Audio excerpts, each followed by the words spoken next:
The Skylark of Space by E. Doc Smith. Chapter 1. The Occurrence of the Impossible. Petrified with astonishment, Richard Seaton stared after the copper steam bath upon which he had been electrolyzing his solution of X, the unknown metal. For as soon as he had removed the beaker, the heavy bath had jumped endwise from under his hand as though it were alive. It had flown with terrific speed over the table, smashing apparatus and bottles of chemicals on its way, and was even now disappearing through the open window. He seized his prism binoculars and focused them upon the flying vessel, a speck in the distance.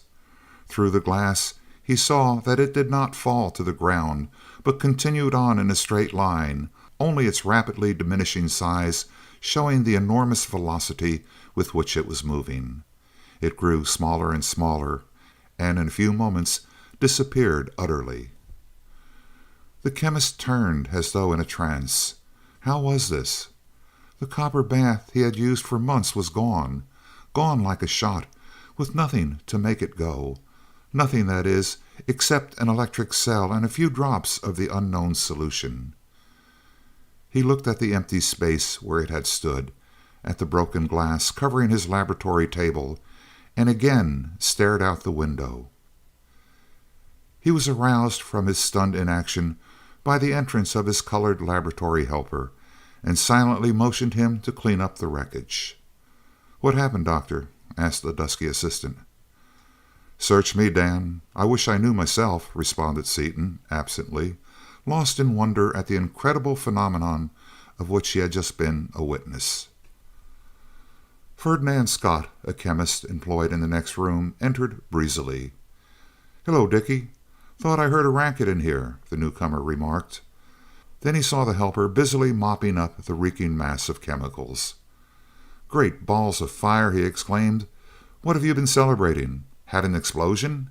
How? What? And why?"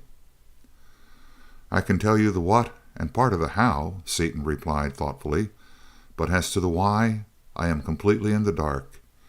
Here's all I know about it," and in a few words he related the foregoing incident. Scott's face showed in turn interest, amazement, and pitying alarm. He took Seaton by the arm.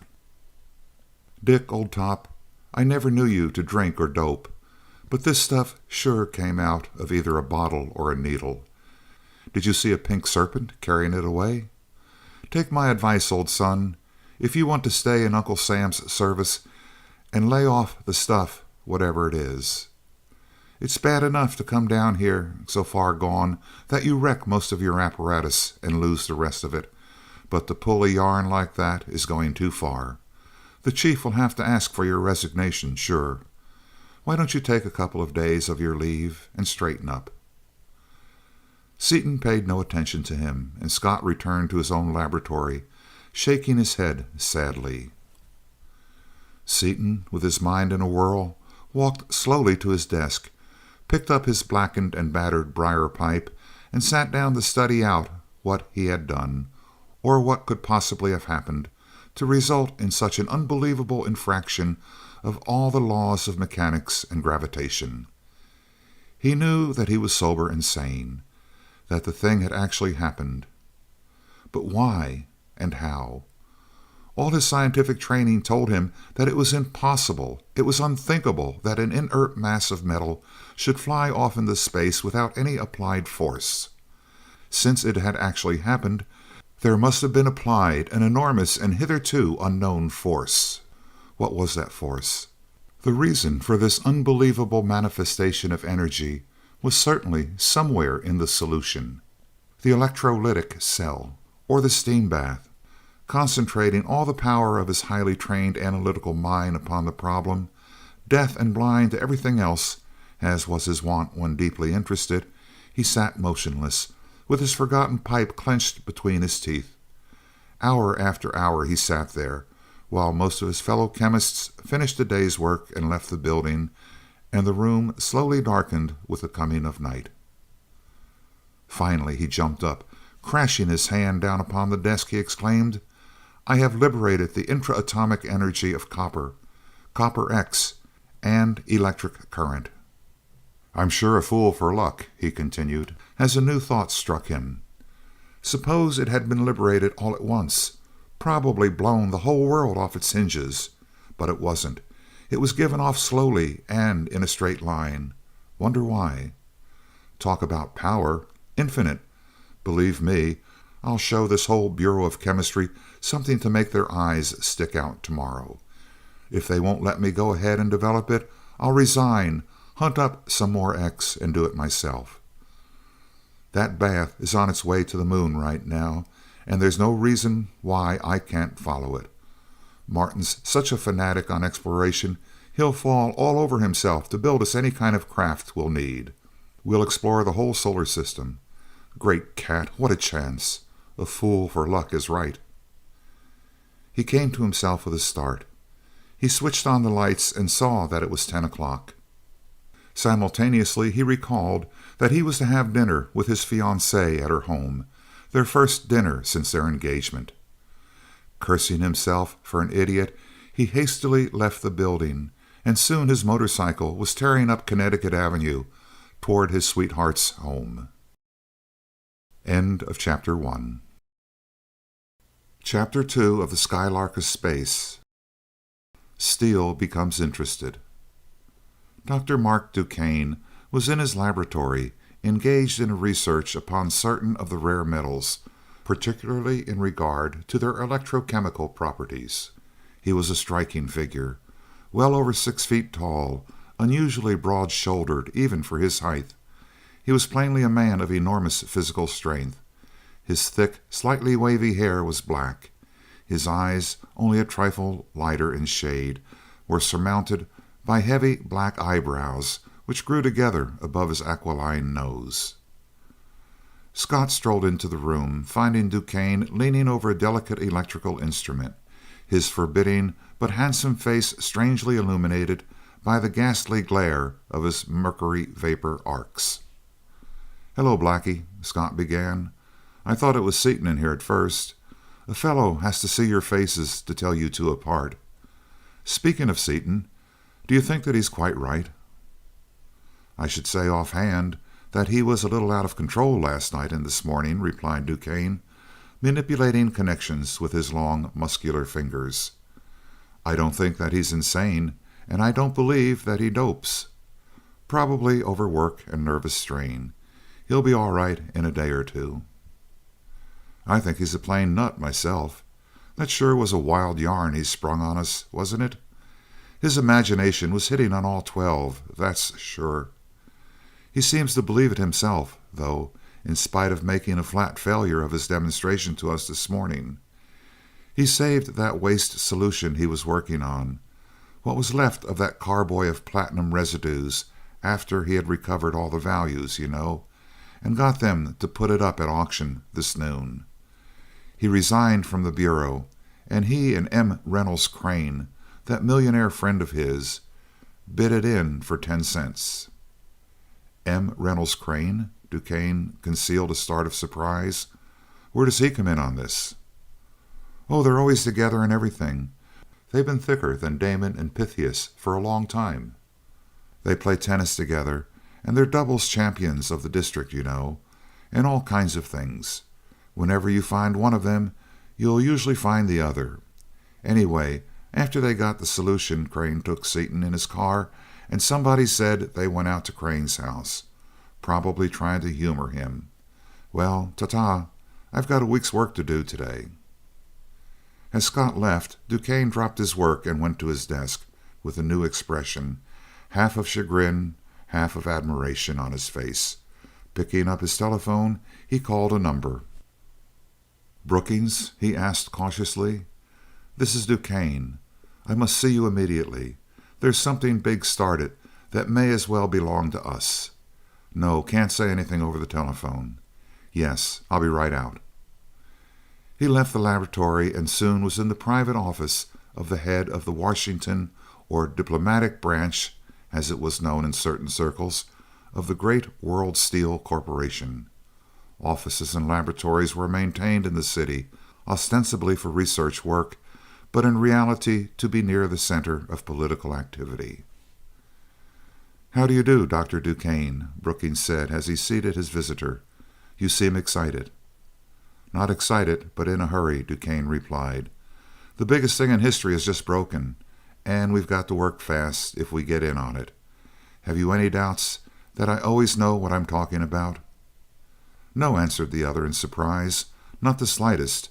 You are widely known as an able man. In fact, you helped this company several times in various deals, in various ways." "Say it, Brookings. Deals is the right word. This one's going to be the biggest ever. The beauty of it is that it should be easy. One simple burglary and an equally simple killing. And won't mean wholesale murder, as did that. Oh no, Doctor, not murder. Unavoidable accidents." "Why not call things by their right names and save breath, as long as we're alone? I'm not squeamish. But to get down to business. You know Seaton, of our division, of course. He has been recovering the various rare metals from all the residues that have accumulated in the Bureau for years. After separating out all the known metals, he had something left and thought it was a new element, a metal. In one of his attempts to get it into the metallic state, a little of its solution fizzed out and over a copper steam bath or tank, which instantly flew out the window like a bullet. It went clear out of sight, out of range of his binoculars, just that quick." He snapped his fingers under Brookings' nose. "Now that discovery means such power as the world never dreamed of. In fact, if Seaton hadn't had all the luck in the world right with him yesterday, he would have blown half of North America off the map. Chemists have known for years that all matter contains enormous stores of intra-atomic energy, but have always considered it bound, that is, incapable of liberation. Seaton has liberated it." "And that means?" "That with the process worked out, the corporation could furnish power to the entire world at very little expense." A look of scornful unbelief passed over Brookings' face. "Sneer if you like," Duquesne continued evenly. "Your ignorance doesn't change the fact in any particular. Do you know what intra-atomic energy is?" "I'm afraid that I don't exactly." "Well, it's the force that exists between the ultimate component parts of matter. If you can understand that, a child ought to. Call in your chief chemist and ask him what would happen if somebody would liberate the intra-atomic energy of 100 pounds of copper." "Pardon me, Doctor. I didn't presume to doubt you. I will call him in." He telephoned a request, and soon a man in white appeared. In response to the question, he thought for a moment, then smiled slowly. "If it were done instantaneously, it would probably blow the entire world into a vapor and might force it clear out of its orbit. If it could be controlled, it would furnish millions of horsepower for a long time. But it can't be done. The energy is bound.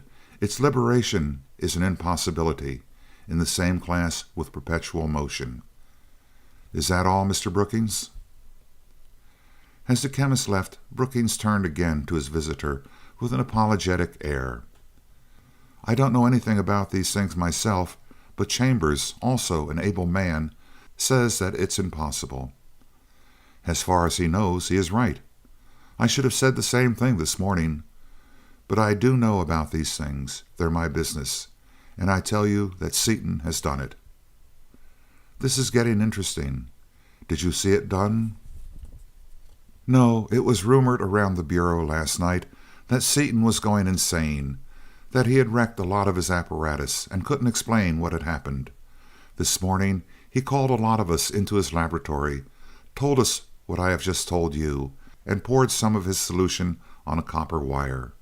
Nothing happened, and he acted as though he didn't know what to make of it.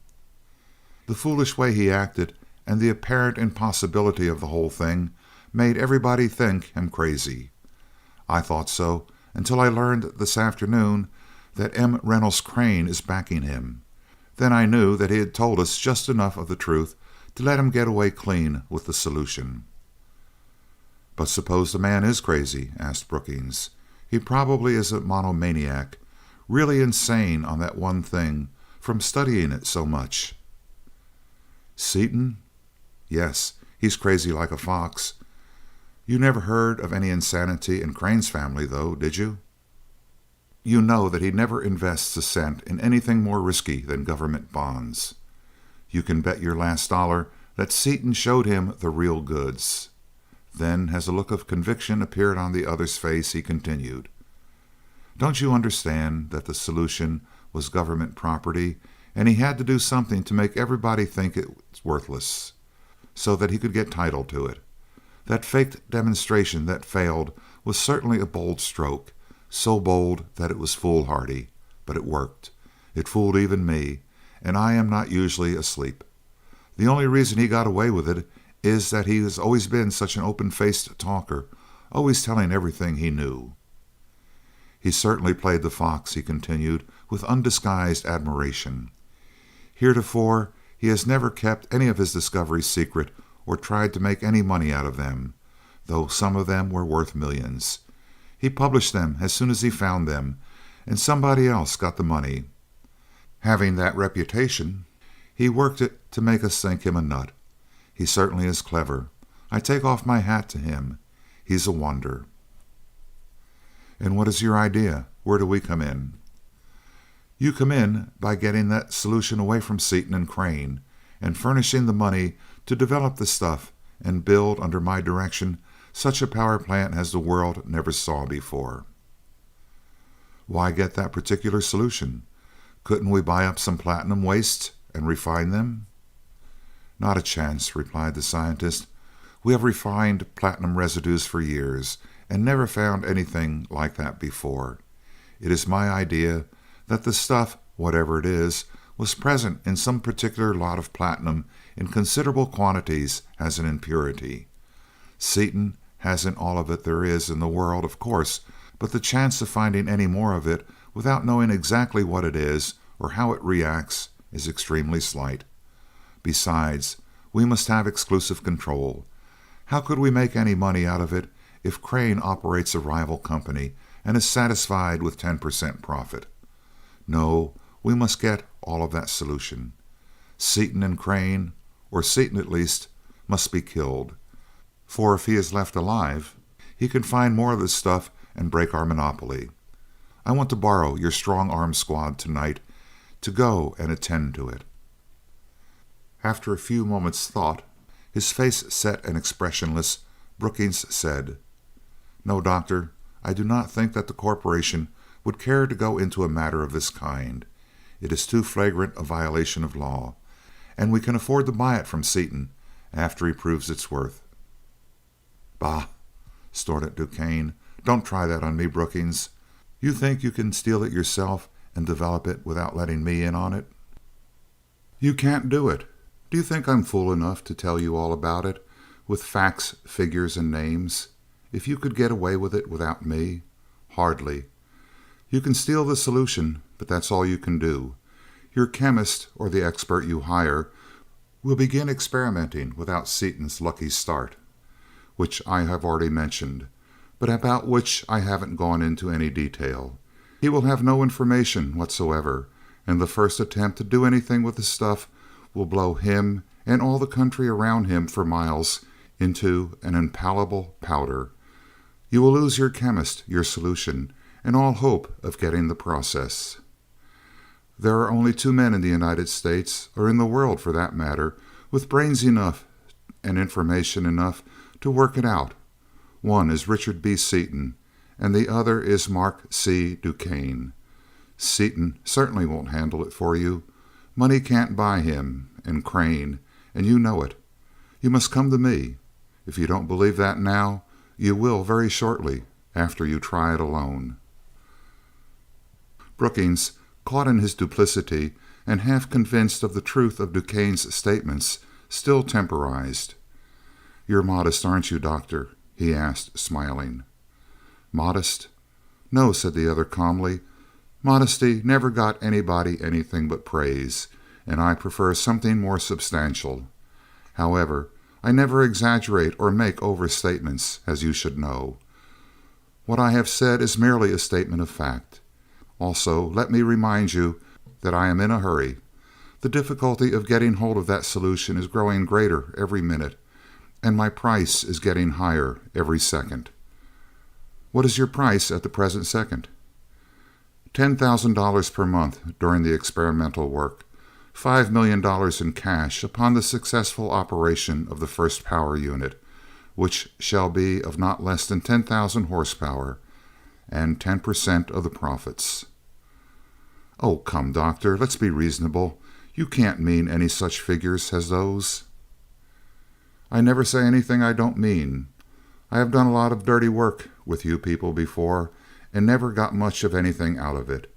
You were always too strong for me, that is.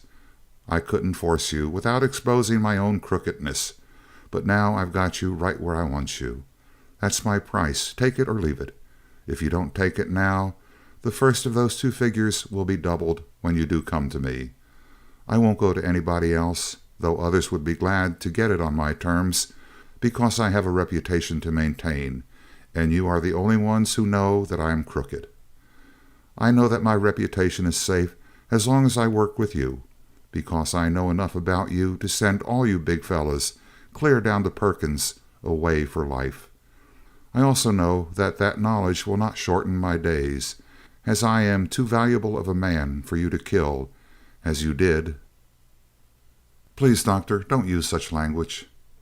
Why not? Interrupted Duquesne in his cold, level voice. It's all true. What do a few lives amount to, as long as they're not yours and mine? As I said, I can trust you more or less. You can trust me, because you know that I can't send you up without going with you. Therefore, I am going to let you go ahead without me as far as you can. It won't be far. Do you want me to come in now or later? I'm afraid we can't do business on any such terms as that, said Brookings, shaking his head. We can undoubtedly buy the power rights from Seaton for what you ask. You don't fool me for a second, Brookings. Go ahead and steal the solution, but take my advice and give your chemist only a little of it. A very little of that stuff will go a long way, and you will want to have some left when you have to call me in. Make him experiment with extremely small quantities. I would suggest that he work in the woods at least 100 miles from his nearest neighbor, though it matters nothing to me how many people you kill. That's the only pointer I will give you. I'm giving it merely to keep you from blowing up the whole country, he concluded with a grim smile. Goodbye. As the door closed behind the cynical scientist, Brookings took a small gold instrument, very like a watch, from his pocket. He touched a button and held the machine close to his lips. Perkins, he said softly, M. Reynolds Crane has in his house a bottle of solution. Yes, sir. Can you describe it? Not exactly. It is greenish-yellow in color, and I gather that it is in a small bottle, as there isn't much of the stuff in the world. I don't know what it smells or tastes like, and I wouldn't advise experimenting with it, as it seems to be a violent explosive and is probably poisonous. Any bottle of solution of that color kept in a particularly safe place would probably be the one. Let me caution you that this is the biggest thing you have ever been in, and it must not fail. Any effort to purchase it would be useless, however large a figure were named. But if the bottle were only partly emptied and filled up with water, I don't believe anyone would notice the difference, at least for some time. Do you? Probably not, sir. Goodbye. Next morning, shortly after the office opened, Perkins, whose principal characteristic was that of absolute noiselessness, glided smoothly into Brookings' office. Taking a small bottle about half full of a greenish-yellow liquid from his pocket, he furtively placed it under some papers upon his superior's desk. "The man found this last night, sir, and thought it might belong to you.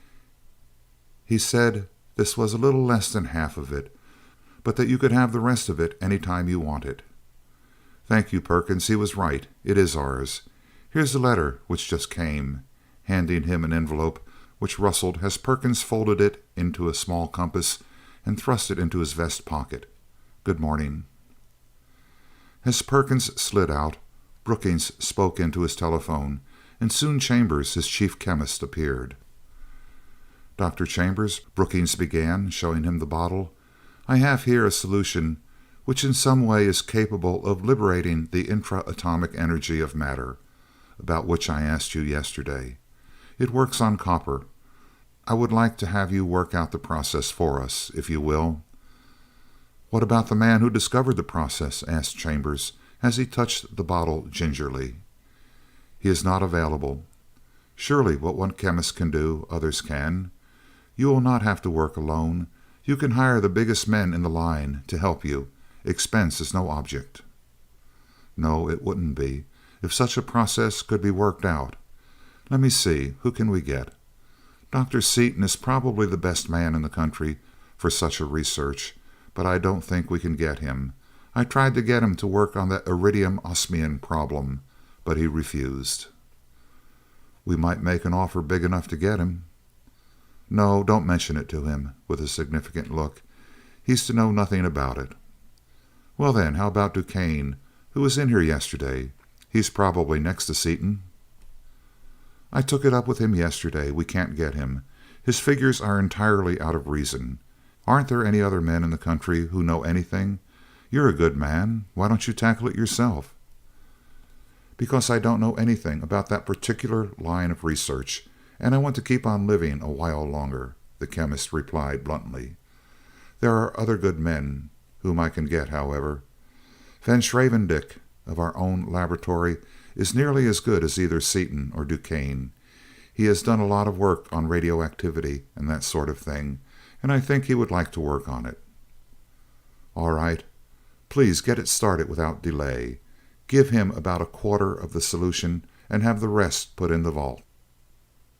Be sure that his laboratory is set up far enough away from everything else to avoid trouble in case of an explosion, and caution him not to work on too much copper at once. I gather that an ounce or so will be plenty." The chemist went back to his laboratory and sought his first assistant. "Van," he began, "Mr. Brookings has been listening to some lunatic who claims to have solved the mystery of liberating intra-atomic energy." "That old stuff," the assistant said, laughing. "That and perpetual motion are always with us. What did you tell him?" "I didn't get a chance to tell him anything. He told me. Yesterday, you know, he asked me what would happen if it could be liberated, and I answered truthfully that a lot of things would happen, and volunteered the information that it was impossible. Just now he called me in, gave me this bottle of solution, saying that it contained the answer to the puzzle, and wanted me to work it out. I told him that it was out of my line, and that I was afraid of it, which I would be if I thought there was anything in it, but that it was more or less in your line, and he said to put you on it right away. He also said that expense was no object, to set up an independent laboratory 100 miles off in the woods, to be safe in case of an explosion, and to caution you not to use too much copper at once. Then an ounce or so would be plenty." "An ounce? 10,000 tons of nitroglycerin? I'll say an ounce would be plenty, if that stuff is any good at all, which of course it isn't. Queer, isn't it, how the old man would fall for anything like that? How did he explain the failure of the discoverer to develop it himself?" "He said the discoverer is not available," answered Chambers with a laugh. "I'll bet he isn't available. He's back in St. Elizabeth's again by this time, where he came from. I suggested that we get either Seaton or Duquesne of rare metals to help us on it, and he said that they had both refused to touch it, or words to that effect. If those two turned down a chance to work on a thing as big as this would be, there probably is nothing in this particular solution that is worth a rap. But what Brookings says goes around here, so it's you for the woods. And don't take any chances either. It is conceivable that something might happen." "Sure it might, but it won't. We'll set up that lab near a good trout stream, and I'll have a large and juicy vacation. I'll work on that stuff a little too, enough to make a good report at least. I'll analyze it, find out what is in it, deposit it on some copper, shoot an electrolytic current through it, and make a lot of wise motions generally, and have a darn good time besides. End of Chapter 2. Chapter 3 of the Skylark of Space. Seaton solves the problem of power. "Well, Mart," said Seaton briskly, "now that the Seaton Crane Company Engineers is organized to your satisfaction, let's hop to it. I suppose I'd better beat it downtown and hunt up a place to work." "Why not work here?" "Your house? You don't want this kind of experimenting going on around here, do you? Suppose a chunk of this stuff gets away from me and tears the side out of the house?" "This house is the logical place to work. I already have a complete machine shop and testing laboratory out in the hangar, and we can easily fit up a chemical laboratory for you in the tower room. You can have open windows on 4 sides there, and if you should accidentally take out a wall, there will be little damage done. We will be alone here, with a few neighbors so thoroughly accustomed to my mechanical experiments that they are no longer curious." "Fine. There's another good thing, too. Your man Shiro. He has been with you in so many tight pinches in all the unknown corners of the world on your hunting trips and explorations that we can trust him, and he'll probably come in handy." "Yes, we can trust him implicitly. As you know, he is really my friend instead of my man." During the next few days, while workmen were installing a complete chemical laboratory in the tower room, Seaton busied himself in purchasing the equipment necessary for the peculiar problem before him. His list was long and varied, ranging from a mighty transformer capable of delivering thousands of kilovolts down to a potential meter so sensitive that it would register the difference of potential set up by 2 men in shaking hands. From daylight until dark, Seaton worked in the laboratory, either alone or superintending and assisting the men at work there.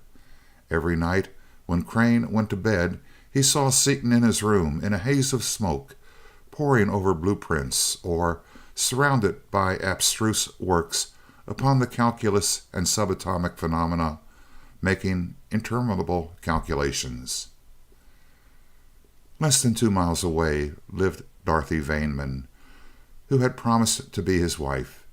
He had seen her but once since the impossible had happened, since his prosaic copper steam bath had taken flight under his hand and had pointed the way to a great adventure, in a car his friend was to build, moved by this stupendous power which he must learn to control.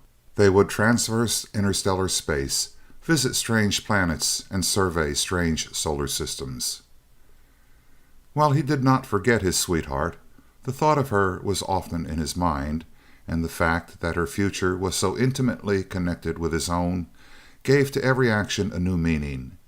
He had such a multitude of things to do, and was so eager to get them all done at once, that day after day went by and he could not find time to call upon her. Crane remonstrated in vain. His protest against Seaton's incessant work had no effect. Seaton insisted that he must fix firmly just a few more points before they eluded him, and stuck doggedly to his task. Finally, Crane laid his work aside and went to call upon the girl. He found her just leaving home and fell into step beside her. For a while she tried to rouse herself to be entertaining, or at least friendly, but the usual ease with which she chatted had deserted her, and her false gaiety did not deceive the keen-minded Crane for an instant. Soon the two were silent as they walked along together. Crane's thoughts were on the beautiful girl beside him, and on the splendid young genius under his roof, so deeply immersed in his problem that he was insensible to everything else. "I have just left Dick," Crane said suddenly, paying no attention to her startled glance. "Did you ever in your life see anyone with his singleness of purpose? With all his brilliance, one idea at a time is all that he seems capable of, though that is probably why he is such a genius. He is working himself insane. Has he told you about leaving the Bureau?" "No, has he? Has it anything to do with what happened that day at the laboratory? I haven't seen him since the accident, or discovery, whichever it was, happened. He came to see me at 10:30, when he was invited to dinner. Oh, Martin, I had been so angry, and he told such a preposterous story. I have been wondering since if I didn't dream it." "No, you didn't dream it, no matter how wild it sounded. He said it, and it is all true. I cannot explain it to you. Dick himself cannot explain it, even to me, but I can give you an idea of what we both think it may come to." "Yes, do." "Well, he has discovered something that makes copper act mighty queer, knocks it off its feet, so to speak.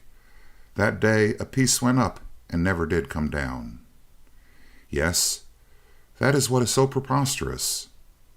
"Just a moment, please," replied the imperturbable Crane.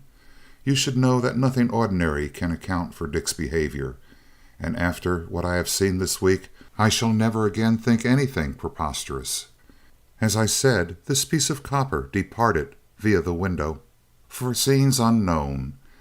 As far as a pair of good binoculars could follow it, it held to a perfectly straight course toward those scenes. We intend to follow it in some suitable vehicle." He paused, looking at his companion's face, but she did not speak. "Building the conveyance is where I come in," he continued in his matter-of-fact voice. "As you know, I happen to have almost as much money as Dick has brains, and some day, before the summer is over, we expect to go somewhere. We do not know where, but it will be a long way from this earth." There was a silence. Then Dorothy said helplessly, "Well, go on. I can't understand." "Neither can I. All I know is that Dick wants to build a heavy steel hull, and he is going to put something inside it that will take us out into space. Only occasionally do I see a little light as he tries to explain the mechanism of the thing to me." After enjoining upon her the strictest secrecy, he repeated the story that Seaton had told him, and informed her as to the present condition of affairs. "It is no wonder the other chemists thought he was crazy, is it, Martin?" "No, especially after the failure of his demonstration the next morning. You see, he tried to prove to the others that he was right, and nothing happened. He has found out since that an electrical machine in another room, which was not running that morning, played a very important part. When the copper refused to act as it had the night before, they all took the snap judgment that he had suffered an attack of temporary insanity, and the solution was worthless. They called him Nobody Home." "It almost fits at that," exclaimed Dorothy, laughing. "But if he thought of that," she added thoughtfully, "if he was brilliant enough to build up such a wonderful theory, think out such a thing as actually traveling to the stars, all on such a slight foundation of fact, I wonder why he couldn't have told me." She hadn't meant to utter the last thought. Nobody must know how being left out of it had hurt her, and she would have recalled the words if she could. Crane understood and answered loyally. "He will tell you all about it very soon, never fear. His is the mind of a great scientist, working on a subject of which but very few men have even an inkling.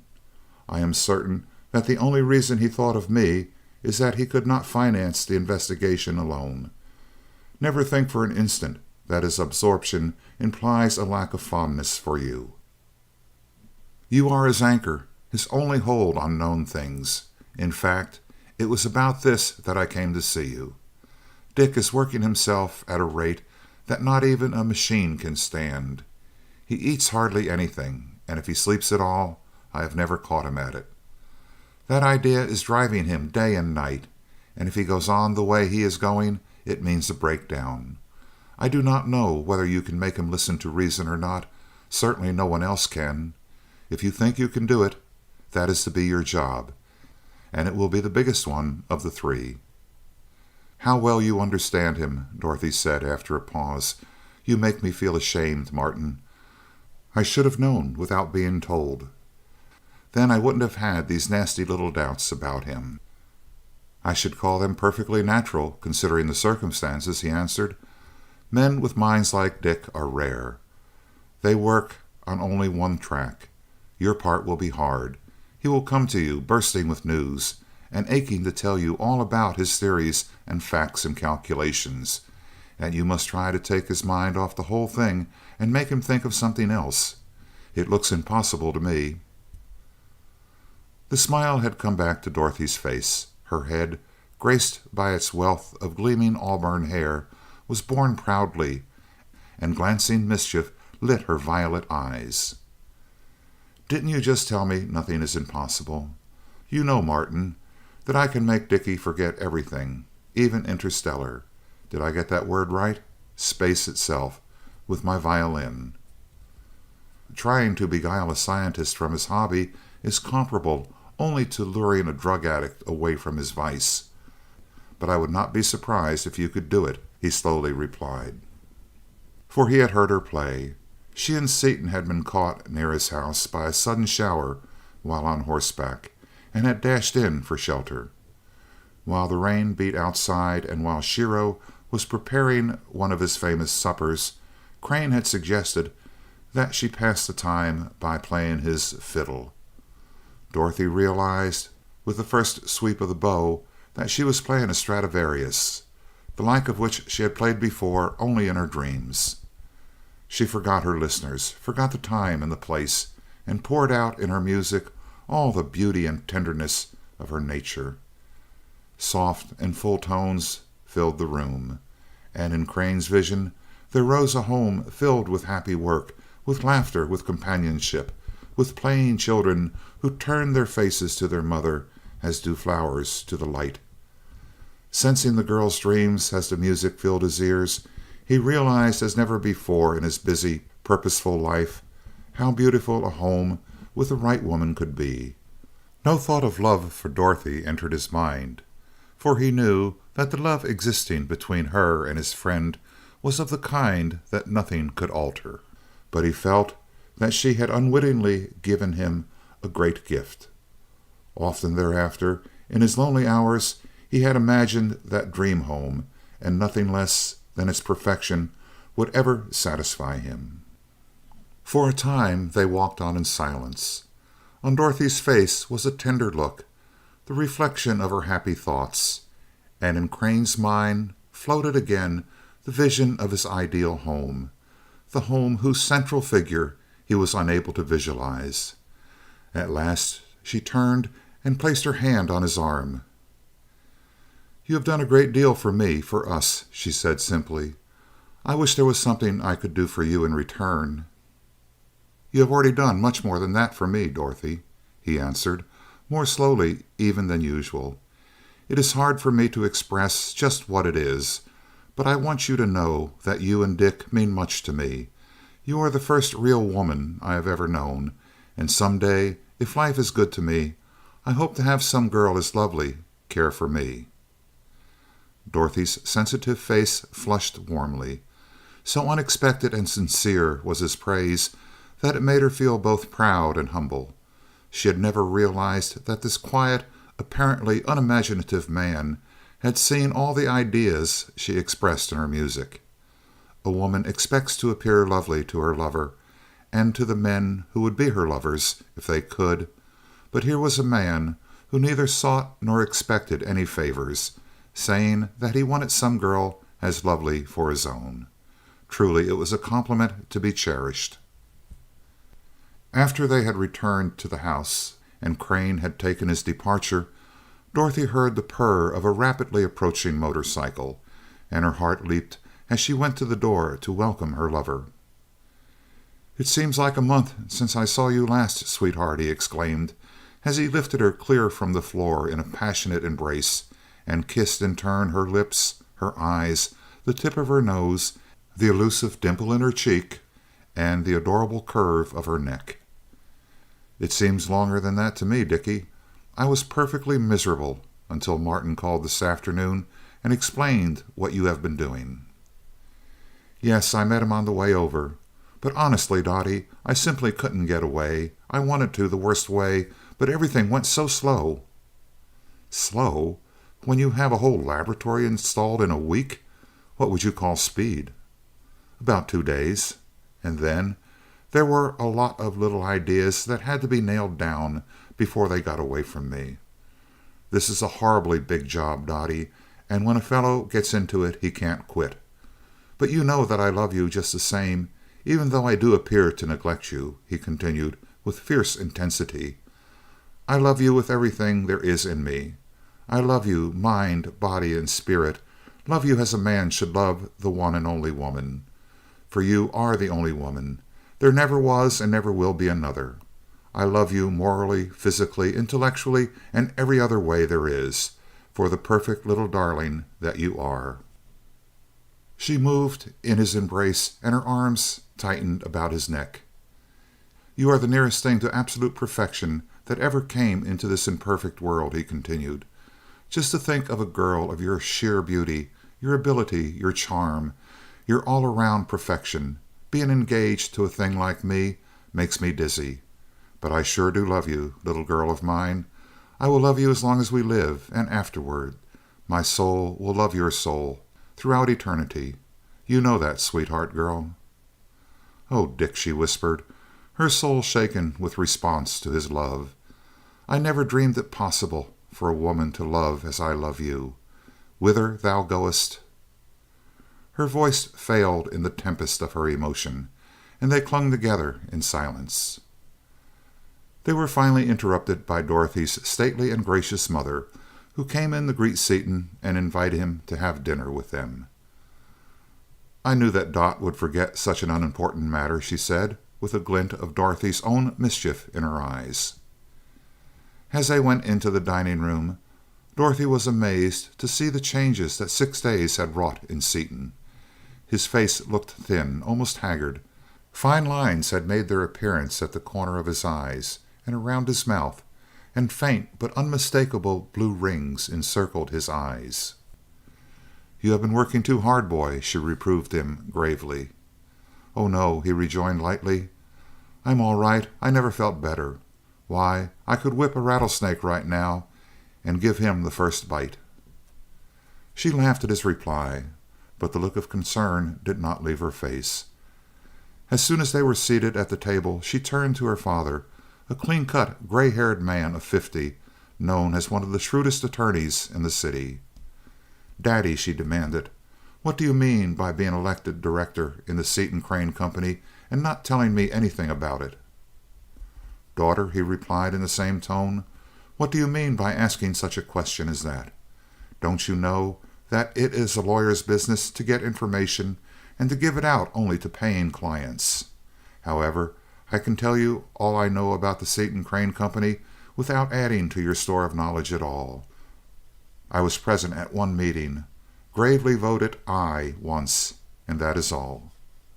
"Didn't you draw up the Articles of Incorporation?" "I am doing it, yes, but they don't mean anything. They merely empower the company to do anything it wants to, the same as other large companies do." Then, after a quick but searching glance at Seaton's worn face and a warning glance at his daughter, he remarked, "I read in the Star this evening that Enright and Stanwix will probably make the Australian Davis Cup team, and that the Hawaiian with the unpronounceable name has broken 3 or 4 more world records. What do you think of our tennis chances this year, Dick?"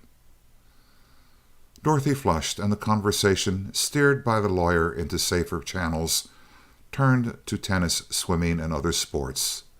Seaton, whose plate was unobtrusively kept full by Mr. Vaneman, ate such a dinner as he had not eaten in weeks. After the meal was over, they all went into the spacious living room, where the men ensconced themselves in comfortable Morris chairs, with long black cigars between their teeth, and all 4 engaged in a spirited discussion of various topics of the day. After a time, the older couple left the room, the lawyer going into his study to work, as he always did in the evening. "Well, Dickie, how's everything?" Dorothy asked, unthinkingly. The result of this innocent question was astonishing. Seaton leaped to his feet. The problem, dormant for 2 hours, was again in complete possession of his mind. "Rotten," he snapped, striding back and forth and brandishing his half-smoked cigar. "My head is so thick that it takes 1,000 years for an idea to filter into it. I should have the whole thing clear by this time, but I haven't. There's something, some little factor that I can't get. I've almost had it a dozen times, but it always gets away from me. I know that the force is there and I can liberate it, but I can't work out a system of control until I can understand exactly why it acts the way it does." Then, more slowly, thinking aloud rather than addressing the girl, "The force is attraction toward all matter, generated by the vibrations of all the constituent electrons in parallel planes. It is directed along a line perpendicular to the plane of vibration at its center, and approaches infinity as the angle theta approaches the limit of pi divided by 2. Therefore, by shifting the axis of rotation, or the plane of vibration, thus making theta vary between the limits of 0 and pi divided by 2." He was interrupted by Dorothy, who, mortified by her thoughtlessness in getting him started, had sprung up and seized him by the arm. "Sit down, Dickie," she implored. "Sit down. You're rocking the boat. Save your mathematics for Martin. Don't you know that I could never find out why x was equal to y, or to anything else in algebra?" She led him back to his chair, where he drew her down to a seat on the arm beside him. "Whom do you love?" she whispered gaily in his ear. After a time she freed herself. "I haven't practiced today. Do you want me to play for you a little?" "Fine business, Dottie. When you play a violin, it talks." She took down her violin and played, first his favorites, crashing selections from operas and solos by the great masters, abounding in harmonies on 2 strings. Then she changed to reveries and soft, plaintive melodies. Seaton listened with profound enjoyment. Under the spell of the music he relaxed, pushed out the footrest of the chair, and lay back at ease, smoking dreamily. The cigar finished, and his hands at rest, his eyes closed of themselves. The music, now a crooning lullaby, grew softer and slower, until his deep and regular breathing showed that he was sound asleep. She stopped playing, and sat watching him intently, her violin in readiness to play again if he should show the least sign of wakening. But there was no such sign. Freed from the tyranny of the mighty brain which had been driving it so unmercifully, his body was making up for the many hours of lost sleep. Assured that he was really asleep, Dorothy tiptoed to her father's study and quietly went in. "Daddy, Dick is asleep out there in the chair. What shall we do with him?" "Good work, Dottie Dimple. I heard you playing him to sleep. You almost put me to sleep as well. I'll get a blanket and we'll put him to bed right where he is." "Dear old Dad," she said softly, sitting on the arm of his chair and rubbing her cheek against his. "You always did understand, didn't you?" "I try to, kitten," he answered, pulling her ear. "Seaton is too good a man to see go to pieces when it can be prevented. That is why I signaled you to keep the talk off the company and his work. One of the best lawyers I ever knew, a real genius, went to pieces the same way. He was on a big, almost an impossible case. He couldn't think of anything else, didn't eat or sleep much for months. He won the case, but it broke him. But he wasn't in love with a big red-headed beauty of a girl, and so he didn't have her to fiddle him to sleep. Well, I'll go get the blanket," he concluded, with a sudden change in his tone. In a few moments he returned, and they went into the living room together. Seaton lay in exactly the same position, only the regular lifting of his powerful chest showing that he was alive. "I think we had better—" "Shh!" interrupted the girl in an intense whisper. "You'll wake him up, Daddy." "Bosh! You couldn't wake him up with a club. His own name might rouse him, particularly if you said it. No other ordinary sound would. I started to say that I think we had better put him to bed on the davenport. he would be more comfortable. But that would surely wake him, and he's so big. Oh, no, it wouldn't, unless I drop him on the floor. And he doesn't weigh much over 200, does he? About 10 or 11 pounds. Even though I am a lawyer and old and decrepit, I can still handle that much. With Dorothy anxiously watching the proceedings and trying to help, Vaneman picked Seaton up out of the chair with some effort and carried him across the room. The sleeping man muttered as if in protest at being disturbed, but made no other sign of consciousness. The lawyer then calmly removed Seaton's shoes and collar, while the girl arranged pillows under his head and tucked the blanket around him. Vaneman bent a quizzical glance upon his daughter, under which a flaming blush spread from her throat to her hair. "Well," she said defiantly, "I am going to, anyway." "My dear, of course you are. If you didn't, I would disown you." As her father turned away, Dorothy knelt beside her lover and pressed her lips tightly to his. "Good night, sweetheart," she murmured. "Night," he muttered in his sleep, as his lips responded faintly to her caress. Vaneman waited for his daughter, and when she appeared, the blush again suffusing her face, he put his arm around her. "Dorothy," he said at the door of her room, using her full name, a very unusual thing for him, "the father of such a girl as you hates to lose her. But I advise you to stick to that boy. Believe in him and trust him, no matter what happens. He is a real man." "I know it, Dad. Thank you. I had a touch of the blues today, but I never will again. I think more of his little finger than I do of all the other men I ever knew put together. But how do you know him so well? I know him, of course, but that's different." "I have various ways of getting information. I know Dick Seaton better than you do, better than he knows himself. I have known all about every man who ever looked at you twice. I have been afraid once or twice that I would have to take a hand, but you saw them right, just as you see Seaton right.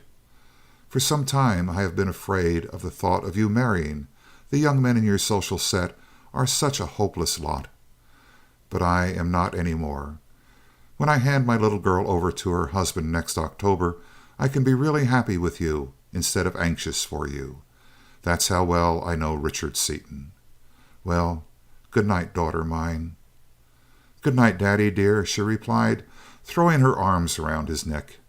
"I have the finest dad a girl ever had, and the finest boy. Good night." It was 3 o'clock the following afternoon when Seaton appeared in the laboratory. His long rest had removed all signs of overwork, and he was his alert, vigorous self. But when Crane saw him and called out a cheery greeting, he returned it with a sheepish smile. "Don't say anything, Martin. I'm thinking it all, and then some. I made a regular fool of myself last night. Went to sleep in a chair and slept 17 hours without a break. I never felt so cheap in my life." "You are worn out, Dick, and you know it. The sleep puts you on your feet again, and I hope you will have sense enough to take care of yourself after this. I warn you now, Dick, that if you start any more of that midnight work, I will simply call Dorothy over here and have her take charge of you." "That's it, Mart. Rub it in. Don't you see that I am flat on my back, with all 4 paws in the air? But I am going to sleep every night. I promised Dottie to go to bed not later than 12, if I have to quit right in the middle of an idea, and I told her that I was coming out to see her every other evening and every Sunday. But here's the dope. I've got that missing factor in my theory. Got it while I was eating breakfast this afternoon." "If you had eaten and slept regularly here and kept yourself fit, you would have seen it before." "Yes, I guess that's right, too. If I miss a meal or sleep from now on, I want you to sandbag me. But never mind that. Here's the explanation. We doped out before, you know, that the force is something like magnetism and is generated when the coil causes the electrons of this specially treated copper to vibrate in parallel planes. The knotty point was, what could be the effect of a weak electric current in liberating the power? I got it. It shifts the plane of vibration of the electrons. It is impossible to shift that plane, Dick. It's fixed by physical state, just as speed is fixed by temperature. No, it isn't. That is, it usually is, but in this case it may be shifted. Here's the mathematical proof." So saying, Seaton went over to the drafting table, tacked down a huge sheet of paper, and sketched rapidly, explaining as he drew. Soon the two men were engaged in a profound mathematical argument. Sheet after sheet of paper was filled with equations and calculations, and the table was covered with reference books. After 2 hours of intense study and hot discussion, Crane's face took on a look of dawning comprehension, which changed to amazement and then to joy. For the first time in Seaton's long acquaintance with him, his habitual calm was broken. "By George," he cried, shaking Seaton's hand in both of his, "I think you have it. But how under the sun did you get the idea? That calculus isn't in any of the books. Where did you get it, Dick? You're a wonder." "I don't know how I got the idea. It merely came to me. But the math is right. It's got to be right. No other conclusion is possible. Now, if that calc is right, and I know it is, do you see how narrow the permissible limits of shifting are? Look at equation 236. Believe me, I was sure lucky that day in the Bureau. It's a wonder I didn't blow up the whole works.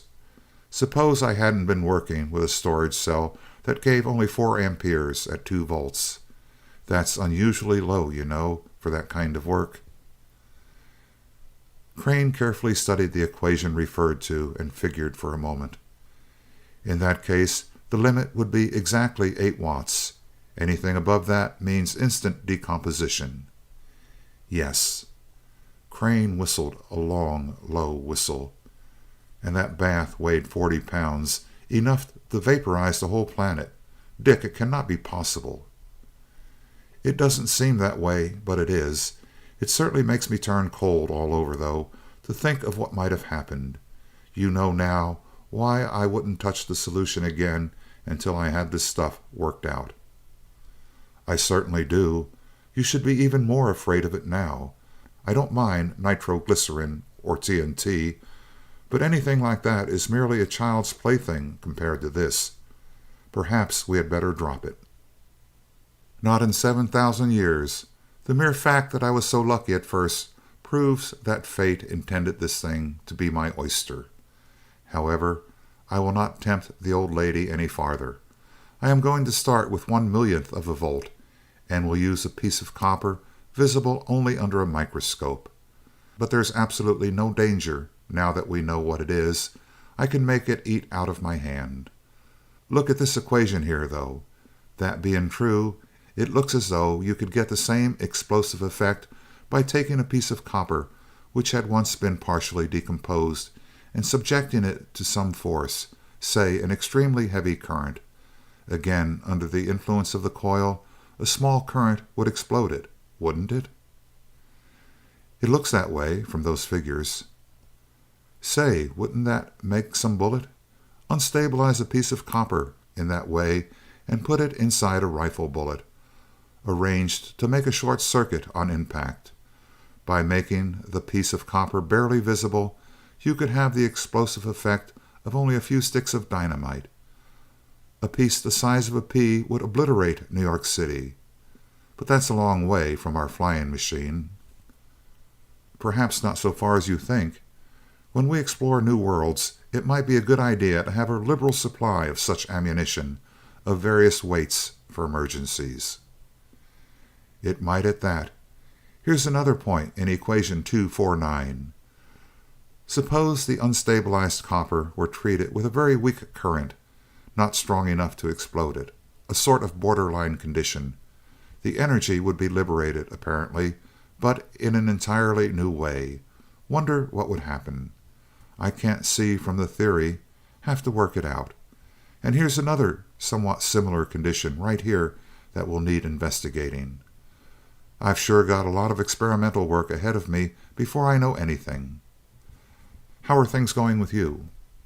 "I have the drawings and blueprints of the ship itself done, and working sketches of the commercial power plant. I am working now on the details, such as navigating instruments, food, water, and air supplies, special motors, and all of the 101 little things that must be taken into consideration. Then, as soon as you get the power under control, we will have only to sketch in the details of the power plant and its supports before we can begin construction." "Fine, Mart. That's great. Well, let's get busy." End of Chapter 3. Chapter 4 of the Skylark of Space. Steel liberates energy unexpectedly. Duquesne was in his laboratory, poring over an abstruse article in a foreign journal of science, when Scott came breezily in with a newspaper in his hand, across the front page of which stretched great headlines. "Hello, Blackie," he called. "Come down to Earth and listen to this tale of mystery from that world-renowned font of exactitude and authority, the Washington Clarion. Some miscreant has piled up and touched off a few thousand tons of TNT and picric acid up in the hills. Read about it. It's good." Duquesne read. "Mysterious explosion. Mountain village wiped out of existence. 200 dead. None injured. Force felt all over world. Cause unknown. Scientist baffled. Harper's Ferry, March 26. At 10:23 a.m. today, the village of Bankerville, about 30 miles north of this place, was totally destroyed by an explosion of such terrific violence that seismographs all over the world recorded the shock, and that windows were shattered even in this city. A thick pall of dust and smoke was observed in the sky, and parties set out immediately. They found, instead of the little mountain village, nothing except an immense crater-like hole in the ground, some 2 miles in diameter, and variously estimated at from 2,000 to 3,000 feet deep. No survivors have been found. No bodies have been recovered. The entire village, with its 200 inhabitants, has been wiped out of existence. Not so much as a splinter of wood or a fragment of brick from any of the houses can be found. Scientists are unable to account for the terrific force of the explosion, which far exceeded that of the most violent explosive known." That sounds reasonable, doesn't it?" asked Duquesne, sarcastically, as he finished reading. "It sure does," replied Scott, grinning. "What do you suppose it was? Think the reporter heard a tire blow out on Pennsylvania Avenue?" "Perhaps. Nothing to it anyway," as he turned back to his work. As soon as the visitor had gone, a sneering smile spread over Duquesne's face, and he picked up his telephone. "The fool did it. That will cure him of sucking eggs," he muttered. "Operator, Duquesne speaking. I am expecting a call this afternoon. Please ask him to call me at my house. Thank you." "Fred," he called to his helper, "if anyone wants me, tell them that I have gone home." He left the building and stepped into his car. In less than half an hour he arrived at his house on Park Road, overlooking beautiful Rock Creek Park. Here he lived alone, save for an old colored couple who were his servants. In the busiest part of the afternoon, Chambers rushed unannounced into Brookings' private office. His face was white as chalk. "Read that, Mr. Brookings," he gasped, thrusting the Clarion Extra into his hand. Brookings read the news of the explosion, then looked at his chief chemist, his face turning gray. "Yes, sir, that was our laboratory," said Chambers dully. "That fool! Didn't you tell him to work with small quantities?" "I did. He said not to worry, that he was taking no chances, that he would never have more than a gram of copper on hand at once in the whole laboratory." "Well, I'll be damned." Slowly turning to the telephone, Brookings called a number and asked for Dr. Duquesne, then called another. "Brookings speaking. I would like to see you this afternoon. Will you be at home?" "I'll be there in about an hour. Goodbye." When Brookings arrived, he was shown into Duquesne's study. The two men shook hands perfunctorily and sat down, the scientist waiting for the other to speak. "Well, Duquesne, you were right. Our man couldn't handle it. But of course you didn't mean the terms you mentioned before." Duquesne's lips smiled, a hard, cold smile. "You know what I said, Brookings. Those terms are now doubled. 20,000 and 10 million. Nothing else goes." "I expected it, since you never backed down. The corporation expects to pay for its mistakes. We accept your terms, and I have contracts here for your services as research director at a salary of $240,000 per annum, with the bonus and royalties you demand." Duquesne glanced over the documents and thrust them into his pocket. "I'll go over these with my attorney tonight and mail one back to you if he approves the contract. In the meantime, we may as well get down to business." "What would you suggest?" asked Brookings. "You people stole the solution, I see." "Don't use such harsh language, Doctor. It's—" "Why not? I'm for direct action, first, last, and all the time.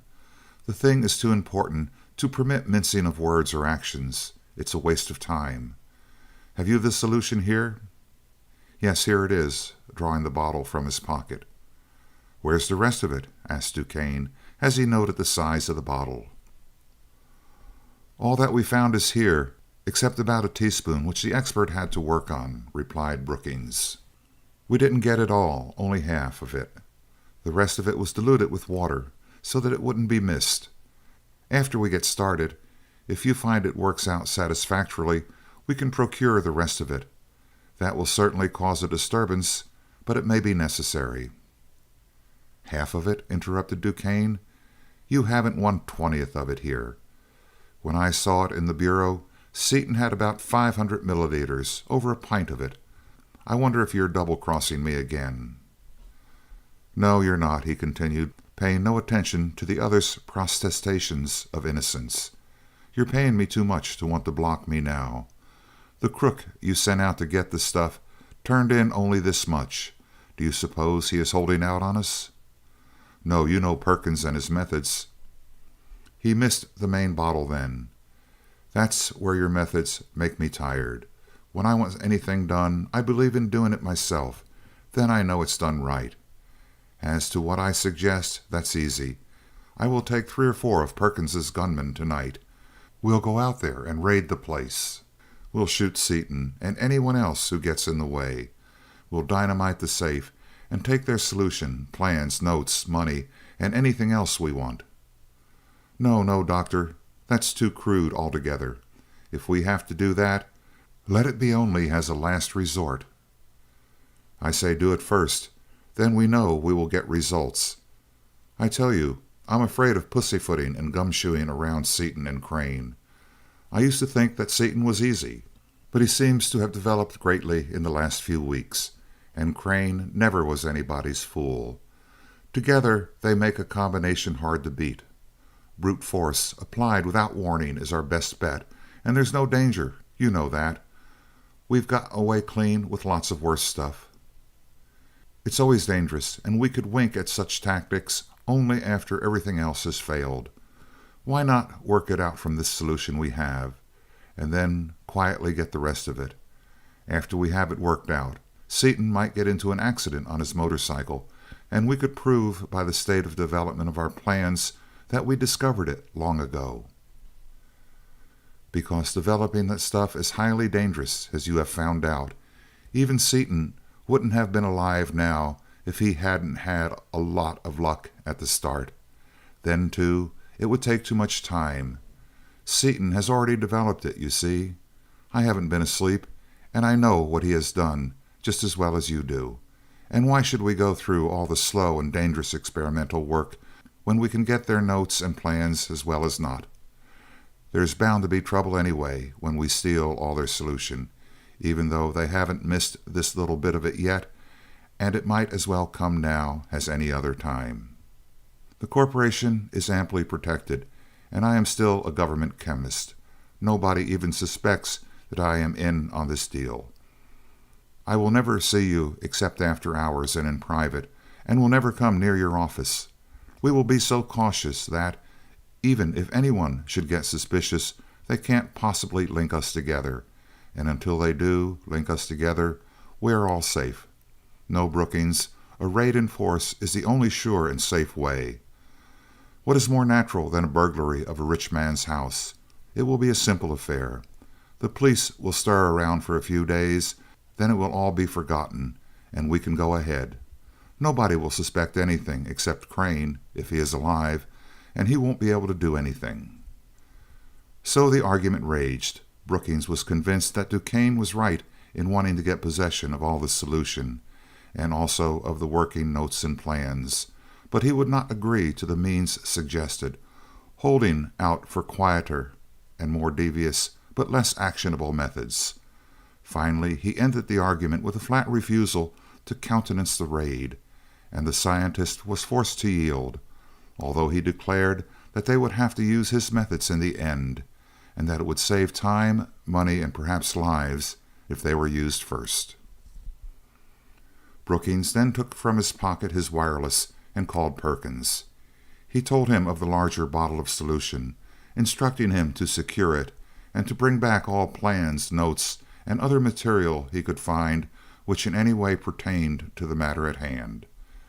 Then, after promising Duquesne to keep him informed of developments and giving him an instrument similar to the one he himself carried, Brookings took his leave.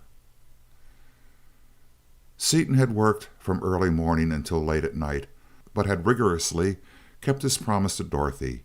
He had slept 7 or 8 hours every night and called upon her regularly, returning from visits with even keener zest for his work. Late in the afternoon, upon the day of the explosion, Seaton stepped into Crane's shop with a mass of notes in his hand. "Well, Mart, I've got it. Some of it, at least. The power is just what we figured it, so immensely large as to be beyond belief. I have found, first, that it is a practically irresistible pull along the axis of the treated wire or bar. It is apparently focused at infinity, as nearby objects are not affected. Second, I have studied 2 of the borderline regions of current we discussed. I have found that in one, the power is liberated as a similar attractive force, but is focused upon the first object in line with the axis of the bar. As long as the current is applied, it remains focused upon that object, no matter what comes between. In the second borderline condition, the power is liberated as a terrific repulsion. Third, that the copper is completely transformed into available energy, there being no heat whatever liberated. Fourth, most important of all, that the X acts only as a catalyst for the copper and is not itself consumed, so that an infinitesimally thin coating is all that is required." "You certainly have found out a great deal about it," replied Crane, who had been listening with the closest attention, a look of admiration upon his face. "You have all the essential facts right there. Now we can go ahead and put in the details which will finish up the plans completely. Also, one of those points solves my hardest problem, that of getting back to the Earth after we lose sight of it. We can make a small bar in the borderline condition and focus it upon the Earth, and we can use that repulsive property to ward off any meteorites which may come too close to us." "That's right. I never thought of using those points for anything. I found them out incidentally, and merely mentioned them as interesting facts. I have a model of the main bar built, though, that will lift me into the air and pull me around. Want to see it work?" "I certainly do." As they were going out to the landing field, Shiro called to them, and they turned back to the house, learning that Dorothy and her father had just arrived. "Hello, boys," Dorothy said, bestowing her radiant smile upon them both as Seaton seized her hand. "Dad and I came out to see that you were taking care of yourselves and to see what you were doing. Are visitors allowed?" "No," replied Seaton promptly. "All visitors are barred. Members of the firm and members of the family, however, are not classed as visitors." "You came at the right time," said Crane, smiling. "Dick has just finished a model and was about to demonstrate it to me when you arrived. Come with us and watch the—" "I object," interrupted Seaton. "It is a highly undignified performance as yet, and—" "Objection overruled," interposed the lawyer decisively. "You are too young and impetuous to have any dignity. Therefore, any performance not undignified would be impossible a priori. The demonstration will proceed." Laughing merrily, the four made their way to the testing shed, in front of which Seaton donned a heavy leather harness, buckled about his shoulders, body, and legs, to which were attached numerous handles, switches, boxes, and other pieces of apparatus. He snapped the switch which started the Telsa coil in the shed and pressed a button on an instrument in his hand, attached to his harness by a small steel cable. Instantly there was a creak of straining leather, and he shot vertically into the air for perhaps 100 feet, where he stopped and remained motionless for a few moments. Then the watchers saw him point his arm and dart in the direction in which he pointed. By merely pointing, apparently, he changed his direction at will, going up and down, forward and backward, describing circles and loops and figures of 8. After a few minutes of this display, he descended, slowing abruptly as he neared the ground and making an easy landing.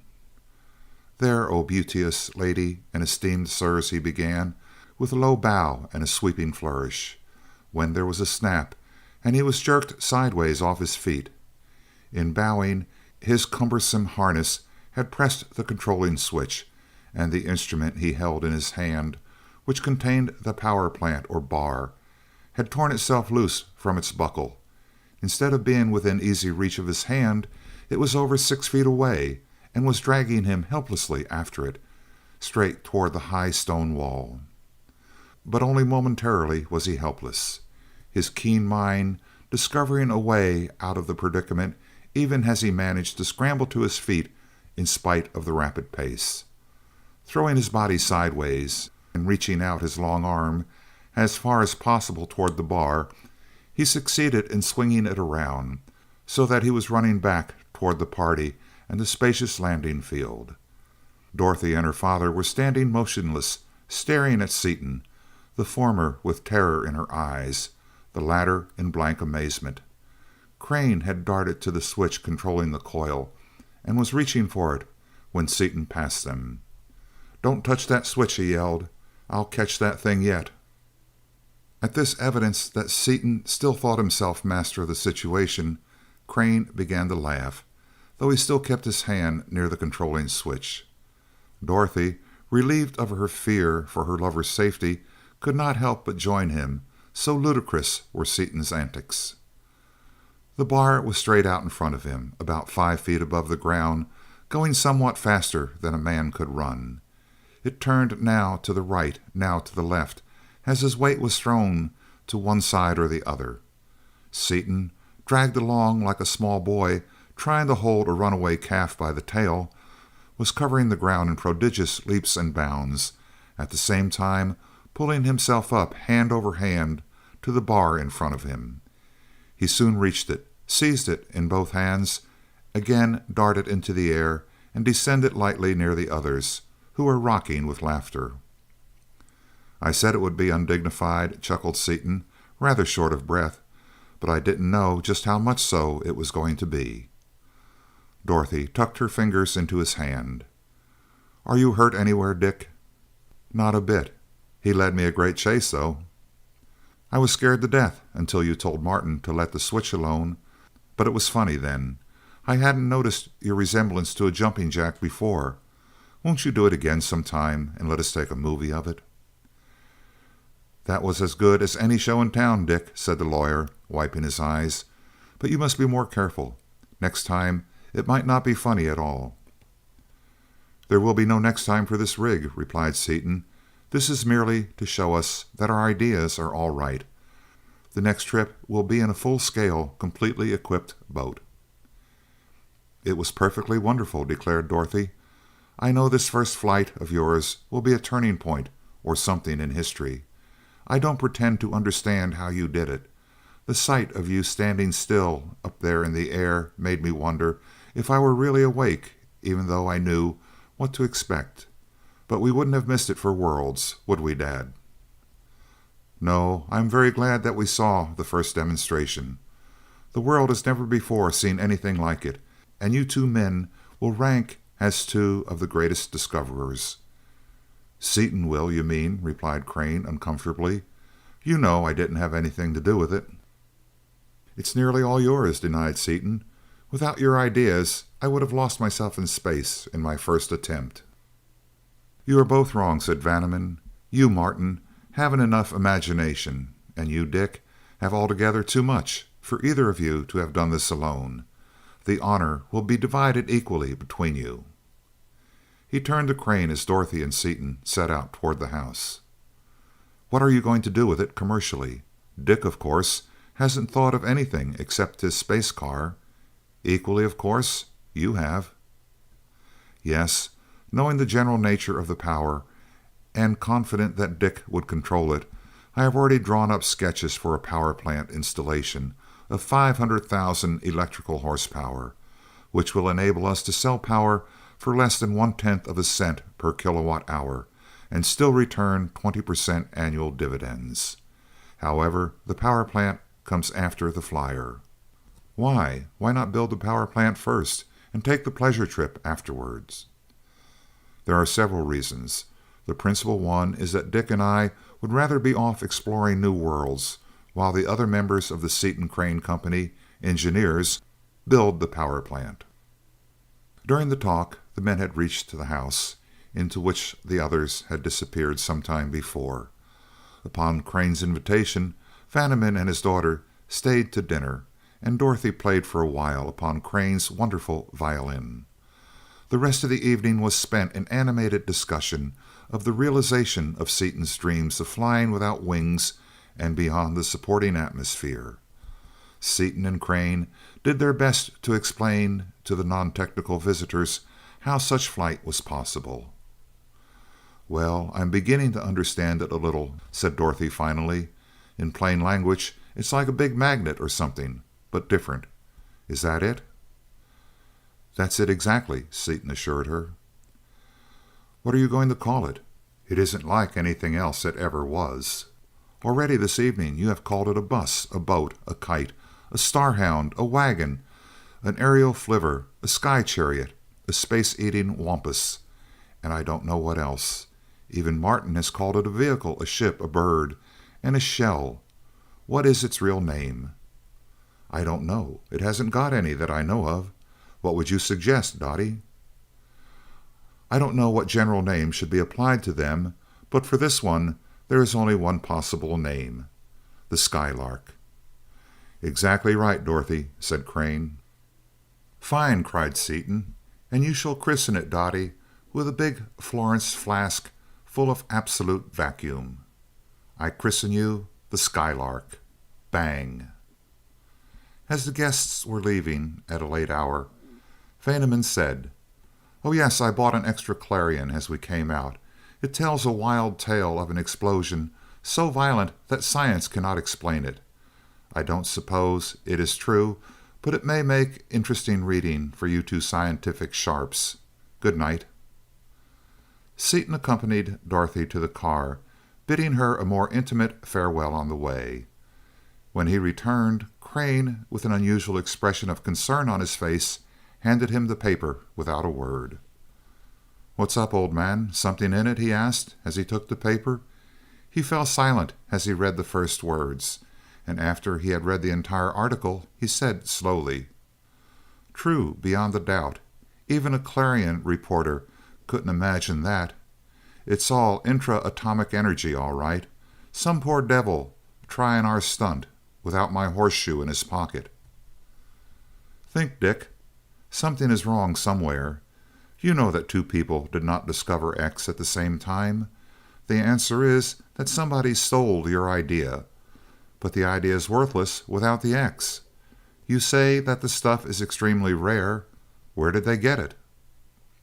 "That's right, Mart. I never thought of that. The stuff is extremely rare. I am supposed to know something about rare metals, and I never heard of it before. There isn't even a gap in the periodic system in which it belongs. I would bet a hat that we have every milligram known to the world at present." "Well, then," said the practical Crane, "we had better see whether or not we have all we started with."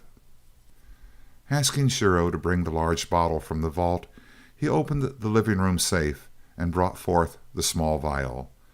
The large bottle was still nearly full, the seal upon it unbroken. The vial was apparently exactly as Seaton had left it after he had made his bars. "Our stuff seems to be all there," said Crane. "It looks as though someone else has discovered it also." "I don't believe it," said Seaton. "Their position's now reversed. It's altogether too rare." He scanned both bottles narrowly. "I can tell by taking the densities," he added, and ran up to the laboratory, returning with a Westphal balance in his hand. After testing both solutions, he said slowly, "Well, the mystery is solved. The large bottle has a specific gravity of 1.80, as it had when I prepared it. That in the vial reads only 1.41. Somebody has burglarized this safe and taken almost half of the solution, filling the vial up with colored water. The stuff is so strong that I probably never would have noticed the difference." "But who could it have been?" "Search me. But it's nothing to worry about now, anyway, because whoever it was is gone, where he'll never do it again.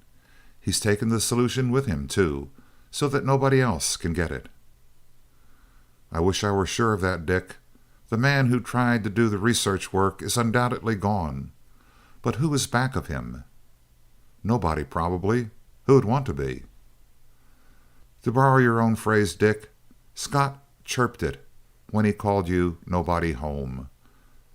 For a man with your brains, you have the least sense of anybody I know. You know that this thing is worth, as a power project alone, thousands of millions of dollars, and that there are dozens of big concerns who would cheerfully put us both out of the way for a thousandth of that amount. The question is not to find one concern who might be backing a thing like that, but to pick out the one who is backing it." After thinking deeply for a few moments, he went on, "The idea was taken from your demonstration in the Bureau, either by an eyewitness or by someone who heard about it afterward. Probably the former. Even though it failed, one man saw the possibilities. Who was that man? Who was there?" "Oh, a lot of fellows were there. Scott, Smith, Penfield, Duquesne, Roberts. Quite a bunch of them. Let's see. Scott hasn't enough brains to do anything. Smith doesn't know anything about anything except amines. Penfield is a pure scientist who wouldn't even quote an authority without asking permission. Duquesne is... Duquesne? Yes, Duquesne. I have heard of him. He's the big black fellow, about your own size. He has the brains, the ability, and the inclination, has he not?" "Well, I wouldn't want to say that."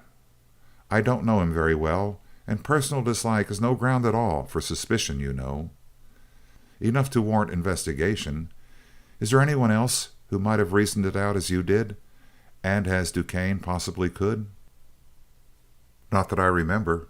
But we can count Duquesne out, anyway, because he called me up this afternoon about some notes on gallium. So he is still in the Bureau. Besides, he wouldn't let anyone else investigate it if he got it. He would do it himself. I don't think he would have blown himself up. I never did like him very well personally.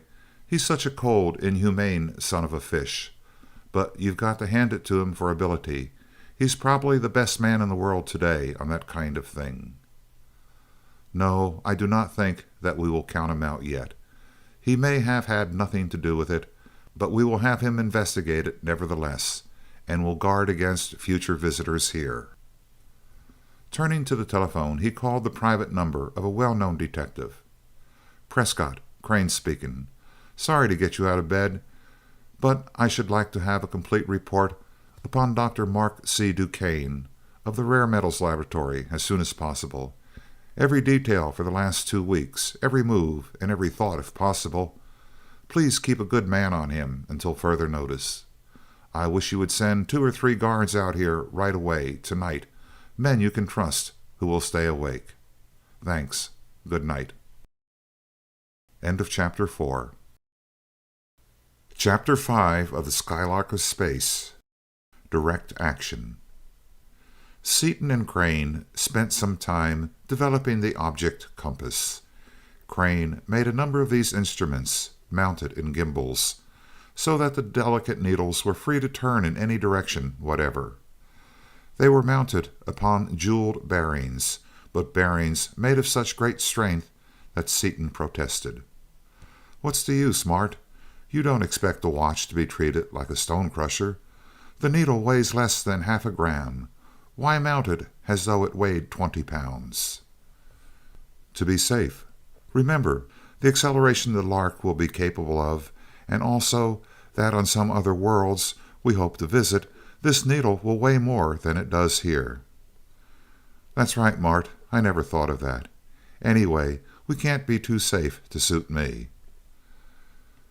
When the compasses were done, and the power through them had been adjusted to 1/1000th of a watt, the lowest they could maintain with accuracy, they focused each instrument upon one of a set of most carefully weighed glass beads, ranging in size from a pinhead up to a large marble, and had the beads taken across the country by Shiro, in order to test the sensitivity and accuracy of the new instruments.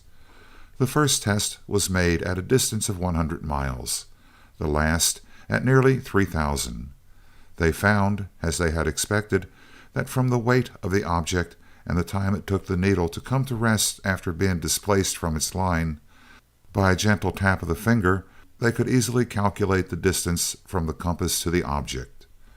This fact pleased Crane immensely, as it gave him a sure means of navigation in space. The only objection to its use in measuring earthly distances was its extreme delicacy. The needle focused upon the smallest bead in the lot at a distance of 3,000 miles, coming to rest in a little more than 1 second. The question of navigation solved, the two next devoted themselves to perfecting the explosive bullet, as Seaton called it. From his notes and equations, Seaton calculated the weight of copper necessary to exert the explosive force of 1 pound of nitroglycerin, and weighed out, on the most delicate assay balance made, various fractions and multiples of this amount of the treated copper, while Crane fitted up the bullets of automatic pistol cartridges to receive the charges and to explode them on impact. They placed their blueprints and working notes in the safe, as usual, taking with them only those notes dealing with the object compass and the explosive bullet, upon which they were still working. No one, except Shiro, knew that the original tracings, from which the blueprints had been made, and their final classified notes, were always kept in the vault. They cautioned him and the 3 guards to keep a close watch until they returned. Then they set out in the biplane to try out the new weapon in a lonely place where the exploding shells could do no damage. They found that the explosive came fully up to expectations. The smallest charge they had prepared, fired by Crane at a great stump a full 100 yards away from the bare, flat-topped knoll that had afforded them a landing place, tore it boldly from the ground and reduced it to splinters, while the force of the explosion made the 2 men stagger. "She sure is big medicine," laughed Seaton. "Wonder what a real one will do." And drawing his pistol, he inserted a cartridge carrying a much heavier charge. "Better be careful with the big ones," cautioned Crane. "What are you going to shoot at?" "That rock over there," pointing to a huge boulder half a mile away across the small valley. "Want to bet me a dinner I can't hit it?" "No, you forgot that I saw you win the pistol trophy of the district." The pistol cracked, and when the bullet reached its destination, the great stone was obliterated in a vast ball of flame. After a moment, there was a deafening report, a crash as though the world were falling to pieces. Both men were hurled violently backward, stumbling and falling flat. Picking themselves up, They looked across the valley at the place where the boulder had stood, to see only an immense cloud of dust, which slowly blew away, revealing a huge hole in the ground. They were silent a moment, awed by the frightful power they had loosed. "Well, Mart," Seaton broke the silence, "I'll say those 1 milligram loads are plenty big enough. If that had been something coming after us, whether any possible other-world animal, or foreign battleship, or the mythical great sea serpent himself, it'd be a good Indian now. Yes? No? Yes. When we have to use the heavier charges, we must use long-range rifles. Have you had enough demonstration, or do you want to shoot some more?" "I've had enough, thanks. That last rock I bounced off of was no pillow. I'll tell the world. Besides, it looks as though I've busted a leg or two off our noble steed with my shot, and we may have to walk back home." An examination of the plane, which had been moved many feet and almost overturned by the force of the explosion, revealed no damage that they could not repair on the spot, and dusk saw them speeding through the air toward the distant city. In response to a summons from his chief, Perkins silently appeared in Brookings' office, without his usual complacent smile. "Haven't you done anything yet, after all this time?" demanded the magnate. "We're getting tired of this delay." "I can't help it, Mr. Brookings," replied the subordinate. "They've got detectives from Prescott's all over the place. Our best men have been trying ever since the day of the explosion, but can't do a thing without resorting to violence. I went out there myself and looked them over, without being seen. There isn't a man there with a record, and I haven't been able so far to get anything on any one of them that we can use as a handle. No, Prescott's men are hard to do anything with. But can't you?" Brookings paused significantly. "I was coming to that. I thought one of them might be seen, and I talked to him a little over the phone, but I couldn't talk loud enough without consulting you. I mentioned 10, but he held out for 25, said he wouldn't consider it at all, but he wants to quit Prescott and go into business for himself." "Go ahead on 25. We want to get action," said Brookings, as he wrote out an order on the cashier for $25,000 in small to medium bills. "That is cheap enough, considering what Duquesne's rough stuff would probably cost. Report tomorrow about 4, over our private phone. No, I'll come down to the cafe. It's safer." The place referred to was Perkins' Cafe, a high-class restaurant on Pennsylvania Avenue, heavily patronized by the diplomatic, political, financial, and sporting circles of upper-class Washington. It was famous for its discreet waiters and for the absolutely private rooms. Many of its patrons knew of its unique telephone service, in which each call went through such a devious system of relays that any attempt to trace it was hopeless. They knew that while the Perkins would not knowingly lend itself to any violation of the law, it was an entirely safe and thoroughly satisfactory place in which to conduct business of the most secret and confidential character, a place from which one could enjoy personal conversations with persons to whom he wished to remain invisible and untraceable, a place which had never been known to leak. For these reasons, it was really the diplomatic and political center of the country, and over its secret wires had gone, in guarded language, messages that would have rocked the world had they gone astray. It was recognized that the place was occasionally, by its very nature, used for illegal purposes, but it was such a political, financial, and diplomatic necessity that it carried a hands-off sign. It was never investigated by Congress and never raided by the police. Hundreds of telephone calls were handled daily. A man would come in, order something served in a private room, leave a name at the desk, and say that he was expecting a call. There the affair ended. The telephone operators were hand-picked, men of very short memories, carefully trained never to look at a face and never to remember a name or a number. Although the precaution was unnecessary, This shortness of memory was often encouraged by bills of various denominations.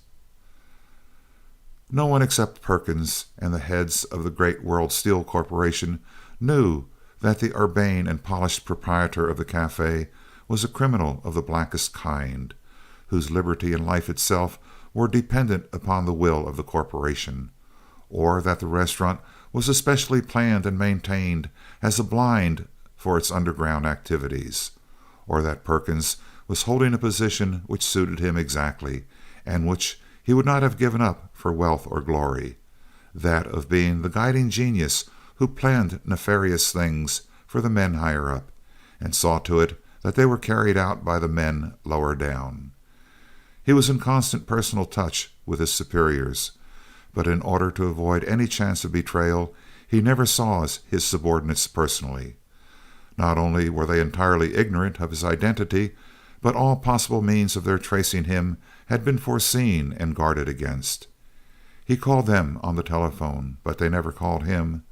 The only possible way in which any of his subordinates could get in touch with him was by means of the wonderful wireless telephone already referred to, developed by a drug-crazed genius who had died shortly after it was perfected.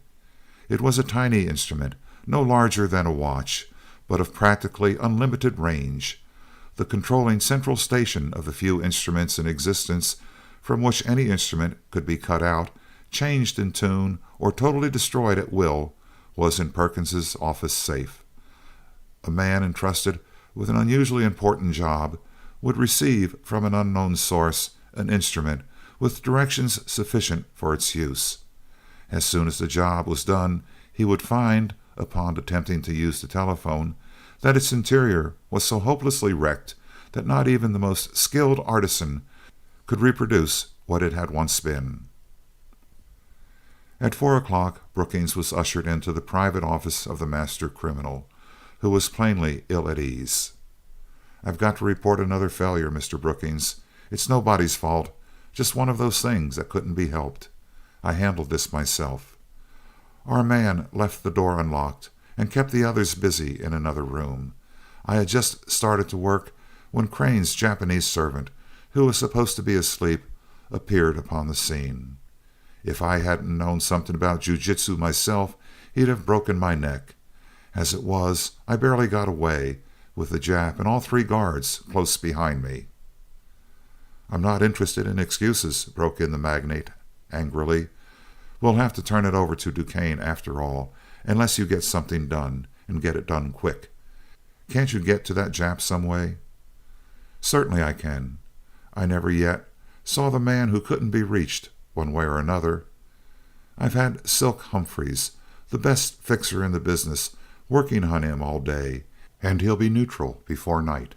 If the long green won't quiet him, and I never saw a Jap refuse it yet, a lead pipe will. Silk hasn't reported yet, but I expect to hear from him any minute now, through our man out there." As he spoke, the almost inaudible buzzer in his pocket gave a signal. "There he is now," said Perkins, as he took out his wireless instrument. "You might listen in and hear what he has to say."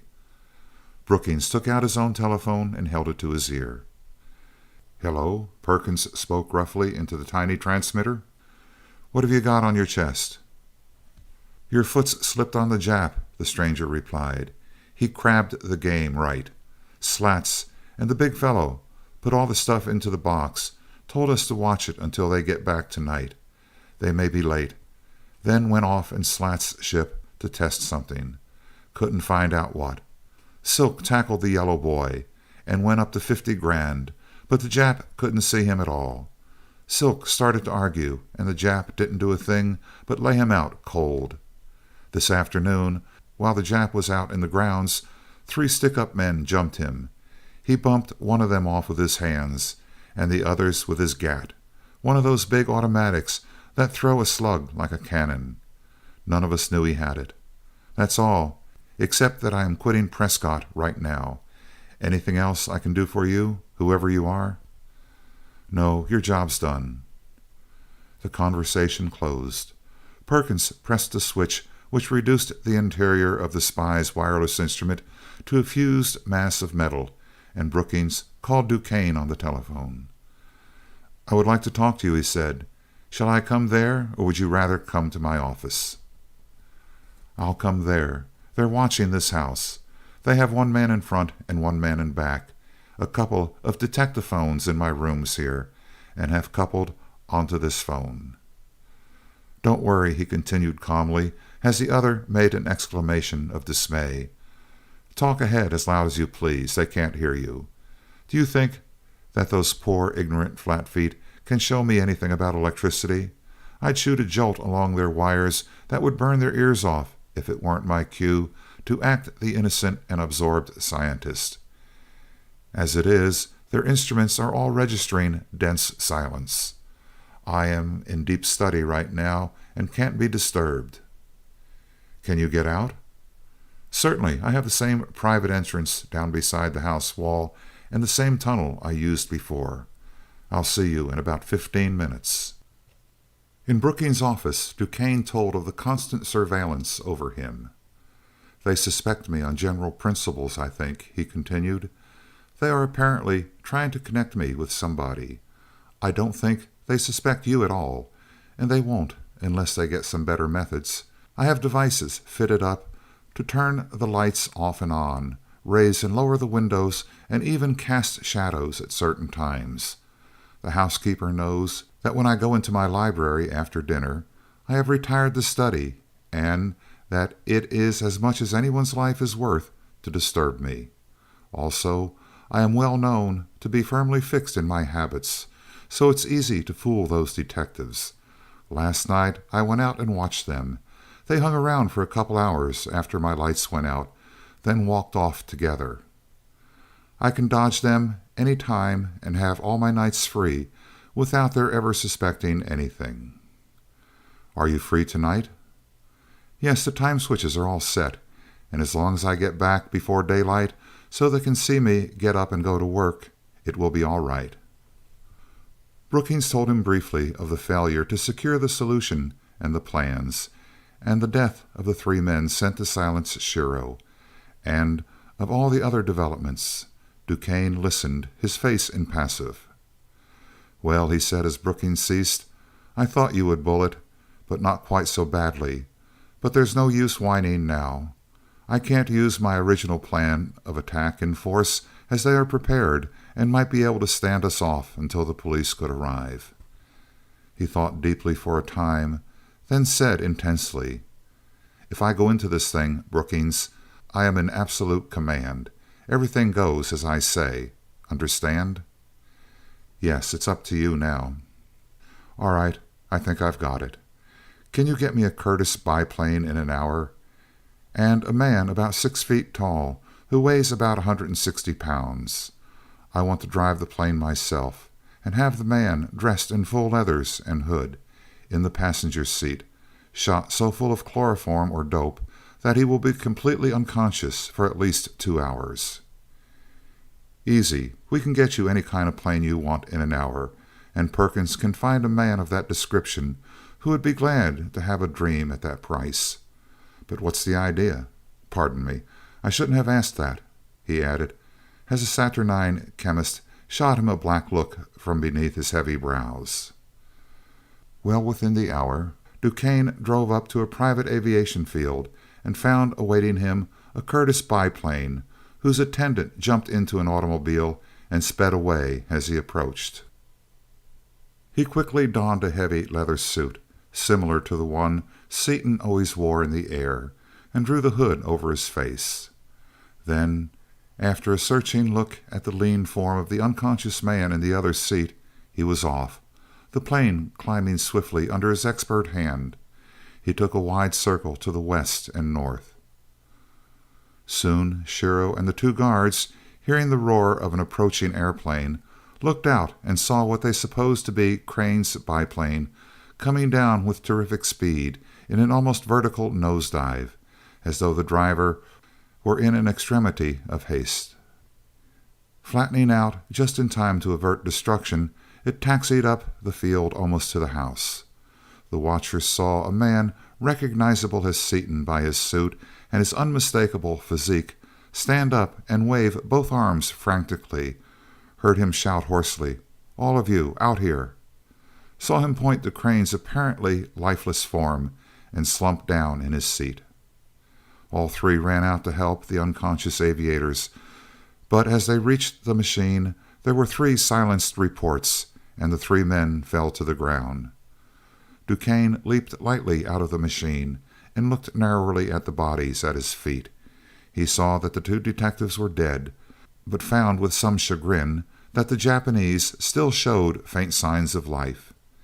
He half drew his pistol to finish the job, but observing that the victim was probably fatally wounded, he thrust it back into its holster and went on into the house. Drawing on rubber gloves, he rapidly blew the door off the safe with nitroglycerin and took out everything it contained. He set aside a roll of blueprints, numerous notebooks, some money and other valuables, and a small vial of solution. But of the larger bottle there was no trace. He then ransacked the entire house, from cellar to attic, with no better success. So cleverly was the entrance to the vault concealed in the basement wall that he failed to discover it. "I might have expected this of Crane," he thought, half aloud, after all the warning that fool Brookings persisted in giving him. "This is the natural result of his nonsense. The rest of the solution is probably in the safest safe deposit vault in the United States. But I've got their plans and notes, and enough solution for the present. I'll get the rest of it when I want it. There's more than one way to kill any cat that ever lived." Returning to the machine, Duquesne calmly stepped over the bodies of the detectives and the unconscious form of the dying Japanese, who was uttering an occasional groan. He started the engine and took his seat. There was an increasing roar as he opened the throttle, and soon he descended upon the field from which he had set out. He noted that there was a man in an automobile some distance from the hangar, evidently waiting to take care of the plane and his still unconscious passenger. Rapidly resuming his ordinary clothing, he stepped into his automobile and was soon back in his own rooms, poring over the blueprints and notebooks. Seaton and Crane both felt that something was wrong when they approached the landing field and saw that the landing lights were not burning, as they always were kept lighted whenever the plane was abroad after dark. By the dim light of the old moon, Crane made a bumpy landing, and they sprang from their seats and hastened toward the house. As they neared it, they heard a faint moan and turned toward the sound. Seaton whipped out his electric torch with one hand and his automatic pistol with the other. At the sight that met their eyes, however, he hastily replaced the weapon and bent over Shiro, a touch assuring him that the other two were beyond the reach of help. Silently they picked up the injured man and carried him gently into his own room, barely glancing at the wrecked safe on the way. Seaton applied first aid treatment to the ghastly wound in Shiro's head, which both men supposed to be certainly fatal, while Crane called a noted surgeon, asking him to come at once. He then telephoned the coroner, the police, and finally Prescott, with whom he held a long conversation. Having done all in their power for the unfortunate man, they stood at his bedside, their anger all the more terrible for the fact that it was silent.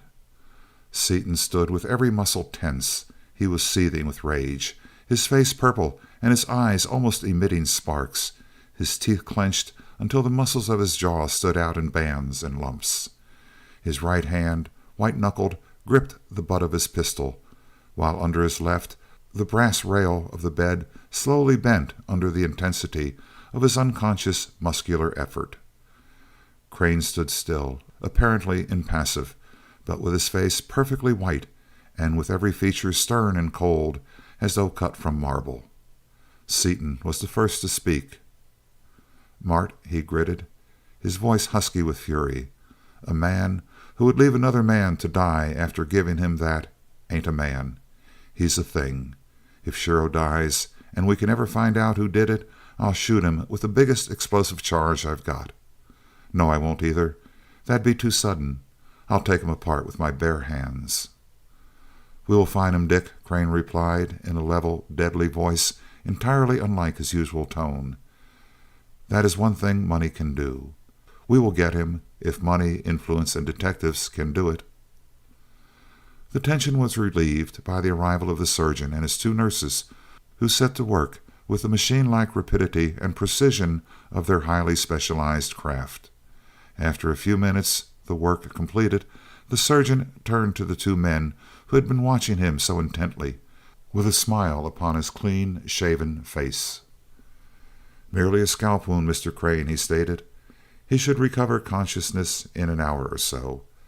Then, breaking in upon Seaton's exclamation, "It looks much worse than it really is. The bullet glanced off the skull instead of penetrating it, stunning him by the force of the blow. There are no indications that the brain is affected in any way, and while the affected area of the scalp is large, it is a clean wound and should heal rapidly. He will probably be up and around in a couple of days, and by the time his hair grows again, he will not be able to find a scar." As he took his leave, the police and coroner arrived. After making a thorough investigation, in which they learned what had been stolen and shrewdly deduced the manner in which the robbery had been accomplished, they departed, taking with them the bodies. They were authorized by Crane to offer a reward of $1,000,000 for information leading to the arrest and conviction of the murderer. After everyone except the nurses had gone, Crane showed them the rooms they were to occupy while caring for the wounded man.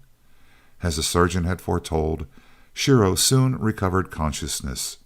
After telling his story, he dropped into a deep sleep, and Seaton and Crane, after another telephone conference with Prescott, retired for the rest of the night.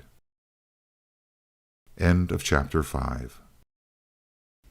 Chapter 6 of the Skylark of Space. The Object Compass at Work. Prescott, after a sleepless night, joined Seaton and Crane at breakfast. "What do you make of it, Mr. Prescott?" asked Crane. "Seaton here thinks it was Duquesne, possibly acting for some foreign power, after our flying machine to use in war. I think it was some big industrial concern after our power plant. What is your opinion?" "I haven't any," replied the great detective after a moment. "Either guess may be true, although I am almost positive that Dr. Duquesne has nothing to do with it either way. It was no ordinary burglary, that is certain from Shiro's story. It was done by someone who had exact information of your movements and habits. He chose a time when you were away, probably not so much from fear of you as because it was only in your absence that he could succeed as he did in getting all the guards out at once where he could handle them. He was a man with one accomplice, or who worked alone, and who was almost exactly Seaton's size and build. He was undoubtedly an expert, as he blew the safe and searched the whole house without leaving a fingerprint or any other clue, however slight, that I can find, a thing I have never before seen done in all my experience." "His size should help in locating him," declared Crane. "While there are undoubtedly thousands of men of Dick's 6 feet 1 2/5, they are fairly well scattered, are they not?" "Yes, they are, but his very size only makes it worse. I have gone over all the records I could, in the short time I have had, and can't find an expert of that class with anywhere near that description." "How about the third guard, the one who escaped?" asked Seaton. "He wasn't here. It was his afternoon off, you know, and he said that he wouldn't come back into the job on a bet, that he wasn't afraid of anything ordinary, but he didn't like the looks of things out here. That sounded fishy to me, and I fired him. He may have been the leak, of course, though I have always found him reliable before. If he did leak, he must have got a whale of a slice for it. He is under constant watch, and if we can ever get anything on him, I will nail him to the cross. But that doesn't help get this affair straightened out. I haven't given up, of course. There are lots of things not tried yet, but I must admit that temporarily at least I am up a stump." "Well," remarked Seaton, "that $1,000,000 reward will bring him in, sure. No honor that ever existed among thieves, or even among the free lances of diplomacy, could stand that strain." "I'm not so sure of that, Dick," said Crane. "If either one of our ideas is the right one, very few men would know enough about the affair to give pertinent information, and they probably would not live long enough to enjoy the reward very thoroughly. Even $1,000,000 fails in that case." "I rather agree with Mr. Crane, Seaton.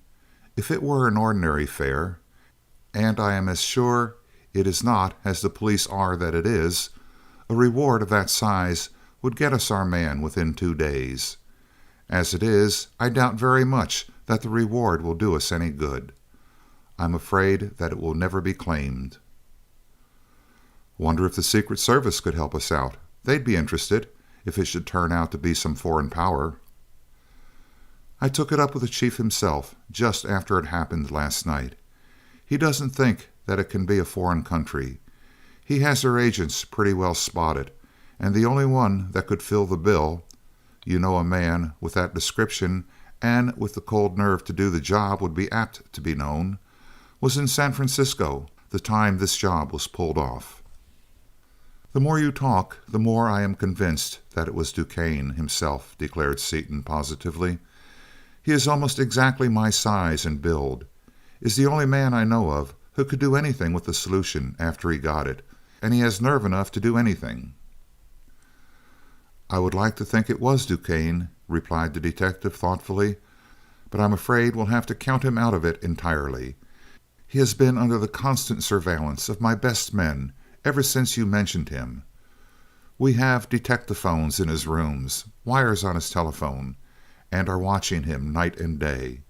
He never goes out except to work, never has any except unimportant telephone calls, and the instruments register only the occasional scratching of a match, the rustle of papers, and other noises of a man studying.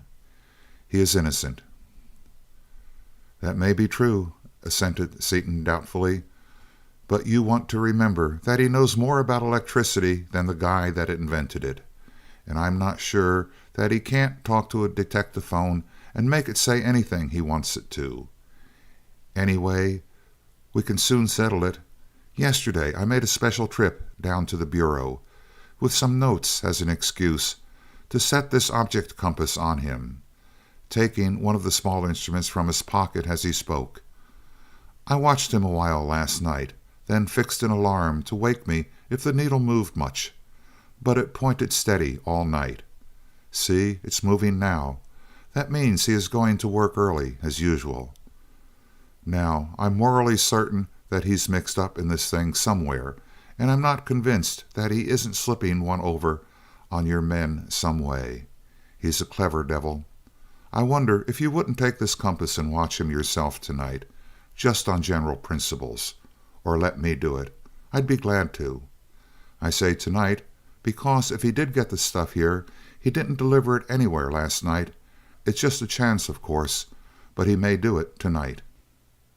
After the compass had been explained to the detective, he gladly consented to the plan, declaring that he would willingly spend the time just to watch such an unheard-of instrument work. After another hour of fruitless discussion, Prescott took his leave, saying that he would mount an impregnable guard from that time on. Late that evening, Prescott joined the two men who were watching Duquesne's house. They reported that all was perfectly quiet as usual. The scientist was in his library, the instruments registering only the usual occasional faint sounds of a man absorbed in study. But after an hour of waiting, and while the microphones made a noise as of rustling papers, the needle of the compass moved. It dipped slowly toward the earth, as though Duquesne were descending into the cellar, but at the same time the shadow of his unmistakable profile was thrown upon the window shade as he apparently crossed the room. "Can't you hear him walk?" demanded Prescott. "No, he has heavy Turkish rugs all over the library, and he always walks very lightly besides." Prescott watched the needle in amazement as it dipped deeper and deeper, pointing down into the earth almost under his feet, and then behind him, as though Duquesne had walked beneath him. He did not, could not believe it. He was certain that something had gone wrong with the strange instrument in his hand. Nevertheless, he followed the pointing needle. It led him beside Park Road, down the hill, straight toward the long bridge which forms one entrance to Rock Creek Park. Though skeptical, Prescott took no chances, and as he approached the bridge he left the road and concealed himself behind a clump of trees, from which point of vantage he could see the ground beneath the bridge as well as the roadway. Soon the bridge trembled under the weight of a heavy automobile going toward the city at a high rate of speed. He saw Duquesne, with a roll of papers under his arm, emerge from under the bridge just in time to leap aboard the automobile, which slowed down only enough to enable him to board it in safety. The detective noticed that the car was a Pierce Arrow limousine, a car not common even in Washington, and rushed out to get its number. But the license plates were so smeared with oil and dust that the numbers could not be read by the light of the tail lamp. Glancing at the compass in his hand, he saw that the delicate needle was now pointing steadily at the fleeing car, and all doubts as to the power of the instrument were dispelled. He rejoined his men, informed them that Duquesne had eluded them, and took one of them up the hill to a nearby garage. There he engaged a fast car and set out in pursuit, choosing the path for the chauffeur by means of the compass. His search ended at the residence of Brookings, the general manager of the great World Steel Corporation. Here he dismissed the car and watched the house while his assistant went to bring out the fast motorcycle used by Prescott when high speed was desirable.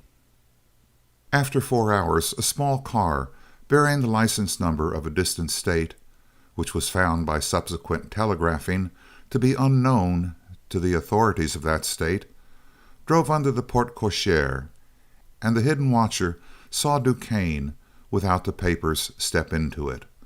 Knowing now what to expect, Prescott drove his racing motorcycle at full speed out to the Park Road bridge and concealed himself beneath the structure in a position commanding a view of the concrete abutment through which the scientist must have come. Soon he heard a car slow down overhead, heard a few rapid footfalls, and saw the dark form of a large man outlined against the gray face of the abutment. He saw the man lift his hand high above his head, and saw a black rectangle appear in the gray, engulf the man, and disappear. After a few minutes he approached the abutment and searched his face with the help of his flashlight.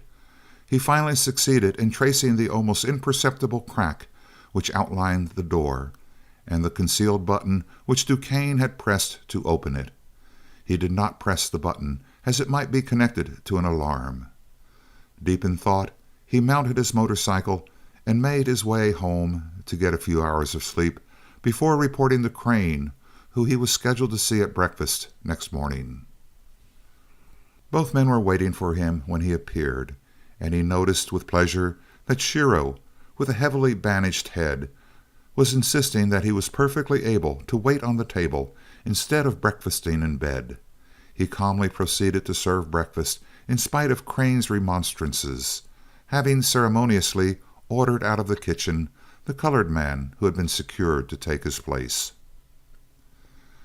"Well, gentlemen," the detective began, "part of the mystery is straightened out. I was entirely wrong, and each of you were partly right. It was Duquesne, in all probability. It is equally probable that a great company, in this case the World Steel Corporation, is backing him, though I don't believe there is a ghost of a show of ever being able to prove it in law. Your object compass did the trick." He narrated all the events of the previous night. "I'd like to send him to the chair for this job," said Seaton, with rising anger. "We ought to shoot him, anyway, damn him. I'm sorry duels have gone out of fashion, for I can't shoot him offhand the way things are now.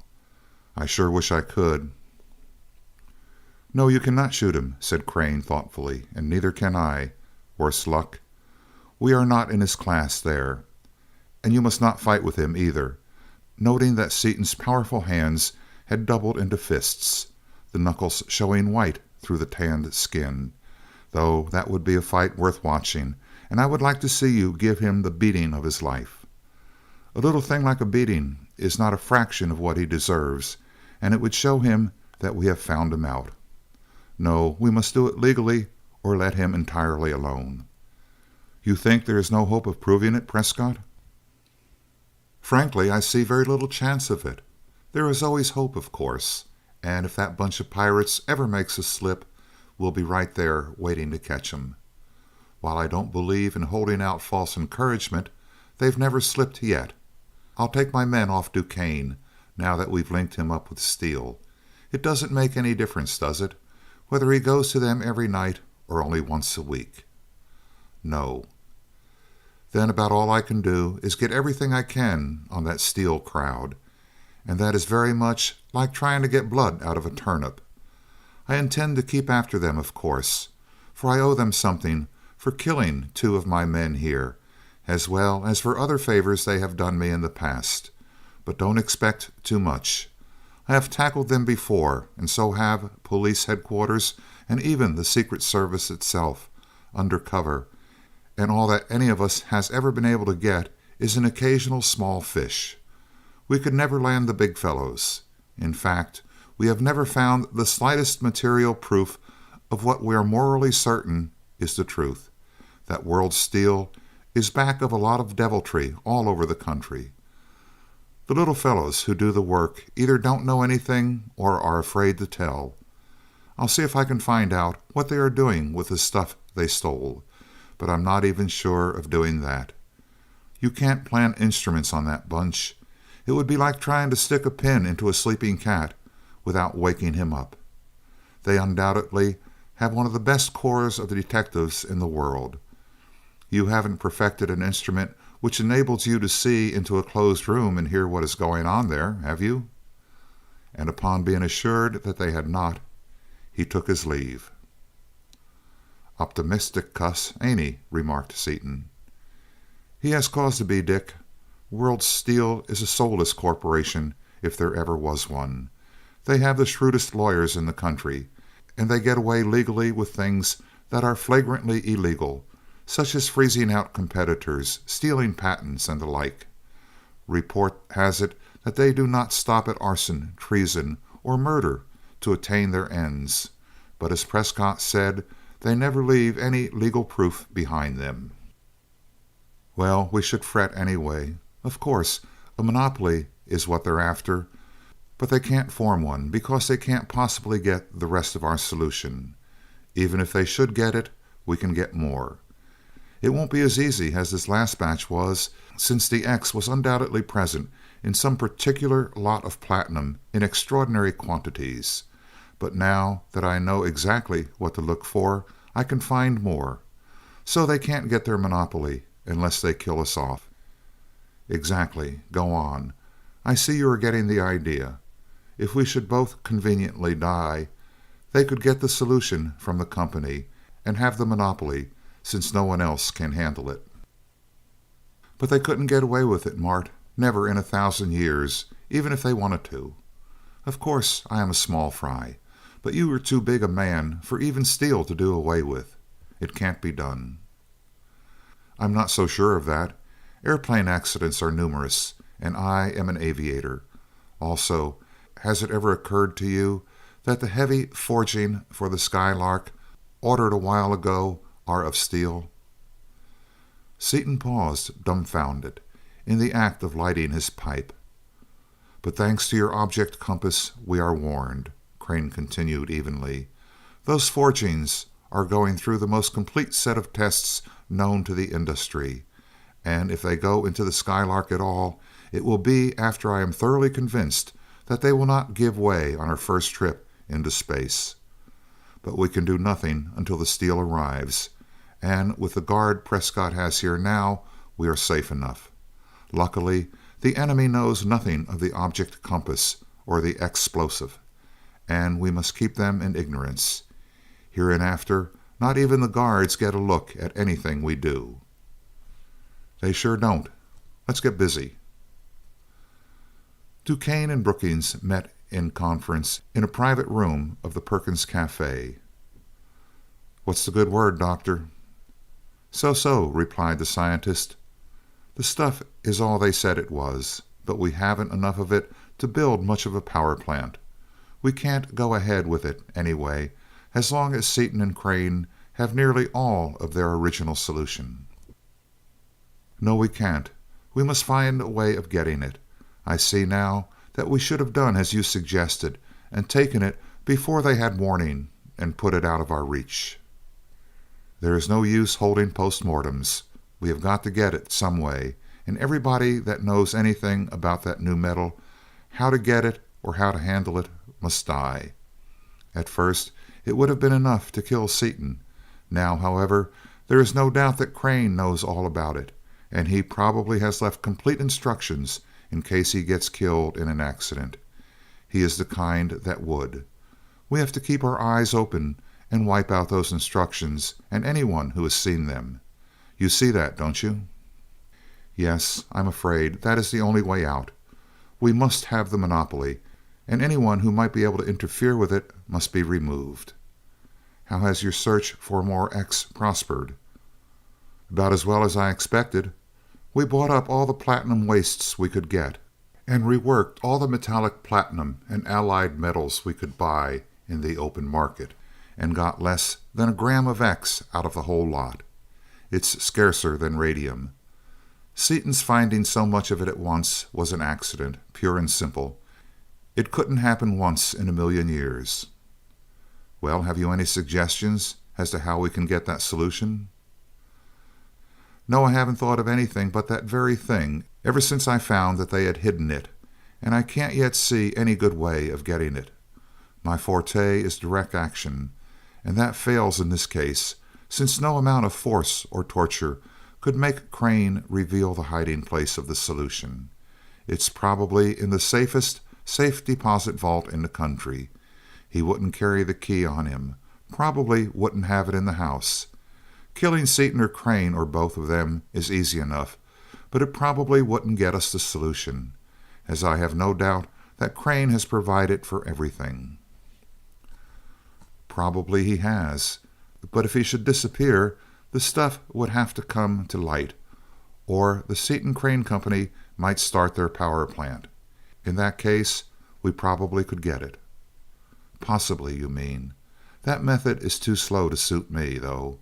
It would take months, perhaps years, and would be devilishly uncertain to boot. They'll know something is in the wind, and the stuff will be surrounded by every safeguard they can think of. There must be some better way than that, but I haven't been able to think of it." "Neither have I, but your phrase direct action gives me an idea. You say that method has failed. What do you think of trying indirect action in the shape of Perkins, who is indirection personified?" "Bring him in. He may be able to figure out something." Perkins was called in, and the main phases of the situation laid before him. The three men sat in silence for many minutes while the crafty strategist studied the problem. Finally he spoke. "There's only one way, gentlemen. We must get a handle on either Seaton or Crane strong enough to make them give up their bottle of dope, their plans, and everything." "Handle?" interrupted Duquesne. "You talk like a fool. You can't get anything on either of them." "You misunderstand me, Doctor. You can get a handle of some kind on any living man. Not necessarily in his past, you understand. I know that anything like that is out of the question in this case. But in his future. With some men it is money, with others power, with others fame, with others women or some woman, and so on down the list. What can we use here? Money is out of the question. So are power and fame, as they already have both in plain sight. It seems to me that women would be our best chance." "Ha!" snorted the chemist. "Crane has been chased by all the women of 3 continents so long that he's woman-proof. Seaton is worse. He's engaged and wouldn't realize that a woman was on his trail, even if you could find a better-looking one to work on him than the girl he's engaged to, which would be a hard job. Cleopatra herself couldn't swing that order." "Engaged? That makes it as simple as A, B, C." "Simple? In the devil's name, how?" "Easy as falling off a log. You have enough of the dope to build a space car from those plans, haven't you?" "Yes. What has that to do with the case?" "It has everything to do with it. I would suggest that we build such a car and use it to carry off the girl.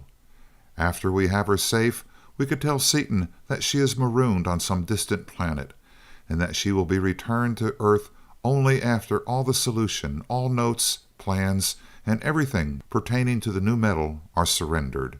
That will bring him, and Crane will consent. Then afterwards, Dr. Seaton may go away indefinitely, and if desirable, Mr. Crane may accompany him." "But suppose they try to fight?" asked Brookings. Perkins slid down into his chair in deep thought, his pale eyes under half-closed lids darting here and there, his stubby fingers worrying his watch chain restlessly. "Who is the girl?" he asked at last. "Dorothy Vaneman, the daughter of the lawyer. She's that auburn-haired beauty that the papers were so full of when she came out last year." "Vaneman is a director of the Seaton Crane Company. That makes it still better.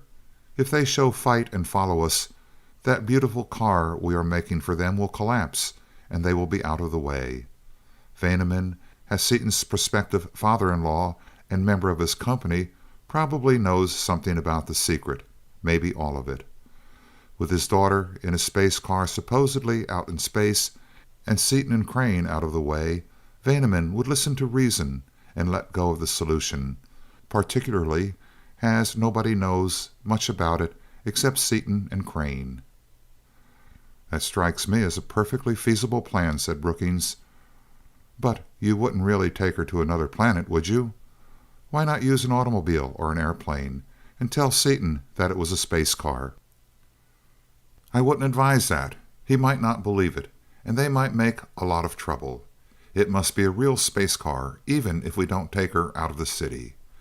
To make it more impressive, you should take her in plain sight of Seaton. No, that would be too dangerous, as I have found out from the police that Seaton has a permit to carry arms, and I know that he is one of the fastest men with a pistol in the whole country. Do it in plain sight of her folks, say, or a crowd of people, being masked, of course, and dressed in an aviator's suit with the hood and goggles on. Take her straight up out of sight, then hide her somewhere until Seaton listens to reason.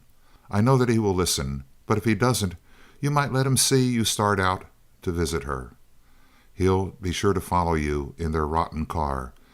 As soon as he does that, he's our meat. But that raises the question of who's going to drive the car." "I am," replied Duquesne. "I will need some help, though, as at least one man must stay with the girl while I bring the car back." "We don't want to let anybody else in on this if we can help it," cautioned Brookings. "You could go along, couldn't you, Perkins?" "Is it safe?" "Absolutely," answered Duquesne. "They have everything worked out to the Queen's taste." "That's all right, then. I'll take the trip. Also," turning to Brookings, "it will help in another little thing we are doing, the Spencer affair." "Haven't you got that stuff away from her yet, after having her locked up in that hellhole for 2 months?" asked Brookings. "No, she's stubborn as a mule. We have given her the 3rd degree time after time, but it's no use." "What is this?" asked Duquesne. "Deviltry in the main office?" "Yes. This Margaret Spencer claims that we swindled her father out of an invention and indirectly caused his death. She secured a position with us in search of evidence. She is an expert stenographer, and showed such ability that she was promoted until she became my secretary. Our detectives must have been asleep, as she made away with some photographs and drawings before they caught her. She has no real evidence, of course, but she might cause trouble with a jury, especially as she is one of the best-looking women in Washington. Perkins is holding her until she returns the stolen articles." "Why can't you kill her off?" "She cannot be disposed of until we know where the stuff is, because she says, and Perkins believes, that the evidence will show up in her effects. We must do something about her soon, as the search for her is dying down and she will be given up for dead." "What's the idea about her and the space car?" "If the car proves reliable, we might actually take her out into space and give her the choice between telling and walking back. She has nerve enough here on Earth to die before giving it up, but I don't believe any human being would be game to go it alone on a strange world. She'd wilt." "I believe you're right, Perkins. Your suggestions are the best way out. Don't you think so, Doctor?" "Yes. I don't see how we can fail. We're sure to win either way. You are prepared for trouble afterwards, of course?" "Certainly. But I don't think there will be much trouble. They can't possibly link the three of us together. They aren't wise to you, are they, Doctor?" "Not a chance," sneered DuQuesne. "They ran themselves ragged trying to get something on me, but they couldn't do it. They have given me up as a bad job. I am still as careful as ever, though. I am merely a pure scientist in the Bureau of Chemistry." All three laughed, and Perkins left the room.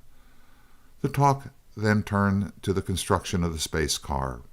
It was decided to rush the work on it so DuQuesne could familiarize himself with its operation, but not to take any steps in the actual abduction until such time as Seaton and Crane were ready to take their first flight, so that they could pursue the abductors in case Seaton was still obdurate after a few days of his fiancee's absence.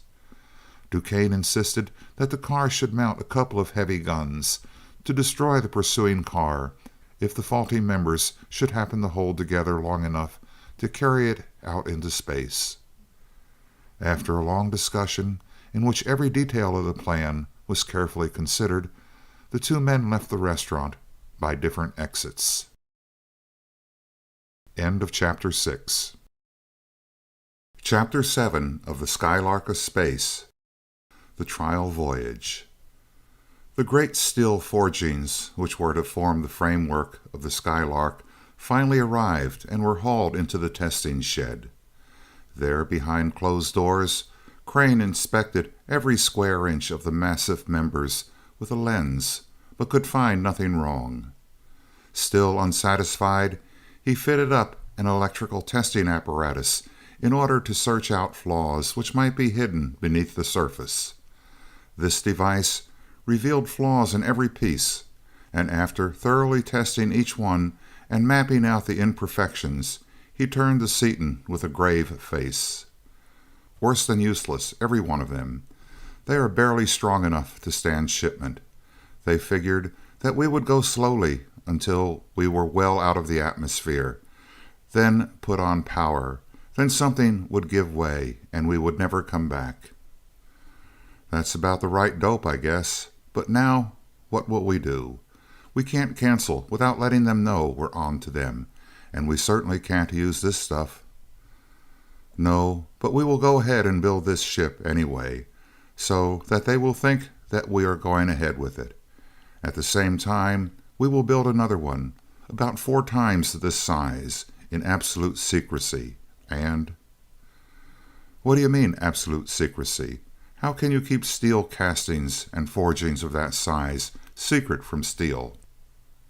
"I know a chap who owns and operates a small steel plant, so insignificant relatively that he has not yet been bought out or frozen out by steel. I was able to do him a small favor once, and I am sure that he will be glad to return it. We will not be able to oversee the work. That is a drawback. We can get McDougal to do it for us, however, and with him doing the work, we can rest assured that there will be nothing off color.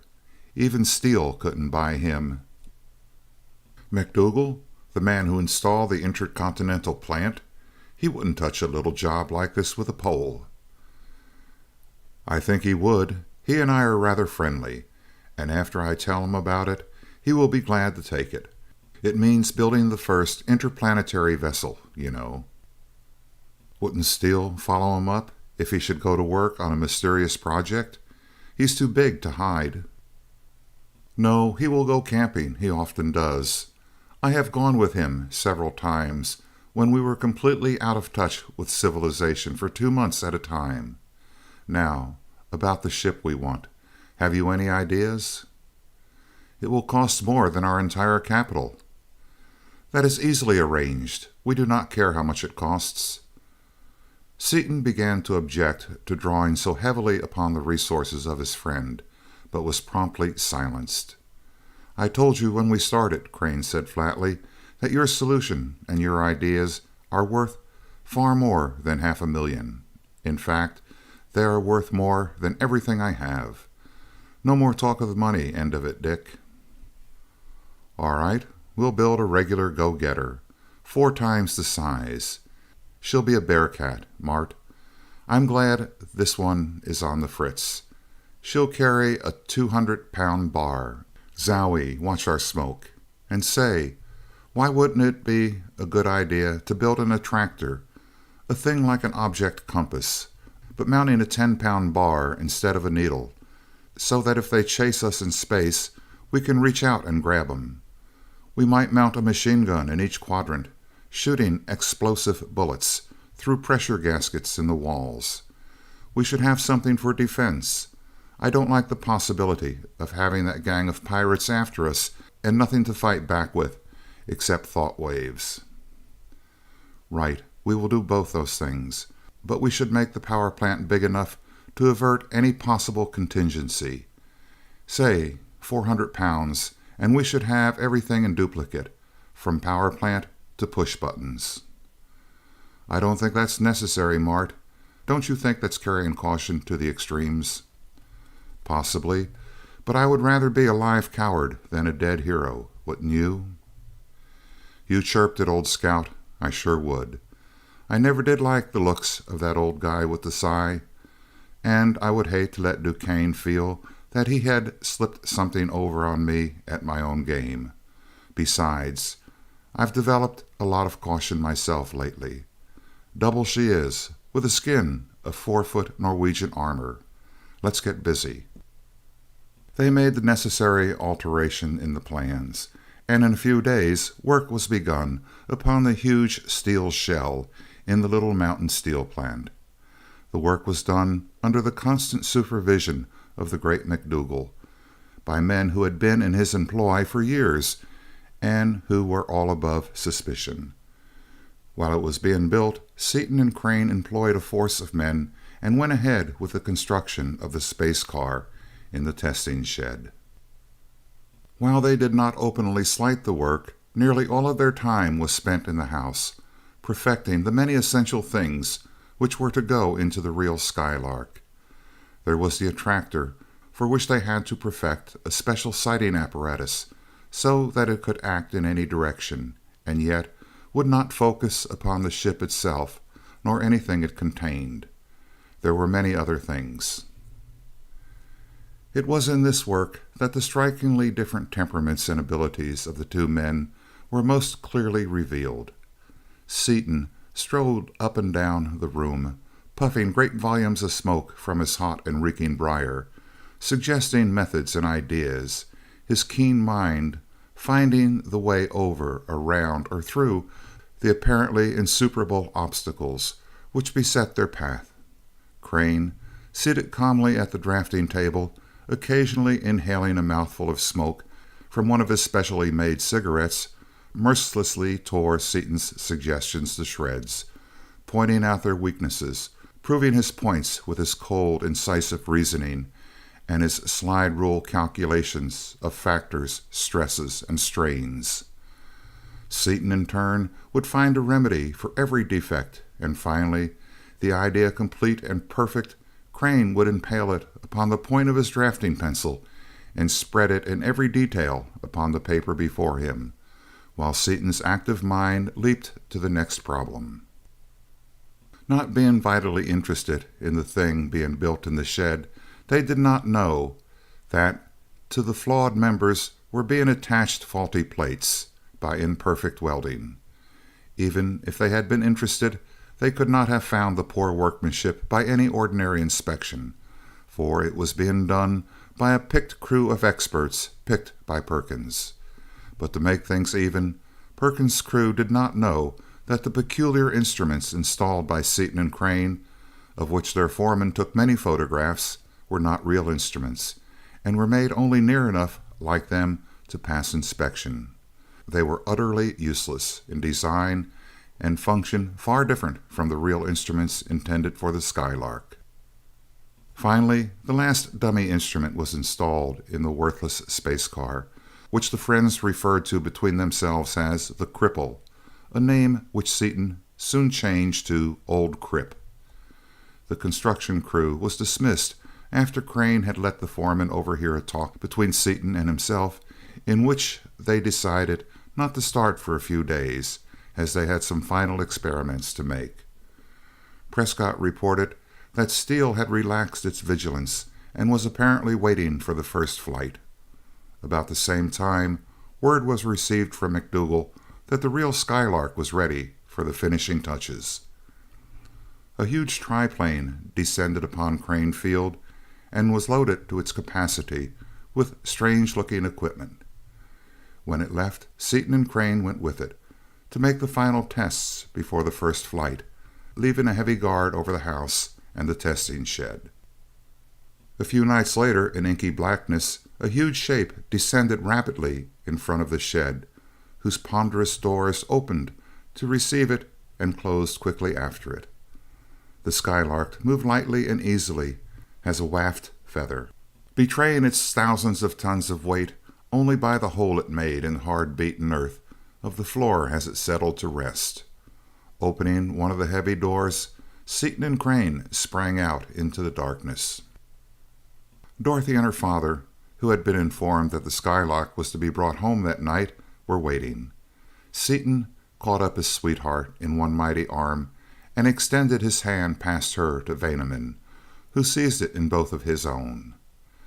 Upon the young man's face was the look of a victorious king returning from conquest. For a few minutes, disconnected exclamations were all that any of the party could utter. Then Seaton, loosening slightly his bear's hold upon Dorothy, spoke. "She flies," he cried exultantly. "She flies, dearest, like a ray of light for speed, and like a bit of thistledown for lightness. We've been around the moon." "Around the moon?" cried the two amazed visitors. "So soon?" asked Vaneman. "When did you start?" "Almost an hour ago," replied Crane readily. He had already taken out his watch. His voice was calm, his face quiet, but to those who knew him best, a deeper resonance in his voice and a deeper blue sparkle in his eyes betrayed his emotion. Both inventors were moved more than they could have told by their achievement, by the complete success of the great space cruiser upon which they had labored for months with all the power of their marvelous intellects. Seaton stood now at the summit of his pride.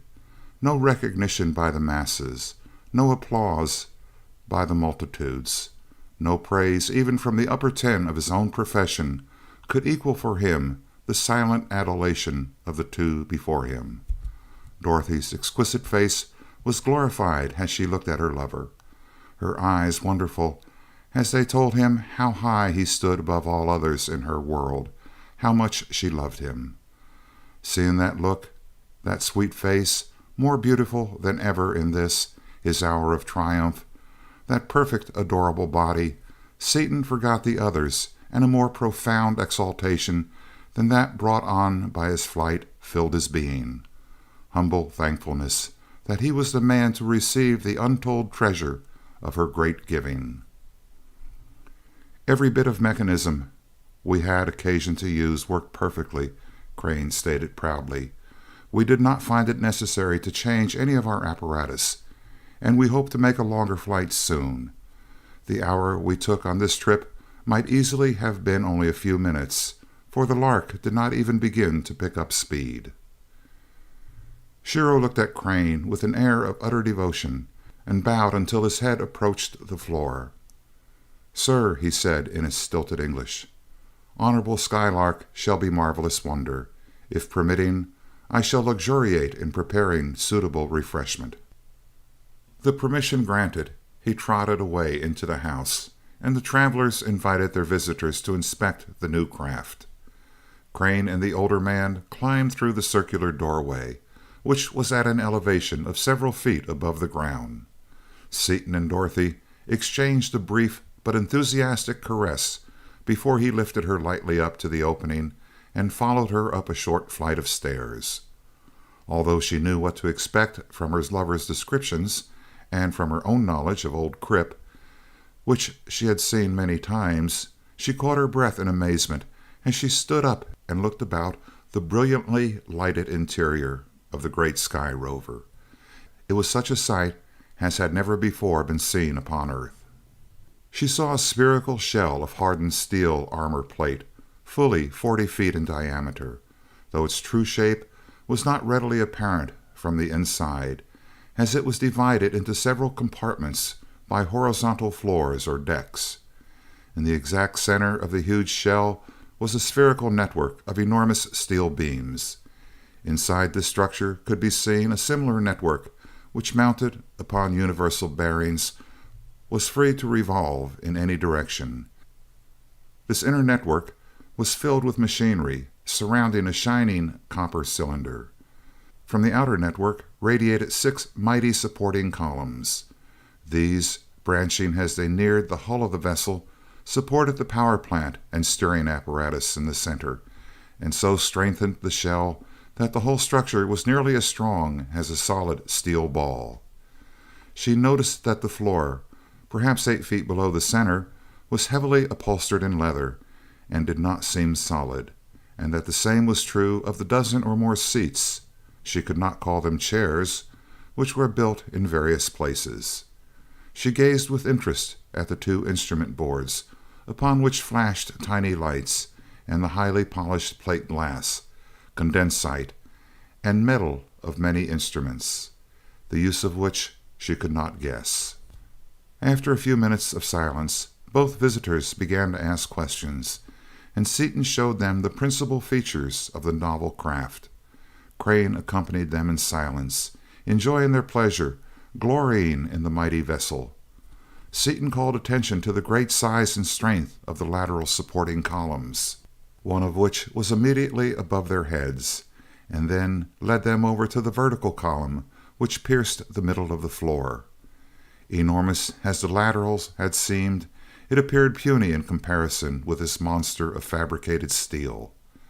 Seaton explained that the 2 verticals were many times stronger than the 4 laterals, as the center of gravity of the ship had been made lower than its geometrical center, so that the apparent motion of the vessel, and therefore the power of the bar, would usually be merely vertical. Resting one hand caressingly upon the huge column, he exultantly explained that these members were the last word in strength, made up of many separate I-beams and angles of the strongest known special steel, latticed and braced until no conceivable force could make them yield a millimeter. "But why such strength?" asked the lawyer doubtfully. "This column alone would hold up the Brooklyn Bridge." "To hold down the power plant so that the bar won't tear through the ship when we cut her loose," replied Seaton. "Have you any idea how fast this bird can fly?" "Well, I have heard you speak of traveling with the velocity of light, but that is overdrawn, isn't it?" "Not very much.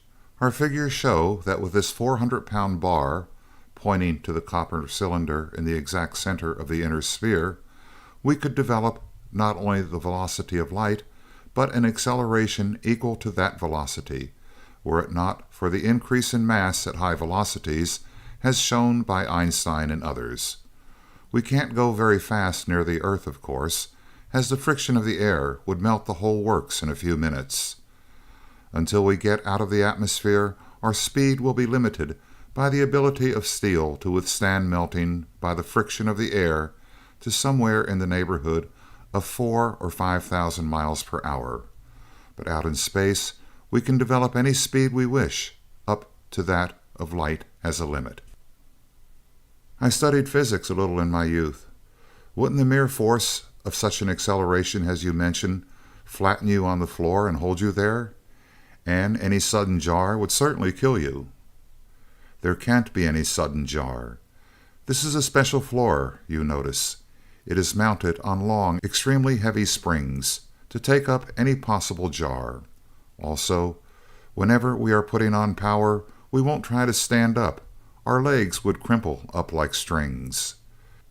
We ride securely strapped into those special seats, which are mounted the same as the floor, only a whole lot more so. As to the acceleration... That word means picking up speed, doesn't it? Interrupted Dorothy. The rate of picking up speed, corrected Seaton. That is, if you were going 40 miles an hour 1 minute and 50 the next minute, your acceleration would be 10 miles per hour per minute. See, it's acceleration that makes you feel funny when you start up or down in an elevator. Then riding in this thing will be like starting up in an elevator, so that your heart sinks into your boots and you can't breathe? Yes, only worse. We will pick up speed faster and keep on doing it. Seriously, interrupted the lawyer, do you think that the human body can stand any such acceleration as that? I don't know. We're going to find out by starting out slowly and increasing our acceleration to as much as we can stand. I see, Vaneman replied. But how are you going to steer her? How do you keep permanent reference points, since there are no directions in space? That was our hardest problem, explained Seaton, but Martin solved it perfectly. See the power plant up there? Notice those big supporting rings and bearings? Well, the power plant is entirely separate from the ship, as it is inside that inner sphere, about which the outer sphere and the ship itself are free to revolve in any direction. No matter how much the ship rolls and pitches, as she is bound to do every time we come near enough to any star or planet to be influenced by its gravitation, the bar stays where it is pointed. Those 6 big jackets in the outer sphere, on the 6 sides of the bar, cover 6 pairs of gyroscope wheels, weighing several tons each, turning at a terrific speed in a vacuum. The gyroscopes keep the whole outer sphere in exactly the same position as long as they are kept turning, and afford us not only permanent planes of reference, but also a solid foundation in those planes which can be used in pointing the bar. The bar can be turned instantly to any direction whatever by special electrical instruments on the boards. You see, the outer sphere stays immovably fixed in that position, with the bar at liberty to turn in any direction inside it, and the ship at liberty to do the same thing outside it. Now we will show you where we sleep, Seaton continued. We have 8 rooms, 4 below and 4 above, leading the way to a narrow, steep steel stairway and down into a very narrow hall, from either side of which 2 doors opened. This is my room. The adjoining one is Mart's. Shiro sleeps across the hall. The rest of the rooms are for our guests on future trips.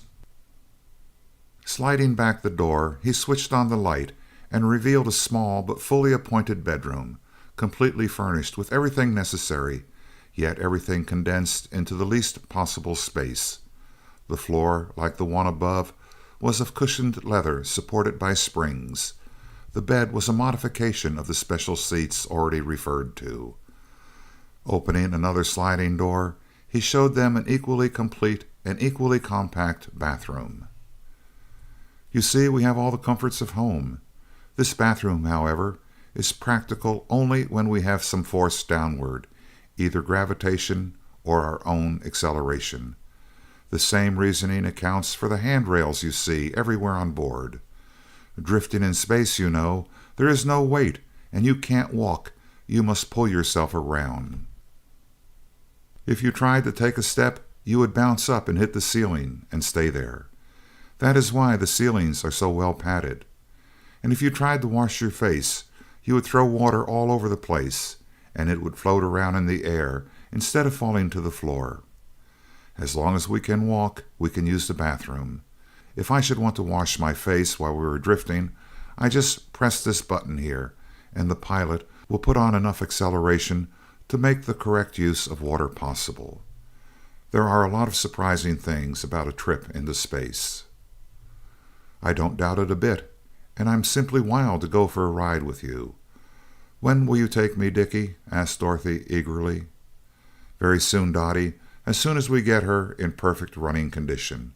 You shall be the first to ride with us, I promise you." "Where do you cook and eat? How do you see out? How about the air and water supply? How do you keep warm or cool, as the case may be?" asked the girl's father, as though he were cross-examining a witness. "Shiro has a galley on the main floor, and tables fold up into the wall of the main compartment. The passengers see out by sliding back steel panels which normally cover the windows. The pilot can see in any direction from his seat at the instrument board by means of special instruments, something like periscopes. The windows are made of optical glass similar to that used in the largest telescopes. They are nearly as thick as the hull and have a compressive resistance almost equal to that of armor steel. Although so thick, they are crystal clear, and a speck of dust on the outer surface is easily seen. We have water enough in tanks to last us 3 months, or indefinitely if we should have to be careful, as we can automatically distill and purify all our wastewater, recovering absolutely pure H2O. We have compressed air also in tanks, but we need very little, as the air is constantly being purified. Also, we have oxygen generating apparatus aboard, in case we should run short. And to keep warm, we have electric heating coils run by the practically inexhaustible power of a small metal bar. If we get too near the sun and get too warm, we have a refrigerating machine to cool us off. Anything else?" "You'd better give up, Dad," laughingly advised his daughter. "You've thought of everything, haven't you, Dick?" "Mart has, I think. This is all his doing, you know. I wouldn't have thought of a tenth of it myself." "I must remind you, young folks," said the older man, glancing at his watch, "that it is very late, and high time for Dottie and me to be going home. We would like to stay and see the rest of it, but you know we must be away from here before daylight." As they went into the house, Vaneman asked, "What does the other side of the moon look like? I have always been curious about it." "We were not able to see much," replied Crane. "It was too dark, and we did not take time to explore it. But from what we could see by means of our searchlight, it is very much like this side, the most barren and desolate place imaginable. After we go to Mars, we intend to explore the moon thoroughly." "Mars, then, is your first goal? When do you intend to start?" "We haven't decided definitely. Probably in a day or two. Everything is ready now." As the Vanemans had come out in the streetcar in order to attract as little attention as possible, Seaton volunteered to take them home in one of Crane's cars. As they bade Crane good night, after enjoying Shiro's suitable refreshment, the lawyer took the chauffeur's seat, motioning his daughter and Seaton into the closed body of the car. As soon as they had started, Dorothy turned in the embrace of her lover's arm. "Dick," she said fiercely, "I would have been worried sick if I had known that you were way off there." "I knew it, sweetheart. That's why I didn't tell you we were going. We both knew the Skylark was perfectly safe, but I knew that you would worry about our first trip. Now that we have been to the moon, you won't be uneasy when we go to Mars, will you, dear?" "I can't help it, boy. I will be afraid that something terrible has happened every minute. Won't you take me with you? Then, if anything happens, it will happen to both of us, and that is as it should be. You know that I wouldn't want to keep on living if anything should happen to you." He put both arms around her as his reply, and pressed his cheek to hers. "Dorothy, sweetheart, I know exactly how you feel. I feel the same way myself. I'm awfully sorry, dear, but I can't do it. I know the machine is safe, but I've got to prove it to everybody else before I take you on a long trip with me. Your father will agree with me that you ought not to go, on the first trip or two anyway, and besides, what would Madame Grundy say?" "Well, there is a way," she began, and he felt her face turn hot. His arms tightened around her, and his breath came fast. "I know it, sweetheart, and I would like nothing better in the world than to be married today and take our honeymoon in the Skylark, but I can't do it. After we come back from the first long trip, we will be married just as soon as you say ready, and after that we will always be together wherever I go. But I can't take even the millionth part of a chance with anything as valuable as you are. You see that, don't you, Dottie?" "I suppose so," she returned disconsolately. "But you'll make it a short trip, for my sake. I know. I won't rest a minute until you get back. I promise you that we won't be gone more than 4 days. Then for the greatest honeymoon that ever was." And they clung together in the dark body of the car, each busy with solemn and beautiful thoughts of the happiness to come. They soon reached their destination. As they entered the house, Dorothy made one more attempt. "Dad, Dick is just too perfectly mean. He says he won't take me on the first trip. If you were going out there, wouldn't Mother want to go along too?" After listening to Seaton, he gave his decision. "Dick is right, kitten. He must make the long trip first. Then, after the machine is proved reliable, you may go with him. I can think of no better way of spending a honeymoon. It will be a new one at least, and you needn't worry about the boys getting back safely. I might not trust either of them alone, but together they are invincible. Good night, children. I wish you success, Dick," as he turned away. Seaton took a lover's leave of Dorothy and went into the lawyer's study, taking an envelope from his pocket. "Mr. Vaneman," he said in a low voice, "we think the Steele crowd is still camping on our trail. We are ready for them, with a lot of stuff that they never heard of. But in case anything goes wrong, Martin has written between the lines of this legal form, in invisible ink A36, exactly how to get possession of all our notes and plans, so that the company can go ahead with everything. With those directions, any chemist can find and use the stuff safely. Please put this envelope in the safest place you can think of, and then forget it, unless they get both Crane and me. There's about 1 chance in a million of their doing that, but Mart doesn't gamble on even that chance." "He is right, Dick. I believe that you can outwit them in any situation, but I will keep this paper where no one except myself can ever see it, nevertheless. Good night, son, and good luck." "The same to you, sir, and thank you. Good night." End of Chapter 7. Chapter 8 of the Skylark of Space. Indirect Action. The afternoon following the homecoming of the Skylark, Seaton and Dorothy returned from a long horseback ride in the park. After Seaton had mounted his motorcycle, Dorothy turned toward a bench in the shade of an old elm to watch a game of tennis on the court next door. Scarcely had she seated herself when a great copper-plated ball alighted upon the lawn in front of her. A heavy steel door snapped open, and a powerful figure clad in aviator's leather, the face completely covered by the hood, leaped out. She jumped to her feet with a cry of joyful surprise, thinking it was Seaton, a cry which died suddenly as she realized that Seaton had just left her, and that this vessel was far too small to be the Skylark. She turned in flight, but the stranger caught her in 3 strides. She found herself helpless in a pair of arms equal in strength to Seaton's own. Picking her up lightly as a baby, DuQuesne carried her over to the space car.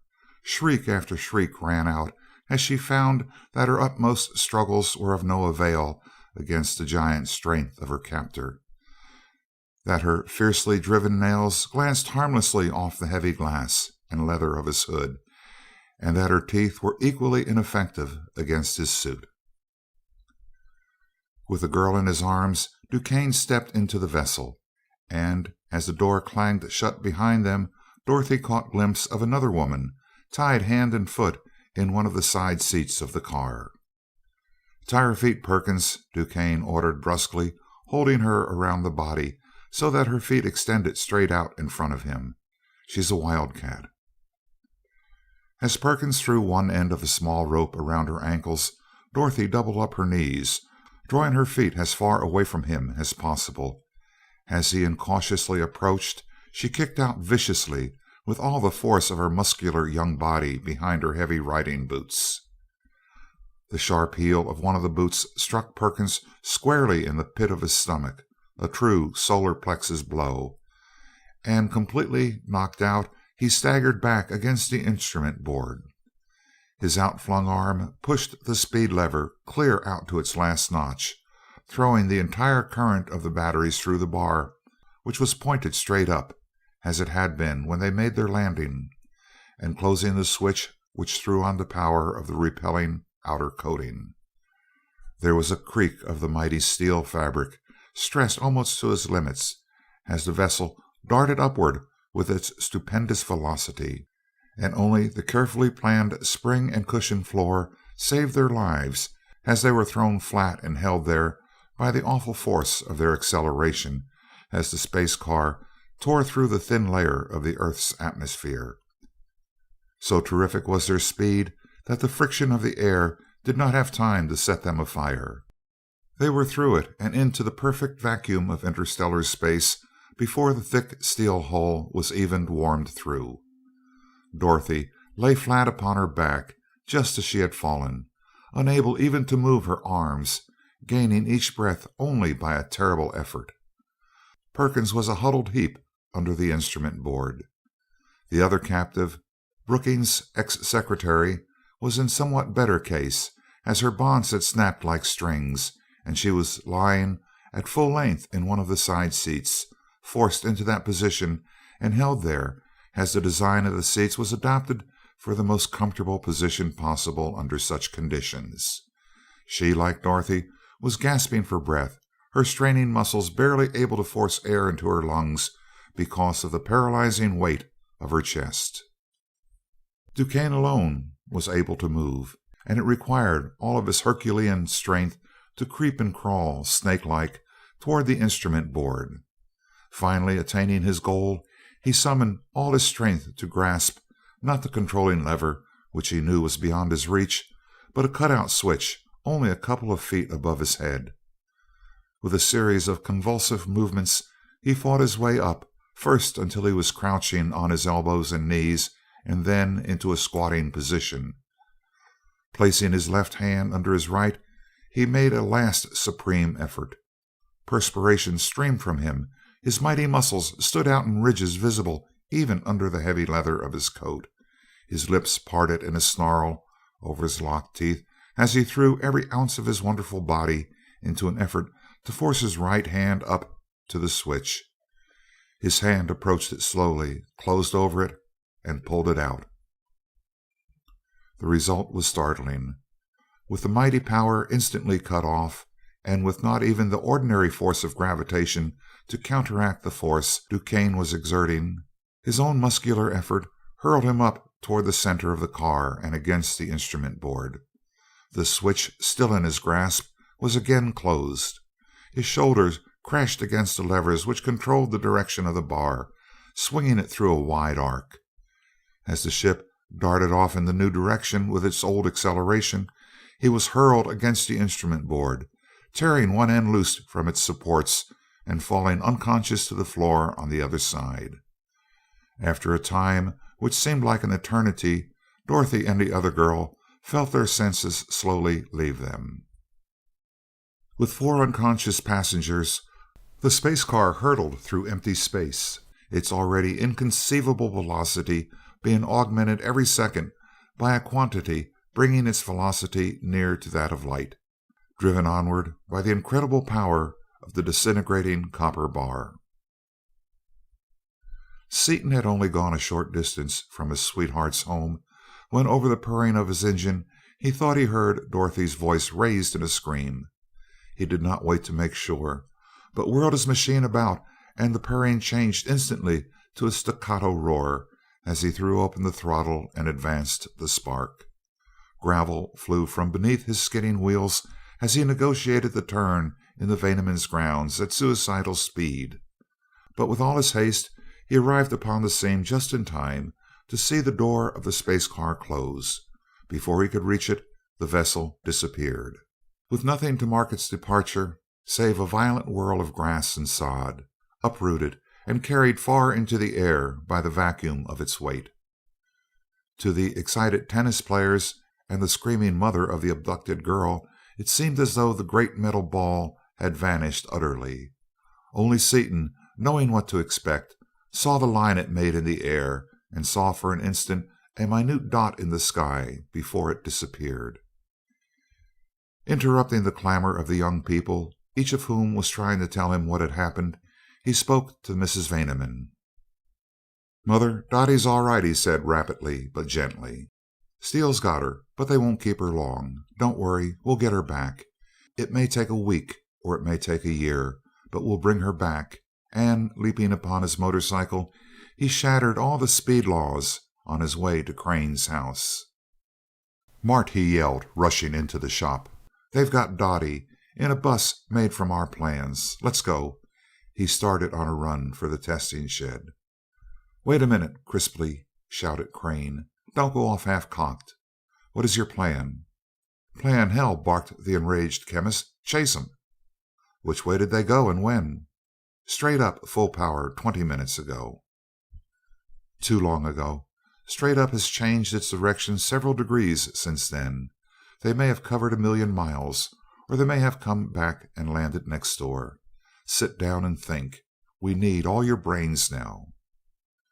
Regaining his self-possession as the wisdom of his friend's advice came home to him, Seaton sat down and pulled out his pipe. There was a tense silence for an instant.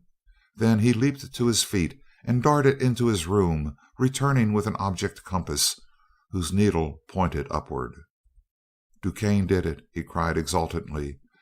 "This baby is still looking right at him. Now let's go. Make it snappy." "Not yet.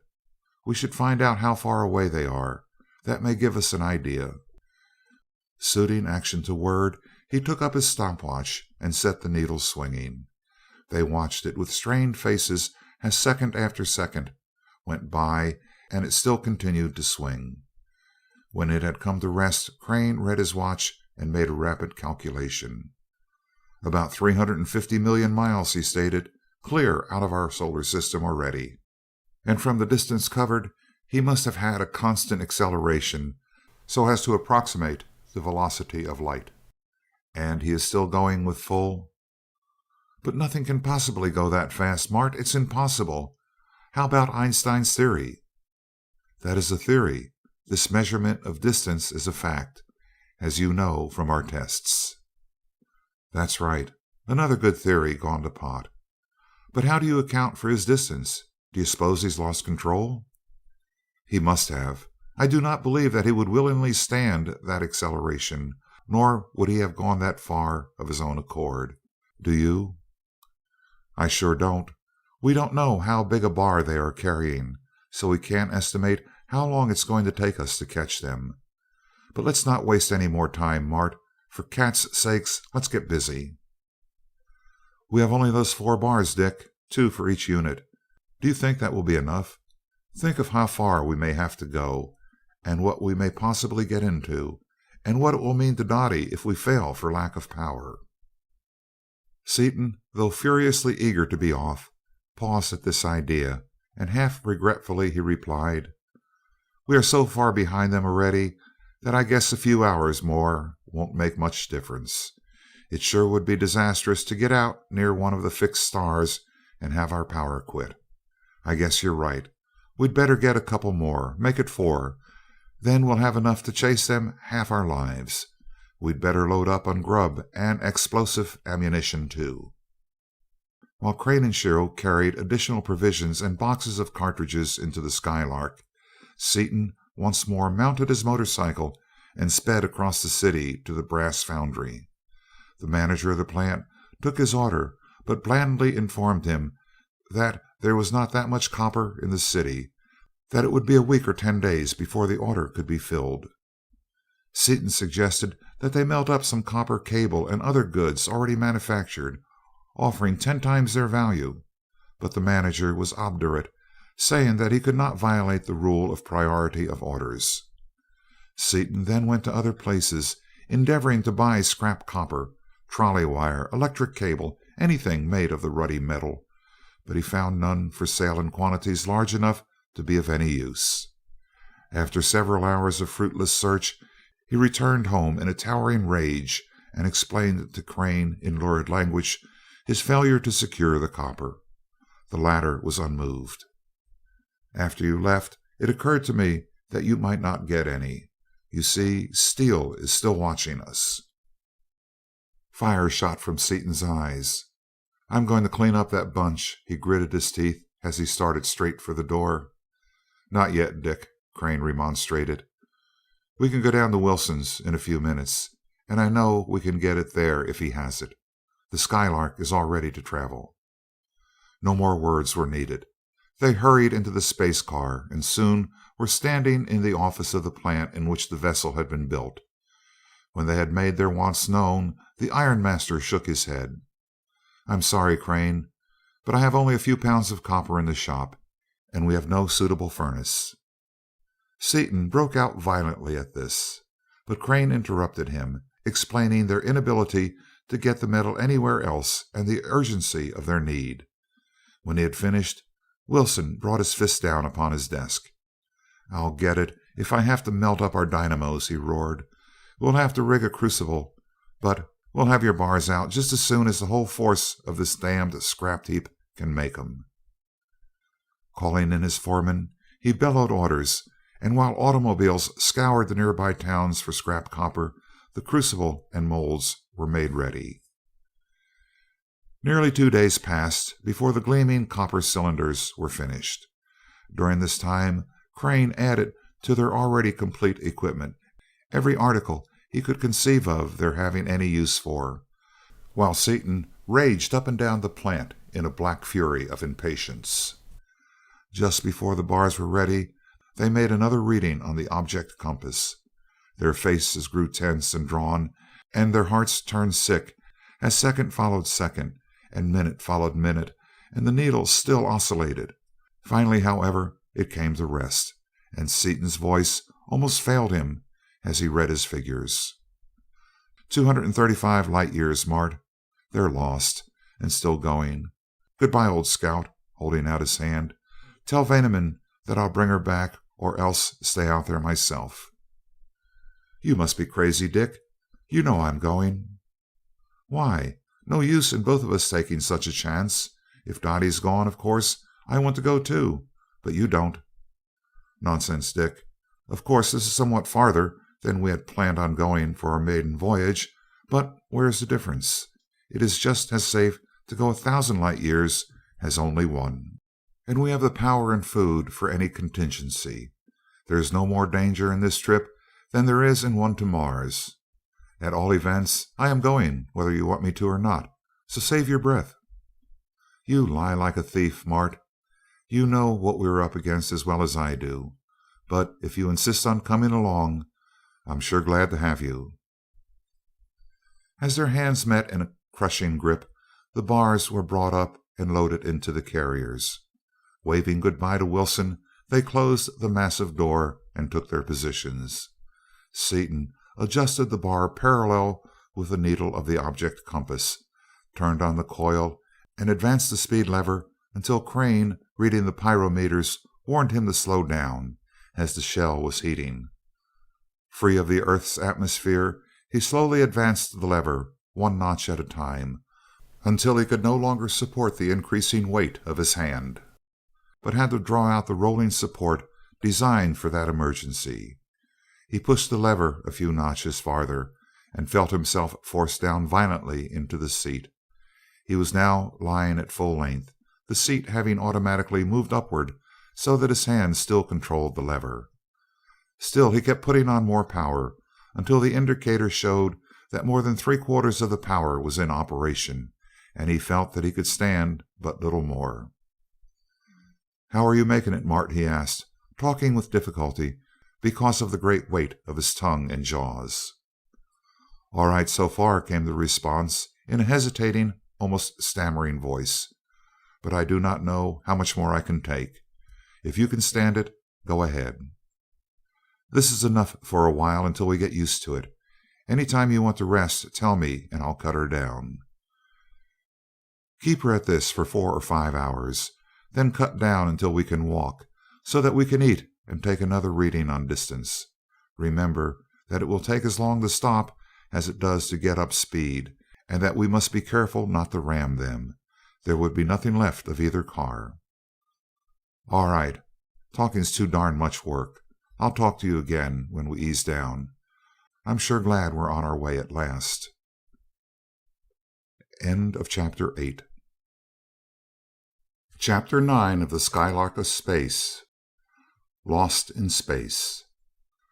For 48 hours, the uncontrolled atomic motor dragged the masterless vessel with its 4 unconscious passengers through the illimitable reaches of empty space with an awful and constantly increasing velocity. When only a few traces of copper remained in the power plant, the acceleration began to decrease, and the powerful springs began to restore the floor and the seats to their normal positions.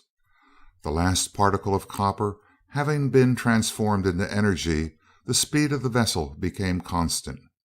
Apparently motionless to those inside it, it was in reality traversing space with a velocity thousands of times greater than that of light.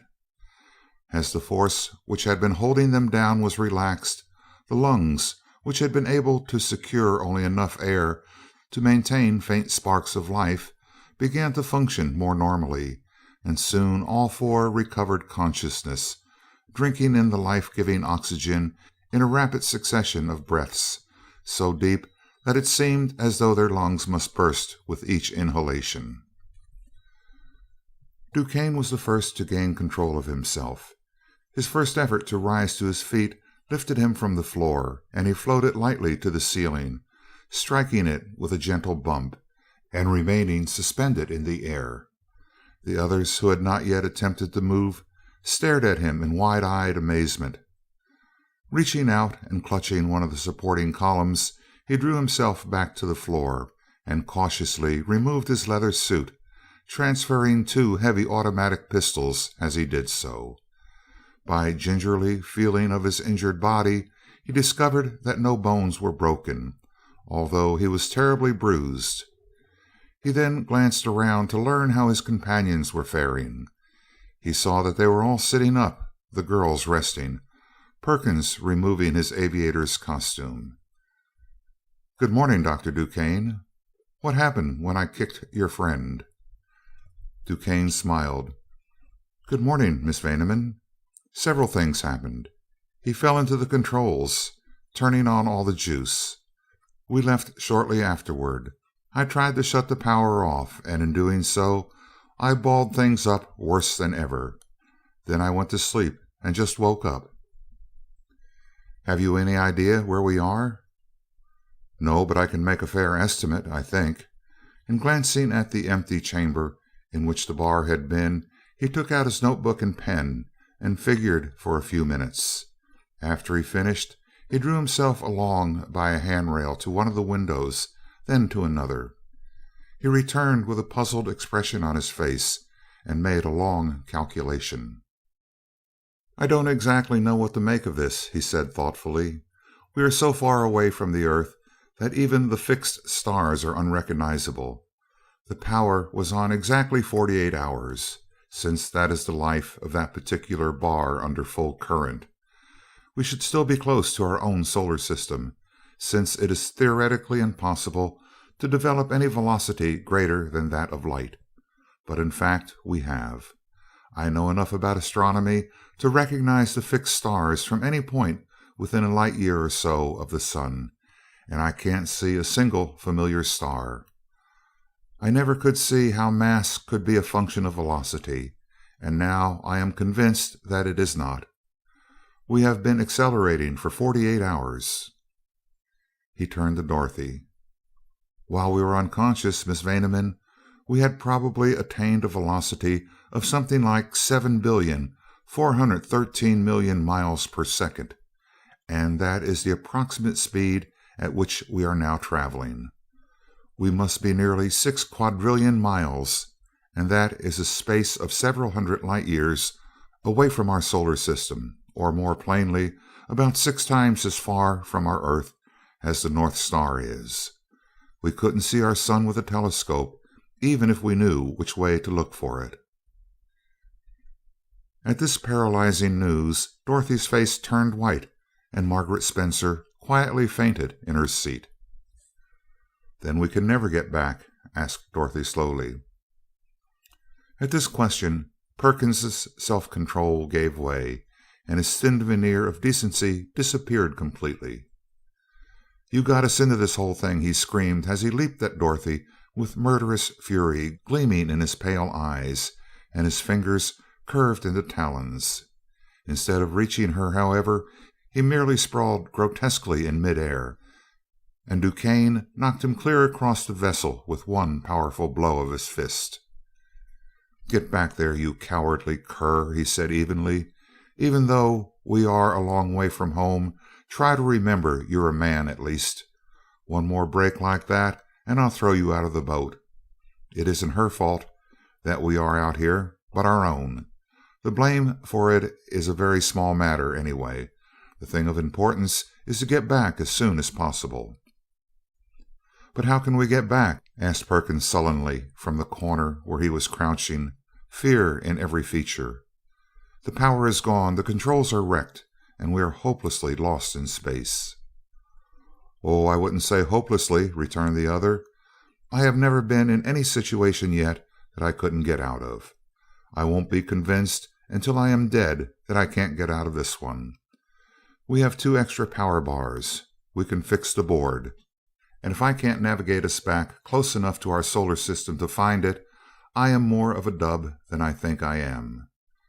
How about a little bite to eat?" "Show us where it is," exclaimed Dorothy. "Now that you mention it, I find that I am starved to death." Duquesne looked at her keenly. "I admire your nerve, Miss Vaneman. I didn't suppose that that animal over there would show such a wide streak of yellow, but I was rather afraid that you girls might go to pieces." "I'm scared blue, of course," Dorothy admitted frankly, "but hysterics won't do any good, and we simply must get back." "Certainly we must, and we will," stated Duquesne calmly. "If you like, you might find something for us to eat in the galley there, while I see what I can do with this board that I wrecked with my head. By the way, that cubbyhole there is the apartment reserved for you 2 ladies. We are in rather cramped quarters, but I think you will find everything you need." As Dorothy drew herself along the handrail toward the room designated, accompanied by the other girl, who, though conscious, had paid little attention to anything around her, she could not help feeling a thrill of admiration for the splendid villain who had abducted her. Calm and cool, always master of himself, apparently paying no attention to the terrible bruises which disfigured half his face and doubtless half his body as well, she admitted to herself that it was only his example which had enabled her to maintain her self-control in their present plight. As she crawled over Perkins's discarded suit, she remembered that he had not taken any weapons from it. After a rapid glance around to assure herself that she was not being watched, she quickly searched the coat, bringing to light not 1 but 2 pistols, which she thrust into her pocket. She saw with relief that they were regulation army automatics, with whose use she was familiar from much target practice with Seaton. In the room, which was a miniature of the one she had seen on the Skylark, the girls found clothing, toilet articles, and everything necessary for a long trip. As they were setting themselves to rights, Dorothy elected to stay in her riding suit. They surveyed each other frankly, and each was reassured by what she saw. Dorothy saw a girl of 22, of her own stature, with a mass of heavy, wavy black hair. Her eyes, a singularly rich and deep brown, contrasted strangely with the beautiful ivory of her skin. She was normally a beautiful girl, thought Dorothy, but her beauty was marred by suffering and privation. Her naturally slender form was thin, her face was haggard and worn. The stranger broke the silence. "I'm Margaret Spencer," she began abruptly. former secretary to His Royal Highness Brookings of Steel. They swindled my father out of an invention worth millions, and he died broken hearted. I got the job to see if I couldn't get enough evidence to convict them, and I had quite a lot when they caught me. I had some things that they were afraid to lose, and I had them so well hidden that they couldn't find them, so they kidnapped me to make me give them back. They haven't dared kill me so far, for fear the evidence will show up after my death, which it will. However, I will be legally dead before long, and then they know the whole thing will come out. So they have brought me out here to make me talk or kill me. Talking won't do me any good now, though, and I don't believe it ever would have. They would have killed me after they got the stuff back, anyway. So you see, I at least will never get back to the earth alive. Cheer up. We'll all get back safely. No, we won't. You don't know that man Perkins, if that is his name. I never heard him called any real name before. He is simply unspeakable, vile, hideous, everything that is base. He was my jailer, and I utterly loathe and despise him. He is mean and underhanded and tricky. He reminds me of a slimy, poisonous snake. He will kill me, I know it. But how about Dr. Duquesne? Surely he isn't that kind of man. He wouldn't let him. I've never met him before, but from what I heard of him in the office, he's even worse than Perkins, but in an entirely different way.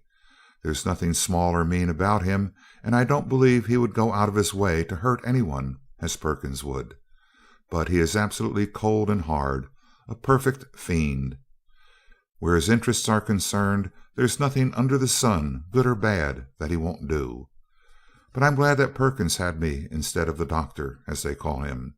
Perkins raises such a bitter personal feeling that anybody would rather die than give up to him in anything. Duquesne, however, would have tortured me impersonally and scientifically, cold and self-contained all the while, and using the most efficient methods, and I am sure he would have got it out of me some way. He always gets what he goes after. "Oh, come, Miss Spencer," Dorothy interrupted the half-hysterical girl. "You're too hard on him. Didn't you see him knock Perkins down when he came after me?" "Well, maybe he has a few gentlemanly instincts which he uses when he doesn't lose anything by it. More likely he merely intended to rebuke him for a useless action. He is a firm pragmatist. Anything that is useful is all right. Anything that is useless is a crime. More probably yet, he wants you left alive. Of course, that is his real reason. He went to the trouble of kidnapping you, so naturally he won't let Perkins or anyone else kill you until he is through with you. Otherwise, he would have let Perkins do anything he wanted to with you, without lifting a finger." "I can't quite believe that," Dorothy replied, though a cold chill struck at her heart as she remembered the inhumane crime attributed to this man, and she quailed at the thought of being in his charge, countless millions of miles from Earth, a thought only partly counteracted by the fact that she was now armed. "He has treated us with every consideration so far. Let's hope for the best. Anyway, I'm sure that we'll get back safely." "Why so sure? Have you something up your sleeve?" "No, or yes, in a way, I have, though nothing very definite. I am Dorothy Vaneman, and I am engaged to the man who discovered the thing that makes this space car go." "That's why they kidnapped you, then, to make him give up all his rights to it. It's like them." "Yes, I think that's why they did it, but they won't keep me long. Dick Seaton will find me. I know, I feel it." "But that's exactly what they want," cried Margaret excitedly. "In my spying around, I heard a little bit about this very thing. The name Seaton brings it to my mind. His car is broken in some way, so that it will kill him the first time he tries to run it." "That's where they underestimated Dick and his partner. You have heard of Martin Crane, of course." "I think I heard his name mentioned in the office, together with Seaton's, but that's all." "Well, besides other things, Martin is quite a wonderful mechanic, and he found out that our Skylark was spoiled. So they built another one, a lot bigger, and I am sure that they are following us right now." "But how can they possibly follow us when we are going so fast and are so far away?" queried the other girl, once more despondent. "I don't quite know, but I do know that Dick will find a way. He's simply wonderful. He knows more now than that Dr. Duquesne will ever learn in all his life, and he will find us in a few days. I feel it in my bones. Besides, I picked Perkins's pockets of these two pistols. Can you shoot an automatic?" "Yes," replied the other girl as she seized one of the guns, assured herself that its magazine was full, and slipped it into her pocket. "I used to practice a lot with my father. This makes me feel a whole lot better. And call me Peggy, won't you? It will seem good to hear my name again. After what I've been through lately, even this trip will be a vacation for me." "Well, then, cheer up, Peggy dear. We're going to be great friends. Let's go get us something to eat. I'm simply starved, and I know you are too." The presence of the pistol in her pocket and Dorothy's unwavering faith in her lover lifted the stranger out of the mood of despair into which the long imprisonment, the brutal treatment, and the present situation had plunged her, and she was almost cheerful as they drew themselves along the handrail leading to the tiny galley. "I simply can't get used to the idea of nothing having any weight. Look here," laughed Dorothy as she took a boiled ham out of the refrigerator and hung it upon an imaginary hook in the air, where it remained motionless. "Doesn't it make you feel funny?" "It is a queer sensation. I feel light like a toy balloon, and I feel awfully weird inside. If we have no weight, why does it hurt so when we bump into anything? And when you throw anything, like the doctor did Perkins, why does it hit as hard as ever?" "It's mass or inertia or something like that. A thing has it everywhere, whether it weighs anything or not. Dick explained it all to me. I understood it when he told me about it, but I'm afraid it didn't sink in very deep. Did you ever study physics?" "I had a year of it in college, but it was more or less of a joke. I went to a girls' school, and all we had to do in physics was to get the credit. We didn't have to learn it." "Me too. Next time I go to school I'm going to Yale or Harvard or some such place, and I'll learn so much mathematics and science that I'll have to wear a bandeau to keep my massive intellect in place." During this conversation they had prepared a substantial luncheon, and had arranged it daintily upon two large trays, in spite of the difficulty caused by the fact that nothing would remain in place by its own weight. The feast prepared, Dorothy took her tray from the table as carefully as she could, and saw the sandwiches and bottles start to float toward the ceiling. Hastily inverting the tray above the escaping viands, she pushed them back down upon the table.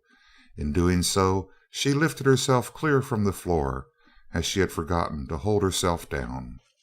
"What will we do, anyway?" she wailed as she recovered her position. "Everything wants to fly all over the place." "Put another tray on top of it and hold them together," suggested Margaret. "I wish we had a bird cage. Then we could open the door and grab a sandwich as it flies out."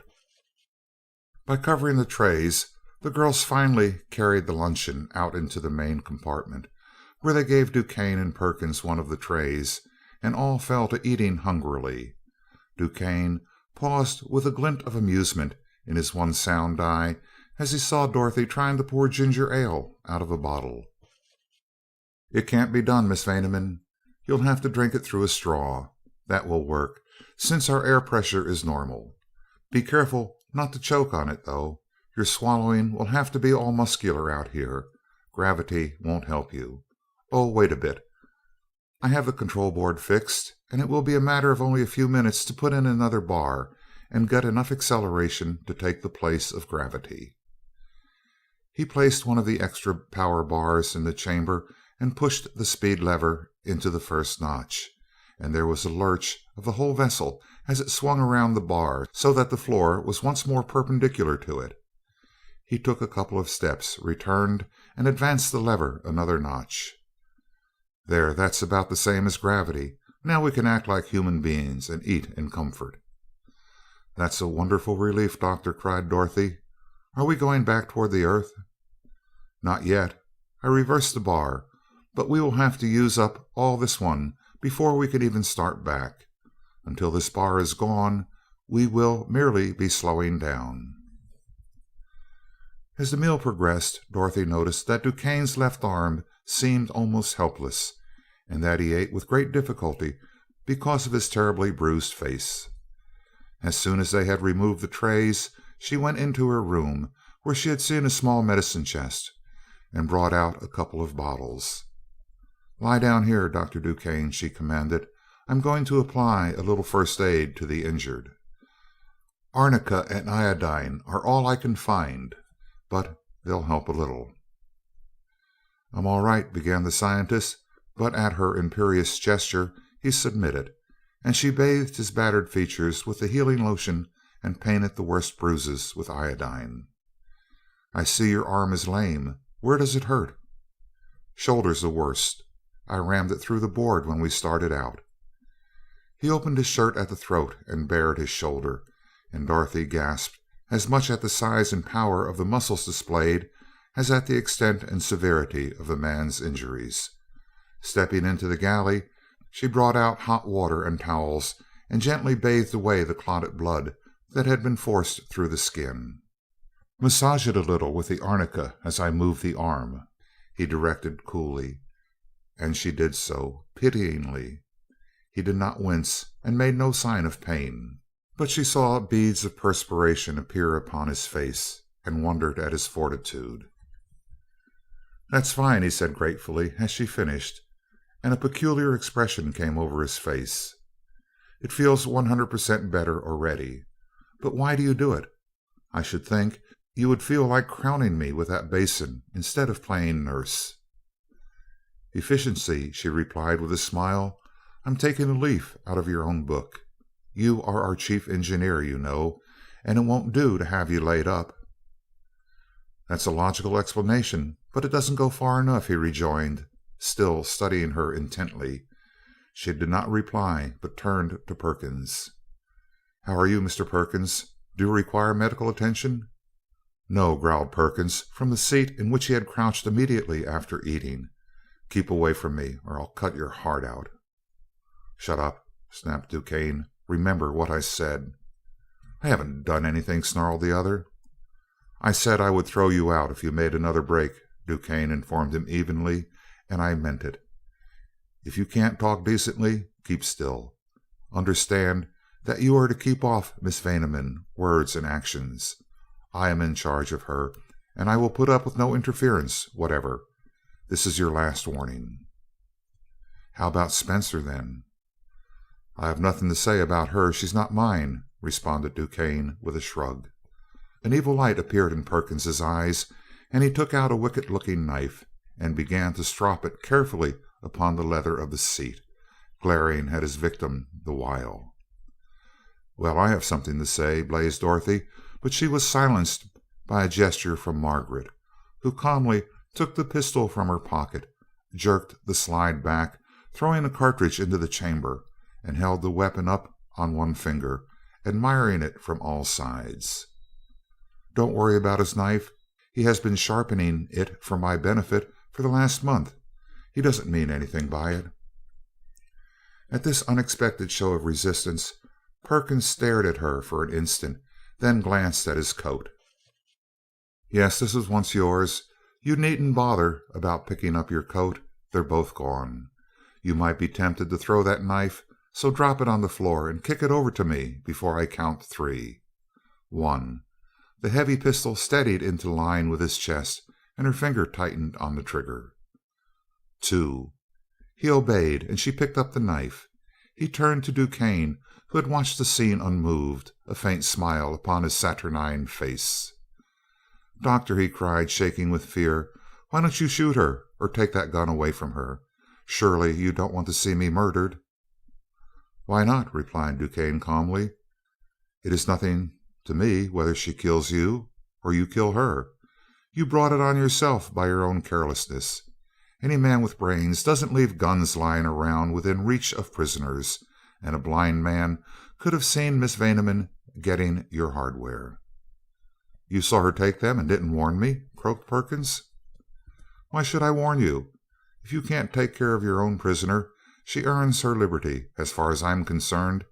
I never did like your style, Perkins, especially your methods of handling, or rather mishandling, women. You could have made her give up the stuff she recovered from that ass Brookings inside of an hour, and wouldn't have had to kill her afterwards either." "How?" sneered the other. "If you are so good at that kind of thing, why didn't you try it on Seaton and Crane?" "There are 7 different methods to use on women like Miss Spencer, each of which will produce the desired result. The reason I did not try them on either Seaton or Crane is that they would have failed. Your method of indirect action is probably the only one that will succeed. That is why I adopted it." "Well, what are you going to do about it?" shrieked Perkins. "Are you going to sit there and lecture all day?" "I am going to do nothing whatever," answered the scientist coldly. "If you had any brains you would see that you are in no danger. Miss Spencer will undoubtedly kill you if you attack her, not otherwise. This is an Anglo-Saxon weakness." "Did you see me take the pistols?" queried Dorothy. "Certainly. I'm not blind. You have one of them in your right coat pocket now." "Then why didn't you, or don't you, try to take it away from me?" she asked in wonder. "If I had objected to your having them, you would never have got them. If I didn't want you to have a gun now, I would take it away from you. You know that, don't you?"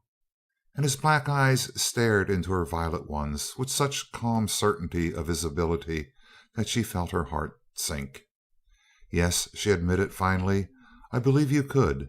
That is, unless I were angry enough to shoot you." "That wouldn't help you. I can shoot faster and straighter than you can, and would shoot it out of your hand. However, I have no objection to your having the gun, since it is no part of my plan to offer you any further indignity of any kind. Even if you had the necessary coldness of nerve or cruelty of disposition, of which I have one and Perkins the other, and you neither, you wouldn't shoot me now, because you can't get back to the earth without me. After we get back, I will take the guns away from both of you, if I think it desirable. In the meantime, play with them all you please." "Has Perkins any more knives or guns or things in his room?" demanded Dorothy. "How should I know?" indifferently. Then, as both girls started for Perkins's room, he ordered brusquely: "Sit down, Miss Vaneman. Let them fight it out. Perkins has his orders to lay off you. You lay off him. I'm not taking any chances of you getting hurt. That's one reason I wanted you armed. If he gets gay, shoot him. Otherwise, hands off completely." Dorothy threw up her head in defiance, but meeting his cold stare, she paused irresolutely and finally sat down, biting her lips in anger, while the other girl went on: "That's better. She doesn't need any help to whip that yellow dog. He's whipped already. He never would think of fighting unless the odds were 3 to 1 in his favor." When Margaret had returned from a fruitless search of Perkins's room, and had assured herself that he had no more weapons concealed about his person, she thrust the pistol back into her pocket and sat down. "That ends that," she declared. "I guess you will be good now, won't you, Mr. Perkins?" "Yes," the worthy muttered, "I have to be, now that you've got the drop on me and Duquesne's gone back on me. But wait until we get back. I'll get you then, you—" "Stop right there!" sharply. "There's nothing I would rather do than shoot you right now if you give me the slightest excuse, such as that name you are about to call me. Now go ahead." Duquesne broke the silence that followed. "Well, now that that battle is over, and since we are fed and rested, I suggest we slow down a bit and get ready to start back. Pick out comfortable seats, everybody, and I'll shoot a little more juice through that bar." Seating himself before the instrument board, he advanced the speed lever slowly until nearly 3/4 of the full power was on, as much as he thought the others could stand. For 60 hours he drove the car, reducing the acceleration only at intervals during which they ate and walked about their narrow quarters in order to restore the blood to circulation in their suffering bodies. The power was not reduced for sleep. Everyone slept as best he could.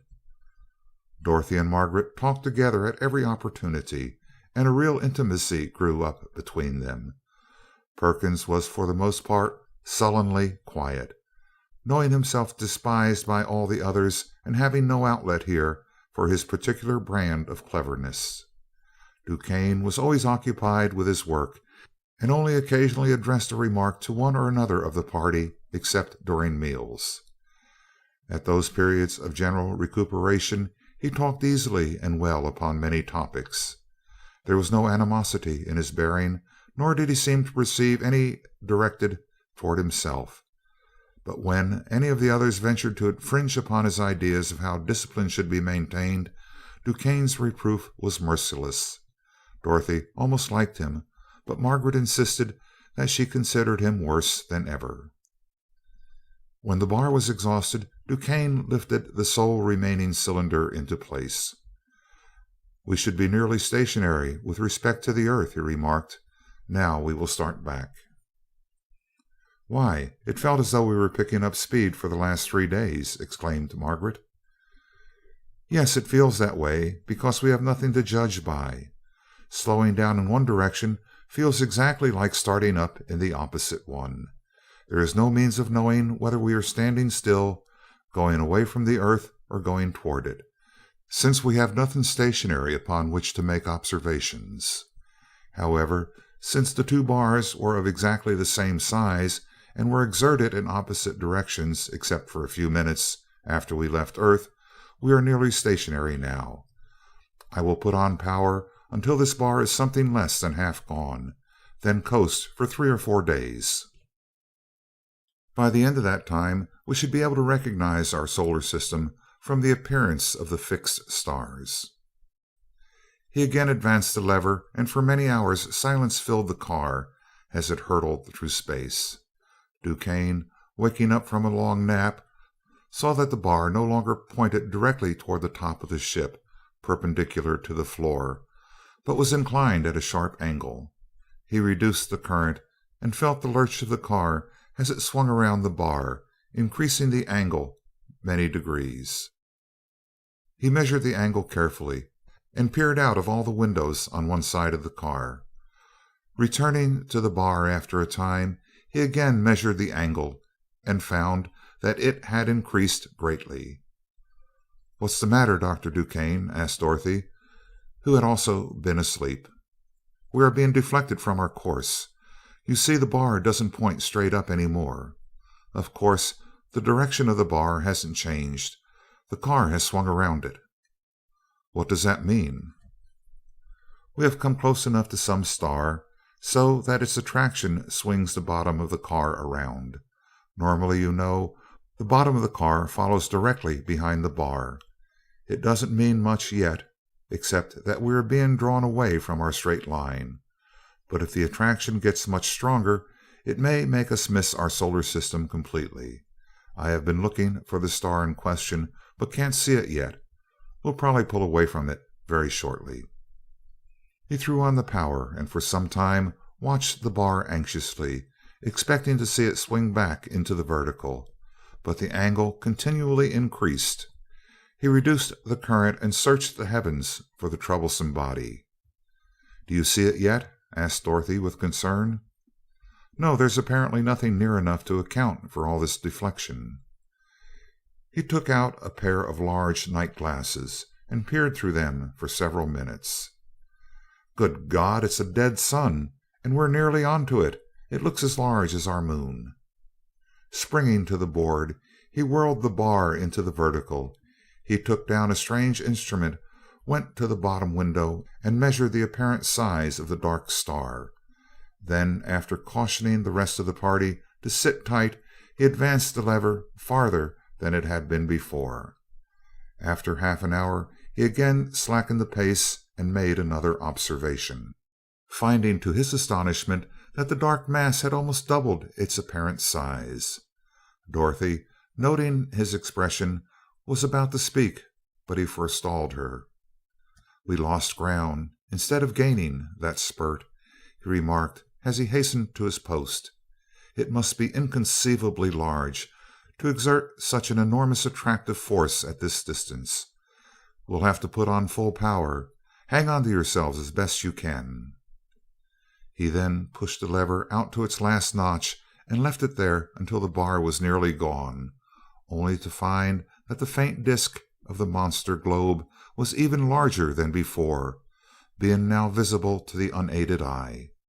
Revived, the three others saw it plainly, a great dim circle, visible as is the dark portion of the new moon, and, the power shut off, they felt themselves falling toward it with sickening speed.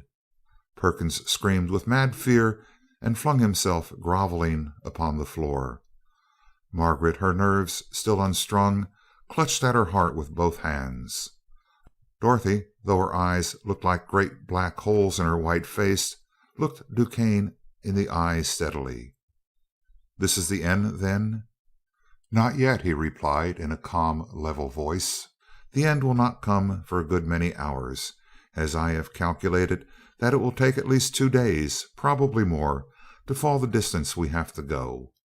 We have all that time in which to think out a way of escape."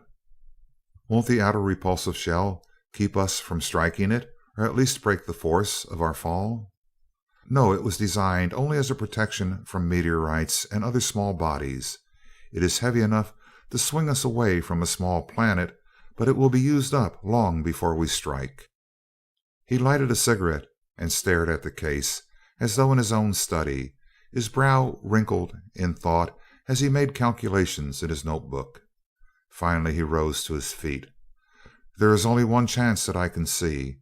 That is to gather up every scrap of copper we have and try to pull ourselves far enough out of line so that we will take a hyperbolic orbit around the body instead of falling into it." "What good will that do us?" asked Margaret, striving for self-control. "We will starve to death finally, won't we?" "Not necessarily. That will give us time to figure out something else." "You won't have to figure out anything else, Doctor," stated Dorothy positively. "If we miss that moon, Dick and Martin will find us before very long." "Not in this life. If they tried to follow us, they're both dead before now." "That's where even you are wrong," she flashed at him. "They knew you were wrecking our machine, so they built another one, a good one. And they know a lot of things about this new metal that you have never dreamed of, since they were not in the plans you stole." DuQuesne went directly to the heart of the matter, paying no attention to her barbed shafts. "Can they follow us through space without seeing us?" he demanded. "Yes, or at least I think they can." "How do they do it?" "I don't know. I wouldn't tell you if I did." "You tell if you know," he declared, his voice cutting like a knife. "But that can wait until after we get out of this. The thing to do now is to dodge that world." He searched the vessel for copper, ruthlessly tearing out almost everything that contained the metal, hammering it flat, and throwing it into the power plant. He set the bar at right angles to the line of their fall and turned on the current. When the metal was exhausted, he made another series of observations upon the body toward which they were falling, and reported quietly: "We made a lot of distance, but not enough. Everything goes in this time." He tore out the single remaining light wire, leaving the car in darkness save for the diffused light of his electric torch, and broke up the only remaining motor. He then took his almost priceless Swiss watch, his heavy signet ring, his scarf pin, and the cartridges from his pistol, and added them to the collection. Flashing his lamp upon Perkins, he relieved him of everything he had which contained copper. "I think I have a few pennies in my pocketbook," suggested Dorothy. "Get 'em," he directed briefly, and while she was gone he searched Margaret without result save for the cartridges in her pistol, as she had no jewelry remaining after her imprisonment. Dorothy returned and handed him everything she had found. "I would like to keep this ring," she said slowly, pointing to a slender circlet of gold set with a solitaire diamond, "if you think there is any chance of us getting clear." "Everything goes that has any copper in it," he said coldly, "and I'm glad to see that Seaton is too good a chemist to buy any platinum jewelry. You may keep the diamond, though," as he wrenched the jewel out of its setting and returned it to her. He threw all the metal into the central chamber, and the vessel gave a tremendous lurch as the power was again applied. It was soon spent, however, and after the final observation, the others waiting in breathless suspense for him to finish his calculations, he made his curt announcement: "Not enough." Perkins, his mind weakened by the strain of the last few days, went completely insane at the words.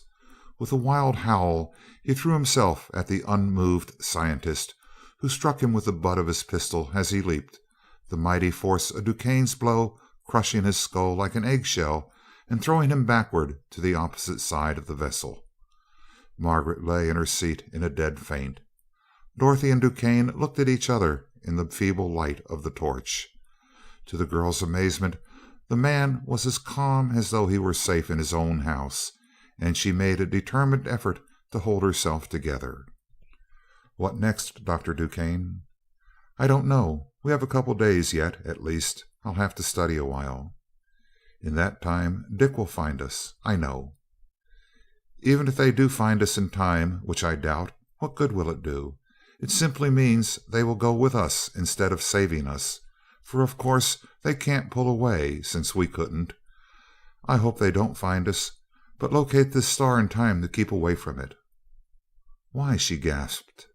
"You have been planning to kill both of them. I should think you would be delighted to take them with us." "Far from it. Please try to be logical. I intended to remove them because they stood in the way of my developing this new metal. If I am to be out of the way, and frankly I see very little chance of getting out of this, I hope that Seaton goes ahead with it. It is the greatest discovery the world has ever known, and if both Seaton and I, the only two men in the world who know how to handle it, drop out, it will be lost for perhaps hundreds of years." "If Dick's finding us means that he must go too, of course I hope that he won't find us, but I don't believe that. I simply know that he could get us away from here." She continued more slowly, almost speaking to herself, her heart sinking with her voice. "He is following us, and he won't stop even if he does see this dead star and knows that he can't get away. We will die together. There's no denying the fact that our situation is critical, but you know a man isn't dead until after his heart stops beating. We have 2 whole days yet, and in that time I can probably dope out some way of getting away from here." "I hope so," she replied, keeping her voice from breaking only by a great effort. "But go ahead with your doping. I'm worn out." She drew herself down upon one of the seats and stared at the ceiling, fighting to restrain an almost overpowering impulse to scream. Thus the hours wore by. Perkins dead, Margaret still unconscious, Dorothy lying in her seat, her thoughts a formless prayer, buoyed up only by her faith in God and in her lover. Duquesne, self-possessed, smoking innumerable cigarettes, his keen mind grappling with its most desperate problem, grimly fighting until the very last instant of life, while the powerless space car fell with an appalling velocity, faster and faster, falling toward that cold and desolate monster of the heaven. End of chapter 9. Chapter 10 of the Skylark of Space. The Rescue. Seaton and Crane drove the Skylark in the direction indicated by the unwavering object compass, with the greatest acceleration they could stand, each man taking a 12-hour watch at the instrument board. Now, indeed, did the Skylark justify the faith of her builders, and the 2 inventors, with an exultant certainty of their success, flew out beyond man's wildest imaginings. Had it not been for the haunting fear of Dorothy's safety, the journey would have been one of pure triumph, and even that anxiety did not prevent a profound joy in the enterprise.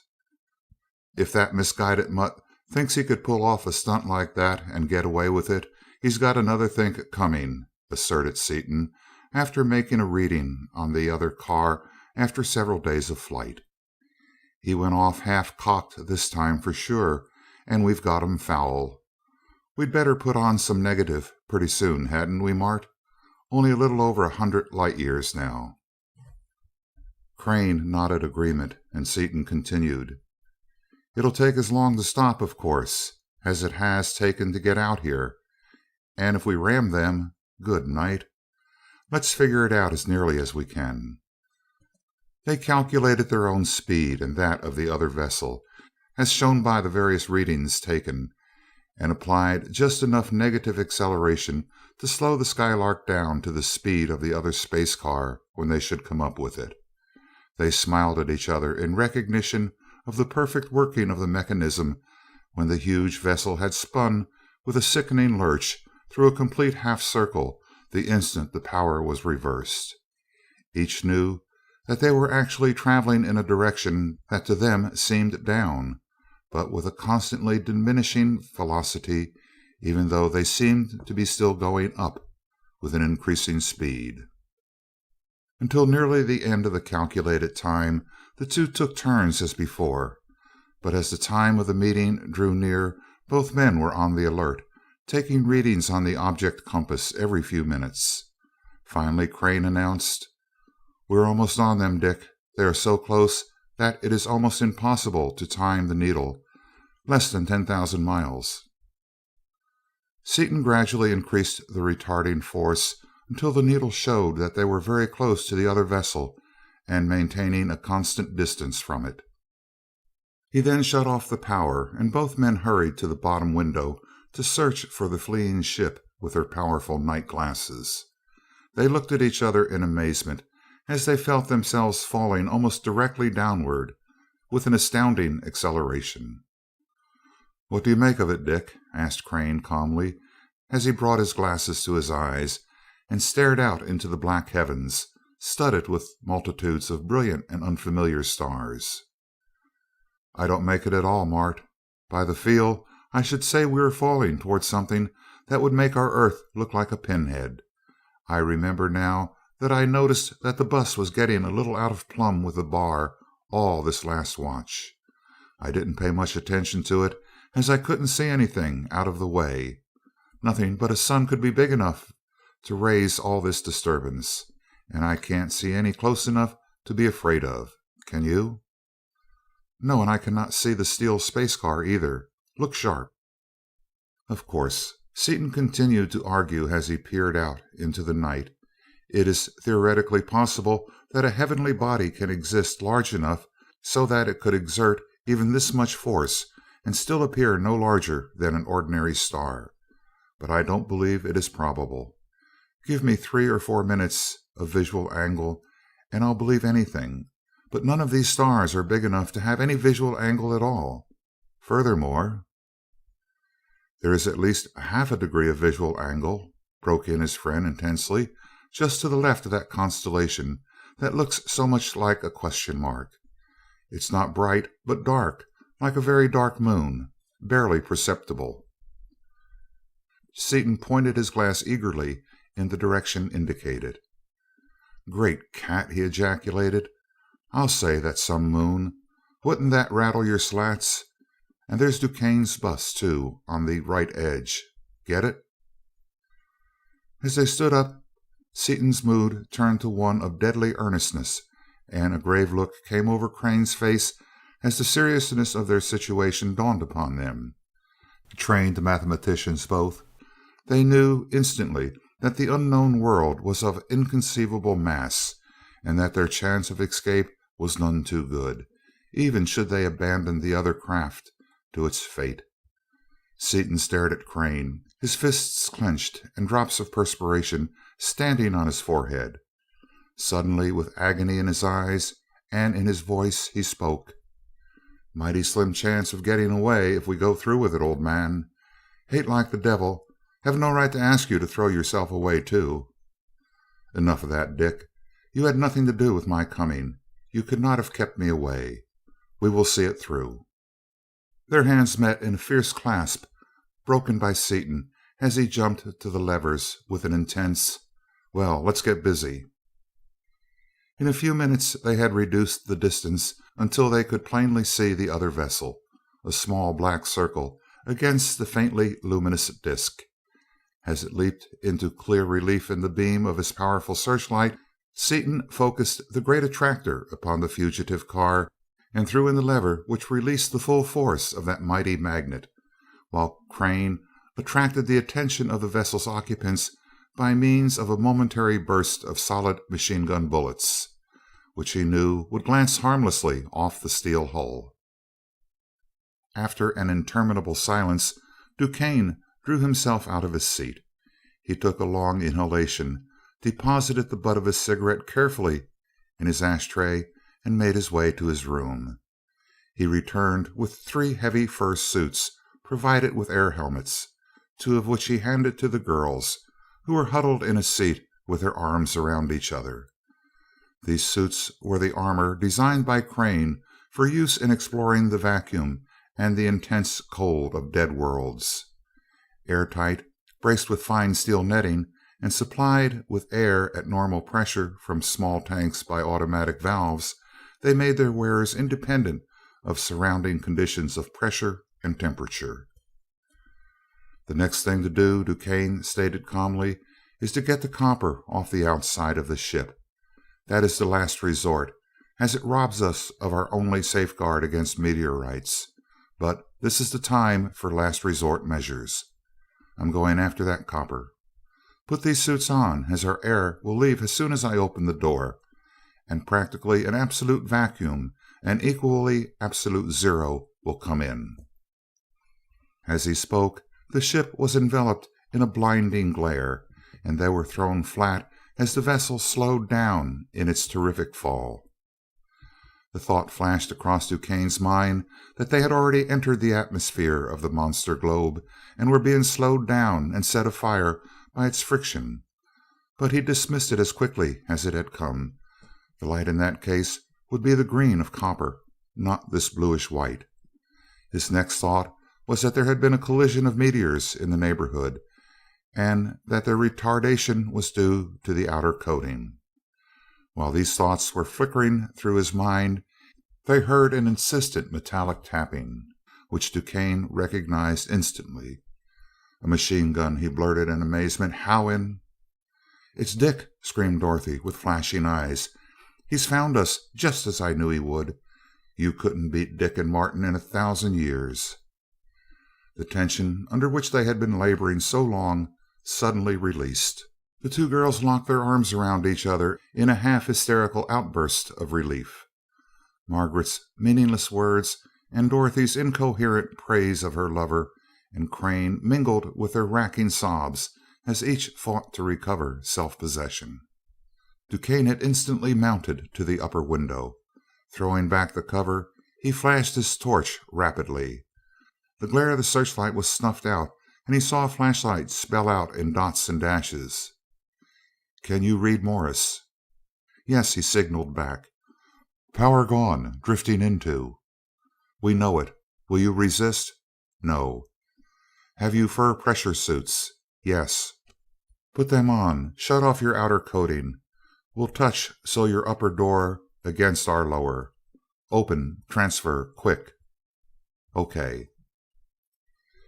Hastily returning to the main compartment, he briefly informed the girls as to what had happened. All 3 donned the suits and stationed themselves at the upper opening. Rapidly, but with unerring precision, the 2 ships were brought into place and held together by the attractor. As the doors were opened, there was a screaming hiss as the air of the vessels escaped through the narrow crack between them.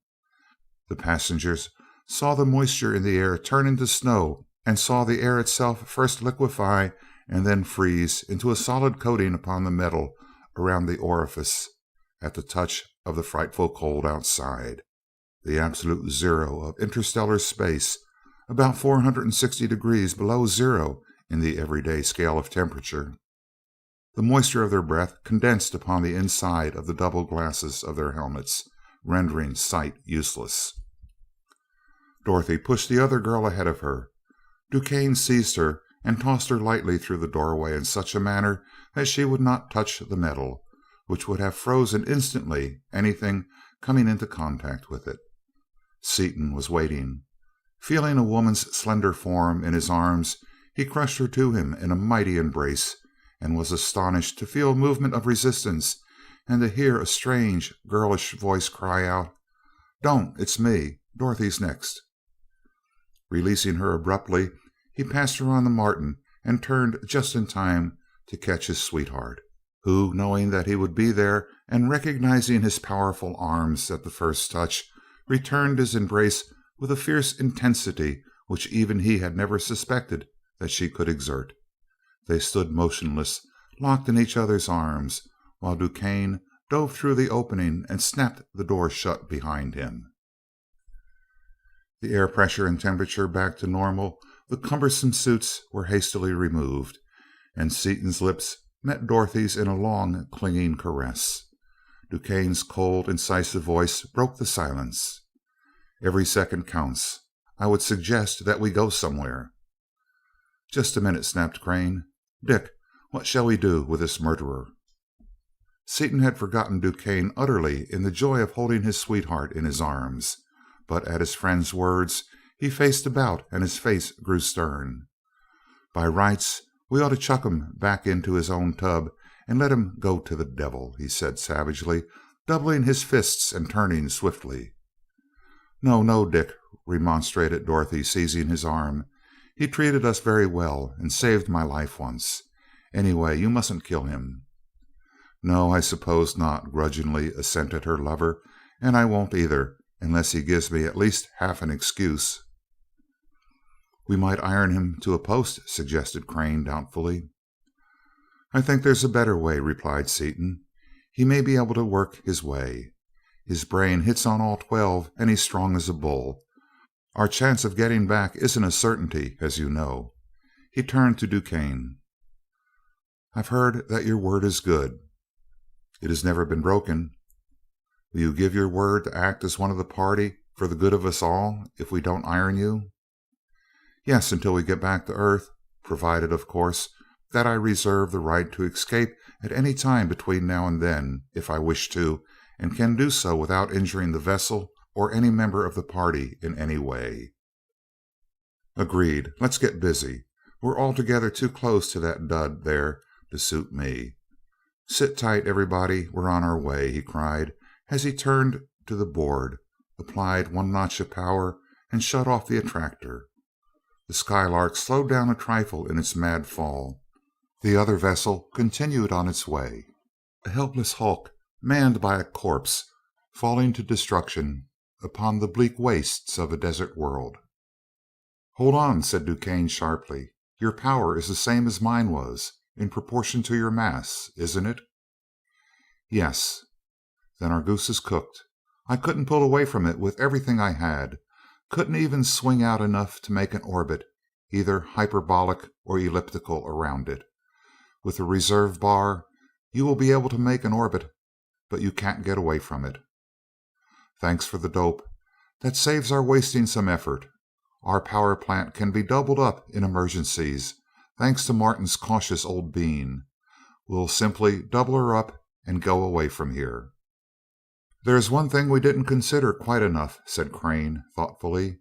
"I started to faint back there before the full power of even one motor was in use. With the motor doubled, each of us will be held down by a force of many tons. We would all be helpless." "Yes," added Dorothy, with foreboding in her eyes. "We were all unconscious on the way out, except for Dr. Duquesne. Well, then, Blackie and I, as the huskiest members of the party, will give her the juice until only one of us is left with his eyes open. If that isn't enough to pull us clear, we'll have to give her the whole works and let her ramble by herself after we all go out. How about it, Blackie?" Unconsciously, falling into the old bureau nickname. "Do you think we can make it stop at unconsciousness with double power on?" DuQuesne studied the two girls carefully. "With oxygen in the helmets instead of air, we all may be able to stand it. These special cushions keep the body from flattening out, as it normally would under such a pressure. The unconsciousness is simply a suffocation caused by the lateral muscles being unable to lift the ribs. In other words, the air pumps aren't strong enough for the added work put upon them. At least we stand a chance this way. We may live through the pressure while we are pulling away, and we certainly shall die if we don't pull away." After a brief consultation, the men set to work with furious haste. While Crane placed extra bars in each of the motors, and DuQuesne made careful observations upon the apparent size of the now plainly visible world toward which they were being drawn so irresistibly, Seaton connected the helmets with the air and oxygen tank through a valve upon the board, by means of which he could change at will the oxygen content of the air they breathed. He then placed the strange girl, who seemed dazed by the frightful sensation of their never-ending fall, upon one of the seats, fitted the cumbersome helmet upon her head, strapped her carefully into place, and turned to Dorothy. In an instant they were in each other's arms. He felt her labored breathing and the wild beating of her heart, pressed so closely to his, and he saw the fear of the unknown in the violet depths of her eyes, but she looked at him unflinchingly. "Dick, sweetheart, if this is goodbye—" He interrupted her with a kiss. "It isn't goodbye yet, Dottie mine. This is merely a trial effort to see what we will have to do to get away. Next time will be the time to worry." "I'm not worried, really, but in case, you see, we—" The gray eyes softened and misted over as he pressed his cheek to hers. "I understand, sweetheart," he whispered. "This is not goodbye, but if we don't pull through we'll go together, and that is what we both want." As Crane and DuQuesne finished their tasks, Seaton fitted his sweetheart's helmet, placed her tenderly upon the seat, buckled the heavy restraining straps about her slender body, and donned his own helmet. He took his place at the main instrument board, DuQuesne stationing himself at the other. "What did you read on it, Blackie?" asked Seaton. 2 degrees 1 minute 12 seconds diameter," replied DuQuesne. "Altogether too close for comfort. How shall we apply the power? One of us must stay awake, or we'll go on as long as the bars last." "You put on one notch, then I'll put on one. We can feel the bus jump with each notch.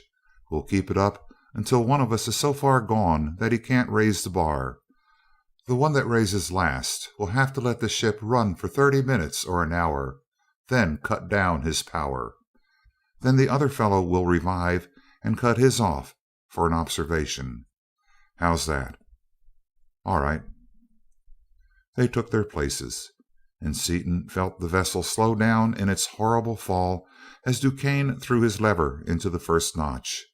He responded instantly by advancing his own, and notch after notch the power applied to the ship by the now doubled motor was rapidly increased. The passengers felt their suits envelop them and began to labor for breath. Seaton slowly turned the mixing valve a little with each advance of his lever until pure oxygen flowed through the pipes. The power levers had moved scarcely half of their range, yet minutes now intervened between each advance instead of seconds, as at the start. As each of the two men was determined that he would make the last advance, the duel continued longer than either would have thought possible. Seaton made what he thought his final effort and waited, only to feel, after a few minutes, the upward surge telling him that DuQuesne was still able to move his lever. His brain reeled. His arm seemed paralyzed by its own enormous weight, and it felt as though it, the rolling table upon which it rested, and the supporting framework were so immovably welded together that it was impossible to move it even the quarter-inch necessary to operate the ratchet lever. He could not move his body, which was oppressed by a sickening weight.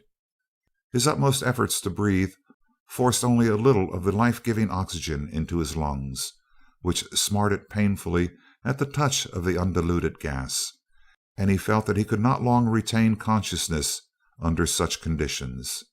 Nevertheless, he summoned all his strength and advanced the lever one more notch. He stared at the clock face above his head, knowing that if DuQuesne could advance his lever again, he would lose consciousness and be beaten.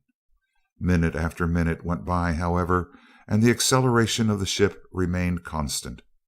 Seaton, knowing that he was in sole control of the power plant, fought to retain possession of his faculties, while the hands of the clock told off the interminable minutes. After an eternity of time, an hour had passed, and Seaton attempted to cut down his power, only to find with horror that the long strain had so weakened him that he could not reverse the ratchet. He was still able, however, to give the lever the backward jerk which disconnected the wires completely, and the safety straps creaked with the sudden stress as, half the power instantly shut off, the suddenly released springs tried to hurl 5 bodies against the ceiling. After a few minutes, DuQuesne revived and slowly cut off his power. To the dismay of both men, they were again falling. DuQuesne hurried to the lower window to make the observation, remarking, "You're a better man than I, Gunga Din." "Only because you're so badly bunged up. One more notch would have got my goat," replied Seaton frankly, as he made his way to Dorothy's side. He noticed as he reached her that Crane had removed his helmet and was approaching the other girl.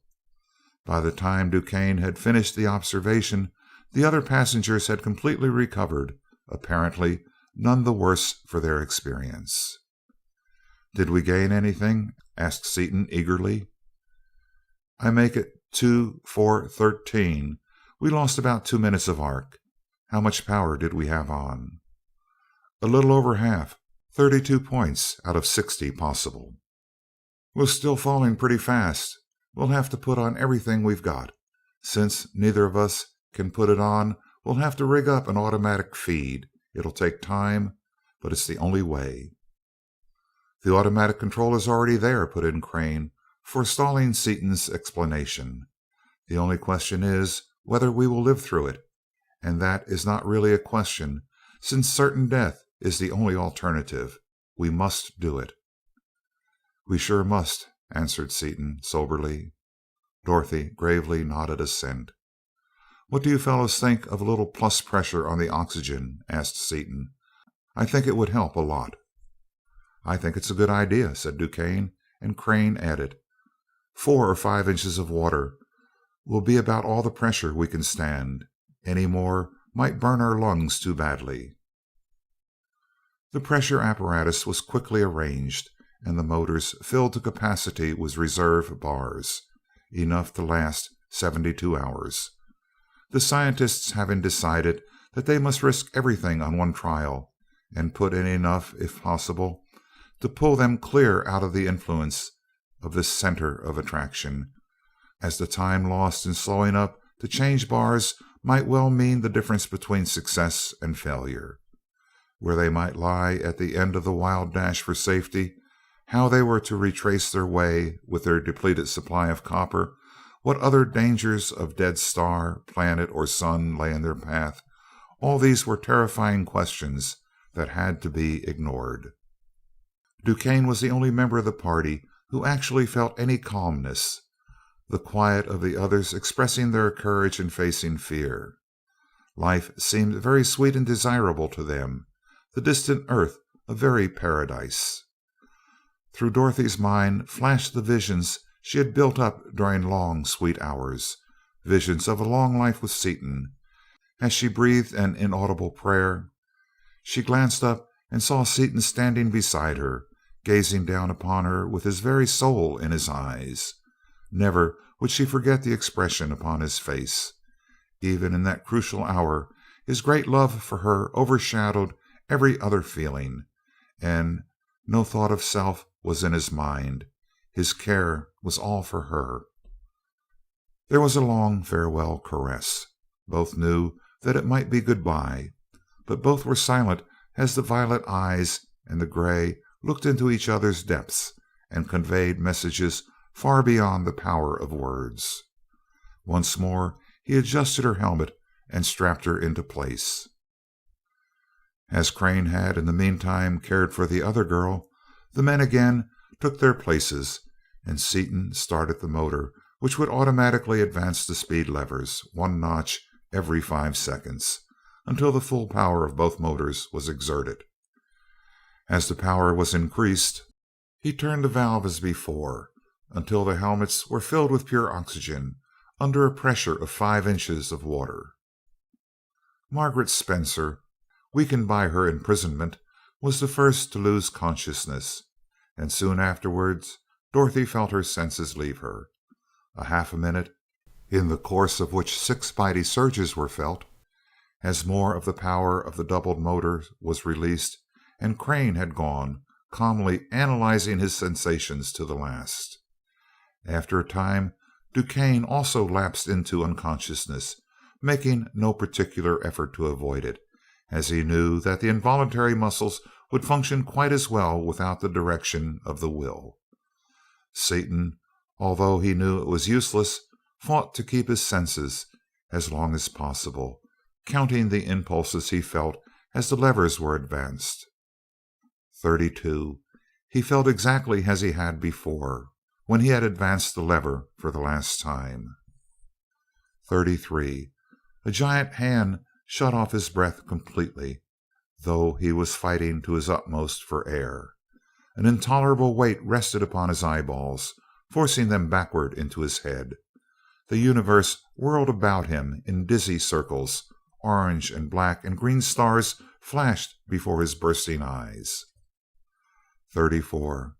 The stars became more brilliant and of a more variegated color, and a giant pen dipped in fire was writing equations and mathematical chemical symbols upon his quivering brain. He joined the circling universe, which he had hitherto kept away from him by main strength, and whirled about his own body, tracing a logarithmic spiral with infinite velocity, leaving his body an infinite distance behind. 35. And the stars and the fiery pen exploded into a wild coruscation of searing, blinding light, and he plunged from his spiral into a black abyss. In spite of the terrific stress put upon the machine, every part functioned perfectly, and soon after Seaton had lost consciousness, the vessel began to draw away from the sinister globe. Slowly at first, faster and faster, as more and more of the almost unlimited power of the mighty motor was released. Soon the levers were out to the last notch, and the machine was exerting its maximum effort. 1 hour, and an observer upon the Skylark would have seen that the apparent size of the massive unknown world was rapidly decreasing. 20 hours, and it was so far away as to be invisible, though its effect was still great. 40 hours, and the effect was slight. 60 hours, and the Skylark was out of the range of the slightest measurable force of the monster it had left. Hurtled onward by the inconceivable power of the unleashed copper demon in its center, the Skylark flew through the infinite reaches of interstellar space with an unthinkable, almost incalculable velocity, beside which the velocity of light was of that of a snail to that of a rifle bullet, a velocity augmented every second by a quantity almost double that of light itself. End of chapter 10. Chapter 11 of the Skylark of Space. Through space into the Carboniferous. Seaton opened his eyes and gazed about him wonderingly. Only half conscious, bruised and sore in every part of his body, he could not at first realize what had happened. Instinctively drawing a deep breath, he coughed and choked as the undiluted oxygen filled his lungs, bringing with it a complete understanding of the situation. Knowing from the lack of any apparent motion that the power had been sufficient to pull the car away from that fatal globe, his first thought was for Dorothy, and he tore off his helmet and turned toward her. The force of even that slight movement wafted him gently into the air, where he hung suspended several minutes before his struggles enabled him to clutch a post and draw himself down to the floor. A quick glance around informed him that Dorothy, as well as the others, was still unconscious. Making his way rapidly to her, he placed her face downward upon the floor and began artificial respiration. Very soon he was rewarded by the coughing he had longed to hear. He tore off her helmet and clasped her to his breast in an agony of relief, while she sobbed convulsively upon his shoulder. The first ecstasy of their greeting over, Dorothy started guiltily. "Oh, Dick," she exclaimed, "how about Peggy? You must see how she is." "Never mind," answered Crane's voice cheerily. "She is coming to nicely." Glancing around quickly, they saw that Crane had already revived the stranger, and that DuQuesne was not in sight. Dorothy blushed, the vivid wave of color rising to her glorious hair, and hastily disengaged her arms from around her lover's neck, drawing away from him. Seaton, also blushing, dropped his arms, and Dorothy floated away from him, frantically clutching at a brace just beyond reach. "Pull me down, Dick," she called, laughing gaily. Seaton, seizing her instinctively, neglected his own anchorage, and they hung in the air together, while Crane and Margaret, each holding a strap, laughed with unrestrained merriment. "Tweet, tweet, I'm a canary," chuckled Seaton. "Throw us a rope." "A dicky bird, you mean," interposed Dorothy. "I knew that you were a sleight of the hand expert, Dick, but I did not know that levitation was one of your specialties," remarked Crane, with mock gravity. "That is a peculiar pose you are holding now. What are you doing? Sitting on an imaginary pedestal?" "I'll be sitting on your neck if you don't get a wiggle on with that rope," retorted Seaton. But before Crane had time to obey the command, the floating couple had approached close enough to the ceiling so that Seaton, with a slight pressure of his hand against the leather, sent them floating back to the floor, within reach of one of the handrails. Seaton made his way to the power plant, lifted in one of the remaining bars, and applied a little power. The Skylark seemed to jump under them. Then it seemed as though they were back on Earth. Everything had its normal weight once more, as the amount of power applied was just enough to equal the acceleration of gravity.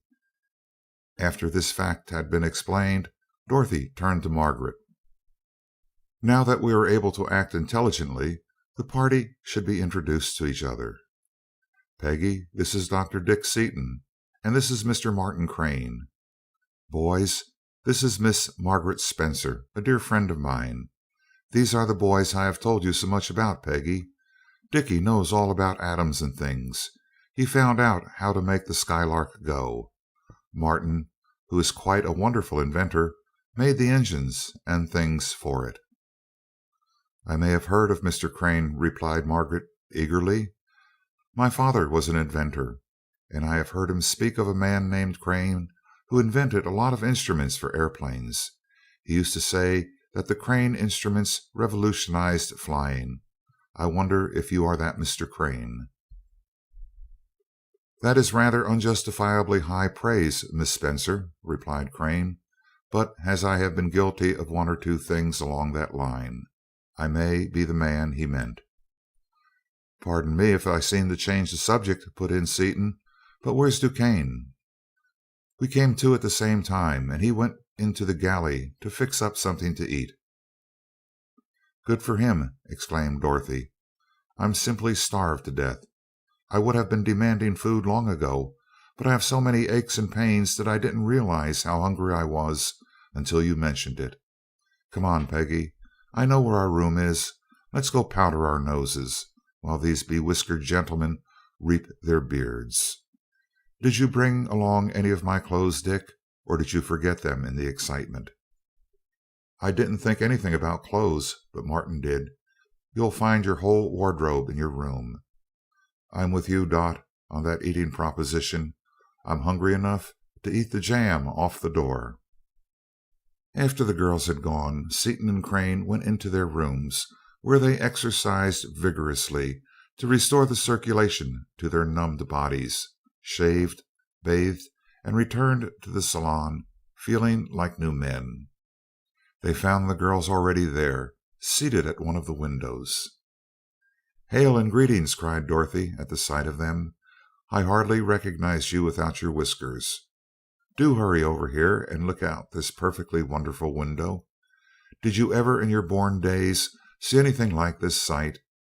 Now that I'm not scared pea green, I can enjoy it thoroughly." The two men joined the girls and peered out into space through the window, which was completely invisible, so clear was the glass. As the four heads bent so close together, an awed silence fell upon the little group.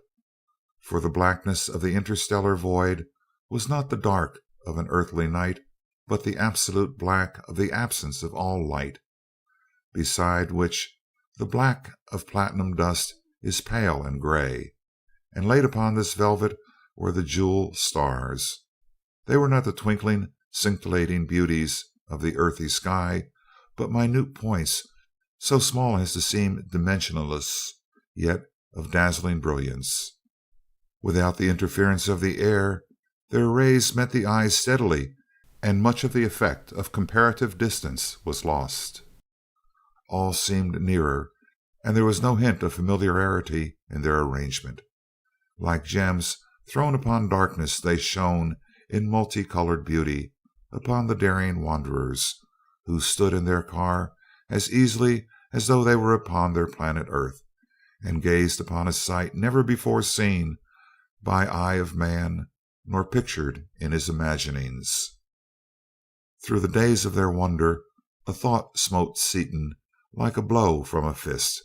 His eyes leaped to the instrument board, and he exclaimed: "Look there, Mart! We're heading almost directly away from the Earth, and we must be making billions of miles per second. After we lost consciousness, the attraction of that big dud back there would swing us around, of course, but the bar should have stayed pointed somewhere near the Earth as I left it. Do you suppose it could have shifted the gyroscopes?" "It not only could have, it did," replied Crane, turning the bar until it again pointed parallel with the object compass which bore upon the Earth. "Look at the board. The angle has been changed through nearly half a circumference. We couldn't carry gyroscopes heavy enough to counteract that force." "But they were heavier there. Oh, sure, you're right. It's mass, not weight, that counts. But we sure are in one fine, large jam now. Instead of being halfway back to Earth, where are we, anyway?" They made a reading on an object compass focused upon the Earth. Seaton's face lengthened as seconds passed. When it had come to rest, both men calculated the distance. "What do you make it, Mart? I'm afraid to tell you my result." 46.27 light centuries," replied Crane, calmly. "Right?" "Right. And the time was 11:32 p.m. of Thursday by the chronometer there. We'll time it again after a while and see how fast we're traveling. It's a good thing you built the ship's chronometers to stand any kind of stress. My watch is a total loss. Yours is, too. All our watches must be broken. We will have to repair them as soon as we get time. Well, let's eat next. No human being can stand my aching void much longer. How about you, Dot?" "Yes, for cat's sakes, let's get busy," she mimicked him gaily. "Dr. Duquesne had dinner ready for ages, and we're all dying by inches of hunger." The wanderers, battered, bruised, and sore, seated themselves at a folding table, Seaton keeping a watchful eye upon the bar and upon the course, while enjoying Dorothy's presence to the full, Crane and Margaret talked easily, but at intervals. Save when directly addressed, Duquesne maintained silence. Not the silence of one who knows himself to be an intruder, but the silence of perfect self-sufficiency. The meal over, the girls washed the dishes and busied themselves in the galley.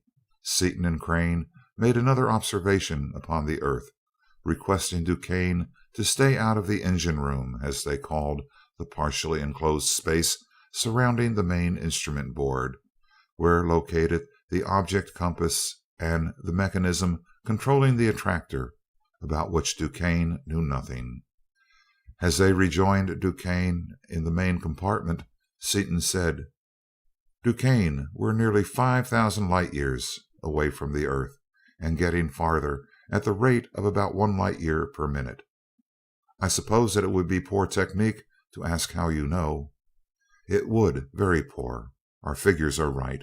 The difficulty is that we have only 4 bars left, enough to stop us and a little to spare, but not nearly enough to get back with, even if we could take a chance on drifting straight that far without being swung off, which, of course, is impossible." "That means we must land somewhere and dig some copper, then." "Exactly." "The first thing to do is find a place to land." Seaton picked out a distant star in their course and observed it through the spectroscope. Since it was found to contain copper in notable amounts, all agreed that its planets probably also contained copper. "Don't know whether we can stop that soon or not," remarked Seaton as he set the levers, "but we may as well have something to shoot at. We'd better take our regular 12-hour tricks, hadn't we, Mart? It's a wonder we got as far as this without striking another snag. I'll take the first trick at the board. Beat it to bed." "Not so fast, Dick," argued Crane, as Seaton turned toward the engine room. "It's my turn." "Flip a nickel," suggested Seaton. "Heads, I get it." Crane flipped a coin. Heads it was, and the worn out party went to their rooms, all save Dorothy, who lingered after the others to bid her lover a more intimate good night. Seated beside him, his arm around her and her head upon his shoulder, Dorothy exclaimed: "Oh, Dickie, Dickie, it is wonderful to be with you again. I've lived as many years in the last week as we have covered miles." Seaton kissed her with ardor, then turned her fair face up to his and gazed hungrily at every feature. "It sure was awful until we found you, sweetheart girl. Those 2 days at Wilson's were the worst and the longest I ever put in. I could have wrung Martin's cautious old neck. But isn't he a whiz at preparing for trouble? We sure owe him a lot, little dimpled lady." Dorothy was silent for a moment. Then a smile quirked at one corner of her mouth and a dimple appeared. Seaton promptly kissed it, whereupon it deepened audaciously. "What are you thinking about? Mischief?" he asked. "Only how Martin is going to be paid what we owe him," she answered teasingly. "Don't let the debt worry you any." "Spill the news, Reddy," he commanded as his arm tightened about her. She stuck out a tiny tip of her red tongue at him. "Don't let Peggy find out he's a millionaire." "Why not?" he asked wonderingly. Then he saw her point and laughed. "You little matchmaker." "I don't care. Laugh if you want to. Martin's as nice a man as I know, and Peggy's a real darling. Don't you let slip a word about Martin's money, that's all." "She wouldn't think any less of him, would she?" "Dick, sometimes you are absolutely dumb. It would spoil everything. If she knew he was a millionaire, she would be scared to death, not of him, of course, but because she would think that he would think that she was chasing him, and then, of course, he would think that she was. See? As it is, she acts perfectly natural, and so does he. Didn't you notice that while we were eating they talked together for at least 15 minutes about her father's invention and the way they stole the plans and one thing and another? I don't believe He has talked that much to any girl except me the last 5 years. And he wouldn't talk to me until he knew that I couldn't see any man except you. Much as we like Martin, we've got to admit that about him. He's been chased so much that he's wild. If any other girl he knows had talked to him that long, he would have been off to the North Pole or somewhere the next morning, and the best part of it is that he didn't think anything of it. You think she's domesticating the wild man? Now, Dick, don't be foolish. You know what I mean. Martin is a perfect dear, but if she knew that he is the M. Reynolds Crane, everything would be ruined. You know yourself how horribly hard it is to get through his shell to the real Martin underneath. He is lonely and miserable inside, I know, and the right kind of girl, one that would treat him right, would make life heaven for him and herself too. Yes, and the wrong kind would make it. She would, interrupted Dorothy hastily, but Peggy's the right kind. Wouldn't it be fine to have Martin and Peggy as happy almost as you and I are? All right, girlie, I'm with you, he answered, embracing her as though he intended never to let her go. But you'd better go get some sleep. You're all in. Considerably later, when Dorothy had finally gone, Seaton settled himself for the long vigil. Promptly at the end of the 12 hours, Crane appeared, alert of eye and of bearing. You look fresh as a daisy, Mart. Feeling fit? Fit as the proverbial fiddle. I could not have slept any better or longer if I had a week off. 7 hours and a half is a luxury, you know. All wrong, old top. I need 8 every night, and I'm going to take about 10 this time. Go to it. 12 if you like. You've earned it.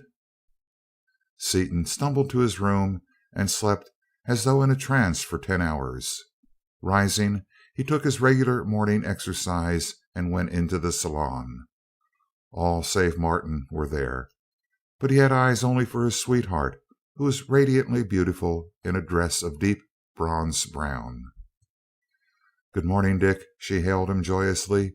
You woke up just in time. We are all starving again, and we're just going to eat without you. Good morning, everybody. I would like to eat with you, Dottie, but I've got to relieve Martin. How'd it be for you to bring me breakfast into the engine room and share my solitude, and let Crane eat with the others? Fine. That's once you've had a good idea, if you never have another. After the meal, Duquesne, who abhorred idleness with all his vigorous nature, took the watches of the party and went upstairs to the shop, which was a completely equipped mechanical laboratory, to repair them. Seaton stayed at the board where Dorothy joined him as a matter of course. Crane and Margaret sat down at one of the windows. She told him her story, frankly and full, shuddering with horror as she recalled the awful, helpless fall during which Perkins had met his end. Dick and I have a heavy score to settle with that Steele crowd and with Duquesne, Crane said slowly. We have no evidence that will hold in law, but some day Duquesne will overreach himself. We could convict him of abduction now, but the penalty for that is too mild for what he has done.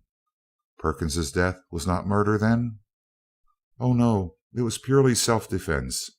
Perkins would have killed him if he could, and he really deserved it. Perkins was a perfect fiend. The doctor, as they call him, is no better, although entirely different. He is so utterly heartless and ruthless, so cold and scientific. Do you know him very well? We know all that about him and more, and yet Dorothy said he saved her life. He did, from Perkins, but I still think it was because he didn't want Perkins meddling in his affairs. He seems to me to be the very incarnation of a fixed purpose, to advance himself in the world. That expresses my thoughts exactly, but he slips occasionally, as in this instance, and he will again. He will have to walk very carefully while he was with us.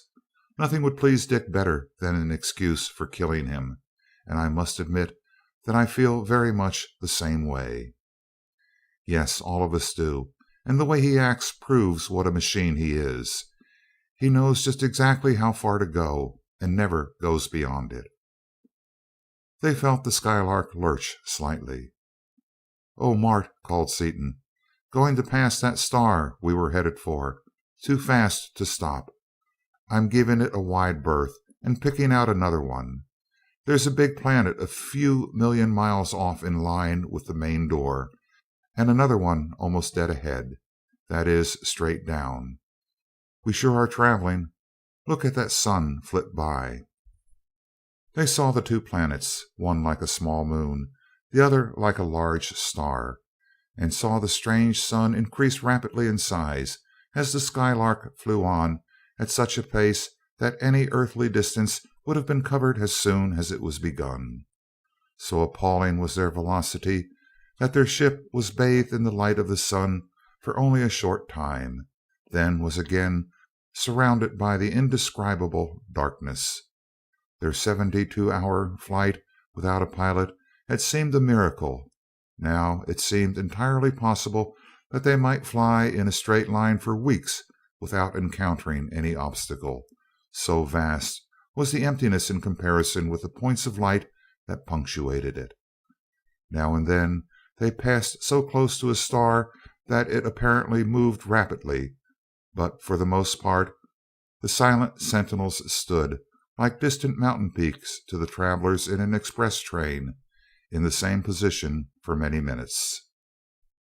Awed by the immensity of the universe, the two at the window were silent, not with the silence of embarrassment, but with that of two friends in the presence of something beyond the reach of words. As they stared out into the infinity, each felt as never before the pitiful smallness of even our whole solar system, and the utter insignificance of human beings and their works. Silently their minds reached out to each other in mutual understanding. Unconsciously Margaret half shuddered and moved closer to her companion, the movement attracting his attention but not her own. A tender expression came into Crane's steady blue eyes as he looked down at the beautiful young woman by his side. For beautiful she undoubtedly was. Untroubled rest and plentiful food had erased the marks of her imprisonment. Dorothy's deep, manifestly unassumed faith in the ability of Seaton and Crane to bring them safely back to Earth had quieted her fears. And a complete costume of Dorothy's simple but well-cut clothes, which fitted her perfectly and in which she looked her best and knew it, had completely restored her self-possession.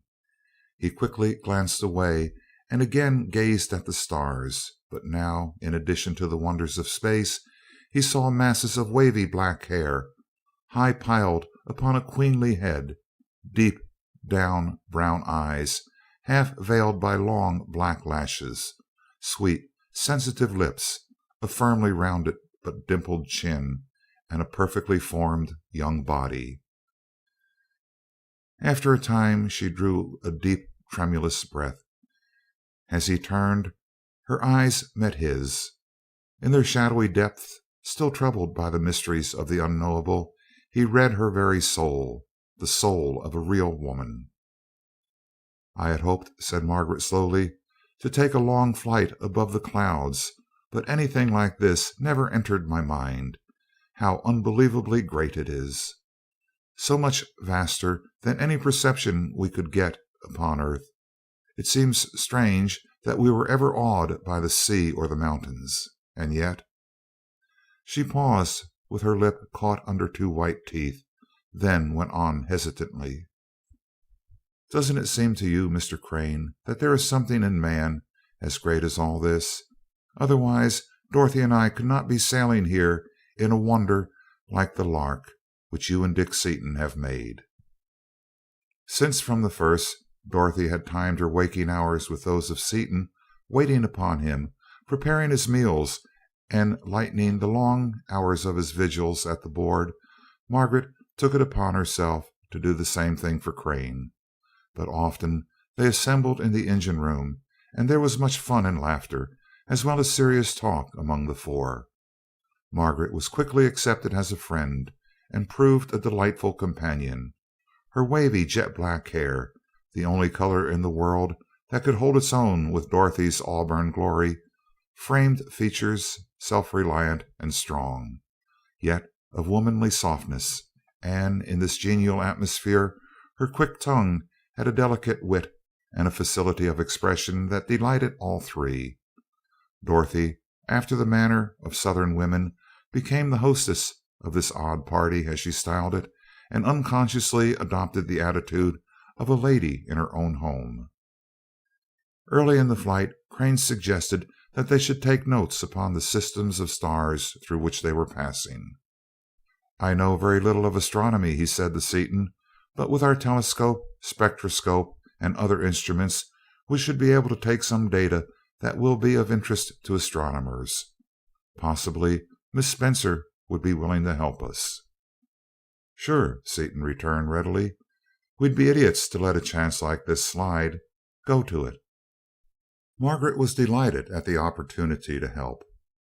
"Taking notes is the best thing I do," she cried, and called for a pad and pencil. Stationed at the window, they fell to work in earnest. For several hours Crane took observations, calculated distances, and dictated notes to Margaret. "The stars are wonderfully different," she exclaimed to him once. "That planet, I'm sure, has strange and lovely life upon it.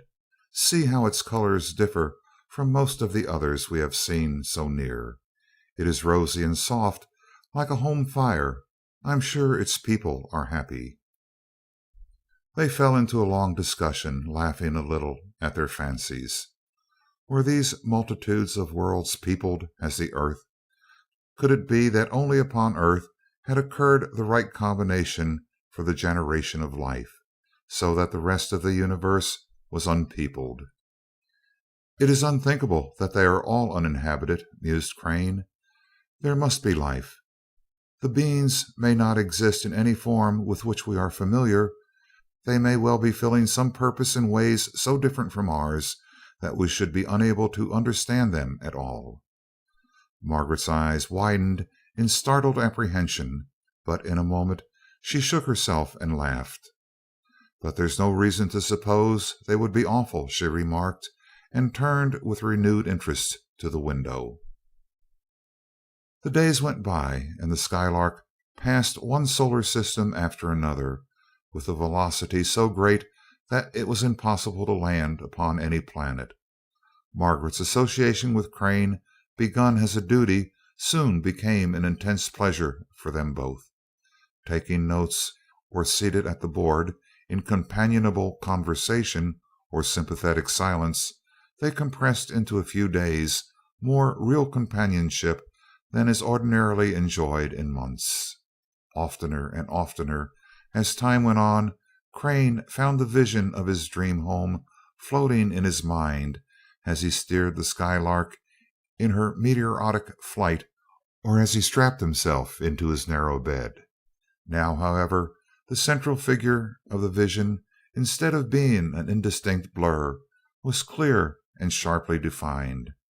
As for her part, more and more was Margaret drawn to the quiet and unassuming but utterly dependable and steadfast young inventor, with his wide knowledge and his keen, incisive mind.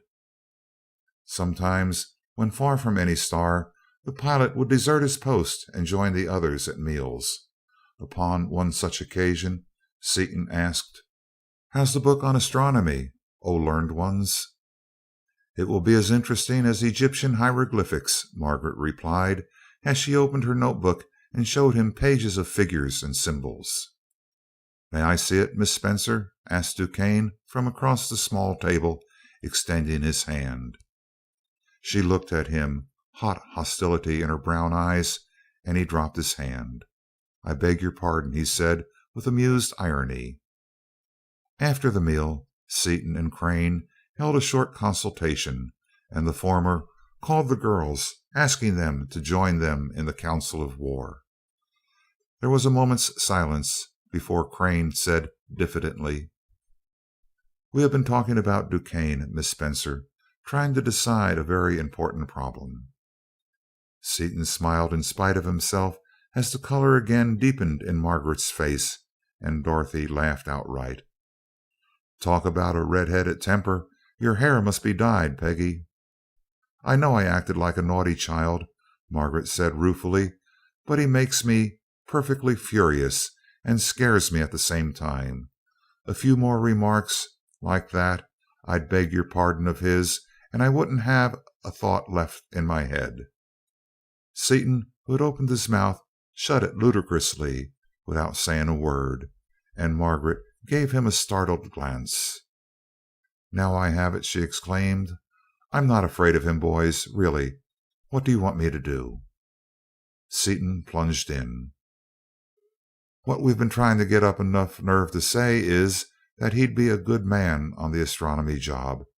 And Crane added quickly, "He undoubtedly knows more about it than I do, and it would be a pity to lose the chance of using him. Besides, Dick and I think it rather dangerous to leave him so much time to himself in which to work up a plan against us." "He's cooking one right now, I'll bet a hat," Seaton put in, and Crane added, "If you are sure that you have no objections, Miss Spencer, we might go below, where we can have it dark, and all three of us see what we can make of the stargazing. We are really losing an unusual opportunity." Margaret hid gallantly any reluctance she might have felt. "I wouldn't deserve to be here if I can't work with the doctor and hate him at the same time." "Good for you, Peg. You're a regular fellow," Seaton exclaimed. "You're a trump." Finally, the enormous velocity of the cruiser was sufficiently reduced to effect a landing. A copper bearing sun was located, and a course was laid toward its nearest planet. As the vessel approached its goal, a deep undercurrent of excitement kept all the passengers feverishly occupied. They watched the distant globe grow larger, glowing through its atmosphere more and more clearly as a great disk of white light, its outline softened by the air about it. Two satellites were close beside it. Its sun, a great blazing orb a little nearer than the planet, looked so great and so hot that Margaret became uneasy. "Isn't it dangerous to get so close, Dick? We might burn up, mightn't we?" "Not without an atmosphere," he laughed. "Oh," murmured the girl apologetically, "I might have known that." Dropping rapidly to the atmosphere of the planet, they measured its density and analyzed it in apparatus installed for that purpose, finding that its composition was very similar to Earth's air, and that its pressure was not great enough to be uncomfortable. Within 1,000 feet of the surface, Seaton weighed a 5-pound weight upon a spring balance, finding that it weighed 5½ pounds, thus ascertaining that the planet was either somewhat larger than Earth or more dense. The ground was almost hidden by rank growth of vegetation, but here and there appeared glade-like openings. Seaton glanced at the faces about him. Tense interest marked them all. Dorothy's cheeks were flushed, her eyes shone. She looked at him with awe and pride. "A strange world, Dorothy," he said gravely. "You are not afraid?" "Not with you," she answered. "I am only thrilled with wonder." "Columbus at San Salvador," said Margaret, her dark eyes paying their tribute of admiration. A dark flush mounted swiftly into Seaton's brown face, and he sought to throw most of the burden upon Crane, but catching upon his face also a look of praise, almost of tenderness, he quickly turned to the controls. "Man the boats," he ordered an imaginary crew, and the Skylark descended rapidly. Landing upon one of the open spaces, they found the ground solid and stepped out. What had appeared to be a glade was in reality a rock, or rather a ledge of apparently solid metal, with scarcely a loose fragment to be seen. At one end of the ledge rose a giant tree, wonderfully symmetrical, but of a peculiar form. Its branches were longer at the top than at the bottom, and it possessed broad dark green leaves, long thorns, and odd flexible chute-like tendrils. It stood as an outpost of the dense vegetation beyond. Totally unlike the forests of Earth were those fern-like trees, towering 200 feet into the air. They were of an intensely vivid green and stood motionless in the still, hot air of noonday. Not a sign of animal life was to be seen. The whole landscape seemed asleep. The five strangers stood near their vessel, conversing in low tones and enjoying the sensation of solid ground beneath their feet. After a few minutes, DuQuesne remarked: "This is undoubtedly a newer planet than ours. I should say that it was in the Carboniferous age. Aren't those trees like those in the coal measures, Seaton?" "True as time, Blackie. There probably won't be a human race here for ages unless we bring out some colonists."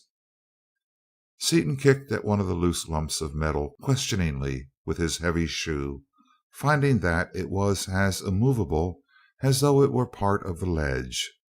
Bending over, he found that it required all his great strength to lift it, and he stared at it with an expression of surprise which turned to amazement as he peered closer. "DuQuesne, look at this."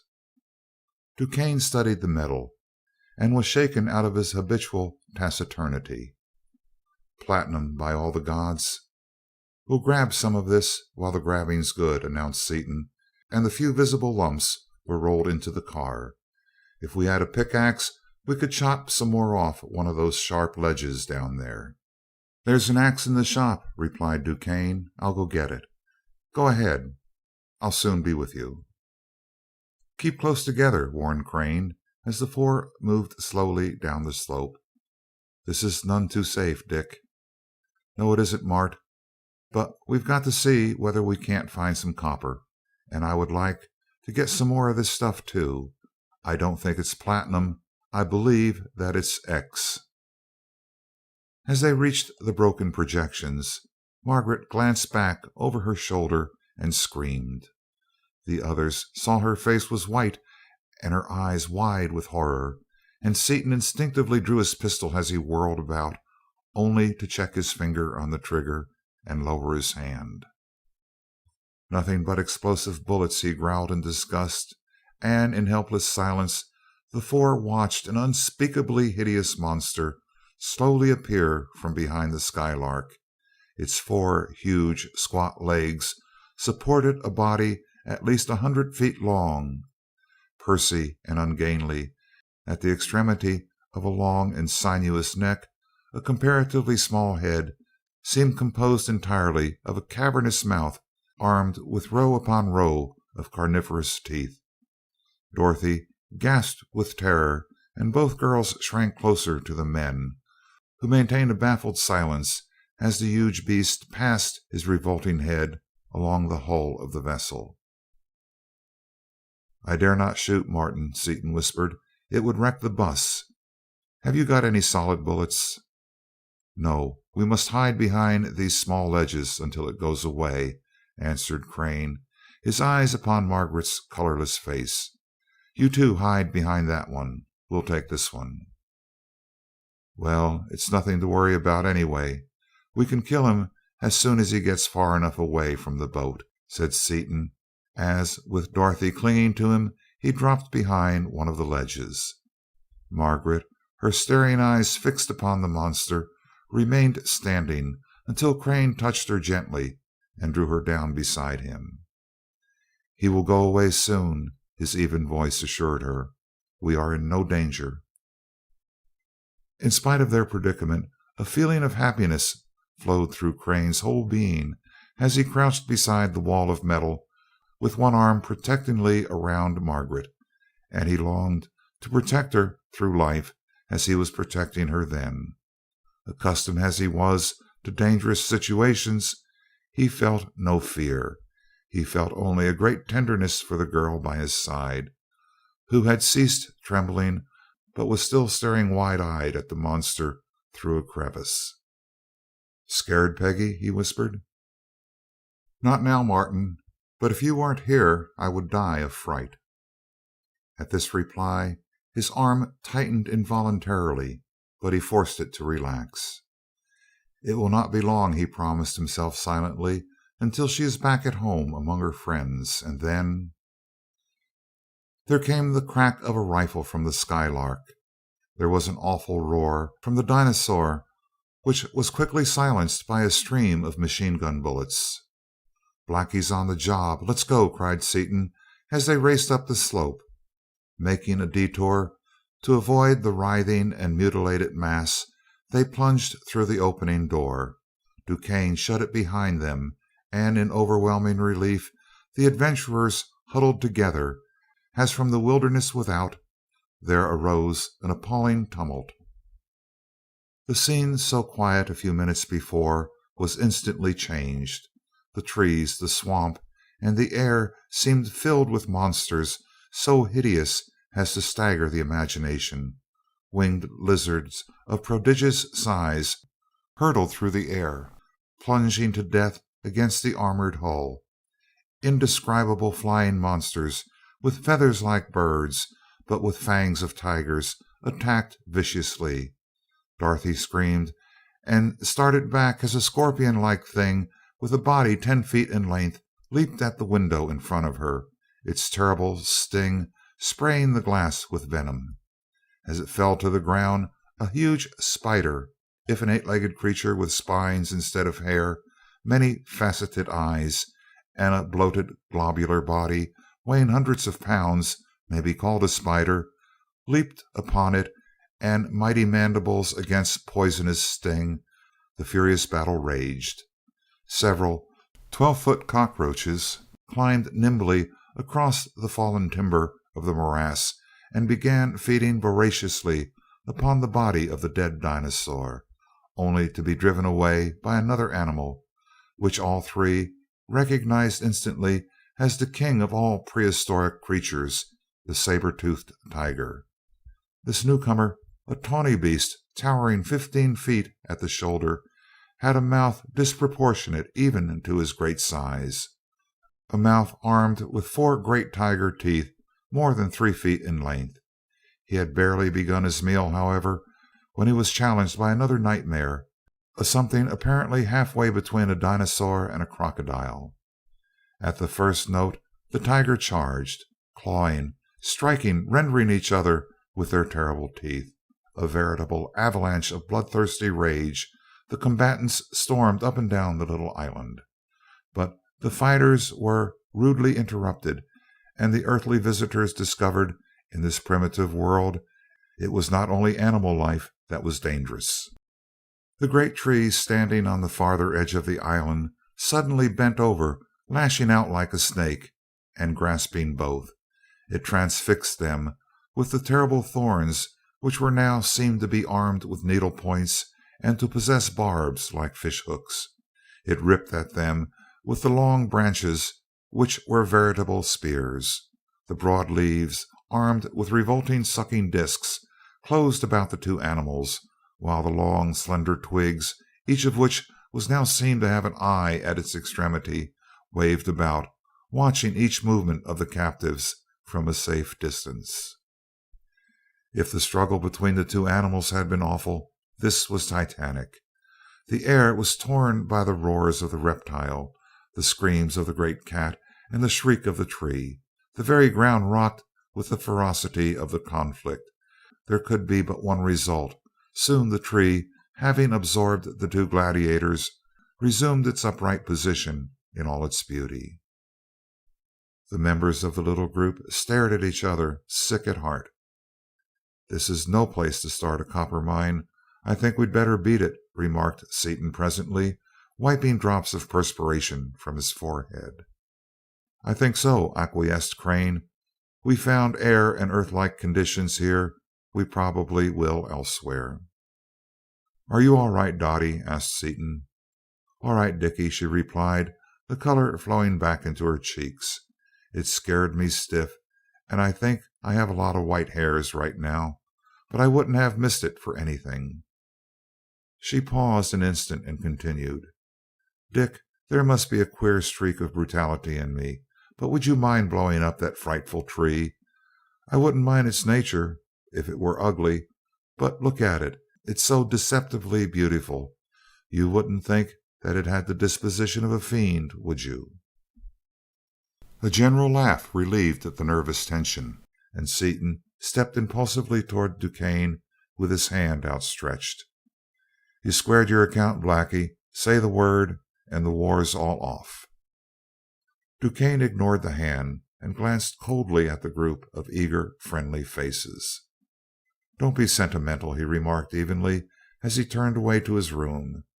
"Emotional scenes pain me. I gave my word to act as one of the party." "Well, may I be kicked to death by little red spiders!" exclaimed Seaton, dumbfounded, as the other disappeared. "He ain't a man, he's a fish." "He's a machine. I always thought so, and now I know it," stated Margaret, as the others nodded agreement. "Well, we'll sure pull his cork as soon as we get back," snapped Seaton. "He asked for it, and we'll give him both barrels." "I know I acted like a fool out there," Margaret apologized, flushing hotly and looking at Crane. "I don't know what made me act so stupid. I used to have a little nerve." "You are a regular brick, Peg," Seaton returned instantly. "Both of you girls are all to the good, the right kind to have along in ticklish places." Crane held out his steady hand and took Margaret's in a warm clasp. "For a girl in your weakened condition, you are wonderful. You have no reason to reproach yourself." Tears filled the dark eyes, but were held back bravely as she held her head erect and returned the pressure of his hand. "Just so you don't leave me behind next time," she returned lightly, and the last word concerning the incident had been said. Seaton applied the power, and soon they were approaching another planet, which was surrounded by a dense fog. Descending slowly, they found it to be a mass of boiling hot steam and rank vapors under enormous pressure. The next planet they found to have a clear atmosphere, but the ground had a peculiar barren look, and analysis of the gaseous envelope proved it to be composed almost entirely of chlorine. No life of an earthly type could be possible upon such a world, and a search for copper, even with suits and helmets, would probably be fruitless, if not impossible. "Well," remarked Seaton as they were again in space, "we've got enough copper to visit several more worlds, several more solar systems if necessary. But there's a nice, hopeful looking planet right in front of us. It may be the one we're looking for." Arriving in the belt of atmosphere, they tested it as before and found it satisfactory. End of chapter 11. Chapter 12 of the Skylark of Space. The Mastery of Mind over Matter. They descended rapidly, directly over a large and imposing city in the middle of a vast, level, beautifully planted plain. While they were watching it, the city vanished, and the plain was transformed into a heavily timbered mountain summit, the valleys falling away upon all sides as far as the eye could reach. "Well, I'll say that's some mirage," exclaimed Seaton, rubbing his eyes in astonishment. "I've seen mirages before, but never anything like that. Wonder what this air's made of. But we'll land anyway, if we finally have to swim." The ship landed gently upon the summit, the occupants half expecting to see the ground disappear before their eyes. Nothing happened, however, and they disembarked, finding walking somewhat difficult because of the great mass of the planet. Looking around, they could see no sign of life, but they felt a presence near them, a vast, invisible something. Suddenly, out of the air in front of Seaton, a man materialized, a man identical with him in every feature and detail, even to the smudge of grease under one eye, the small wrinkles in his heavy blue serge suit, and the emblem of the American Chemical Society upon his watch fob. "Hello, folks," the stranger began in Seaton's characteristic careless speech. "I see you're surprised at my knowing your language. You're a very inferior race of animals. Don't even understand telepathy, don't understand the luminiferous ether or the relation between time and space. Your greatest things, such as the Skylark and your object compass, are merely toys. Changing instantly from Seaton's form to that of Dorothy, likewise a perfect imitation, the stranger continued without a break. Atoms and electrons and things spinning and whirling in their dizzy little orbits. It broke off abruptly, continuing in the form of Duquesne. Couldn't make myself clear as Miss Vaneman. Not a scientific convolution in her foolish little brain. You are a freer type, Duquesne, unhampered by foolish soft fantasies. But you are very clumsy, although working fairly well with your poor tools, Brookings and his organization, the Perkins Cafe and its clumsy wireless telephones. All of you are extremely low in the scale. Such animals have not been known in our universe for 10 million years, which is as far back as I can remember. You have millions of years to go before you will amount to anything, before you will even rise above death and its attendant necessity, sex. The strange being then assumed form after form with bewildering rapidity, while the spectators stared in dumb astonishment. In rapid succession, it took on the likeness of each member of the party, of the vessel itself, of the watch in Seaton's pocket, reappearing as Seaton.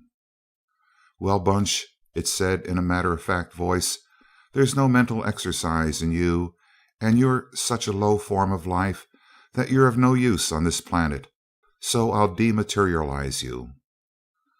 A peculiar light came into his eyes as they stared intently into Seaton's, and he felt his senses reel under the impact of an awful mental force, but he fought back with all his power and remained standing. "What's this?" the stranger demanded in surprise. "This is the first time in history that mere matter, which is only a manifestation of mind, has ever refused to obey mind. There's a screw loose somewhere. I must reason this out," it continued analytically, changing instantaneously into Crane's likeness. "Ah, I am not a perfect reproduction. This is the first matter I have ever encountered that I could not reproduce perfectly. There is some subtle difference. The external form is the same, the organic structure likewise. The molecules of substance are arranged as they should be, as are also the atoms in the molecule. The electrons in the atom? Ah, there's the difficulty. The arrangements and number of electrons, as well as positive charges, are entirely different from what I had supposed. I must derive the formula." "Let's go, folks," said Seaton hastily, drawing Dorothy back towards the Skylark. "This dematerialization stunt may be play for him, but I don't want any of it in my family." "No, you really must stay," remonstrated the stranger. "Much as it is against my principles to employ brute force, you must stay and be properly dematerialized, alive or dead. Science demands it." As he spoke, he started to draw his automatic pistol.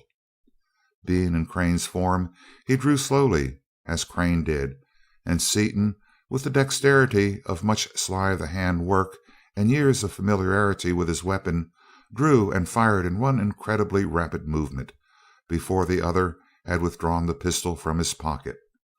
The explosive shell completely volatilized the stranger and hurled the party backward toward the Skylark, into which they fled hastily. As Crane, the last one to enter the vessel, fired his pistol and closed the massive door, Seaton leaped to the levers. As he did so, he saw a creature materialize in the air of the vessel and fall to the floor with a crash as he threw on the power. It was a frightful thing, like nothing ever before seen upon any world, with great teeth, long sharp claws, and an automatic pistol clutched firmly in a human hand. Forced flat by the terrific acceleration of the vessel, it was unable to lift either itself or the weapon, and it lay helpless. "We take one trick anyway," blazed Seaton, as he threw on the power of the attractor and diffused its force into a screen over the party, so that the enemy could not materialize in the air above them and crush them by mere weight. As pure mental force, you are entirely out of my class. But when you come down to matter which I can understand, I'll give you a run for your money until my angles catch fire." "This is a childish defiance. It speaks well for your courage, but ill for your intelligence," the animal said, and vanished.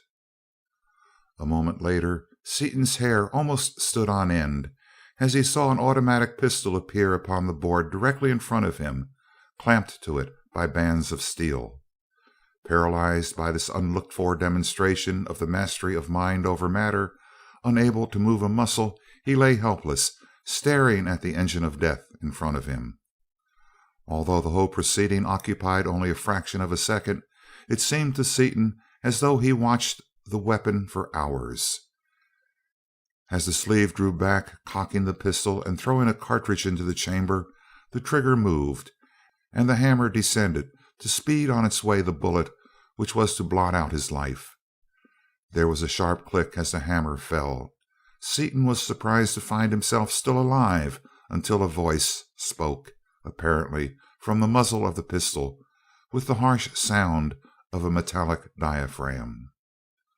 "I was almost certain that it wouldn't explode," the stranger said chattily.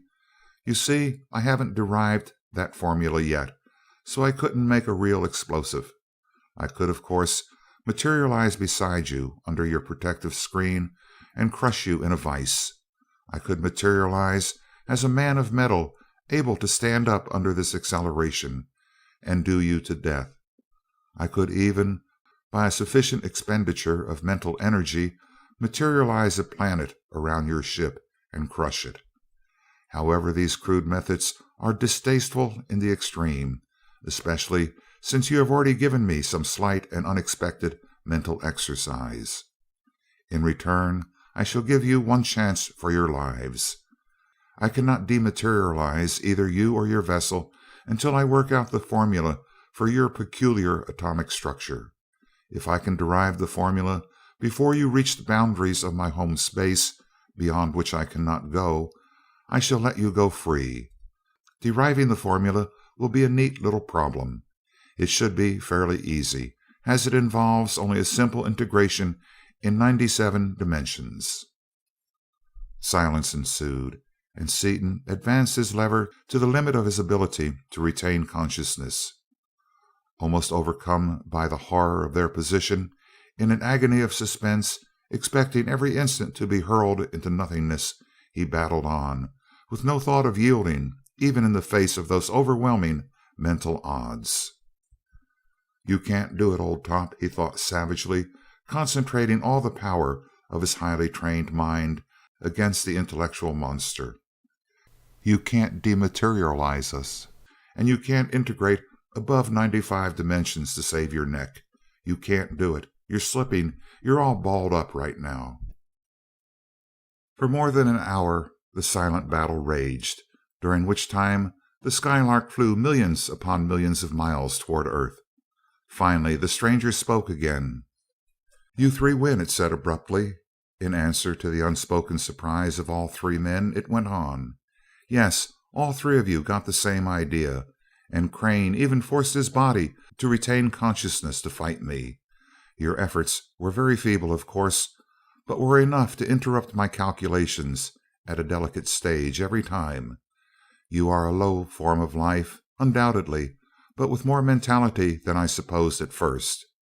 I could get that formula, of course, in spite of you, if I had time, but we are rapidly approaching the limits of my territory, outside of which even I cannot think my way back. That is one thing in which your mechanical devices are superior to anything my own race developed before we became pure intellectuals. They point the way back to your Earth, which is so far away that even my mentality cannot grasp the meaning of the distance. I understand the Earth, can visualize it from your minds, but I cannot project myself any nearer to it than we are at present. Before I leave you, I will say that you have conferred a real favor upon me. You have given me something to think about for thousands of cycles to come. Goodbye." Assured that their visitor had really gone, Seaton reduced the power to that of gravity, and Dorothy soon sat up, Margaret reviving more slowly.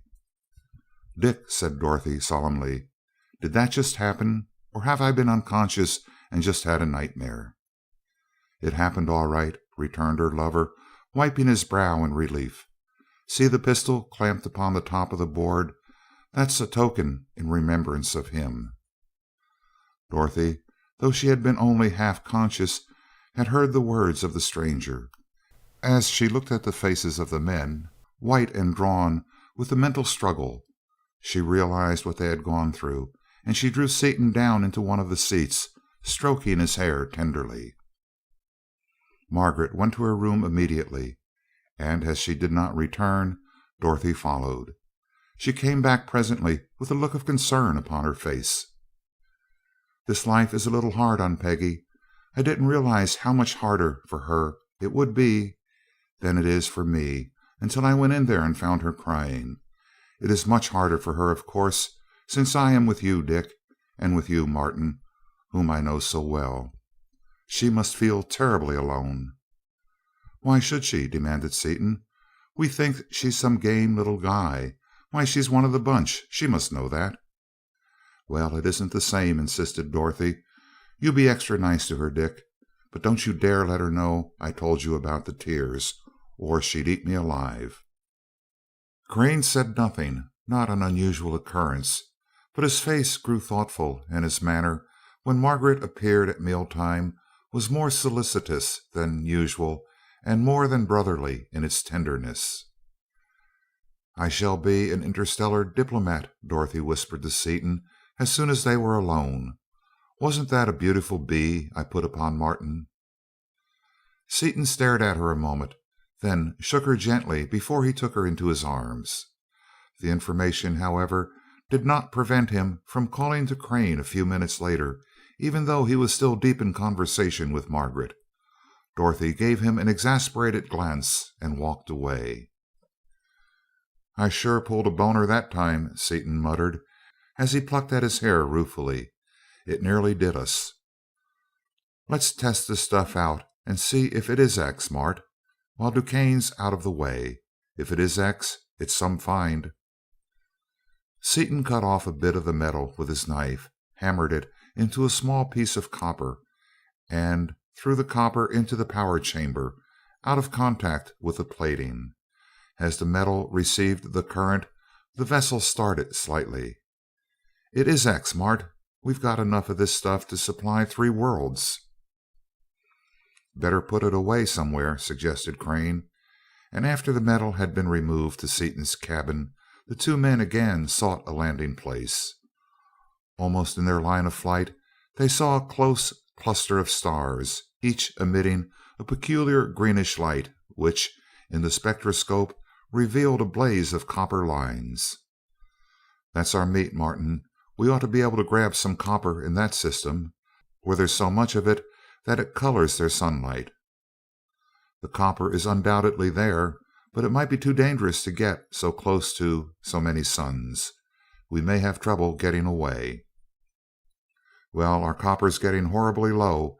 We've got to find some pretty quick somewhere, or else walk back home, and there's our best chance.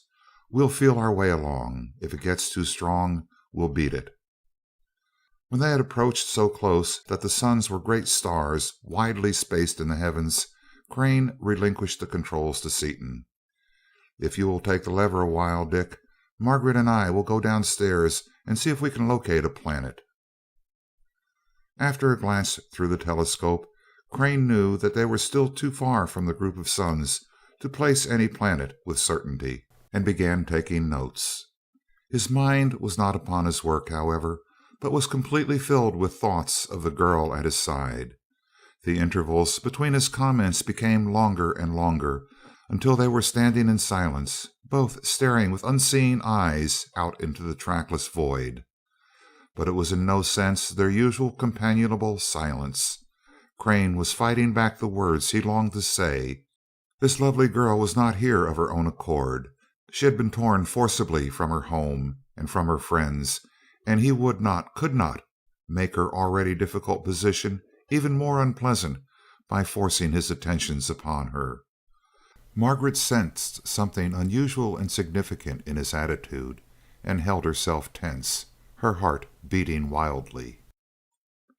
At that moment an asteroid came within range of the Skylark's watchful repeller, and at the lurch of the vessel, as it swung around the obstruction, Margaret would have fallen had not Crane instinctively caught her with one arm. Ordinarily, this bit of courtesy would have gone unnoticed by both, as it had happened many times before. But in that heavily charged atmosphere it took on a new significance. Both blushed hotly, and as their eyes met, each saw that which held them spellbound. Slowly, almost as if without volition, Crane put his other arm around her. A wave of deeper crimson swept over her face as she bent her handsome head, as her slender body yielded to his arms with no effort to free itself. Finally Crane spoke, his usual even voice faltering. "Margaret, I hope you will not think this unfair of me, but we have been through so much together that I feel as though we had known each other forever. Until we went through this last experience I had intended to wait, but why should we wait? Life is not lived in years alone, and you know how much I love you, my dearest," he finished passionately. Her arms crept up around his neck, her bowed head lifted, and her eyes looked deep into his as she whispered her answer. "I think I do. Oh, Martin." Presently they made their way back to the engine room, keeping the singing joy in their hearts inaudible and the kisses fresh upon their lips invisible. They might have kept their secret for a time had not Seaton promptly asked, "Well, what did you find, Mart?" A panicky look appeared upon Crane's self-possessed countenance, and Margaret's fair face glowed like a peony. "Yes, what did you find?" demanded Dorothy, as she noticed their confusion. "My future wife," Crane answered steadily. The two girls rushed into each other's arms, and the two men silently gripped hands in a clasp of steel, for each of the four knew that these two unions were not passing fancies, lightly entered into and as lightly cast aside, but were true partnerships which would endure throughout the entire span of life. A planet was located, and the Skylark flew toward it. Discovering that it was apparently situated in the center of the cluster of suns, they hesitated, but finding that there was no dangerous force present, they kept on.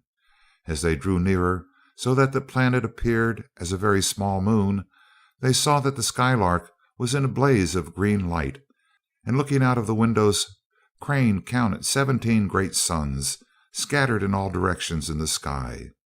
Slowing down abruptly as the planet was approached, Seaton dropped the vessel slowly through the atmosphere, while Crane and Duquesne tested and analyzed it. Pressure 30 pounds per square inch.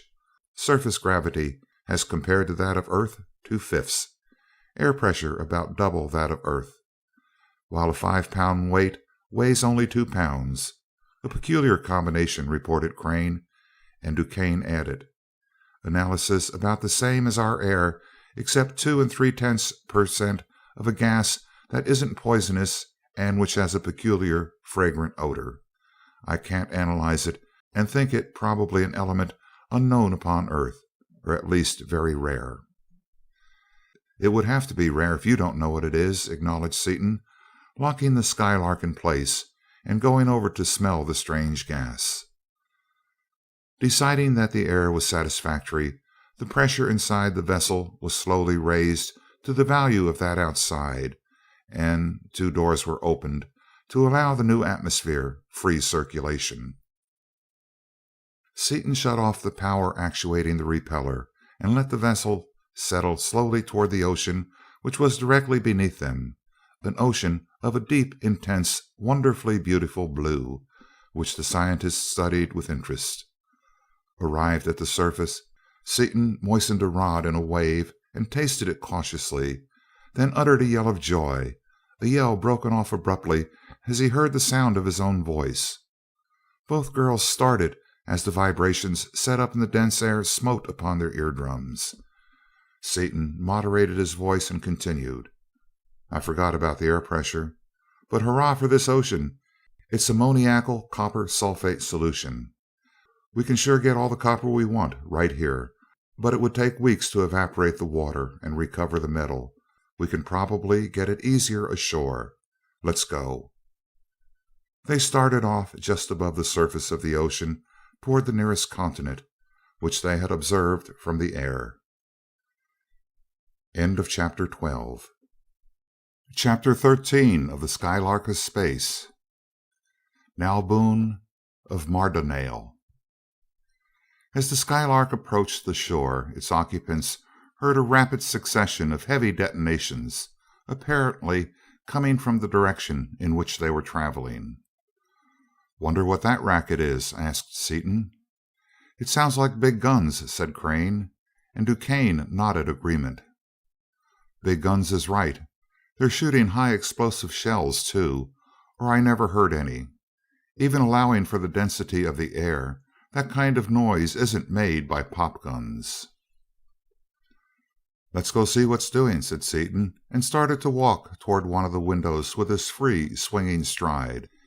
Instantly he was asprawl, the effort necessary to carry his weight upon the earth's surface lifting him into the air in a succession of ludicrous hops. But he soon recovered himself and walked normally. "I forgot this 2/5 gravity stuff," he laughed. "Walk as though we had only a notch of power on, and it goes all right. It sure is funny to feel so light when we're so close to the ground." He closed the doors to keep out a part of the noise and advanced the speed lever a little, so that the vessel tilted sharply under the pull of the almost horizontal bar. "Go easy," cautioned Crane. "We do not want to get in the way of one of their shells. They may be of a different kind than those we are familiar with." "Right, easy it is. We'll stay 40 miles above them if necessary." As the great speed of the ship rapidly lessened the distance, the sound grew heavier and clearer, like one continuous explosion. So closely did one deafening concussion follow another that the ear could not distinguish the separate reports. "I see them," simultaneously announced Crane, who was seated at one of the forward windows searching the country with his binoculars, and Seaton, who, from the pilot's seat, could see in any direction. The others hurried to the windows with their glasses and saw an astonishing sight. "Aerial battleships, 8 of 'em!" exclaimed Seaton. "As big as the Idaho. 4 of 'em are about the same shape as our battleships. No wings. They act like helicopters." "4 of them are battleships, right enough. But what about the other 4?" asked Duquesne. "They are not ships or planes or anything else that I ever heard of." "They are animals," asserted Crane. "Machines never were and never will be built like that." As the Skylark cautiously approached, it was evident to the watchers that 4 of the contestants were undoubtedly animals. Here indeed was a new kind of animal, an animal able to fight on even terms with a first-class battleship. Frightful aerial monsters they were. Each had an enormous torpedo-shaped body, with scores of prodigiously long tentacles, like those of a devilfish, and a dozen or more great soaring wings. Even at that distance they could see the row of protruding eyes along the side of each monstrous body, and the terrible prow-like beaks tearing through the metal of the warships opposing them. They could see by the reflection of the light from the many suns that each monster was apparently covered by scales and joints of some transparent armor. That it was real and highly effective armor there could be no doubt, for each battleship bristled with guns of heavy caliber, and each gun was vomiting forth a continuous stream of fire. Shells bursting against each of the creatures made one continuous blaze, and the uproar was indescribable, an uninterrupted cataclysm of sound appalling in its intensity. The battle was brief. Soon all 4 of the battleships had crumpled to the ground, their crews absorbed by the terrible sucking arms or devoured by the frightful beaks. They did not die in vain. 3 of the monsters had been blown to atoms by shells which had apparently penetrated their armor. The fourth was pursuing something which Seaton now saw was a fleet of small airships, which had flown away from the scene of conflict. Swift as they were, the monsters covered 3 feet to their 1. "We can't stand for anything like that," cried Seaton, as he threw on the power and the Skylark leaped ahead. "Get ready to bump him off, Mart, when I jerk him away. He acts hard boiled, so give him a real one, 50 milligrams." Sweeping on with awful speed, the monster seized the largest and most gaily decorated plane in his 100-foot tentacles just as the Skylark came within sighting distance. In 4 practically simultaneous movements, Seaton sighted the attractor at the ugly beak, released all its power, pointed the main bar of the Skylark directly upward, and advanced his speed lever. There was a crash of rending metal as the thing was torn loose from the plane and jerked 100 miles into the air, struggling so savagely in that invisible and incomprehensible grip that the 3,000-ton mass of the Skylark tossed and pitched like a child's plaything. Those inside her heard the sharp, spiteful crack of the machine gun, and an instant later they heard a report that paralyzed their senses, even inside the vessel and in the thin air of their enormous elevation, as the largest explosive bullets prepared by the inventors struck full upon the side of the hideous body. There was no smoke, no gas or vapor of any kind, only a huge volume of intolerable flame as the energy stored within the atoms of copper instantaneously liberated, heated to incandescence and beyond, all the atmosphere within the radius of 100 feet. The monster disappeared utterly, and Seaton, with unerring hand, reversed the bar and darted back down toward the fleet of airships. He reached them in time to focus the attractor upon the wrecked and helpless plane in the middle of its 5,000-foot fall, and lowered it gently to the ground, surrounded by the fleet.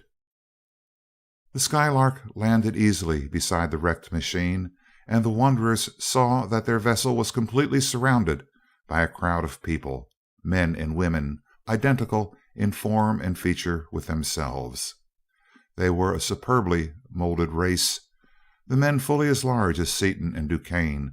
The women, while smaller than the men, were noticeably taller than the 2 women in the car.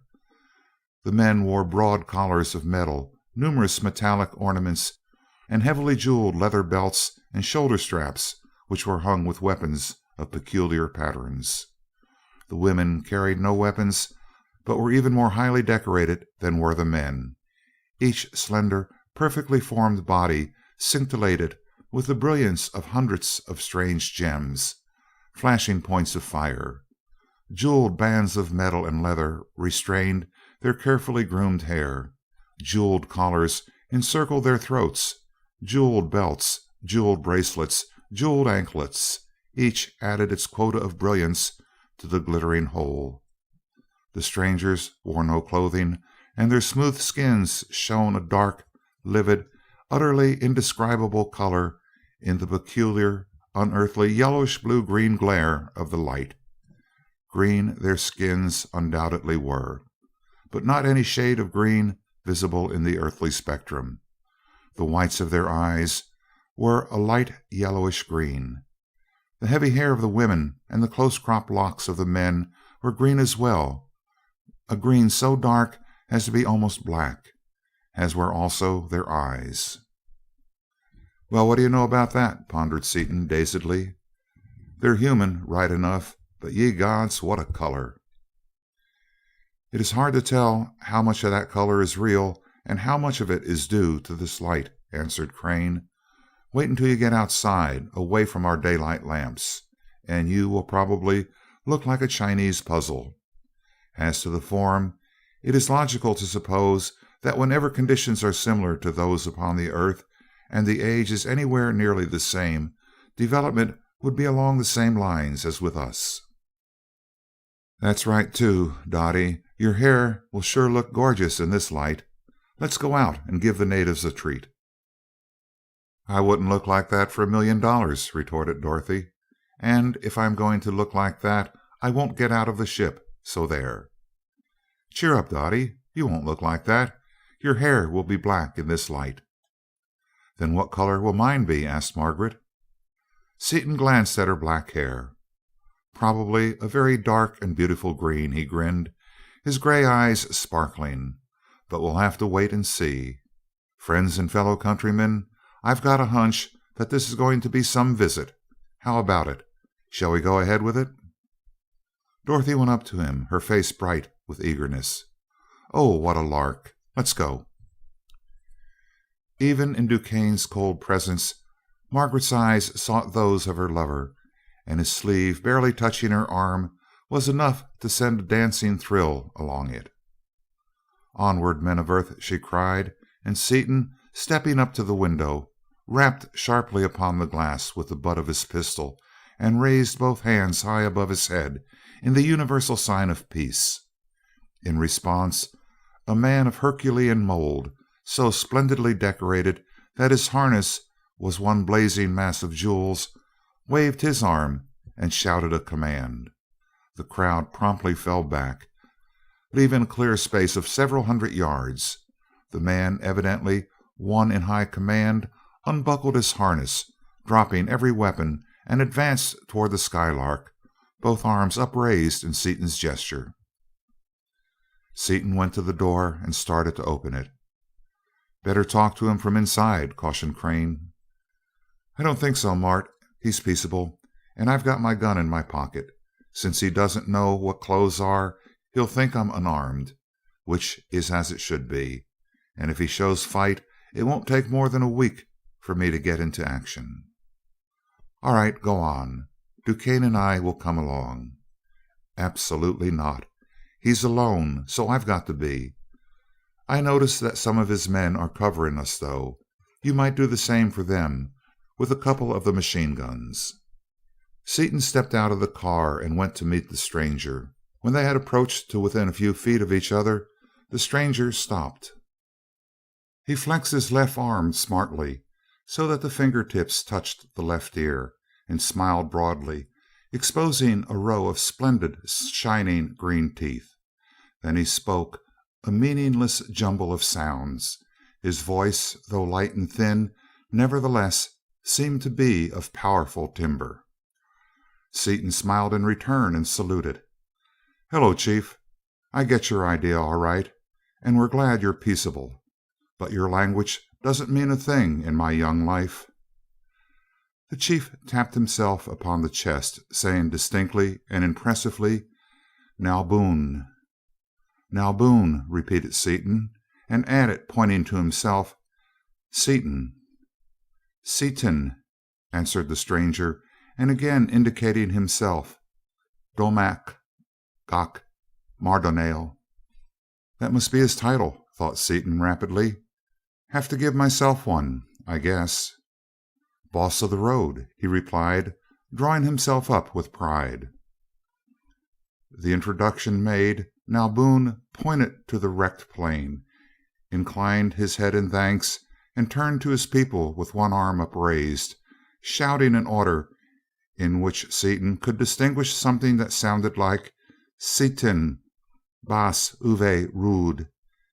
Instantly every right arm in the assemblage was aloft, that of each man bearing a weapon, while the left arms snapped into the peculiar salute, and a mighty cry arose as all repeated the name and title of the distinguished visitor. Seaton turned to the Skylark, motioning to Crane to open the door. "Bring out one of those big four-color signal rockets, Mart," he called. "They're giving us a royal reception. Let's acknowledge it right."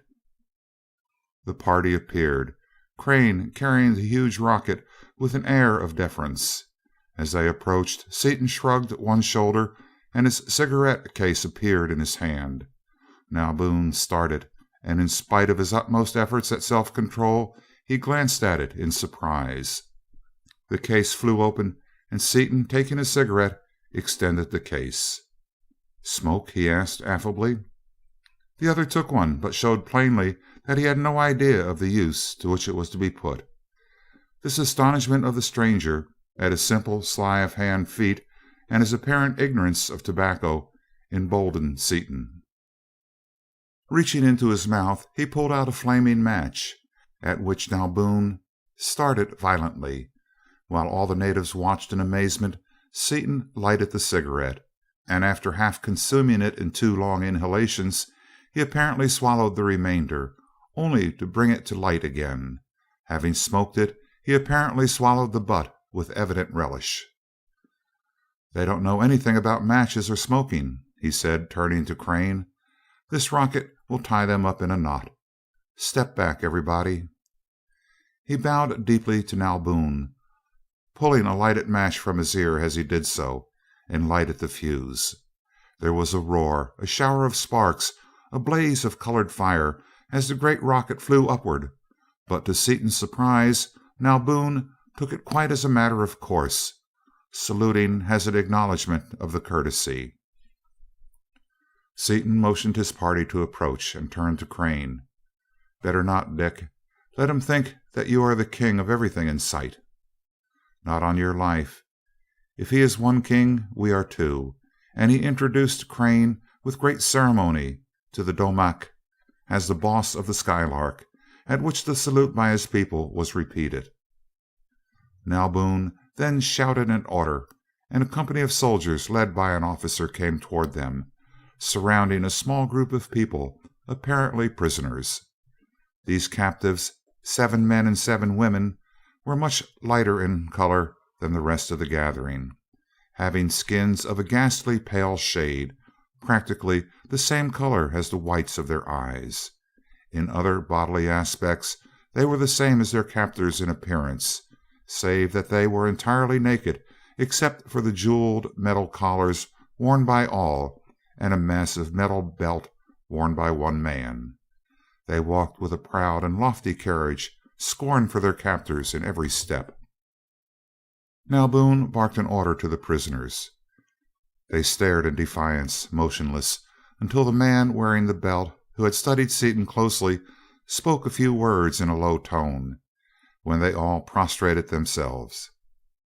Nalboon then waved his hand, giving the whole group to Seaton as slaves. Seaton, with no sign of surprise, thanked the giver and motioned his slaves to rise.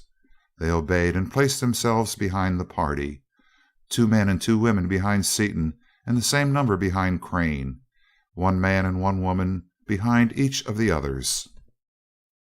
Seaton then tried to make Nalboon understand that they wanted copper, pointing to his anklet, the only copper in sight.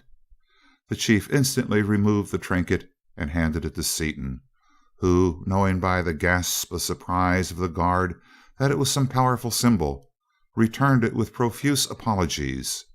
After trying in vain to make the other understand what he wanted, he led him into the Skylark and showed him the remnant of the power bar. He showed him its original size and indicated the desired number by counting to 16 upon his fingers. Nalboon nodded his comprehension, and going outside, pointing upward toward the largest of the 11 suns visible, motioning its rising and setting 4 times. He then invited the visitors in unmistakable sign language to accompany him as guests of honor, but Seaton refused. "Lead on, Macduff, we follow," he replied, explaining his meanings by signs as they turned to enter the vessel. The slaves followed closely until Crane remonstrated. "We don't want them on board, do we, Dick? There are too many of them." "All right," Seaton replied, and waved them away. As they stepped back, the guard seized the nearest woman and forced her to her knees, while a man, adorned with a necklace of green human teeth and carrying a shining broadsword, prepared to decapitate her. "We must take them with us, I see," said Crane as he brushed the guards aside. Followed by the slaves, the party entered the Skylark, and the dark green people embarked in their airplanes and helicopters. Nalboon rode in a large and gaily decorated plane which led the fleet at its full speed of 600 miles an hour, the Skylark taking a place a few hundred yards above the flagship.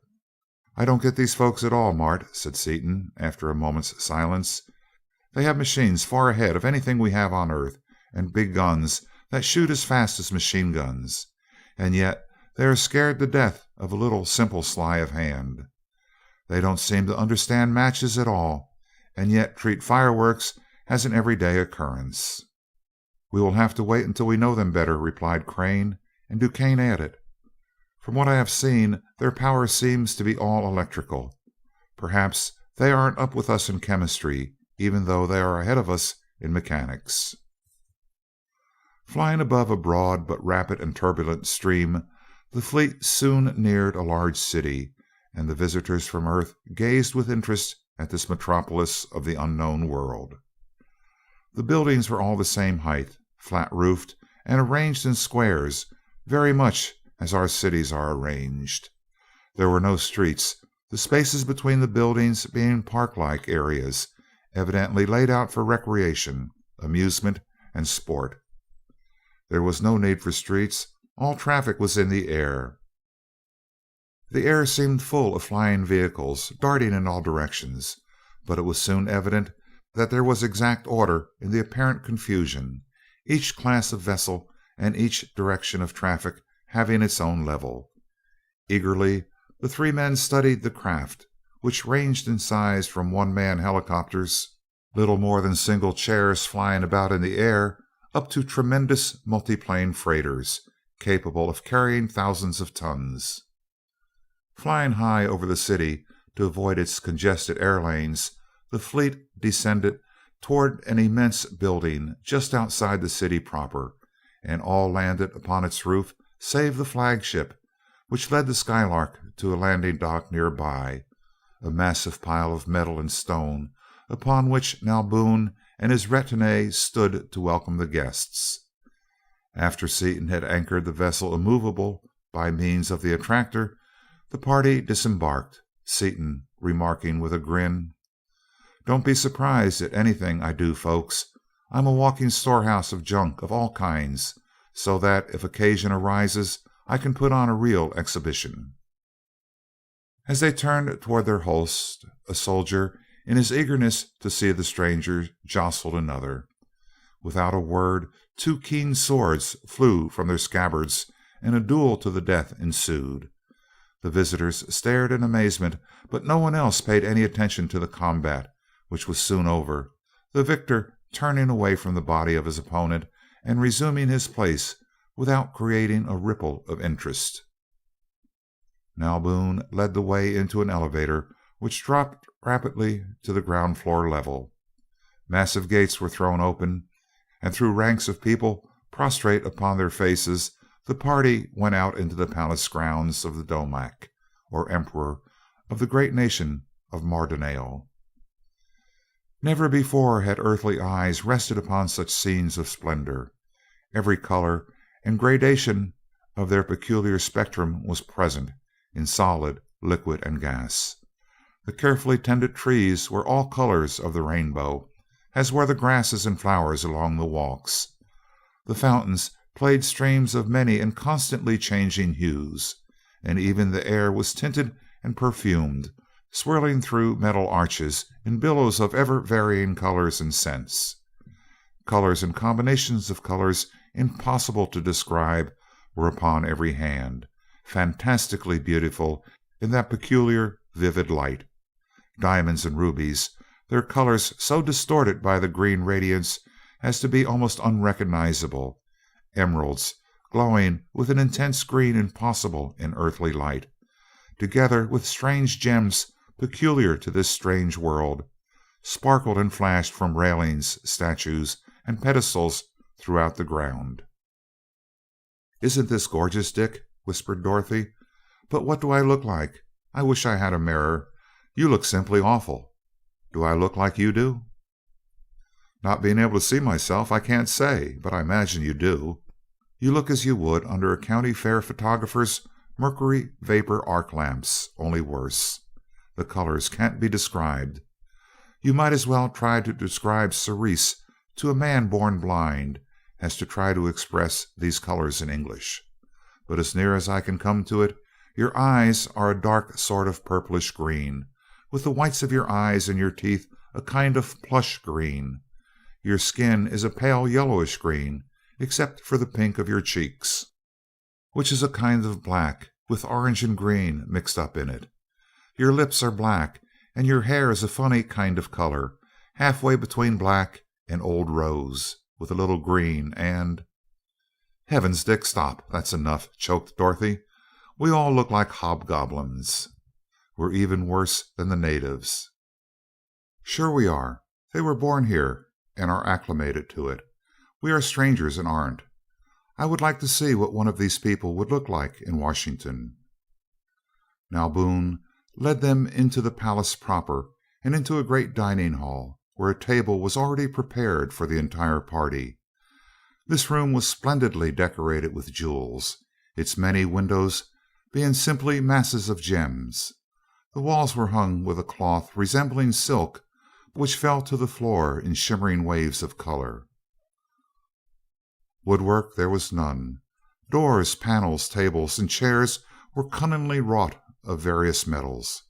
Seaton and Duquesne could recognize a few of them, but for the most part they were unknown upon the earth, and were, like the jewels and vegetation of this strange world, of many and various peculiar colors. A closer inspection of one of the marvelous tapestries showed that it also was of metal, its threads numbering thousands to the inch. Woven of many different metals, of vivid but harmonious colors in a strange and intricate design, it seemed to writhe as its colors changed with every variation in the color of the light, which, pouring from concealed sources, was reflected by the highly polished metal and innumerable jewels of the lofty domed ceiling.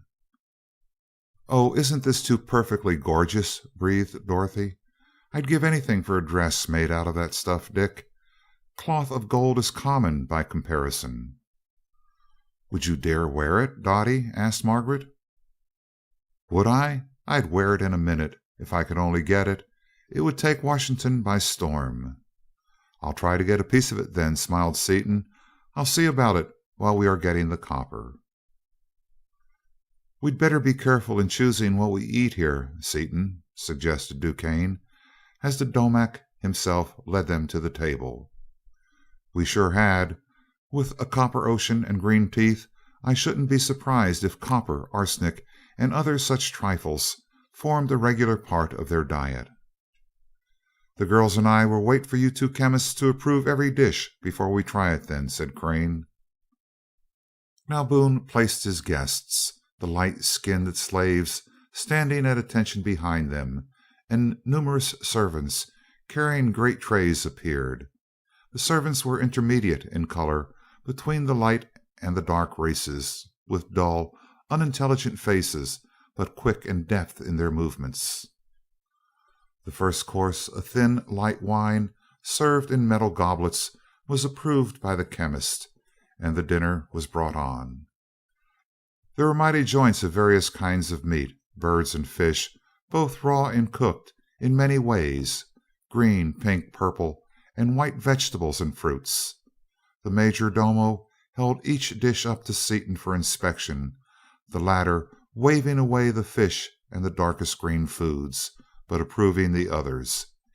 Heaping plates, or rather metal trays, of food were placed before the diners, and the attendants behind their chairs handed them peculiar implements, knives with razor edges, needle-pointed stilettos instead of forks, and wide, flexible spatulas, which evidently were to serve the purpose of both forks and spoons. "I simply can't eat with these things," exclaimed Dorothy in dismay, "and I don't like to drink soup out of a can, so there." "That's where my lumberjack training comes in handy," grinned Seaton. "With this spatula I can eat faster than I could with two forks. What do you want, girls? Forks or spoons, or both?" "Both, please." Seaton reached out over the table, seizing forks and spoons from the air and passing them to the others, while the natives stared in surprise. The Domac took a bowl filled with brilliant blue crystals from the major domo, sprinkled his food liberally with the substance, and passed it to Seaton, who looked at the crystals attentively. "Copper sulphate," he said to Crane, It's a good thing they added at the table instead of cooking with it, or we'd be out of luck." Waving the copper sulfate away, he again reached out, this time producing a pair of small salt and pepper shakers, which he passed to the domak after he had seasoned the dishes before him. Now Boone tasted the pepper cautiously and smiled in delight, half emptying the shaker upon his plate. He then sprinkled a few grains of salt into his palm, stared at them with an expression of doubting amazement, and after a few rapid sentences poured them into a dish held by an officer who sprung to his side. The officer studied them closely, then carefully washed his chief's hand. Now Boone turned to Seaton, plainly asking for the salt cellar. "Sure, old top, keep 'em both. There's lots more where those came from." And he produced several more sets in the same mysterious way and handed them to Crane, who in turn passed them to the others. The meal progressed merrily, with much conversation in the sign language between the two parties. It was evident that now Boone, usually stern and reticent, was in an unusually pleasant mood. The viands, though of peculiar flavor, were in the main pleasing to the palates of the earthly visitors. "This fruit salad, or whatever it is divine," remarked Dorothy after an experimental bite. "May we eat as much as we like, or had we better just eat a little?" "Go as far as you like," returned her lover. "I wouldn't recommend it as a steady diet, as I imagine everything contains copper and other heavy metals in noticeable amounts and probably considerable arsenic. But for a few days it can't very well hurt us much." After the meal, now Boone bade them a ceremonious farewell, and they were escorted to a series of 5 connecting rooms by the royal usher, escorted by an entire company of soldiers, who mounted guards outside the doors. Gathered in one room, they discussed sleeping arrangements. The girls insisted that they would sleep together, and that the men should occupy the rooms at either side. As the girls turned away, 4 slaves followed. "We don't want these people, and I can't make them go away," cried Dorothy. "I don't want them either," replied Seaton, "but if we chase them out they'll get their heads chopped off. You girls take the women, and we'll take the men." Seaton waved all the women into the girls' room, but they paused irresolutely. One of them went up to the man wearing the metal belt, evidently their leader, and spoke to him rapidly as she threw her arms around his neck. He shook his head, motioning toward Seaton several times as he spoke to her reassuringly. With his arms about her tenderly, he led her to the door, the other women following. Crane and Duquesne having gone to their rooms with their attendants, the man wearing the belt drew the blinds and turned to assist Seaton in taking off his clothes. "I never had a valet before, but go as far as you like if it pleases you," remarked Seaton as he began to throw off his clothes. A multitude of small articles fell from their hiding places in his garments as he removed them. Almost stripped, Seaton stretched vigorously, the muscles writhing and rippling in great ridges under the satin skin of his broad back and mighty arms and shoulders as he filled his capacious lungs and twisted about, working off the stiffness caused by days of comparative confinement. The 4 slaves stared in open-mouthed astonishment at this display of muscular development and conversed among themselves as they gathered up Seaton's discarded clothing. Their leader picked up a salt shaker, a couple of silver knives and forks, and some other articles, and turned to Seaton, apparently asking his permission to do something with them. Seaton nodded assent carelessly and turned to his bed.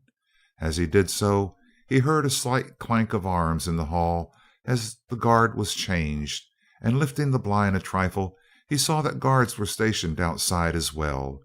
As he went to bed, he wondered whether the guards were guards of honor or jailers, whether he and his party were honored guests or prisoners.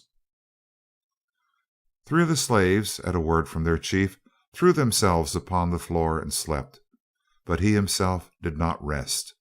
Opening the apparently solid metal belt, he took out a great number of small tools, many tiny instruments, and several spools of insulated wire.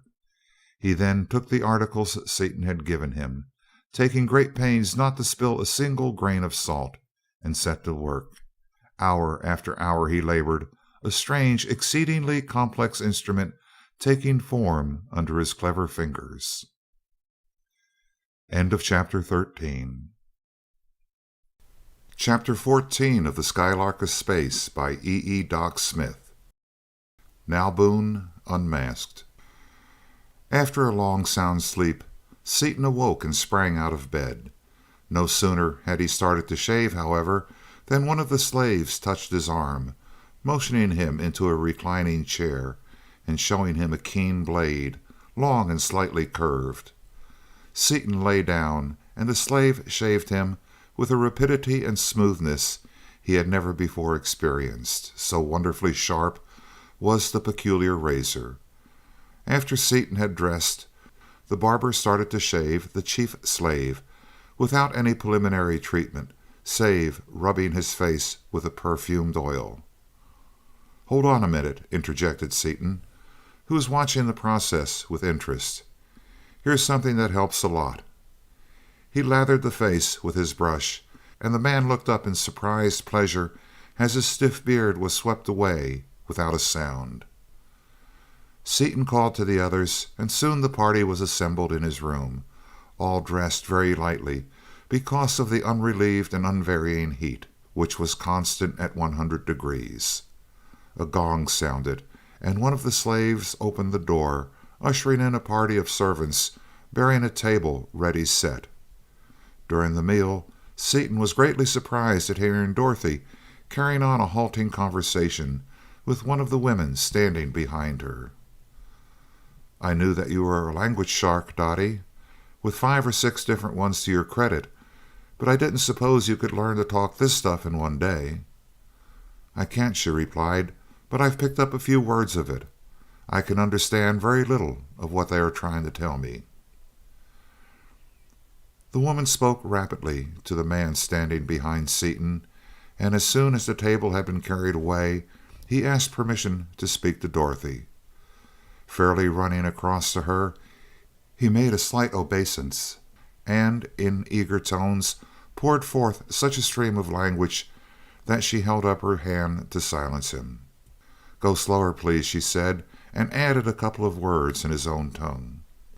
There ensued a strange dialogue, with many repetitions and much use of signs.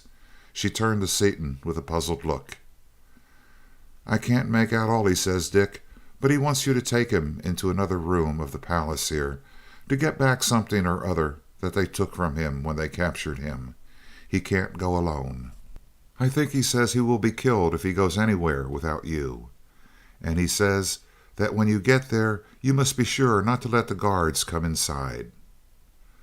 "All right, let's go," and Seaton motioned the man to precede him. As Seaton started for the door, Dorothy fell into step beside him. "Better stay back, Dottie. I'll be back in a minute," he said at the door. "I will not stay back. Wherever you go, I go," she replied in a voice inaudible to the others.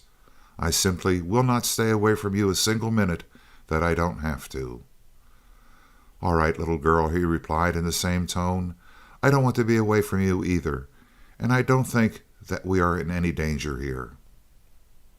Preceded by the chief slave and followed by half a dozen others, they went out into the hall.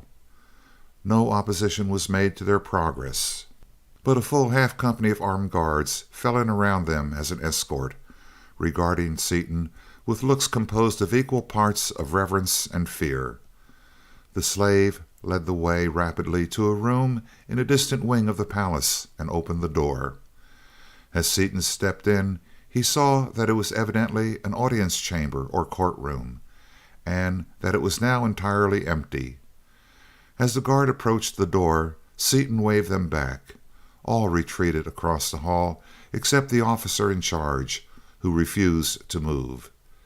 Seaton, the personification of offended dignity, first stared at the offender, who returned the stare, and stepped up to him insolently, then pushed him back roughly, forgetting that his strength, great upon Earth, would be gigantic upon this smaller world.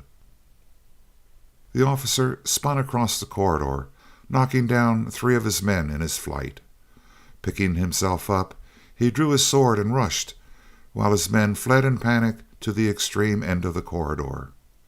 Seaton did not wait for him, but in one bound leaped halfway across the intervening space to meet him.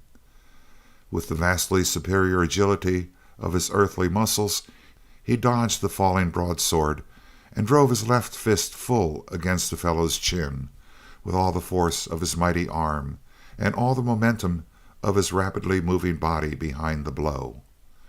The crack of breaking bones was distinctly audible as the officer's head snapped back. The force of the blow lifted him high into the air, and after turning a complete somersault, he brought up with a crash against the opposite wall, dropping to the floor, stone dead.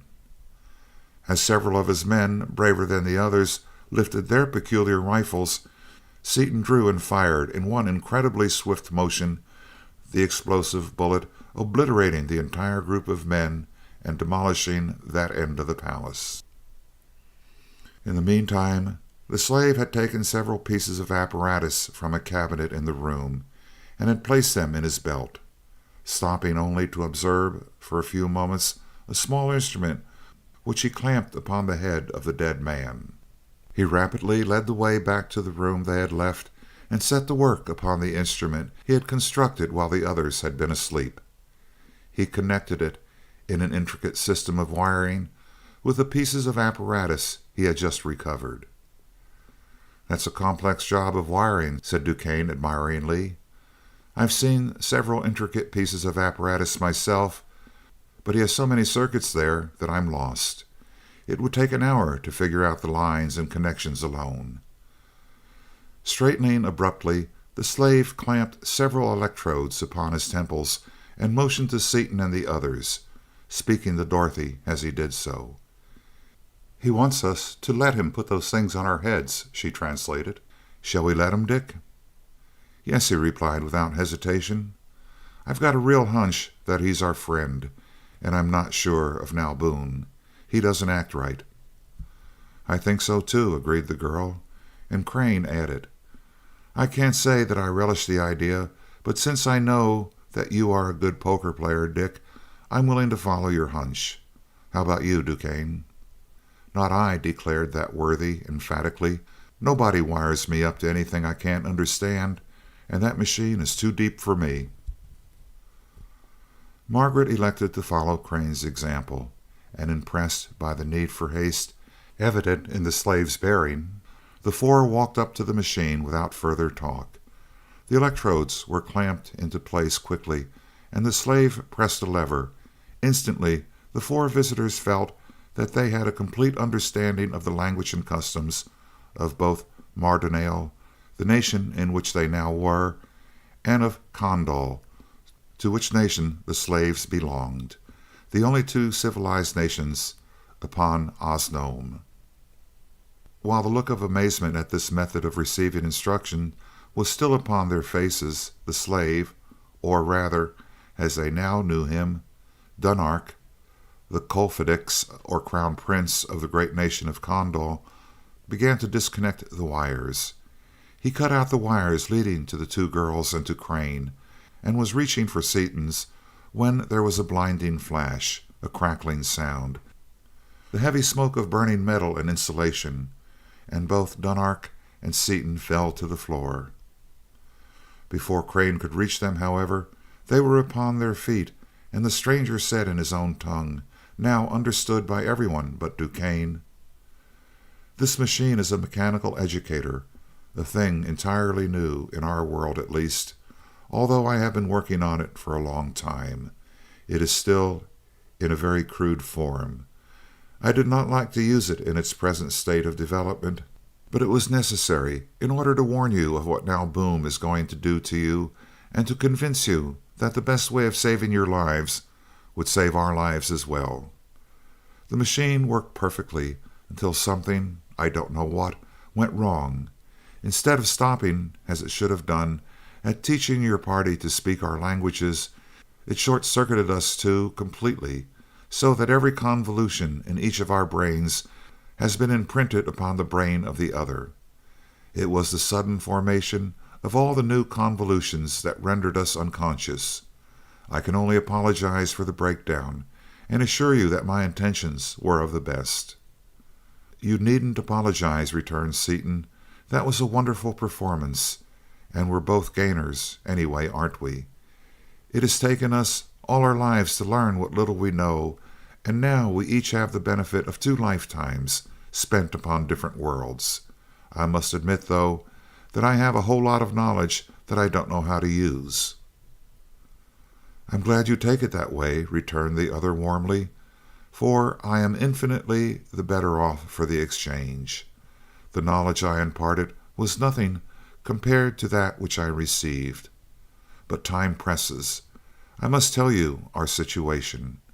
I am, as you now know, the Kofedix of Kondal. The other 13 are Phaedo and Phaedrio, or, as you would say, princes and princesses of the same nation.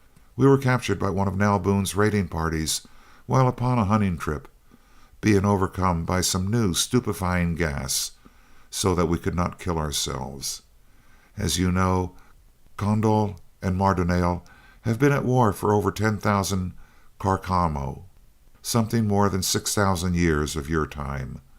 The war between us is one of utter extermination. Captives are never exchanged, and only once during an ordinary lifetime does one ever escape.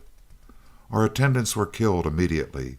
We were being taken to furnish sport for Nalboon's party by being fed to one of his captive Colono, animals something like your earthly devilfish, when the escort of battleships was overcome by those 4 Carlono, the animals you saw, and one of them seized Nalboon's plane, in which we were prisoners.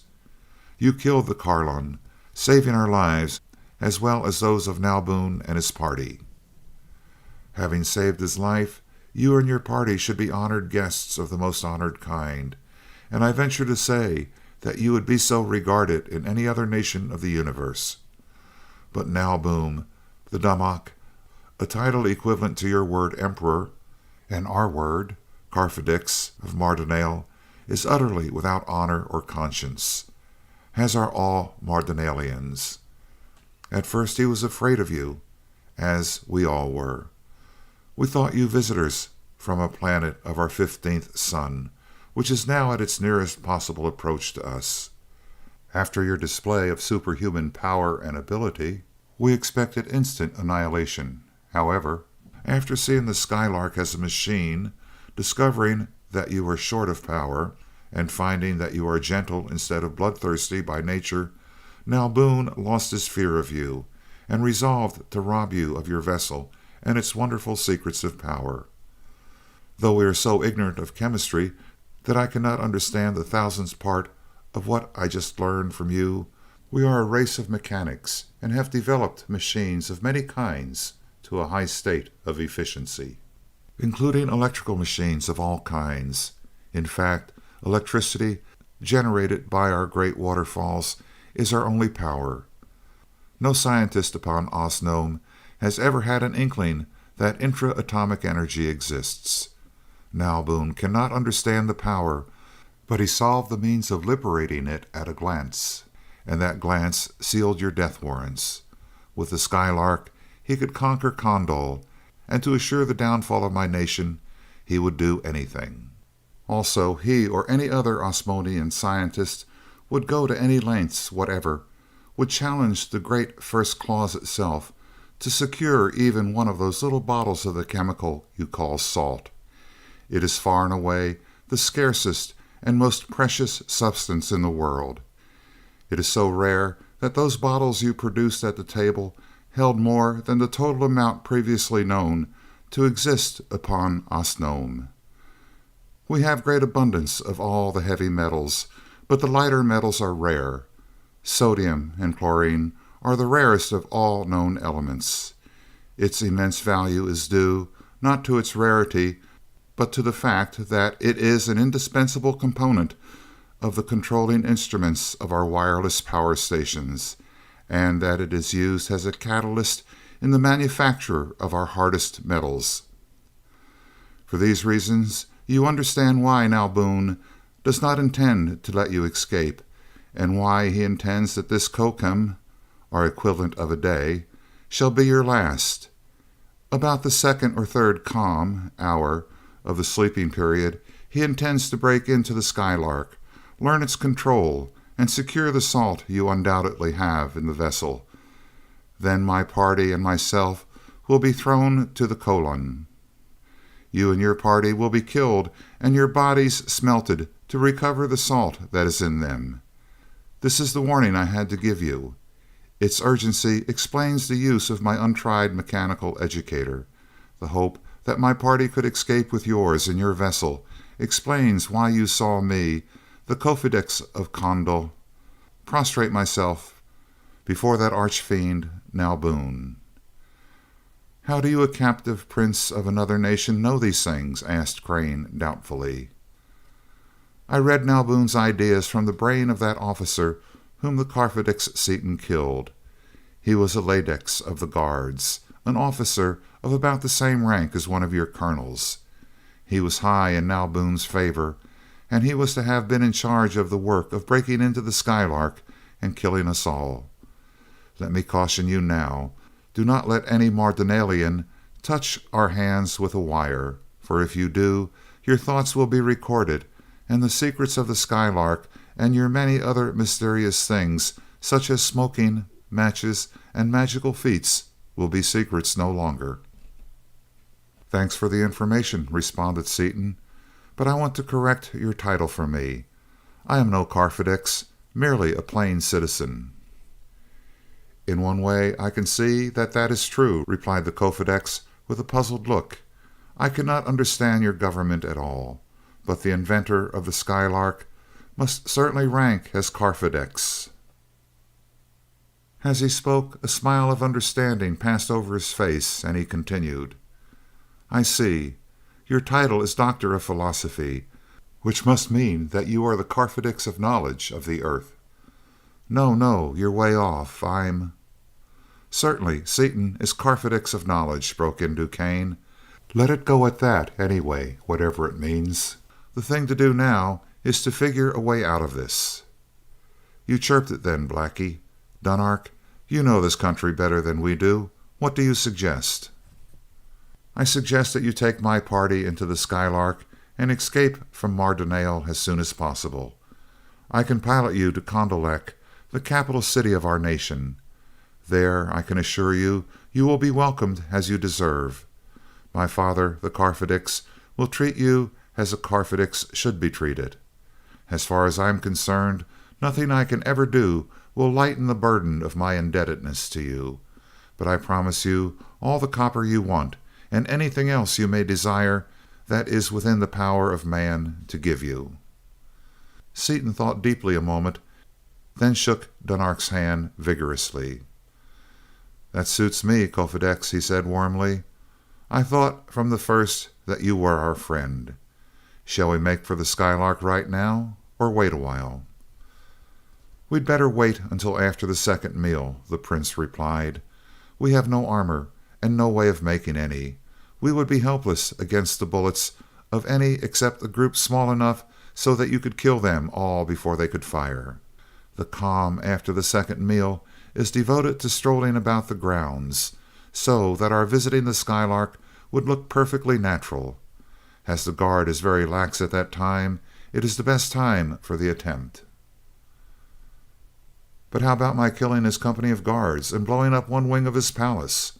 Won't he have something to say about that?" "I don't know," replied the Cofidix doubtfully. "It depends upon whether his fear of you or his anger is the greater.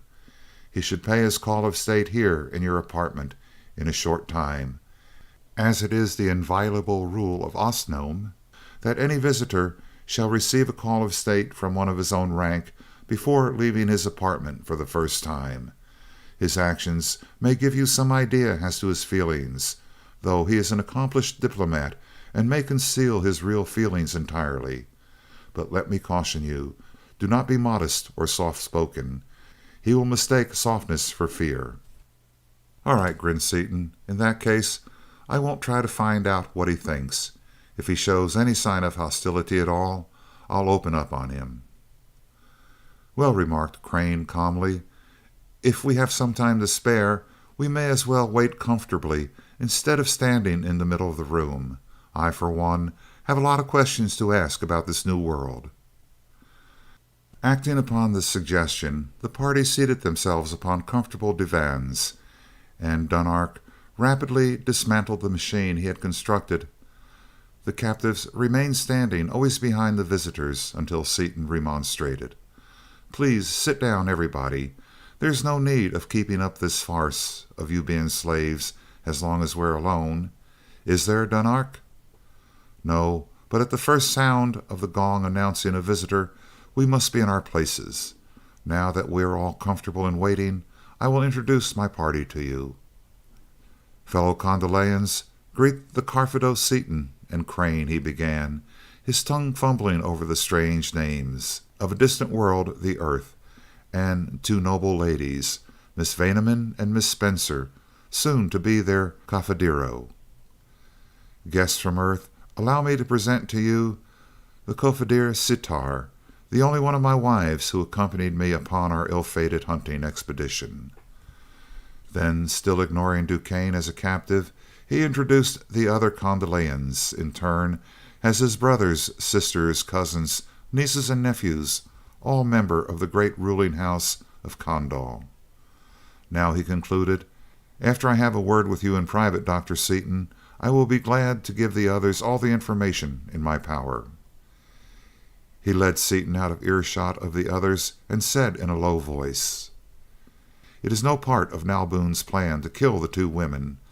They are so beautiful and so different from our Osnomian women that he intends to keep them alive. Understand?" "Yes," returned Seaton grimly, his eyes turning hard. "I get you all right. But what he'll do and what he thinks he'll do are two entirely different breeds of cats." Returning to the others, they found Dorothy and Sitar deep in conversation. "So a man has half a dozen or so wives?" Dorothy was asking in surprise. "How do you get along together? I'd fight like a wildcat if my husband tried to have other wives." "We get along splendidly, of course," returned the Osnomian princess in equal surprise. "I would not think of being a man's only wife. I wouldn't consider marrying a man who could win only one wife. Think what a disgrace it would be. And think how lonely one would be while her husband is away at war. We would go insane if we did not have the company of the other wives. There are 6 of us, and we could not get along at all without each other." "I've got a compliment for you and Peggy, Dottie," said Seaton. "Dunark here thinks that you two girls look good enough to eat, or words to that effect." Both girls flushed slightly, the purplish-black color suffusing their faces. They glanced at each other, and Dorothy voiced the thought of both as she said, "How can you, Kofedex Dunark? In this horrible light we both look perfectly dreadful. These other girls would be beautiful if we were used to the colors, but we two look simply hideous." "Oh no," interrupted Sitar. "You have a wonderfully rich coloring. It is a shame to hide so much of yourselves with robes." "Their eyes interpret color differently than ours do," explained Seaton. "What to us are harsh and discordant colors are light and pleasing to their eyes. What looks like a kind of sloppy greenish black to us may, in fact, does, look a pale pink to them." "Are Kondal and Mardonale the only 2 nations upon Osnome?" asked Crane. "The only civilized nations, yes. Osnome is divided into 2 great and almost equal continents, separated by a wide ocean which encircles the globe. One is Kondal, the other Mardonale. Each nation has several nations or tribes of savages which inhabit various waste places. You are the light race, Mardonale the dark," continued Crane. "What are the servants, who seem halfway between?" "They are slaves." Captured savages? Interrupted Dorothy. No, they are a separate race. They are a race so low in intelligence that they cannot exist except as slaves, but they can be trained to understand language and do certain kinds of work. They are harmless and mild, making excellent servants. Otherwise, they would have perished ages ago. All menial work and most of the manual labor is done by the slave race.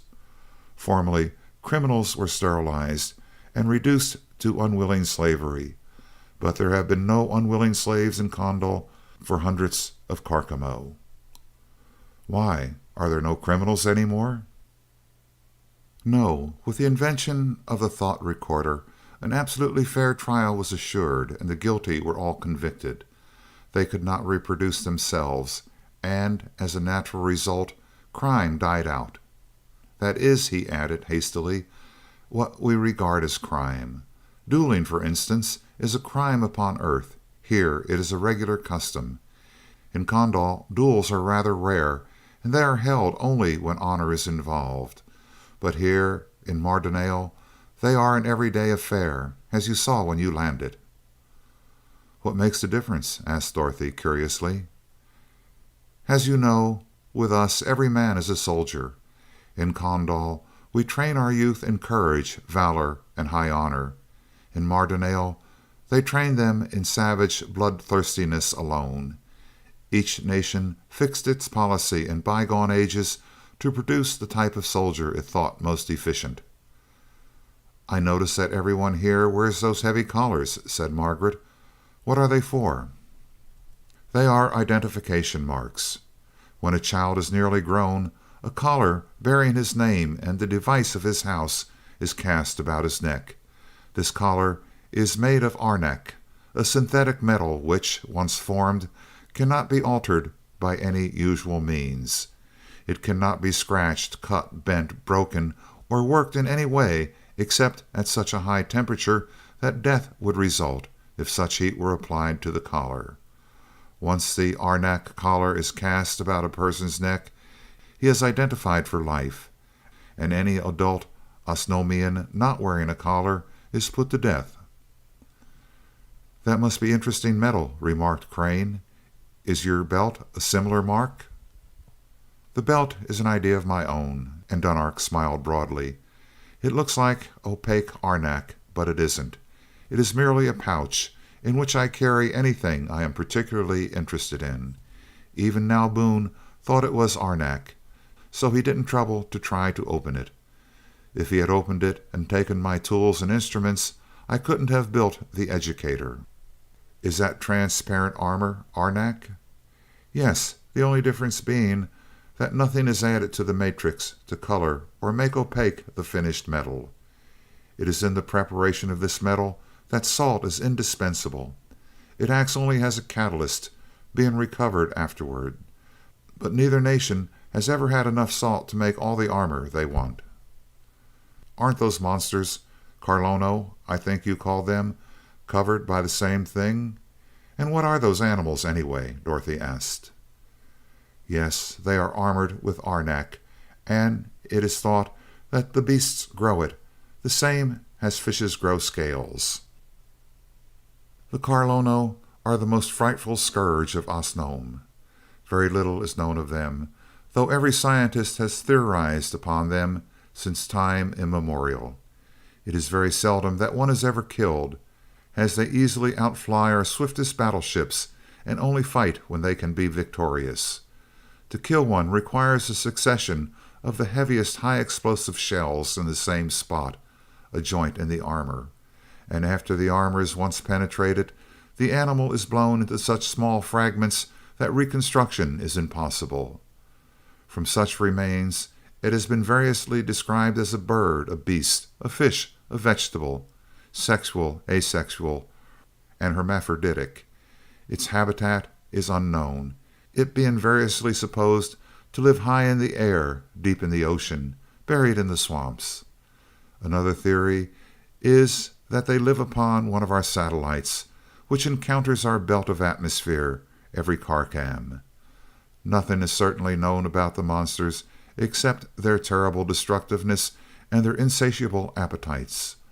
One of them will devour 5 or 6 airships at one time, absorbing the crews and devouring the cargo and all of the vessel except the very hardest of the metal parts.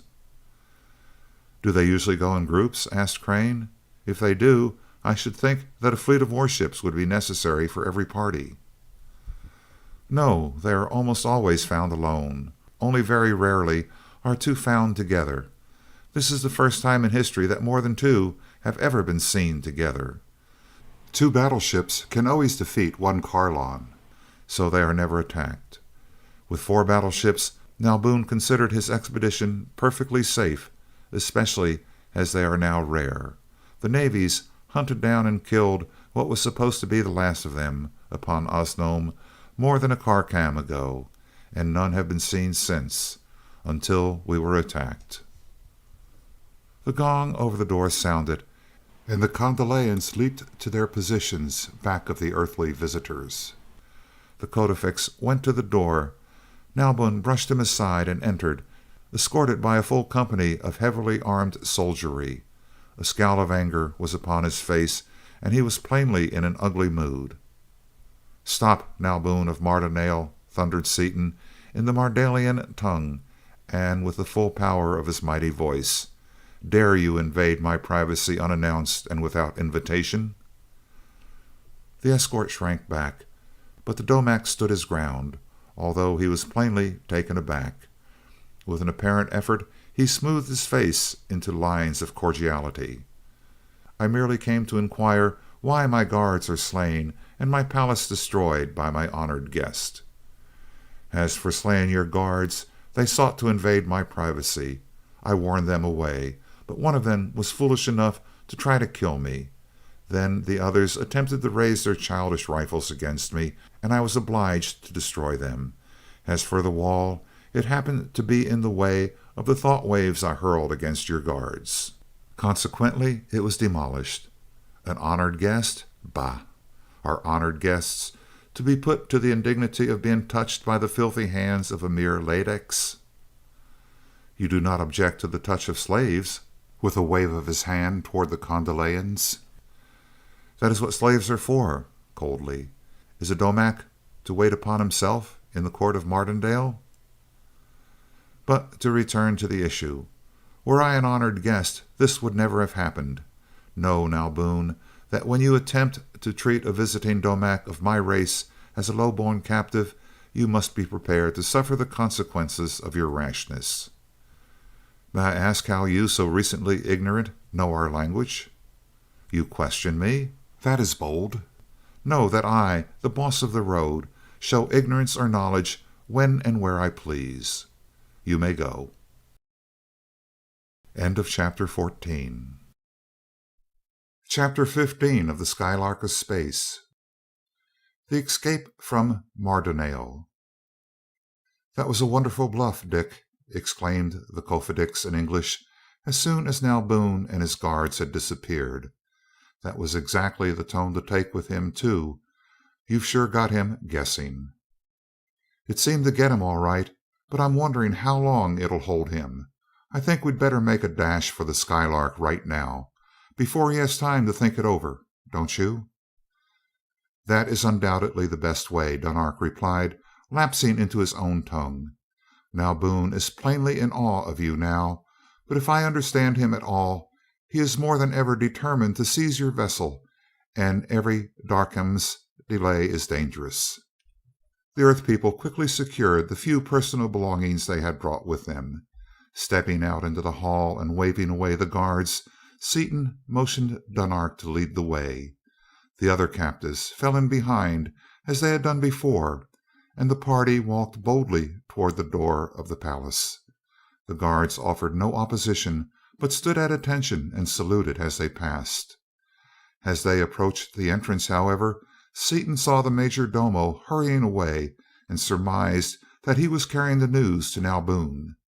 Outside the door, walking directly toward the landing dock, Dunark spoke in a low voice to Seaton without turning. "Now Boone knows by this time that we are making our escape, and it will be war to the death from here to the Skylark.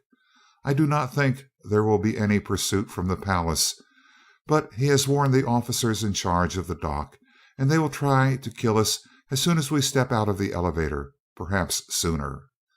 Mauboon intended to wait, but we have forced his hand, and the dock is undoubtedly swarming with soldiers now. Shoot first and oftenest. Shoot first and think afterward. Show no mercy, as you will receive none. Remember that that quality you call mercy does not exist upon Osnome." Rounding a great metal statue about 50 feet from the base of the towering dock, they saw that the door leading into one of the elevators was wide open, and that 2 guards stood just inside it. As they caught sight of the approaching party, the guards raised their rifles. But quick as they were, Seaton was quicker. At the first sight of the open door, he had made 2 quick steps and had hurled himself across the intervening 40 feet in a long football plunge. Before the 2 guards could straighten, he crashed into them, his great momentum hurling them across the elevator cage and crushing them into unconsciousness against its metal wall. "Good work," said Dunark, as he preceded the others into the elevator, and after receiving Seaton's permission, distributed the weapons of the 2 guards among the men of his party. "Now we can surprise those upon the roof. That was why you didn't shoot?" "Yes, I was afraid to risk a shot. It would give the whole thing away," Seaton replied, as he threw the unconscious guards out into the grounds and closed the massive door. "Aren't you going to kill them?" asked Sitar, amazement in every feature and a puzzled expression in her splendid eyes. A murmur arose from the other Kondalians, which was quickly silenced by the Kofedics. "It is dishonorable for a soldier of Earth to kill a helpless prisoner," he said briefly. "We cannot understand it, but we must not attempt to sway him in any point of honor." Dunark stepped to the controls and the elevator shot upward, stopping at a landing several stories below the top of the dock. He took a peculiar device from his belt and fitted it over the muzzle of his strange pistol. "We will get out here," he instructed the others, "and go up the rest of the way by a little used flight of stairs. We will probably encounter some few guards, but I can dispose of them without raising an alarm. You will all stay behind me, please." Seaton remonstrated, and Dunark went on.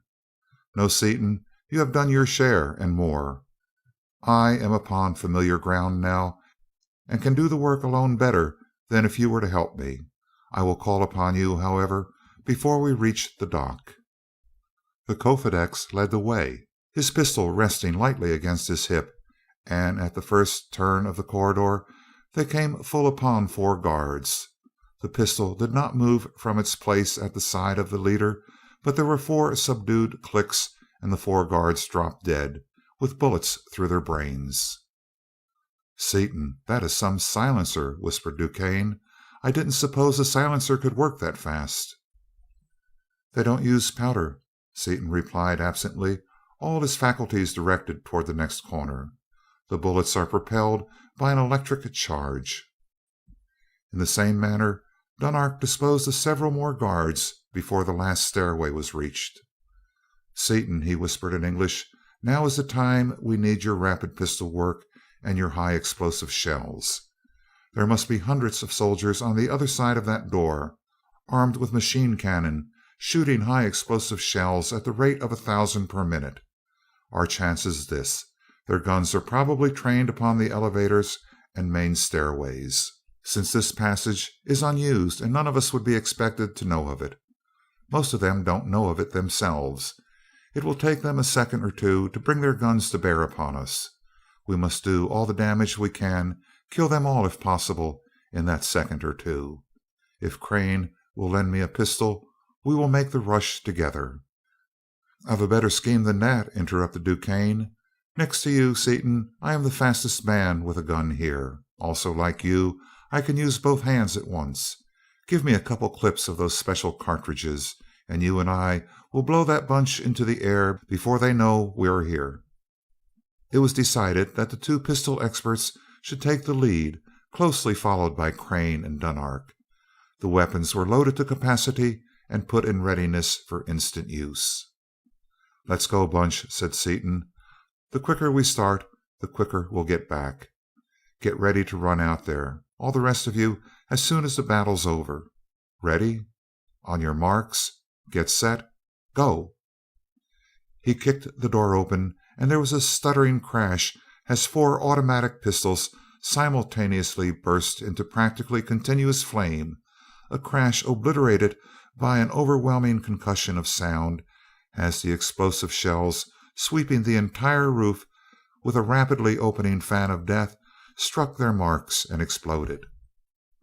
Well it was for the little group of wanderers that the two men in the door were past masters in the art of handling their weapons.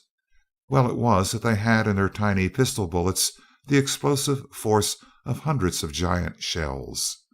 For rank upon rank of soldiery were massed upon the roof. Rapid-fire cannon, terrible engines of destruction, were pointing toward the elevators and toward the main stairways and approaches.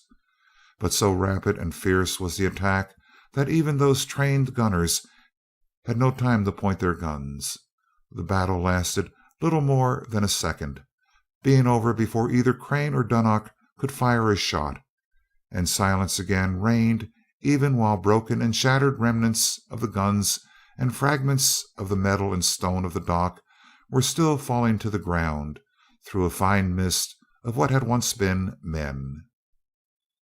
Assured by a rapid glance that not a single Mardonalian remained upon the dock, Seaton turned back to the others. "Make it snappy, Bunch. This is going to be a mighty unhealthy spot for us in a few minutes." Dorothy threw her arms around his neck in relief. With one arm about her, he hastily led the way across the dock toward the Skylark, choosing the path with care because of the yawing holes blown into the structure by the terrific force of the explosions. The Skylark was still in place, held immovable by the attractor. But what a sight she was! Her crystal windows were shattered, her mighty plates of 4-foot Norwegian armor were bent and cracked and twisted. Two of her doors, warped and battered, hung awry from their broken hinges. No shell had struck her. All this damage had been done by flying fragments of the guns and of the dock itself, and Seaton and Crane, who had developed the new explosive, stood aghast at its awful power. They hastily climbed into the vessel, and Seaton assured himself that the controls were uninjured. "I hear battleships," Dunark said. "Is it permitted that I operate one of your machine guns?" "Go as far as you like," responded Seaton as he placed the women beneath the copper bar, the safest place in the vessel, and leaped to the instrument board. Before he had reached it, and while Duquesne, Crane, and Dunark were hastening to the guns, the whine of giant helicopter screws was plainly heard. A ranging shell from the first warship, sighted a little low, exploded against the side of the dock beneath them. He reached the levers just as the second shell screamed through the air, a bare 4 feet above them. As he shot the Skylark into the air under 5 notches of power, a steady stream of huge bombs poured through the spot where, an instant before, the vessel had been. Crane and Duquesne aimed several shots at the battleships, which were approaching from all sides, but the range was so extreme that no damage was done. They heard the continuous chattering of the machine gun operated by the Kofedix, however, and turned toward him. He was shooting, not at the warships, but at the city rapidly growing smaller beneath them, moving the barrel of the rifle in a tiny spiral, spraying the entire city with death and destruction. As they looked, the first of the shells reached the ground, just as Dunark ceased firing for lack of ammunition. They saw the palace disappear as if by magic, being instantly blotted out in a cloud of dust, a cloud which, with a spiral motion of dizzying rapidity, increased in size until it obscured the entire city. Having attained sufficient altitude to be safe from any possible pursuit and out of range of even the heaviest guns, Seaton stopped the vessel and went out into the main compartment to consult with the other members of the group about their next move. "It sure does feel good to get a breath of cool air, folks," he said as he drew with relief a deep breath of the air, which, at that great elevation, was of an icy temperature and very thin. He glanced at the little group of Kondalians as he spoke, then leaped back to the instrument board with an apology on his lips. They were gasping for breath and shivering with the cold. He switched on the heating coils and dropped the Skylark rapidly in a long descent toward the ocean. "If that is the temperature you enjoy, I understand at last why you wear clothes," said the Kofedix as soon as he could talk. "Do not your planes fly up into the regions of low temperature?" asked Crane. "Only occasionally, and all high-flying vessels are enclosed and heated to our normal temperature. We have heavy wraps, but we dislike to wear them so intensely that we never subject ourselves to any cold." "Well, there's no accounting for tastes," returned Seaton, "but I can't hand your climate a thing. It's hotter even than Washington in August, and that, as the poet feelingly remarked, is going some. But there's no reason for sitting here in the dark," he continued, as he switched on the powerful daylight lamps which lighted the vessel with the nearest approach to sunlight possible to produce. As soon as the lights were on, Dorothy looked intently at the strange women. "Now we can see what color they really are," she exclaimed to her lover in a low voice. "Why, they aren't so very different from what they were before, except that the colors are much softer and more pleasing. They really are beautiful in spite of being green. Don't you think so, Dick?" "They are a handsome bunch, all right," he agreed, and they were. Their skins were a light, soft green, tanned to an olive shade by their many fervent suns. Their teeth were a brilliant and shining grass green. Their eyes and their long, thick hair were a glossy black. The Kondalians looked at the earthly visitors and at each other, and the women uttered exclamations of horror. "What a frightful light!" exclaimed Sitar. "Please shut it off. I would rather be in total darkness than look like this." "What's the matter, Sitar?" asked the puzzled Dorothy as Seaton turned off the lights.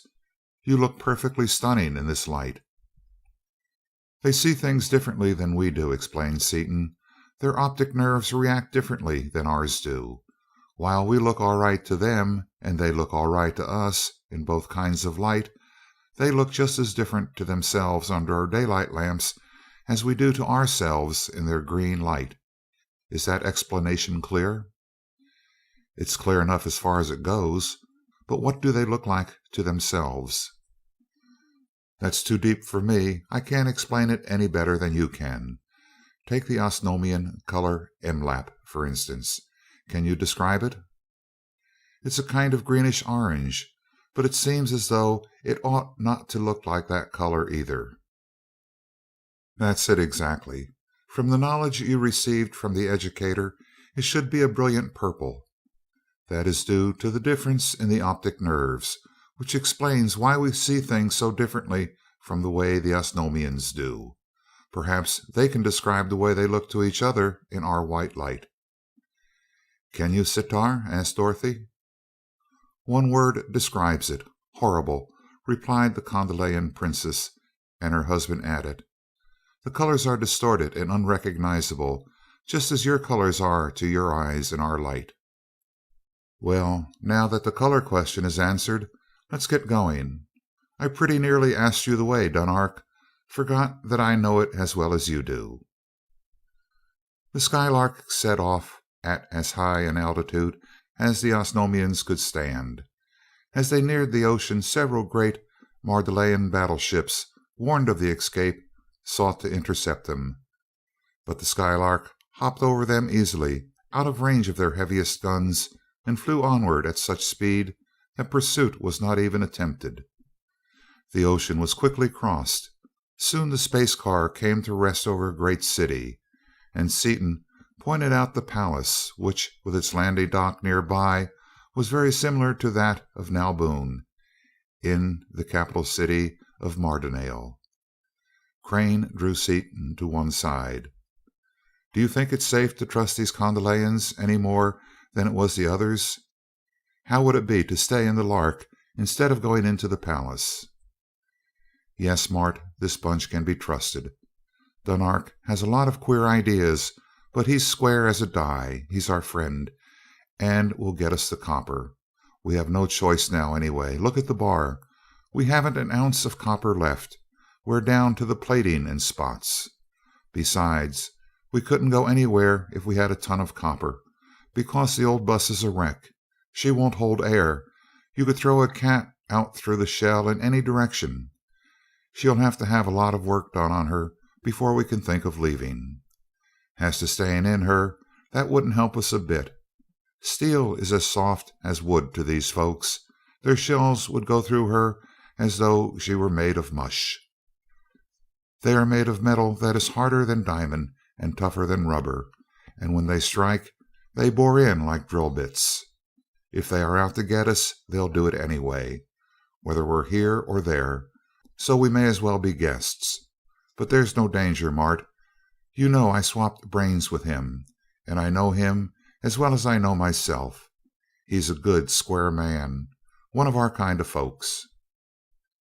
Convinced, Crane nodded his head, and the Skylark dropped toward the dock. While they were still high in the air, Dunark took an instrument from his belt and rapidly manipulated a small lever. The others felt the air vibrate, a peculiar pulsating wave, which, to the surprise of the earthly visitors, they could read without difficulty. It was a message from the Kofedix to the entire city, telling of the escape of his party and giving the news that he was accompanied by two great Karfedo from another world. Then the pulsations became unintelligible, and all knew that he had turned his instrument away from the general key into the individual key of some one person. I just let my father, the Karfedix, know that we are coming, he explained, as the vibrations ceased. From the city beneath them, hundreds of great guns roared forth a welcome. Banners and streamers hung from every possible point, and the air became tinted and perfumed with a bewildering variety of colors and scents, and quivered with the rush of messages of welcome. The Skylark was soon surrounded by a majestic fleet of giant warships, who escorted her with impressive ceremony to the landing dock, while around them flitted great numbers of other aircraft. The tiny one-man helicopters darted hither and thither, apparently always in imminent danger of colliding with some of their larger neighbors, but always escaping as though by a miracle. Beautiful pleasure planes soared and dipped and wheeled like giant gulls, and cleaving their stately way through the numberless lesser craft, immense multiplane passenger liners, partially supported by helicopter screws, turned aside from their scheduled courses to pay homage to the Kofedix of Kondal. As the Skylark approached the top of the dock, all the escorting vessels dropped away, and Crane saw that instead of the brilliant assemblage he had expected to see upon the landing place, there was only a small group of persons, as completely unadorned as were those in the car. In answer to his look of surprise, the Kofedix said with deep feeling, "My father, my mother, and the rest of the family. They know that we, as escaped captives, would be without harness or trappings, and are meeting us in the same state."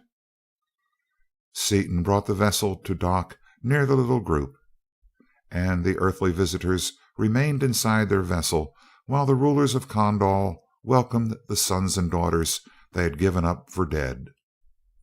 After the affecting reunion, which was very similar to an earthly one under similar circumstances, the Kofedix led his father up to the Skylark, and his guests stepped down upon the dock. "Friends," Dunark began, "I have told you of my father, Roban, the Karfedix of Kondal. Father, it is a great honor to present to you those who rescued us from Mardonale. Seaton, Karfedix of knowledge. Crane, Karfedix of wealth. Miss Vaneman, Miss Spencer, Karfedix Duquesne." Waving his hands toward him, "is a lesser Karfedix of knowledge, captive to the others." "The Kofedix Dunark exaggerates our service," deprecated Seaton, "and doesn't mention the fact that he saved all our lives. But for him, we all should have been killed." The Carfedix, disregarding Seaton's remark, acknowledged the indebtedness of Kondal in heartfelt accents before he led them back to the other party and made the introductions. As all walked towards the elevators, the Emperor turned to his son with a puzzled expression. "I know from your message, Dunark, that our guests are from a distant solar system, and I can understand your accident with the educator, but I cannot understand the titles of these men. Knowledge and wealth are not ruled over. Are you sure that you have translated their titles correctly?" "As correctly as I can. We have no words in our language to express the meaning. Their government is a most peculiar one, the rulers all being chosen by the people of the whole nation."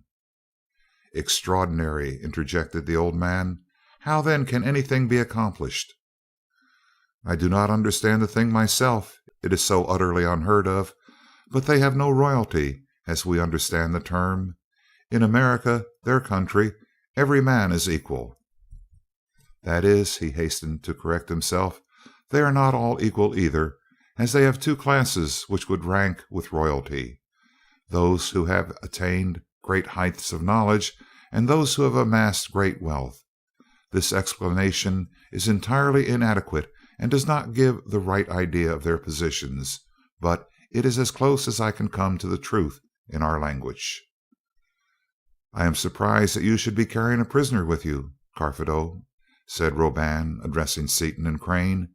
"You will, of course, be at perfect liberty to put him to death in any way that pleases you, just as though you were in your own kingdom. But perchance you are saving him so that his death will crown your homecoming?"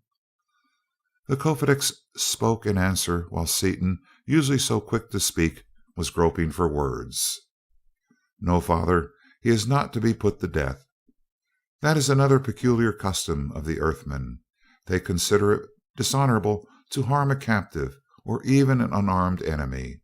For that reason we must treat the Carfedex Duquesne with every courtesy due his rank, but at the same time he is to be allowed to do only such things as may be permitted by Seaton and Crane." "Yet they do not seem to be a weak race," mused the older man. "They are a mighty race, far advanced in evolution," replied his son.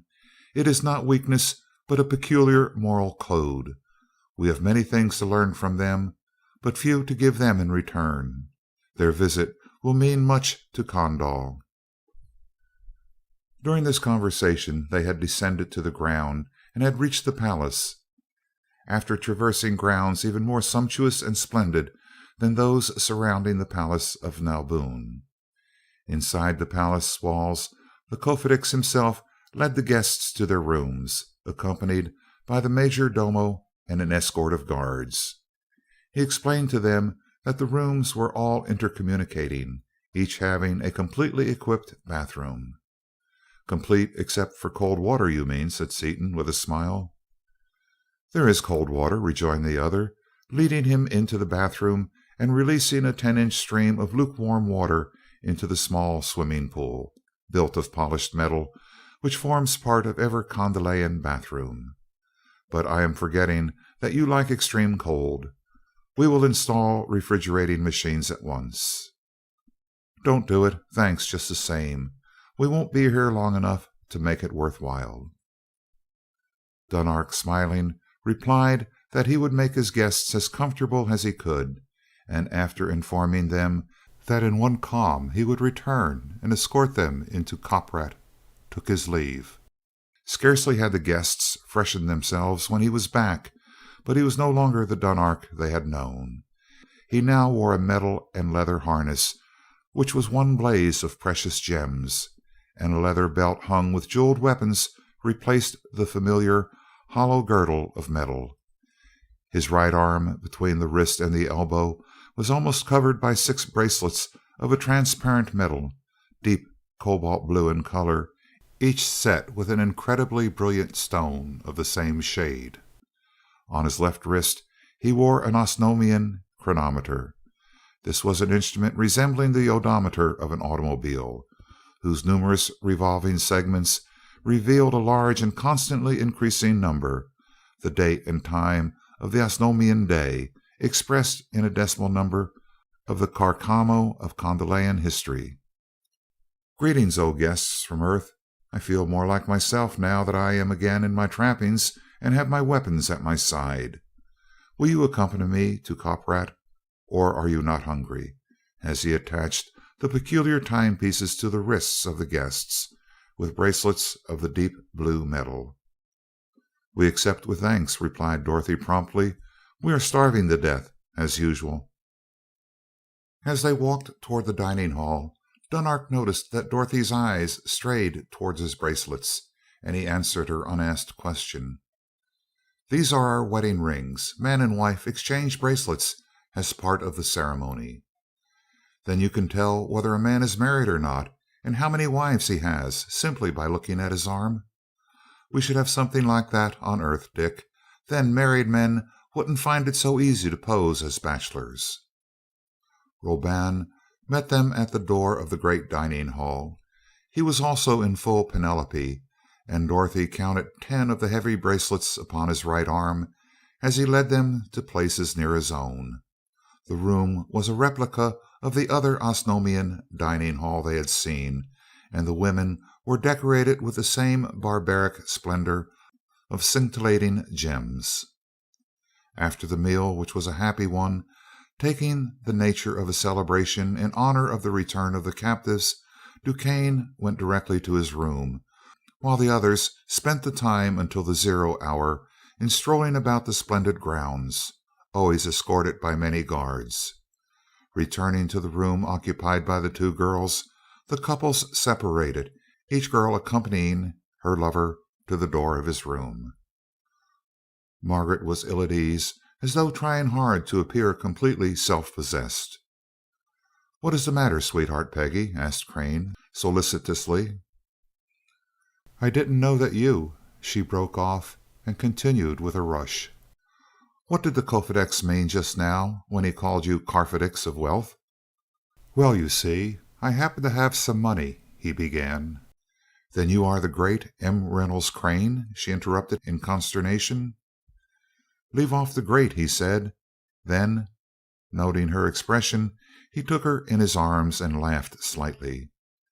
"Is that all that was bothering you? What does a little money amount to between you and me?" "Nothing, but I'm awfully glad that I didn't know it before," she replied, as she returned his caress with fervor. "That is, it means nothing if you are perfectly sure I'm not." Crane, the imperturbable, broke a lifelong rule and interrupted her. "Do not say that, dear. You know as well as I do that between you and me there never have been, are not now, and never shall be any doubts or any questions." "If I could have a real cold bath now I'd feel fine," remarked Seaton, standing in his own door with Dorothy by his side. "I'm no blooming Englishman, but in weather as hot as this I sure would like to dive into a good cold tank. How do you feel after all this excitement, Dottie? Up to standard?" "I'm scared purple," she replied, nestling against him. "Or at least, if not exactly scared, I'm apprehensive and nervous. I always thought I had good nerves, but everything here is so horrible and unreal that I can't help but feel it. When I'm with you, I really enjoy the experience, but when I'm alone or with Peggy, especially in the sleeping period, which is so awfully long, and when it seems that something terrible is going to happen every minute, my mind goes off in spite of me into thoughts of what may happen. Why, last night Peggy and I just huddled up to each other in a ghastly yellow funk, dreading we knew not what. The two of us slept hardly at all." "I'm sorry, little girl," replied Seaton, embracing her tenderly. "Sorrier than I can say. I know that your nerves are all right, but you haven't roughed it enough or lived in strange environments enough to be able to feel at home. The reason you feel safer with me is that I feel perfectly at home here myself. Not that your nerves are going to pieces or anything like that. It won't be long, though, sweetheart. As soon as we get the chariot fixed, we'll beat it back to Earth so fast it'll make your head spin." "Yes, I think that's the reason, lover.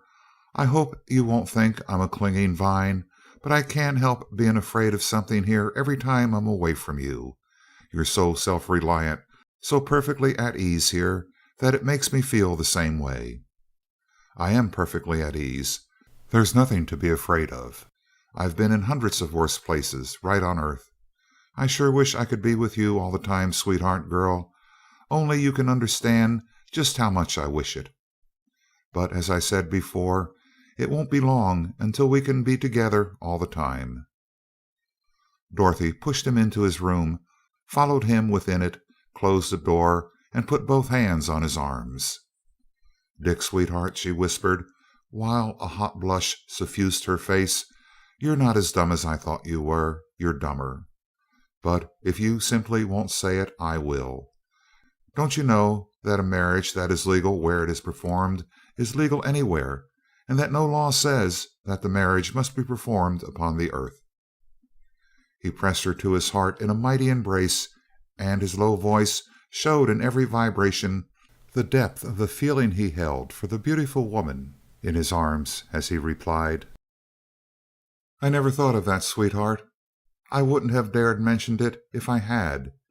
You're so far away from your family and your friends that it would seem—" "It wouldn't seem anything of the kind," she broke in earnestly. "Don't you see, you big, dense, wonderful man, that it is the only thing to do? We need each other, or at least I need you so much now." "Say each other, it's right," declared her lover with fervor. "It's foolish to wait. Mother would like to have seen me married, of course, but there will be great advantages even on that side. A grand wedding, of the kind we would simply have to have in Washington, doesn't appeal to me any more than it does to you, and it would bore you to extinction. Dad would hate it too. It's better all around to be married here." Seaton, who had been trying to speak, silenced her. "I'm convinced, Dottie. Have been ever since the first word. If you can see it that way, I'm so glad that I can't express it. I've been scared stiff every time I thought of our wedding. I'll speak to the Carfedicks the first thing in the morning, and we'll be married tomorrow, or rather today, since it is past the zero calm," as he glanced at the chronometer upon his wrist, which, driven by wireless impulses from the master clock in the National Observatory, was clicking off the Darkomo with an almost inaudible purr of its smoothly revolving segments. "How would it be to wake him up and have it done now?" "Oh, Dick, be reasonable. That would never do. Tomorrow will be most awfully sudden as it is. And Dick, please speak to Martin, will you? Peggy's even more scared than I am, and Martin, the dear old stupid, is even less likely to suggest such a thing as this kind of a wedding than you are. Peggy's afraid to suggest it to him." "Woman," he said in mock sternness, "is this a put-up job?" "It certainly is. Did you think I had nerve enough to do it without help?" Seaton turned and opened the door. "Mart, bring Peggy over here," he called as he led Dorothy back into the girl's room. "Heavens, Dick, be careful. You'll spoil the whole thing." "No, I won't. Leave it to me. I bashfully admit that I'm a regular bear cat at this diplomatic stuff. Watch my smoke." "Folks," he said when the four were together, "Dottie and I have been talking things over, and we've decided that today's the best possible date for a wedding. Dottie's afraid of these long daylight nights, and I admit that I'd sleep a lot sounder if I knew where she was all the time instead of only part of it. She says she's willing, provided you folks see it the same way and make it a double. How about it?" Margaret blushed furiously, and Crane's lean, handsome face assumed a darker color as he replied: "A marriage here would, of course, be legal anywhere, provided we have a certificate, and could be married again upon our return if we think it desirable. It might look as though we were taking an unfair advantage of the girls, Dick, but considering all the circumstances, I think it would be the best thing for everyone concerned." He saw the supreme joy in Margaret's eyes, and his own assumed a new light as he drew her into the hollow of his arm. "Peggy has known me only a short time, but nothing else in the world is as certain as our love. It is the bride's privilege to set the date, so I will only say that it cannot be too soon for me." "The sooner the better," said Margaret with a blush that would have been divine in any earthly light. "Did you say today, Dick?" "I'll see the Carfedix as soon as he gets up," he answered, and walked with Dorothy to his door. "I'm just too supremely happy for words," Dorothy whispered in Seaton's ear as he bade her good night. "I won't be able to sleep or anything."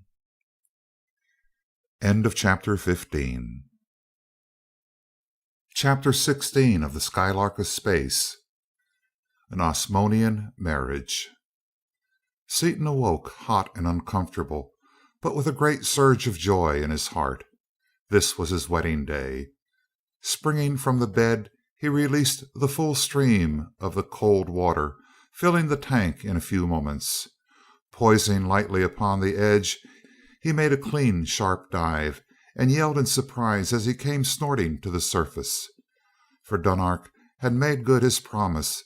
The water was only a few degrees above the freezing point.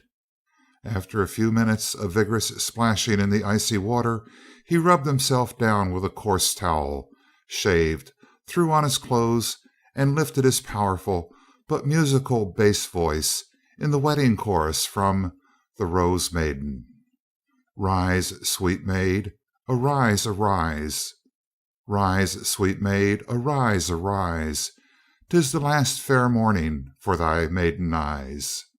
He sang lustily, out of his sheer joy in being alive, and was surprised to hear Dorothy's clear soprano, Margaret's pleasing contralto, and Crane's mellow tenor chime in from the adjoining rooms. Crane threw open the door and Seaton joined the others. "Good morning, Dick. You sound happy," said Crane. "Who wouldn't be? Look what's doing today," as he ardently embraced his bride-to-be. "Besides, I found some cold water this morning." "Everyone in the palace heard you discovering it," dryly returned Crane, and the girls laughed merrily. "It surprised me at first," admitted Seaton, "but it's great after a fellow once gets wet."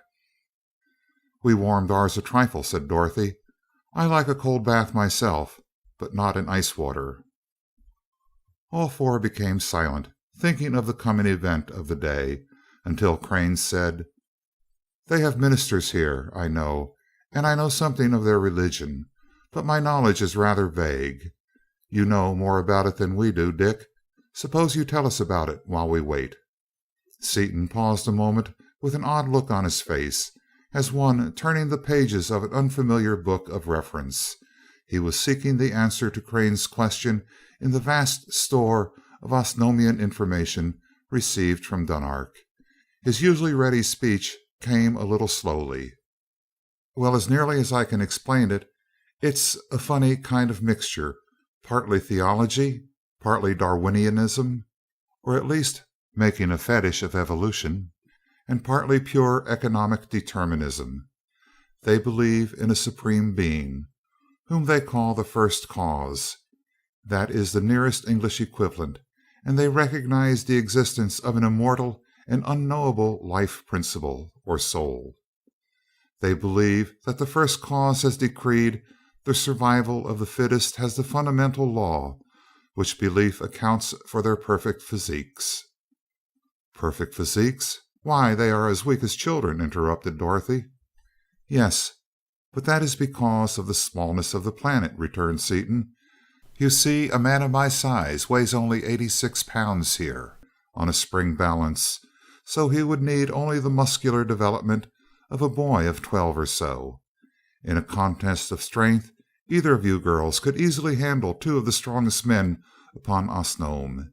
In fact, the average Osnomian could stand up on our earth only with the greatest difficulty.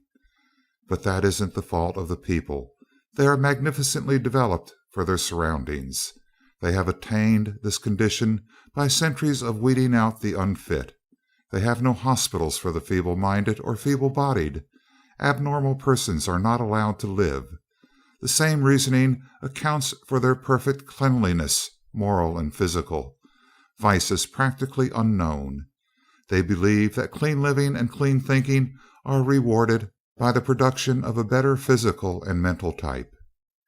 Yes, especially as they correct wrong living by those terrible punishments the Codifics told us about," interrupted Margaret. "That probably helps some.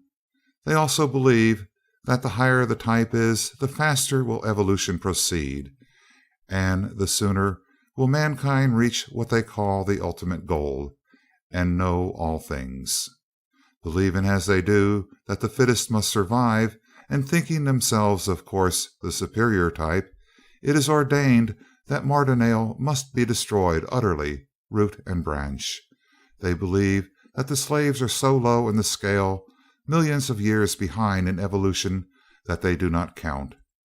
Slaves are simply intelligent and docile animals, little more than horses or oxen. Mardonalians and savages are unfit to survive and must be exterminated. Their ministers are chosen from the very fittest.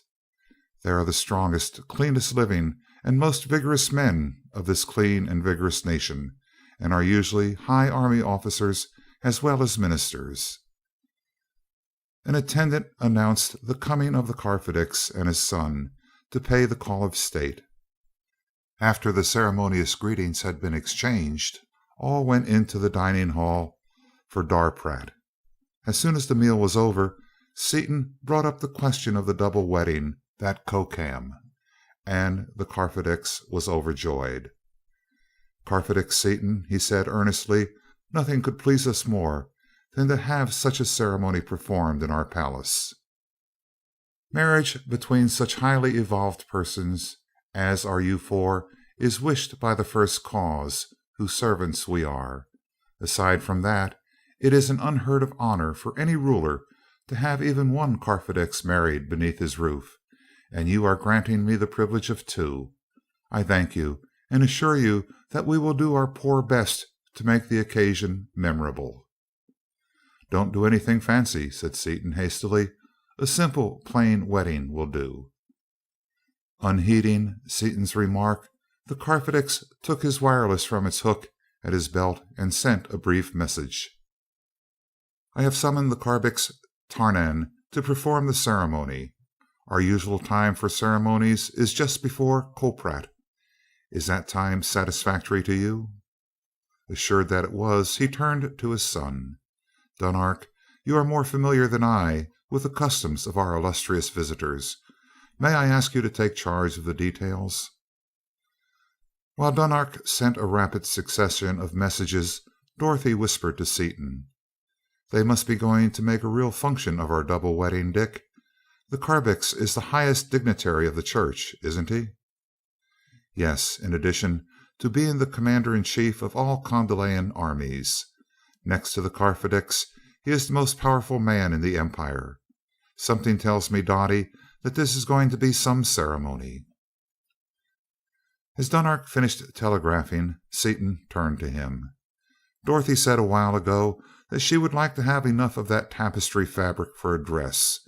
Do you suppose it could be managed?" "Certainly. In all state ceremonies we always wear robes made out of the same fabric as the tapestries, but much finer and more delicate. I would have suggested it, but thought perhaps the ladies would prefer their usual clothing. I know that you two men do not care to wear our robes." "We will wear white ducks, the dressiest and coolest things we have along," replied Seaton. "Thank you for your offer, but you know how it is. We should feel out of place in such gorgeous dress." "I understand. I will call in a few of our most expert robe makers, who will weave the gowns. Before they come, let us decide upon the ceremony. I think you are familiar with our marriage customs, but I will explain them to make sure. Each couple is married twice. The first marriage is symbolized by the exchange of plain bracelets and lasts for Carcamo, during which period divorce may be obtained at will. The children of such divorced couples formally became wards of the state, but in my lifetime I have not heard of there being any such children. All divorces are now between couples who discover their incompatibility before children are conceived." "That surprises me greatly," said Crane. "Some system of trial marriage is advocated among us on earth every few years, but they all so surely degenerate into free love that no such system has found a foothold. We are not troubled in that way at all. You see, before the first marriage, each couple, from the humblest peasantry to the highest royalty, must submit to a mental examination. If they are marrying for any reason at all other than love, such as any thought of trifling in the mind of the man, or if the woman is marrying him for his wealth or position, he or she is summarily executed, regardless of station. No other questions being asked, Dunark continued. At the end of 4 Carcamo, the second marriage is performed, which is indissoluble. In this ceremony, jeweled bracelets are substituted for the plain ones. In the case of highly evolved persons, it is permitted that the 2 ceremonies be combined into one. Then there is a third ceremony, used only in the marriage of persons of the very highest evolution, in which the eternal vows are taken, and the faden, the eternal jewel, is exchanged. As you are all in the permitted class, you may use the eternal ceremony if you wish. I think we all know our minds well enough to know that we want to be married for good, the longer the better, said Seaton positively. We will make it the eternal, won't we, folks? I should like to ask one question, said Crane thoughtfully. Does the ceremony imply that my wife would be breaking her vows if she married again upon my death? Far from it. Numbers of our men are killed every Carcam. Their wives, if of marriageable age, are expected to marry again. Then, too, you know that most Condolian men have several wives. No matter how many wives or husbands may be linked together in that way, it merely means that after death their spirits will be grouped into one, just as in your chemistry, smiling in comradely fashion at Seaton, a varying number of elements may unite to form a stable compound. After a short pause, the speaker went on. Since you are from Earth and unaccustomed to bracelets, rings will be substituted for them. The plain ring will take the place of your earthly wedding rings, the jeweled ones that of your engagement rings. The only difference is that while we discard the plain bracelets, you will continue to wear them. Have you men any objection to wearing the rings during the ceremony? You may discard them later if you wish, and still keep the marriage valid. No, I'll wear mine all my life, responded Seaton earnestly, and Crane expressed the same thought. There is only one more thing, added the Kofedix, that is, about the mental examination. Since it is not your custom, it is probable that the justices would waive the ruling, especially since everyone must be examined by a jury of his own or a superior rank, so that only one man, my father alone, could examine you. Not in 1,000 years, replied Seaton emphatically. I want to be examined, and have Dorothy see the record. I don't care about having her put through it, but I want her to know exactly what kind of guy she is getting. Dorothy protested at this, but as all 4 were eager that they themselves should be tested, the Carfidix was notified, and Dunark clamped sets of multiple electrodes connected to a set of instruments upon the temples of his father, Dorothy, and Seaton. He pressed a lever, and instantly Dorothy and Seaton read each other's minds to the minutest detail, and each knew that the Carfidix was reading the minds of both. After Margaret and Crane had been examined, the Carfidix expressed himself as more than satisfied. You are all of the highest evolution, and your minds are all untainted by any base thoughts in your marriage. The First Cause will smile upon your unions, he said solemnly. Let the robe makers appear, the Carfidix ordered, and 4 women, hung with spools of brilliantly colored wire of incredible fineness, and with peculiar looms under their arms, entered the room and accompanied the 2 girls to their apartment. As soon as the room was empty, save for the 4 men, Dunark said, While I was in Mardonale, I heard bits of conversation regarding an immense military discovery possessed by Nalboon, besides the gas whose deadly effects we felt. I could get no inkling of its nature, but feel sure that it is something to be dreaded.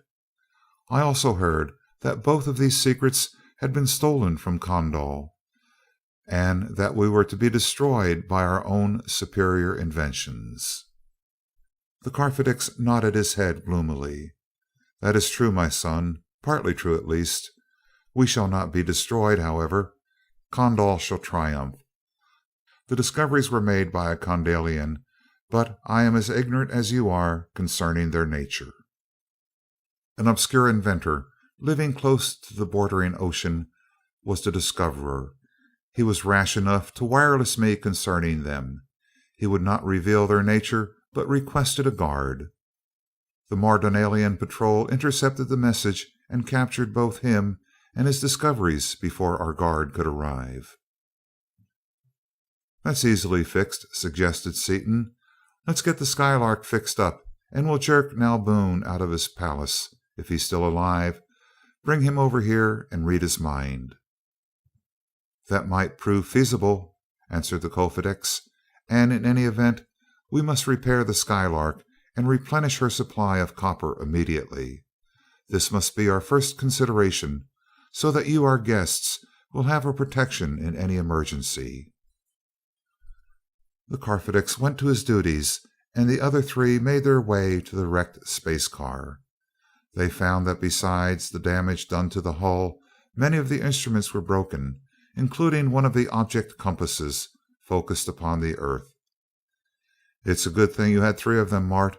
I sure hand it to you for preparedness," said Seaton as he tossed the broken instrument out upon the dock. Dunark protested at this treatment and placed the discarded instrument in a strong metal safe, remarking, "These things may prove useful at some future time." "Well, I suppose the first thing to do is get some powerful jacks and straighten these plates," said Seaton. "Why not throw away the soft metal, steel, and build it out of arenak, as it should be built? You have plenty of salt," suggested Dunark. "Fine, we have lots of salt in the galley, haven't we, Mart?" "Yes, nearly 100 pounds. We are stocked for emergencies, with 2 years' supply of food, you know." Dunark's eyes opened in astonishment at the amount mentioned, in spite of his knowledge of earthly conditions. He started to say something, then stopped in confusion, but Seaton divined his thought. "We can spare him 50 pounds as well as not, can't we, Mart?" "Certainly. 50 pounds of salt is a ridiculously cheap price for what he is doing for us, even though it is very rare here." Dunark acknowledged the gift with shining eyes and a heartfelt but not profuse thanks, and bore the precious bag to the palace under a heavy escort. He returned with a small army of workmen, and after making tests to assure himself that the power bar would work as well through arenak as through steel, he instructed the officers concerning the work to be done. As the wonderfully skilled mechanics set to work without a single useless motion, the prince stood silent, with a look of care upon his handsome face. "Worrying about Mardonale, Dunark?" "Yes, I cannot help wondering what that terrible new engine of destruction is, which Nalboon now has at his command. Say, why don't you build a bus like the Skylark, and blow Mardondale off the map?" "Building the vessel would be easy enough, but X is as yet unknown upon Osnome." "We've got a lot of it." "I could not accept it. The salt was different, since you have plenty. X, however, is as scarce upon Earth as salt is upon Osnome. Sure you can accept it. We stopped at a planet that has lots of it, and we've got an object compass pointing at it so that we can go back and get more of it any time we want it. We've got more of it on hand now than we're apt to need for a long time, so have a hunk and get busy." And he easily carried one of the lumps out of his cabin and tossed it upon the dock, from whence it required 2 of Kondal's strongest men to lift it. The look of care vanished from the face of the prince, and he summoned another corps of mechanics. How thick shall the walls be? Our battleships are armed with arenak the thickness of a hand, but with your vast supply of salt you may have it any thickness you wish, since the materials of the matrix are cheap and abundant. 1 inch would be enough, but everything in the bus is designed for a 4-foot shell, and if we change it from 4 feet, we'll have to redesign our guns and all our instruments. Let's make it 4 feet. Seaton turned to the crippled Skylark, upon which the first crew of Condalian mechanics were working with skill and with tools undreamed of upon Earth. The whole interior of the vessel was supported by a complex falsework of latticed metal. Then the 4-foot steel plates and the mighty embers, the pride of the great MacDougal, were cut away as though they were made of paper by revolving saws and enormous power shears. The sphere, grooved for the repellers, and with the members, braces, and central machinery complete, of the exact dimensions of the original, was rapidly molded of a stiff plastic substance resembling clay. This matrix soon hardened into a rock-like mass, into which the doors, machine gun emplacements, and other openings were carefully cut. All surfaces were then washed with a dilute solution of salt, which the workmen handled as though it were radium. 2 great plates of platinum were clamped into place upon either side of the vessel, each plate connected by means of silver cables as large as a man's leg to the receiving terminals of an enormous wireless power station. The current was applied, and the great spherical mass apparently disappeared, being transformed instantly into the transparent metal arenak. Then indeed had the Earthman a vehicle such had never been seen before, a 4-foot shell of metal 500 times as strong and hard as the strongest and hardest steel, cast in one piece, with the sustaining framework designed by the world's foremost engineer, a structure that no conceivable force could deform or injure, housing an inconceivable propulsive force. The falsework was rapidly removed, and the sustaining framework was painted with opaque varnish to render it plainly visible. At Seaton's suggestion, the walls of the cabins were also painted, leaving transparent several small areas to serve as windows. The second work period was drawing to a close, and as Seaton and Crane were to be married before Culprat, they stopped work. They marveled at the amount that had been accomplished, and the Kofedix told them, "Both vessels will be finished tomorrow, except for the controlling instruments, which we will have to make ourselves. Another crew will work during the sleeping period, installing the guns and other fittings. Do you wish to have your own guns installed, or guns of our pattern? You are familiar with them now." "Our own, please. They are slower and less efficient than yours, but we are used to them and have a lot of explosive ammunition for them," replied Seaton, after a short conference with Crane. After instructing the officers in charge of the work, the 3 returned to the palace, the hearts of 2 of them beating in high anticipation.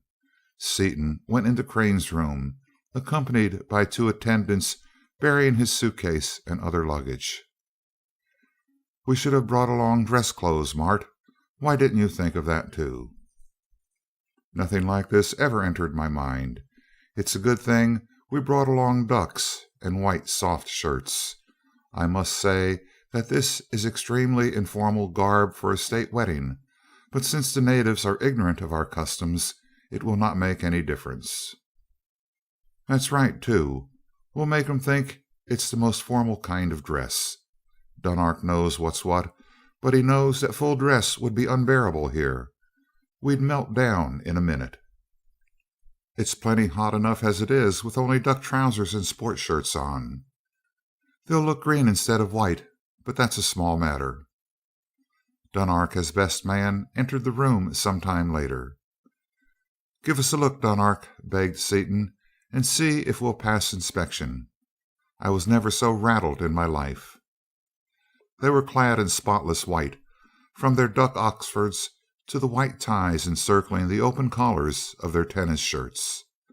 The two tall figures, Crane's slender, wiry, at perfect ease, Seaton's broad-shouldered, powerful, prowling about with unconscious feline suppleness and grace, and the two handsome, high-bred, intellectual faces, each wearing a look of eager happiness, fully justified Dunark's answer.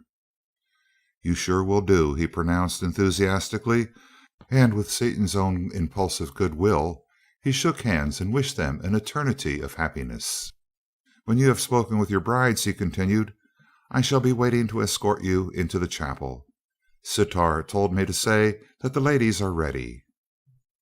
Dorothy and Margaret had been dressed in their bridal gowns by Sitar and several other princesses, under the watchful eye of the Kurfedir herself.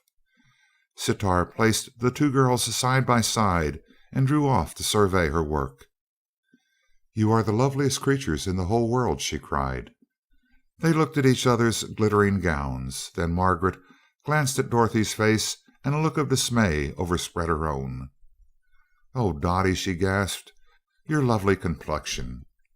Isn't it terrible for the boys to see us in this light?" There was a peal of delighted laughter from Sitar as she spoke to one of the servants, who drew dark curtains across the windows and pressed a switch, flooding the room with brilliant white light.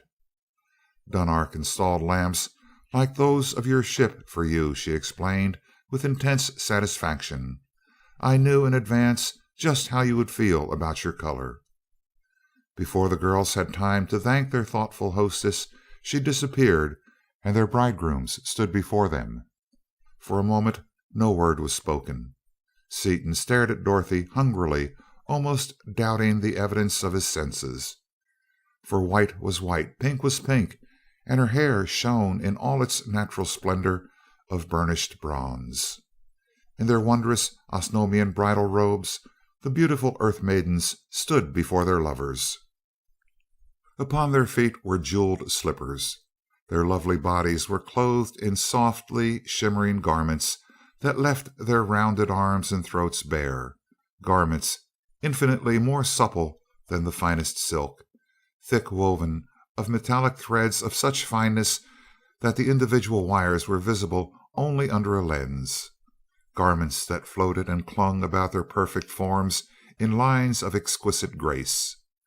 For black-haired Margaret, with her ivory skin, the Kondalian princess had chosen a background of a rare white metal, upon which, in complicated figures, glistened numberless jewels of pale colors, more brilliant than diamonds.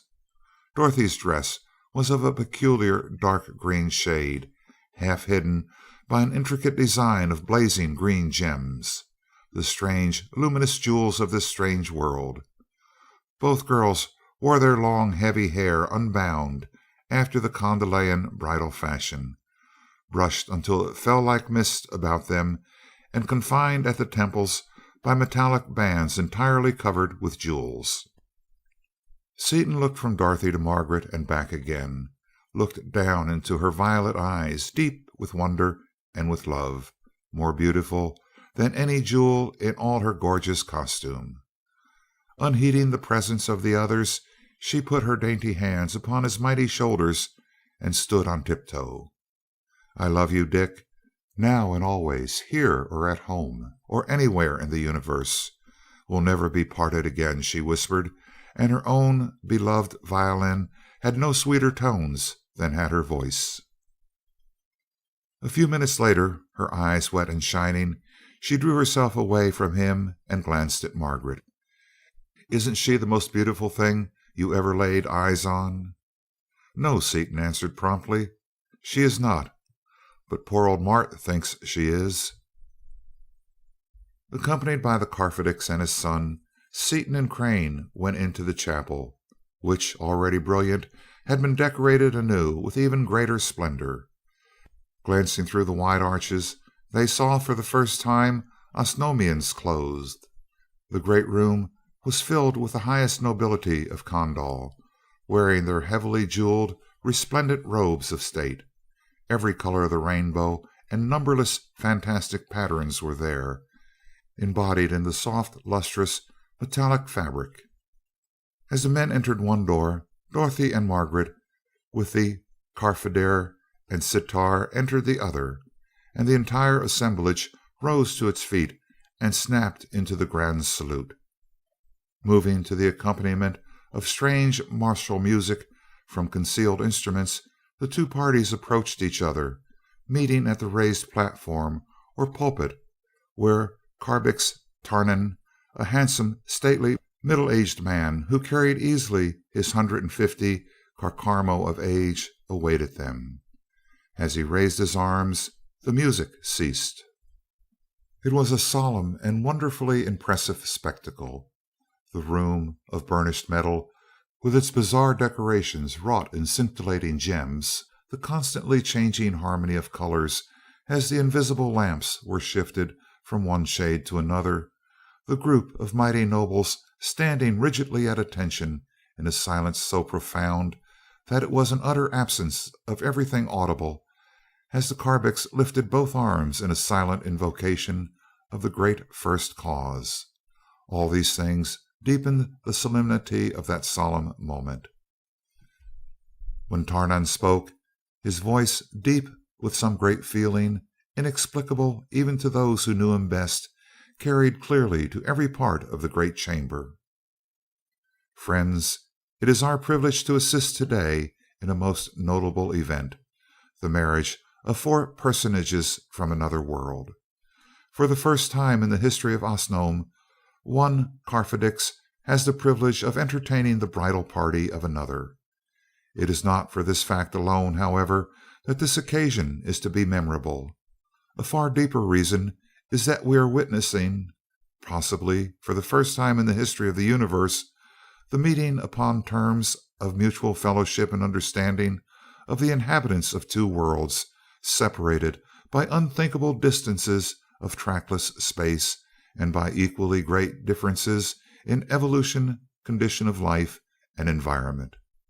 Yet these strangers are actuated by the spirit of good faith and honor which is instilled into every worthy being by the great First Cause.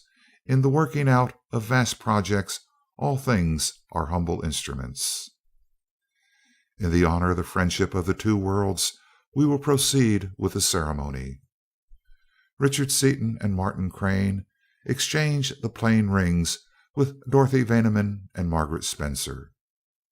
They did so, and repeated, after the Karbix, simple vows of love and loyalty. May the First Cause smile upon this temporary marriage and render it worthy of being made permanent. As a lowly servant of the all-powerful First Cause, I pronounce you two and you two husband and wife. But we must remember that the dull vision of mortal men cannot pierce the veil of futurity, which is as crystal to the all-beholding eye of the First Cause. Though you love each other truly, unforeseen things may come between you to mar the perfection of your happiness.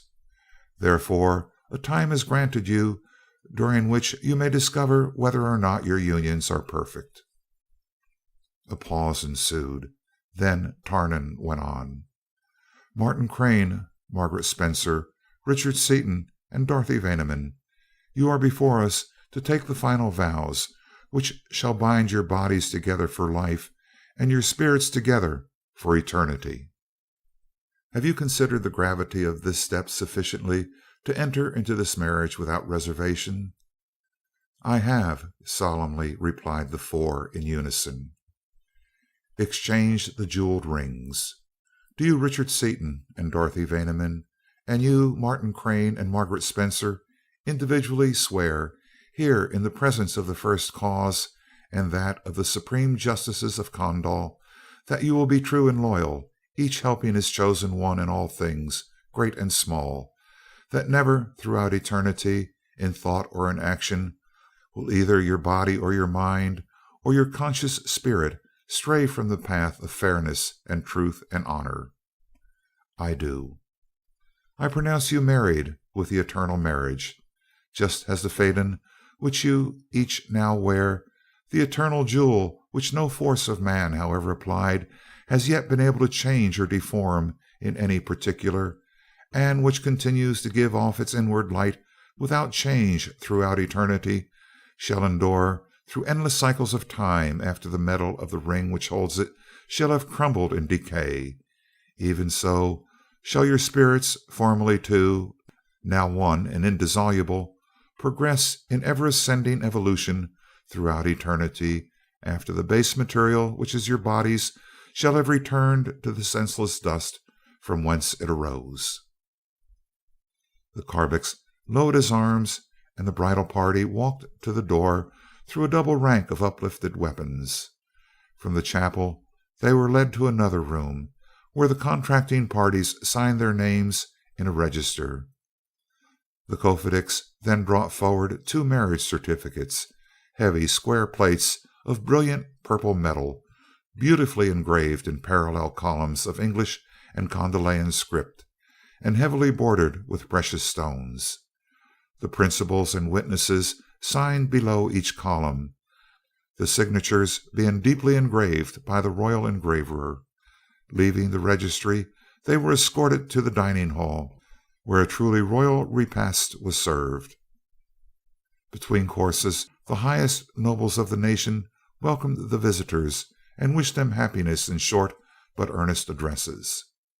After the last course had been disposed of, the Karbix rose at a sign from the Kofedics and spoke, his voice again agitated by the emotion which had puzzled his hearers during the marriage service.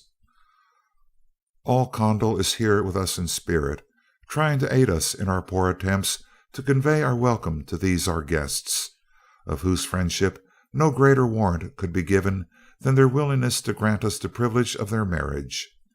Not only have they given us a boon that will make their names revered throughout the nation as long as Kondal shall exist, but they have also been the means of showing us plainly that the first cause is upon our side, that our age-old institution of honor is, in truth, the only foundation upon which can be built a race fitted to survive. At the same time, they have been the means of showing us that our hated foe, entirely without honor, building his race upon a foundation of bloodthirsty savagery alone, is building wrongly and must perish utterly from the face of Osnome. His hearers listened, impressed by his earnestness, but plainly not understanding his meaning.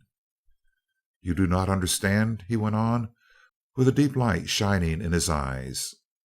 "It is inevitable that two people inhabiting worlds so widely separated as our two should be possessed of widely varying knowledge and abilities, and these strangers have already made it possible for us to construct engines of destruction which shall obliterate Mardonale completely." A fierce shout of joy interrupted the speaker, and the nobles sprang to their feet, saluting the visitors with upraised weapons. As soon as they had reseated themselves, the Karbix continued: "That is the boon. The vindication of our system of evolution is easily explained. The strangers landed first upon Mardonale. Had now Boone met them in honor, he would have gained the boon. But he, with the savagery characteristic of his evolution, attempted to kill his guests and steal their treasures, with what results you already know. We, on our part, in exchange for the few and trifling services we have been able to render them, have received even more than now Boone would have obtained had his plans not been nullified by their vastly superior state of evolution." The orator seated himself, and there was a deafening clamor of cheering as the nobles formed themselves into an escort of honor and conducted the two couples to their apartments. Alone in their room, Dorothy turned to her husband with tears shining in her beautiful eyes. "Dick, sweetheart, wasn't that the most wonderful thing that anybody ever heard of? Using the word in all its real meaning, it was indescribably grand, and that old man is simply superb. It makes me ashamed of myself to think that I was ever afraid or nervous here." "It sure was all of that, Dottie mine, little bride of an hour. The whole thing gets right down to where a fellow lives. I've got a lump in my throat right now, so big that it hurts me to think. Earthly marriages are piffling in comparison with that ceremony. It's no wonder they're happy after taking those vows, especially as they don't have to take 'em until after they are sure of themselves." "But we're sure already, sweetheart," as he embraced her with all the feeling of his nature. "Those vows are not a bit stronger than the ones we have already exchanged. Bodily and mentally and spiritually we are one, now and forever." End of chapter 16. Chapter 17 of the Skylark of Space. Bird, beast, or fish? "These jewels rather puzzle me, Dick. What are they?" asked Martin, as the four assembled waiting for the first meal. As he spoke, he held up his third finger, on which gleamed the royal jewel of Osnome, in its splendid Belcher mounting of Arnak, as transparent as the jewel itself, and having the same intense blue color. "I know the name Phaedon, but that's all I seem to know." "That's about all that anybody knows about them. It's a naturally occurring, 100-faceted crystal, just as you see it there, deep blue, perfectly transparent, intensely refractive, and constantly emitting that strong blue light. It is so hard that it cannot be worked, cut, or ground. No amount of the hardest known abrasive will even roughen its surface. No blow, however great, will break it. It merely forces its way into the material of the hammer, however hard the hammer may be. No extremity of either heat or cold affects it in any degree. It is the same when in the most powerful electric arc as it is when immersed in liquid helium." "How about acids?" "That is what I'm asking myself. Osmonians aren't much force at chemistry. I'm going to try and get hold of another one, and see if I can't analyze it, just for fun. I can't seem to convince myself that a real atomic structure could be that large." "No, it is rather large for an atom," and turning to the two girls, "How do you like your solitaires?" "They are perfectly beautiful, and the Tiffany mounting is exquisite," replied Dorothy enthusiastically, "but they're so awfully big. They're as big as 10-carat diamonds, I do believe." "Just about," replied Seaton, "but at that they're the smallest Dunark could find. They have been kicking around for years, he says, so small nobody wanted them. They wear big ones on their bracelets, you know. You sure will make a hit in Washington, Dottie. People will think you're wearing a bottle stopper until they see it shining in the dark, and then they'll think it's an automobile headlight. But after a few jewelers have seen these stones, one of them will be offering us $5 million apiece for them, trying to buy them for some dizzy old dame who wants to put out the eyes of some of her social rivals. Yes? No?" "That's about right, Dick," replied Crane, and his face wore a thoughtful look. "We can't keep it secret that we have a new jewel, since all four of us will be wearing them continuously, and anyone who knows jewels at all will recognize these as infinitely superior to any known earthly jewel. In fact, they may get some of us into trouble, as fabulously valuable jewels usually do." "That's true, too.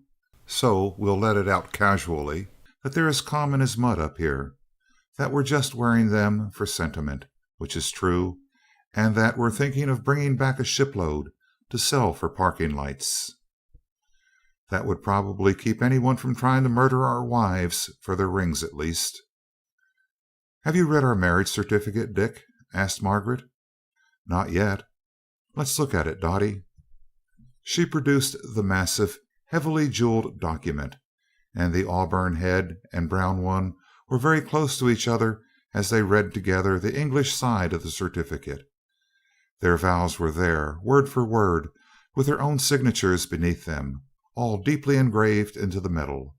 Seaton smiled as he saw the legal form engraved below their signatures, and read aloud: I, head of the church and commander in chief of the armed forces of Kondal upon the planet Osnome, certify that I have this day in the city of Condalek of said nation and planet joined in indissoluble bonds of matrimony Richard Ballinger Seaton, Doctor of Philosophy, and Dorothy Lee Vaneman, Doctor of Music, both of the city of Washington, District of Columbia, United States of America, upon the planet Earth, in strict compliance with the marriage laws both of Kondal and of the United States of America. Tarnan. Witness: Roban, Emperor of Kondal. Tural, Empress of Kondal. Dunark, Crown Prince of Kondal. Sitar, Crown Princes of Kondal. Mark C. Duquesne, Ph.D., Washington, D.C. "That is some document," remarked Seaton. "Probably a lawyer could find fault with its phraseology, but I'll bet that this thing would hold in any court in the world. Think you'll get married again when we get back, Mart?" Both girls protested, and Crane answered: "No, I think not. Our ceremony would be rather an anticlimax after this one, and this one will undoubtedly prove legal. I intend to register this just as it is, and get a ruling from the courts. But it is time for breakfast. Pardon me, I should have said darprat, for it certainly is not breakfast time by Washington clocks. My watch says that it is 11:30 p.m." "This system of time is funny," remarked Dorothy. "I just can't get used to having no night and—" "And it's such a long time between eats, as the famous governor said about the drinks," broke in Seaton. "How did you know what I was going to say, Dick?" "Husbandly intuition," he grinned, "and aided and abetted by a normal appetite that rebels at 17 hours between supper and breakfast and 9 hours between the other meals. Well, it's time to eat. Let's go." After eating, the men hurried to the Skylark. During the sleeping period, the vessel had been banded with the copper repellers.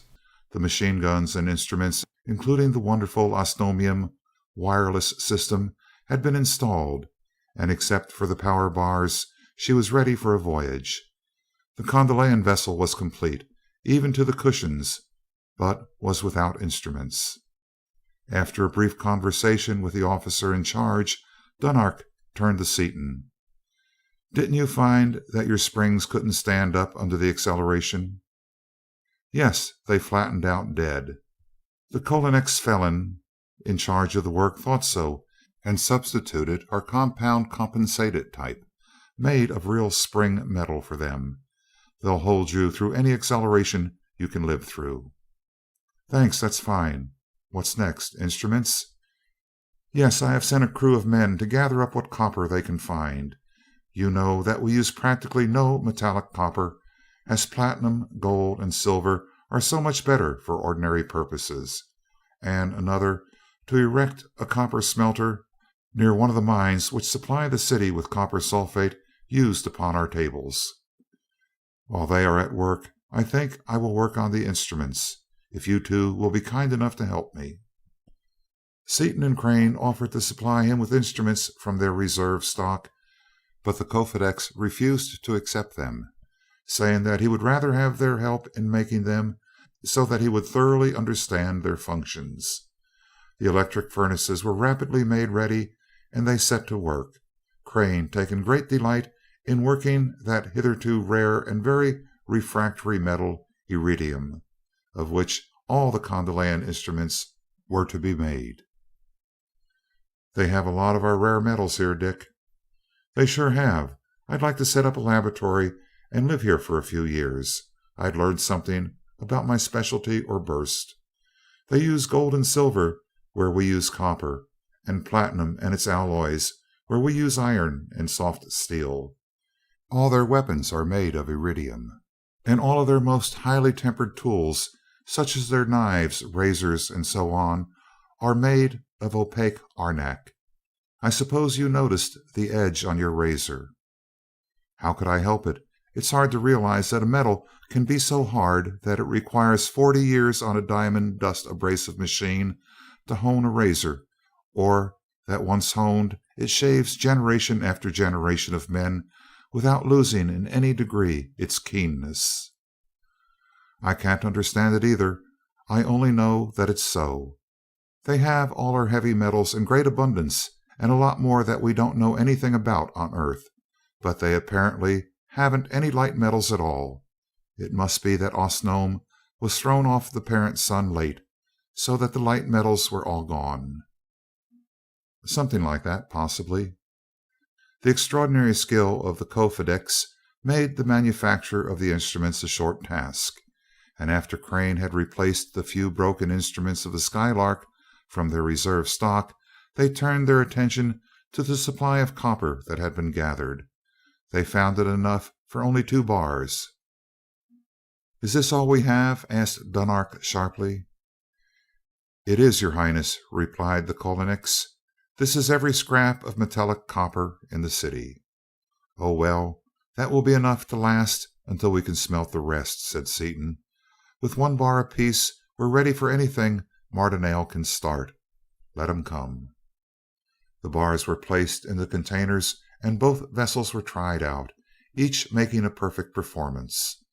Upon the following Kokam, immediately after the first meal, the full party from Earth boarded the Skylark and accompanied the Kofedix to the copper smelter.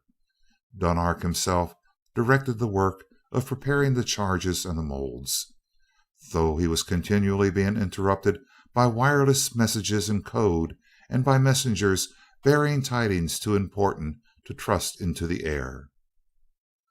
"I hope you will excuse all of these delays," said Dunark after the 20th interruption, "but—" "That's all right, Dunark. We know that you're a busy man." "I can tell you about it, but I wouldn't want to tell many people. With the salt you gave us, I am preparing a power plant that will enable us to blow Mardonale into—" He broke off as a wireless call for help sounded. All listened intently, learning that a freight plane was being pursued by a Carlon a few hundred miles away. "Now's the time for you to study one, Dunark," Seaton exclaimed. "Get your gang of scientists out here while we go get him and drag him in." As Dunark sent the message, the Skylark's people hurried aboard, and Seaton drove the vessel toward the calls for help. With its great speed, it reached the monster before the plane was overtaken. Focusing the attractor upon the enormous metallic beak of the Carlon, Seaton threw on the power, and the beast halted in midair as it was jerked backward and upward. As it saw the puny size of the attacking Skylark, it opened its cavernous mouth in a horrible roar and rushed at full speed. Seaton, unwilling to have the repellers stripped from the vessel, turned on the current actuating them. The Carlon was hurled backward to the point of equilibrium of the two forces, where it struggled demoniacally. Seaton carried his captive back to the smelter, where finally, by judicious pushing and pulling, he succeeded in turning the monster flat upon its back and pinning it to the ground in spite of its struggles to escape. Soon the scientists arrived and studied the animal thoroughly at as close a range as its flailing arms permitted. "I wish we could kill him without blowing him to bits," wirelessed Dunark. "Do you know any way of doing it?" "We could if we had a few barrels of ether, or some of our own poison gases, but they are all unknown here, and it would take too long to build the apparatus to make them. I'll see if I can't tire him out and get him that way as soon as you've studied him enough. We may be able to find out where he lives, too." The scientists having finished their observations, Seaton jerked the animal a few miles into the air and shut off the forces acting upon it. There was a sudden crash, and the Carlon, knowing that this apparently insignificant vessel was its master, turned in headlong flight. "Have you any idea what caused that noise just then, Dick?" asked Crane, who with characteristic imperturbability had taken out his notebook and was making exact notes of all that transpired.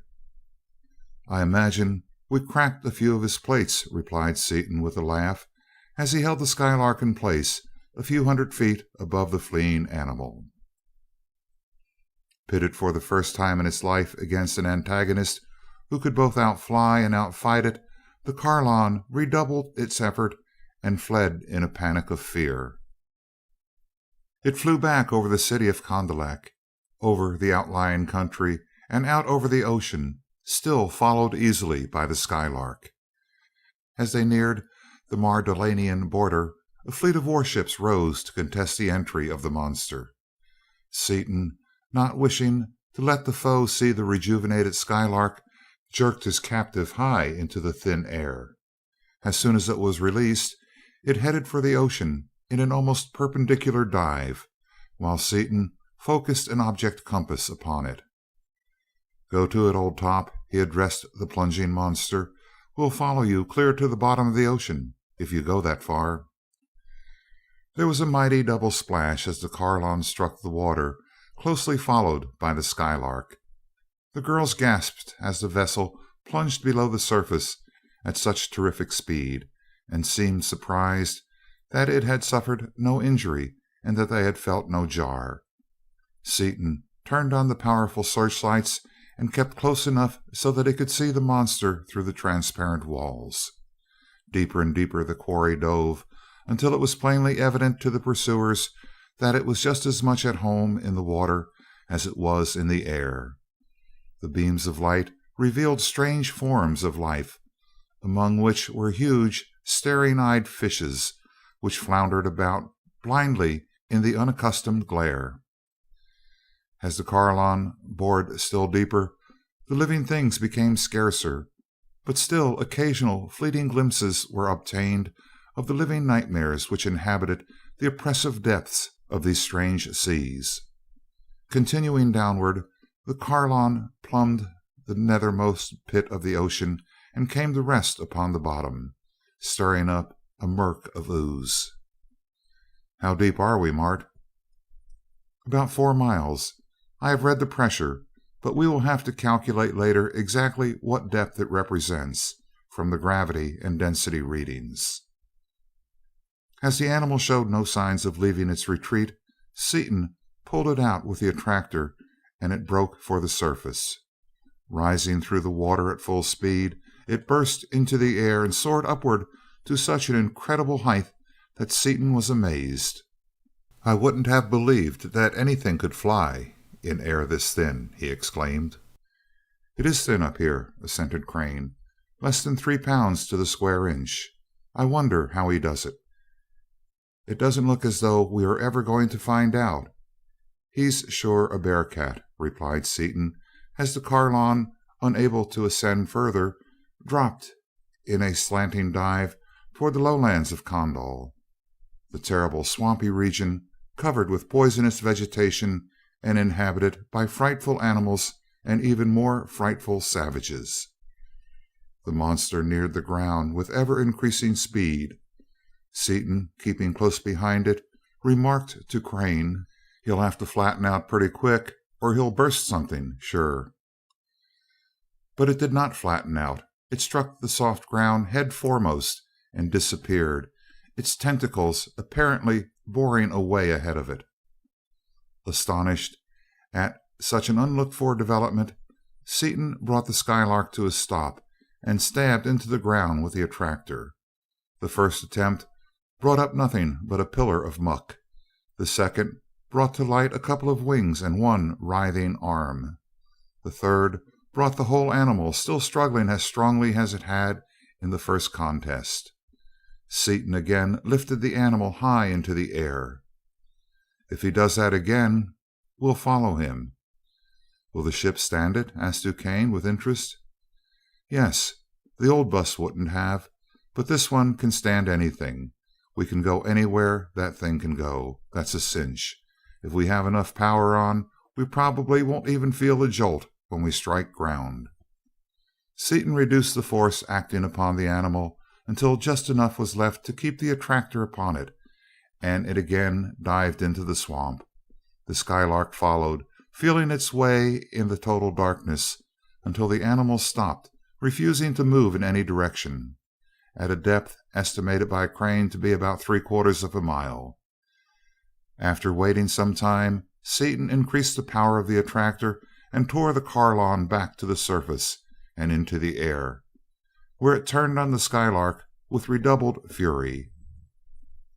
"We've dug him out of his last refuge, and he's fighting like a cornered rat," said Seaton, as he repelled the monster to a safe distance. "He's apparently as fresh as when he started, in spite of all this playing. Talk about a game fish! He doesn't intend to run any more, though, so I guess we'll have to put him away. It's a shame to bump him off, but it's got to be done." Crane aimed one of the heavy explosive bullets at the savagely struggling monster, and the earth rocked with a concussion as the shell struck its mark. They hurried back to the smelter, where Dunark asked eagerly, "What did you find out about it?" "Nothing much," replied Seaton, and in a few words described the actions of the Carlon. "What did your savants think of it?" "Very little that any of us can understand in terms of any other known organism. It seems to combine all the characteristics of bird, beast, and fish, and to have within itself the possibilities of both bisexual and asexual reproduction." "I wouldn't doubt it. It's a queer one, all right." The copper bars were cool enough to handle, and the Skylark was loaded with 5 times its original supply of copper, the other vessel taking on a much smaller amount. After the Kofedix had directed the officer in charge to place the remaining bars in easily accessible places throughout the nation, the 2 vessels were piloted back to the palace, arriving just in time for the last meal of the Kokam. "Well, Dunark," said Seaton, after the meal was over, "I'm afraid that we must go back as soon as we can. Dorothy's parents and Martin's bankers will think they are dead by this time. We should start back right now, but—" "Oh, no, you must not do that. That would rob our people of the chance of bidding you good-bye." "There's another reason, too. I have a mighty big favor to ask of you." "It is granted. If a man can do it, consider it done." "Well, you know platinum is a very scarce and highly useful metal with us. I wonder if you could let us have a few tons of it. And I would like to have another Phaedon, too. I want to see if I can analyze it."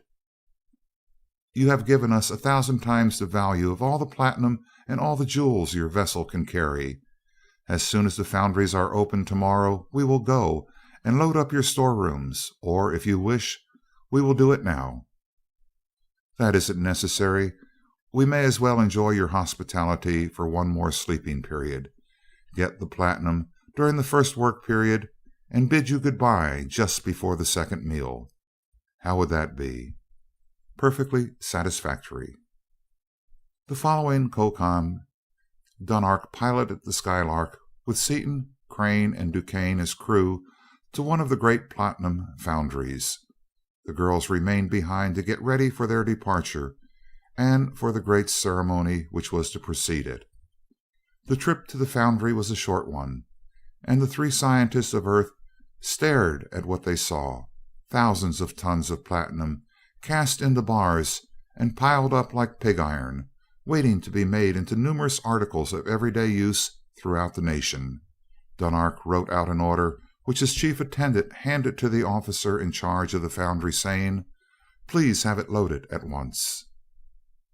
Seaton indicated the storage compartment into which the metal was to be carried, and a procession of slaves, 2 men staggering under one ingot, was soon formed between the pile and the storage room. "How much are you loading on, Dunark?" asked Seaton, when the large compartment was more than half full. "My order called for about 20 tons in your weight, but I changed it later. We may as well fill that room full, so that the metal will not rattle around in flight. It doesn't make any difference to us. We have so much of it. It's like your gift of salt, only vastly smaller." "What are you going to do with it all, Dick?" asked Crane. "That is enough to break the platinum market completely." "That's exactly what I'm going to do," returned Seaton, with a gleam in his gray eyes. I'm going to burst this unjustifiable fad for platinum jewelry so wide open that it'll never recover, and make platinum again available for its proper use in laboratories and in industries. You know yourself," he rushed on hotly, "that the only reason platinum is used at all for jewelry is that it is expensive. It isn't nearly so handsome as either gold or silver, and if it wasn't the most costly common metal we have, the jewelry wearing crowd wouldn't touch it with a 10-foot pole. Useless as an ornament, it is the one absolutely indispensable laboratory metal, and literally hundreds of laboratories that need it can't have it because over half the world's supply is tied up in jewelers' windows and in useless baubles. Then, too, it is the best thing known for contact points in electrical machinery. When the government and all those scientific societies were abjectly begging the jewelers to let loose a little of it, they refused. They were selling it to profiteering spendthrifts at $150 an ounce. The condition isn't much better right now. It's a vicious circle. As long as the price stays high, it will be used for jewelry. As long as it is used for jewelry, the price will stay high, and scientists will have to fight the jewelers for what little they get. While somewhat exaggerated, that is about the way matters stand. I will admit that I, too, am rather bitter on the subject," said Crane. "Bitter? Of course you're bitter. Everybody is, who knows anything about science and who has a brain in his head. Anybody who claims to be a scientist and yet stands for any of his folks buying platinum jewelry ought to be shot. But they'll get theirs as soon as we get back. They wouldn't let go of it before. They had too good a thing, but they'll let go now and get their fingers burned besides. I'm going to dump this whole shipment at 50 cents a pound, and will take mighty good care that jewelers don't corner the supply." "I'm with you, Dick, as usual." Soon the storage room was filled to the ceiling with closely stacked ingots of the precious metal, and the Skylark was driven back to the landing dock. She alighted beside Dunark's vessel, the Condor, whose gorgeously decorated crew of high officers sprang to attention as the four men stepped out. All were dressed for the ceremonial leave-taking, the three Americans wearing their spotless white, the Condolians wearing their most resplendent trappings. "This formal stuff sure does pull my cork," exclaimed Seaton to Dunark. "I want to get this straight. The arrangements was that we were to be here at this time, all dressed up, and wait for the ladies, who are coming under the escort of your people." "Yes, our family is to escort the ladies from the palace here. As they leave the elevator, the surrounding war vessels will salute, and after a brief ceremony, you two will escort your wives into the Skylark, Dr. Duquesne standing a little apart and following you in. The war vessels will escort you as high as they can go, and the Condor will accompany you as far as our most distant sun before turning back." For a few moments Seaton nervously paced a short beat in front of the door of the space car. "I am getting more fussed every second," he said abruptly, taking out his wireless instrument. "I'm going to see if they aren't about ready." "What seems to be the trouble, Dick? Have you another hunch, or are you just rattled?" asked Crane. "Rattled, I guess, but I sure do want to get going," he replied as he worked the lever rapidly. "Dottie," he sent out, and the call being answered. "How long will you be? We're all ready, waiting and chewing our fingernails with impatience." "We'll soon be ready. The Carfedix is coming for us now." Scarcely had the tiny sounder become silent when the air was shaken by an urgently vibrated message, and every wireless sounder gave warning. End of chapter 17. Chapter 18 of The Skylark of Space by E. Doc Smith. The Invasion. The pulsating air and the chattering sounders were giving the same dire warning. the alarm extraordinary of invasion, of imminent and catastrophic danger from the air.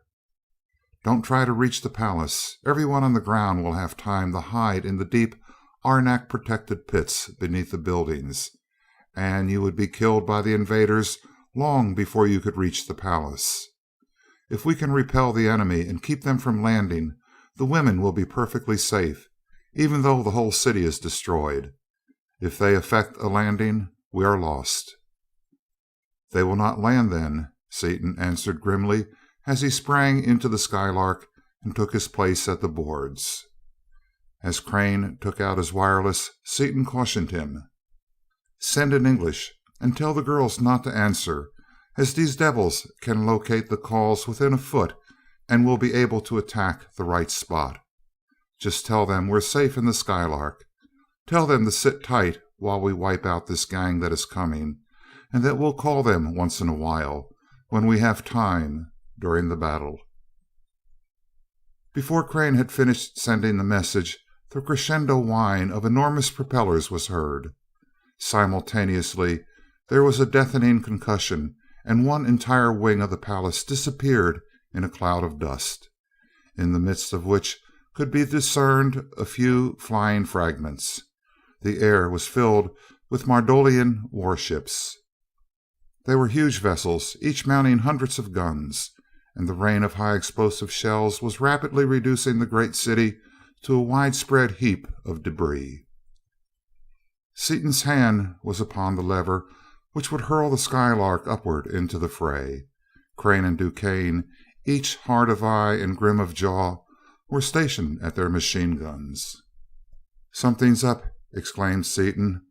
"Look at the Kondal." Something had happened indeed. Dunark sat at the board, his hand upon the power lever, and each of his crew was in place, grasping his weapon, but every man was writhing in agony, unable to control his movements.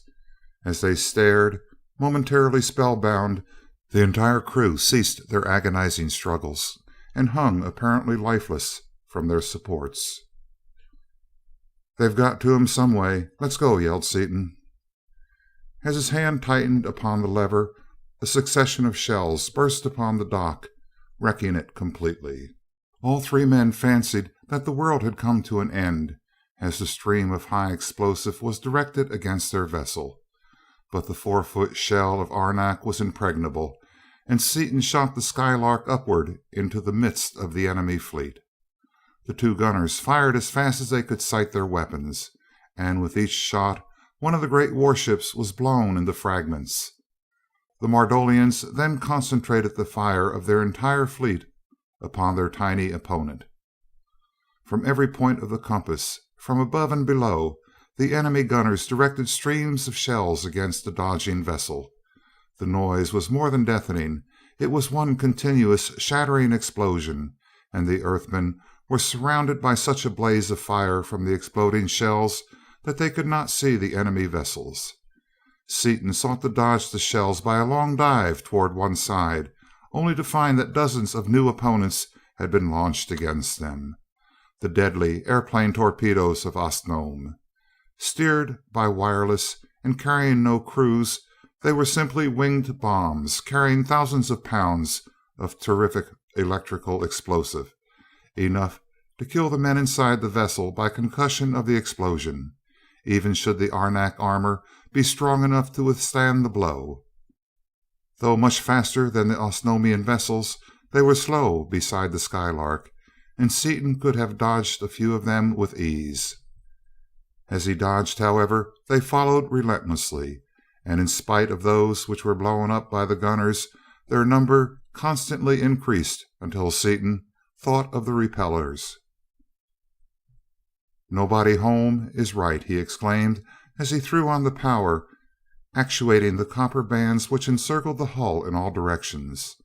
Instantly the torpedoes were hurled backward, exploding as the force struck them, and even the shells were ineffective, exploding harmlessly as they encountered the zone of force.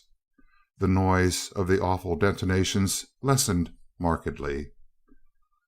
"Why the silence, I wonder?" asked Seaton, while the futile shells from the enemy continued to waste their force some hundreds of feet distant from their goal, and while Crane and Duquesne were methodically destroying the huge vessels as fast as they could aim and fire. At every report, one of the monster warships disappeared, its shattered fragments and the bodies of its crew hurtling to the ground. His voice could not be heard in even the lessened tumult, but he continued. It must be that our repellers have set up a partial vacuum by repelling even the air. Suddenly the shelling ceased, and the Skylark was enveloped by a blinding glare from hundreds of great reflectors, an intense, searching, bluish-violet light that burned the flesh and seared through eyelids and eyeballs into the very brain. "Ultraviolet!" yelled Seaton at the first glimpse of the light as he threw on the power. "Shut your eyes. Turn your heads down." Out in space, far beyond the reach of the deadly rays, the men held a short conference, then donned heavy leather and canvas suits, which they smeared liberally with thick red paint, and replaced the plain glasses of their helmets with heavy lenses of deep ruby glass. "This'll stop any ultraviolet ray ever produced," exulted Seaton as he again threw the vessel into the Mardolian fleet. A score of great vessels met their fate before the Skylark was located, and although the terrible rays were again focused upon the intruder in all their intensity, the carnage continued. In a few moments, however, the men heard, or rather felt, a low, intense vibration, like a silent wave of sound, a vibration which smote upon the eardrums as no possible sound could smite, a vibration which racked the joints and tortured the nerves as though the whole body were disintegrating. So sudden and terrible was the effect that Seaton uttered an involuntary yelp of surprise and pain as he once more fled into the safety of space. "What the devil was that?" demanded Duquesne. "Was it infrasound? I didn't suppose such waves could be produced." "Infrasound is right. They produce almost anything here," replied Seaton, and Crane added, "Well, about 3 fur suits apiece, with cotton in our ears, ought to kill any wave propagated through air." The fur suits were donned forthwith, Seaton whispering in Crane's ear, "I found out something else, too. The repellers repel even the air. I'm going to shoot enough juice through them to set up a perfect vacuum outside. That'll kill those air waves." Scarcely were they back within the range of the fleet when Duquesne, reaching for his gun to fire the first shot, leaped backwards with a yell. "Beat it!" Once more at a safe distance, Duquesne explained, "It's lucky I'm so used to handling hot stuff that, from force of habit, I never make close contact with anything at the first touch.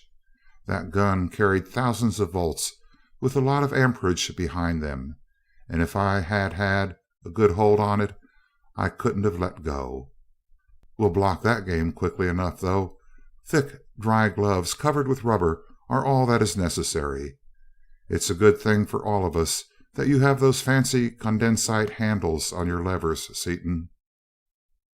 "That was how they got Dunark, undoubtedly," said Crane, as he sent a brief message to the girls, assuring them that all was well, as he had been doing at every respite.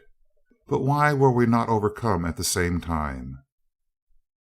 "They must have had the current tuned to iridium, and had to experiment until they found the right wave for steel," Seaton explained.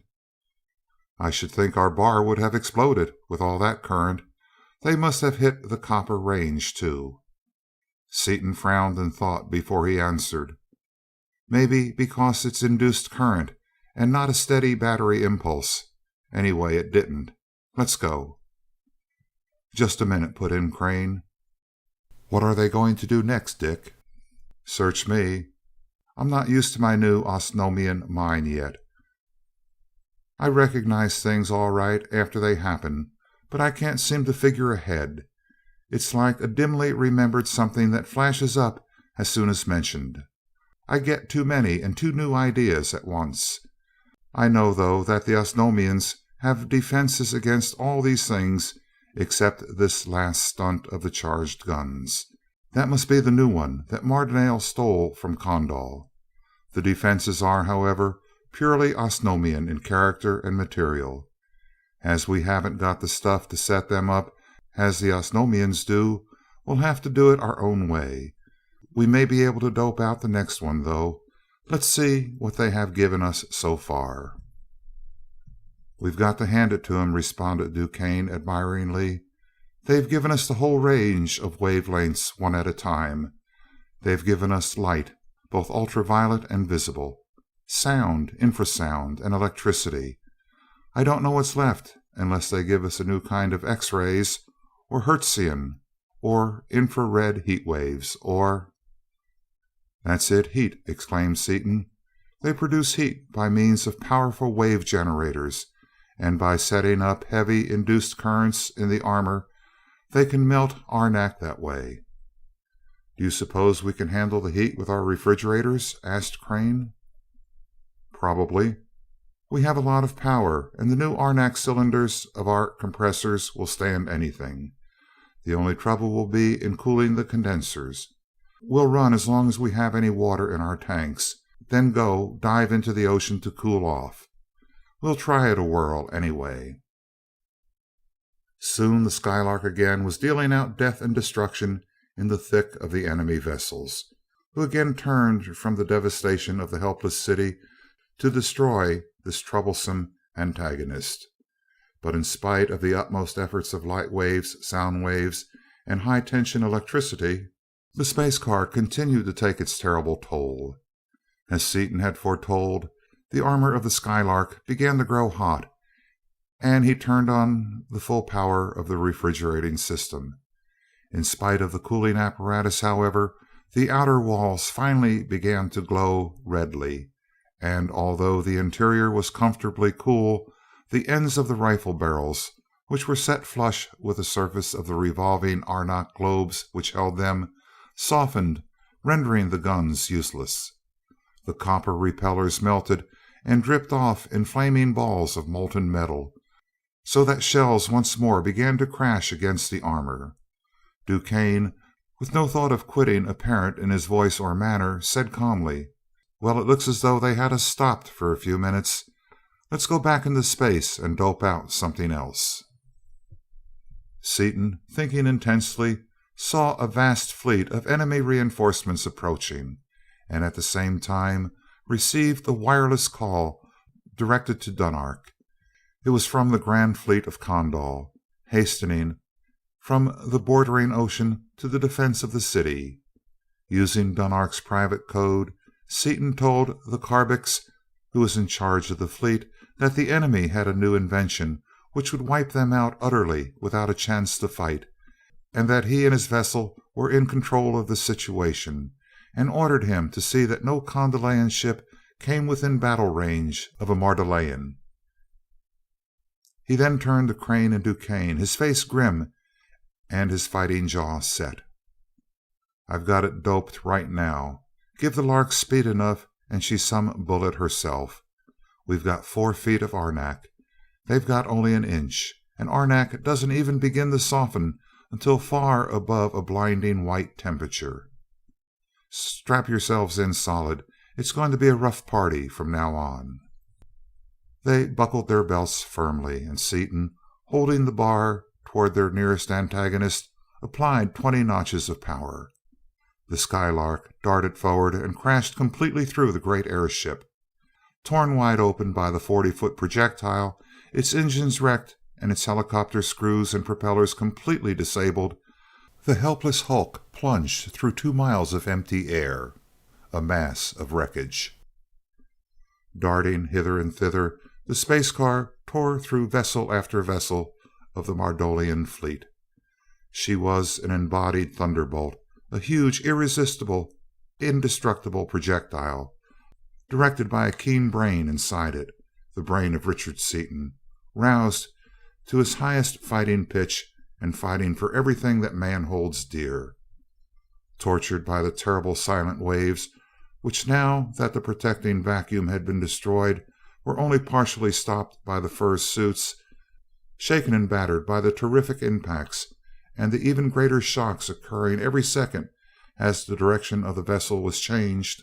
Made sick and dizzy by the nauseating swings and lurches as the Skylark spun about the central chamber, Seaton's wonderful physique and his nerves of steel stood him in good stead in this, the supreme battle of his life, as with teeth tight locked and eyes gray and hard as the fracture of high carbon steel, he urged the Skylark on to greater and greater efforts. Though it was impossible for the eye to follow the flight of the space car, the mechanical sighting devices of the Mardolian vessels kept her in as perfect focus as though she were stationary, and the great generators continued to hurl into her the full power of their death-dealing waves. The enemy guns were still spitting forth their streams of high explosive shells, but unlike the waves, the shells moved so slowly compared to their target that only a few found their mark, and many of the vessels fell to the ground, riddled by the shells of their sister ships. With anxious eyes, Seaton watched the hull of his animated cannonball change in color. From dull red it became cherry, and as the cherry red gave place to bright red heat, Seaton threw even more power into the bar as he muttered through his set teeth, "Well, Seaton, old top, you've got to cut out this loafing on the job and get busy." In spite of his utmost exertions, and in spite of the powerful ammonia plant now exerting its full capacity, but sadly handicapped by the fact that its cooling water was now boiling, Seaton saw the arenak shell continue to heat.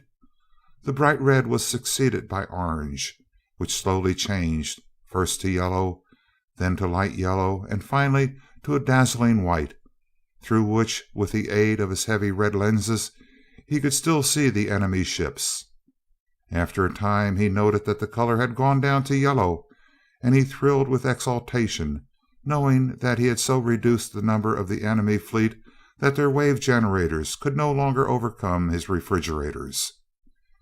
After a few minutes more of the awful carnage, there remained only a small fraction of the proud fleet which, thousands strong, had invaded Kondal, a remnant that sought safety in flight.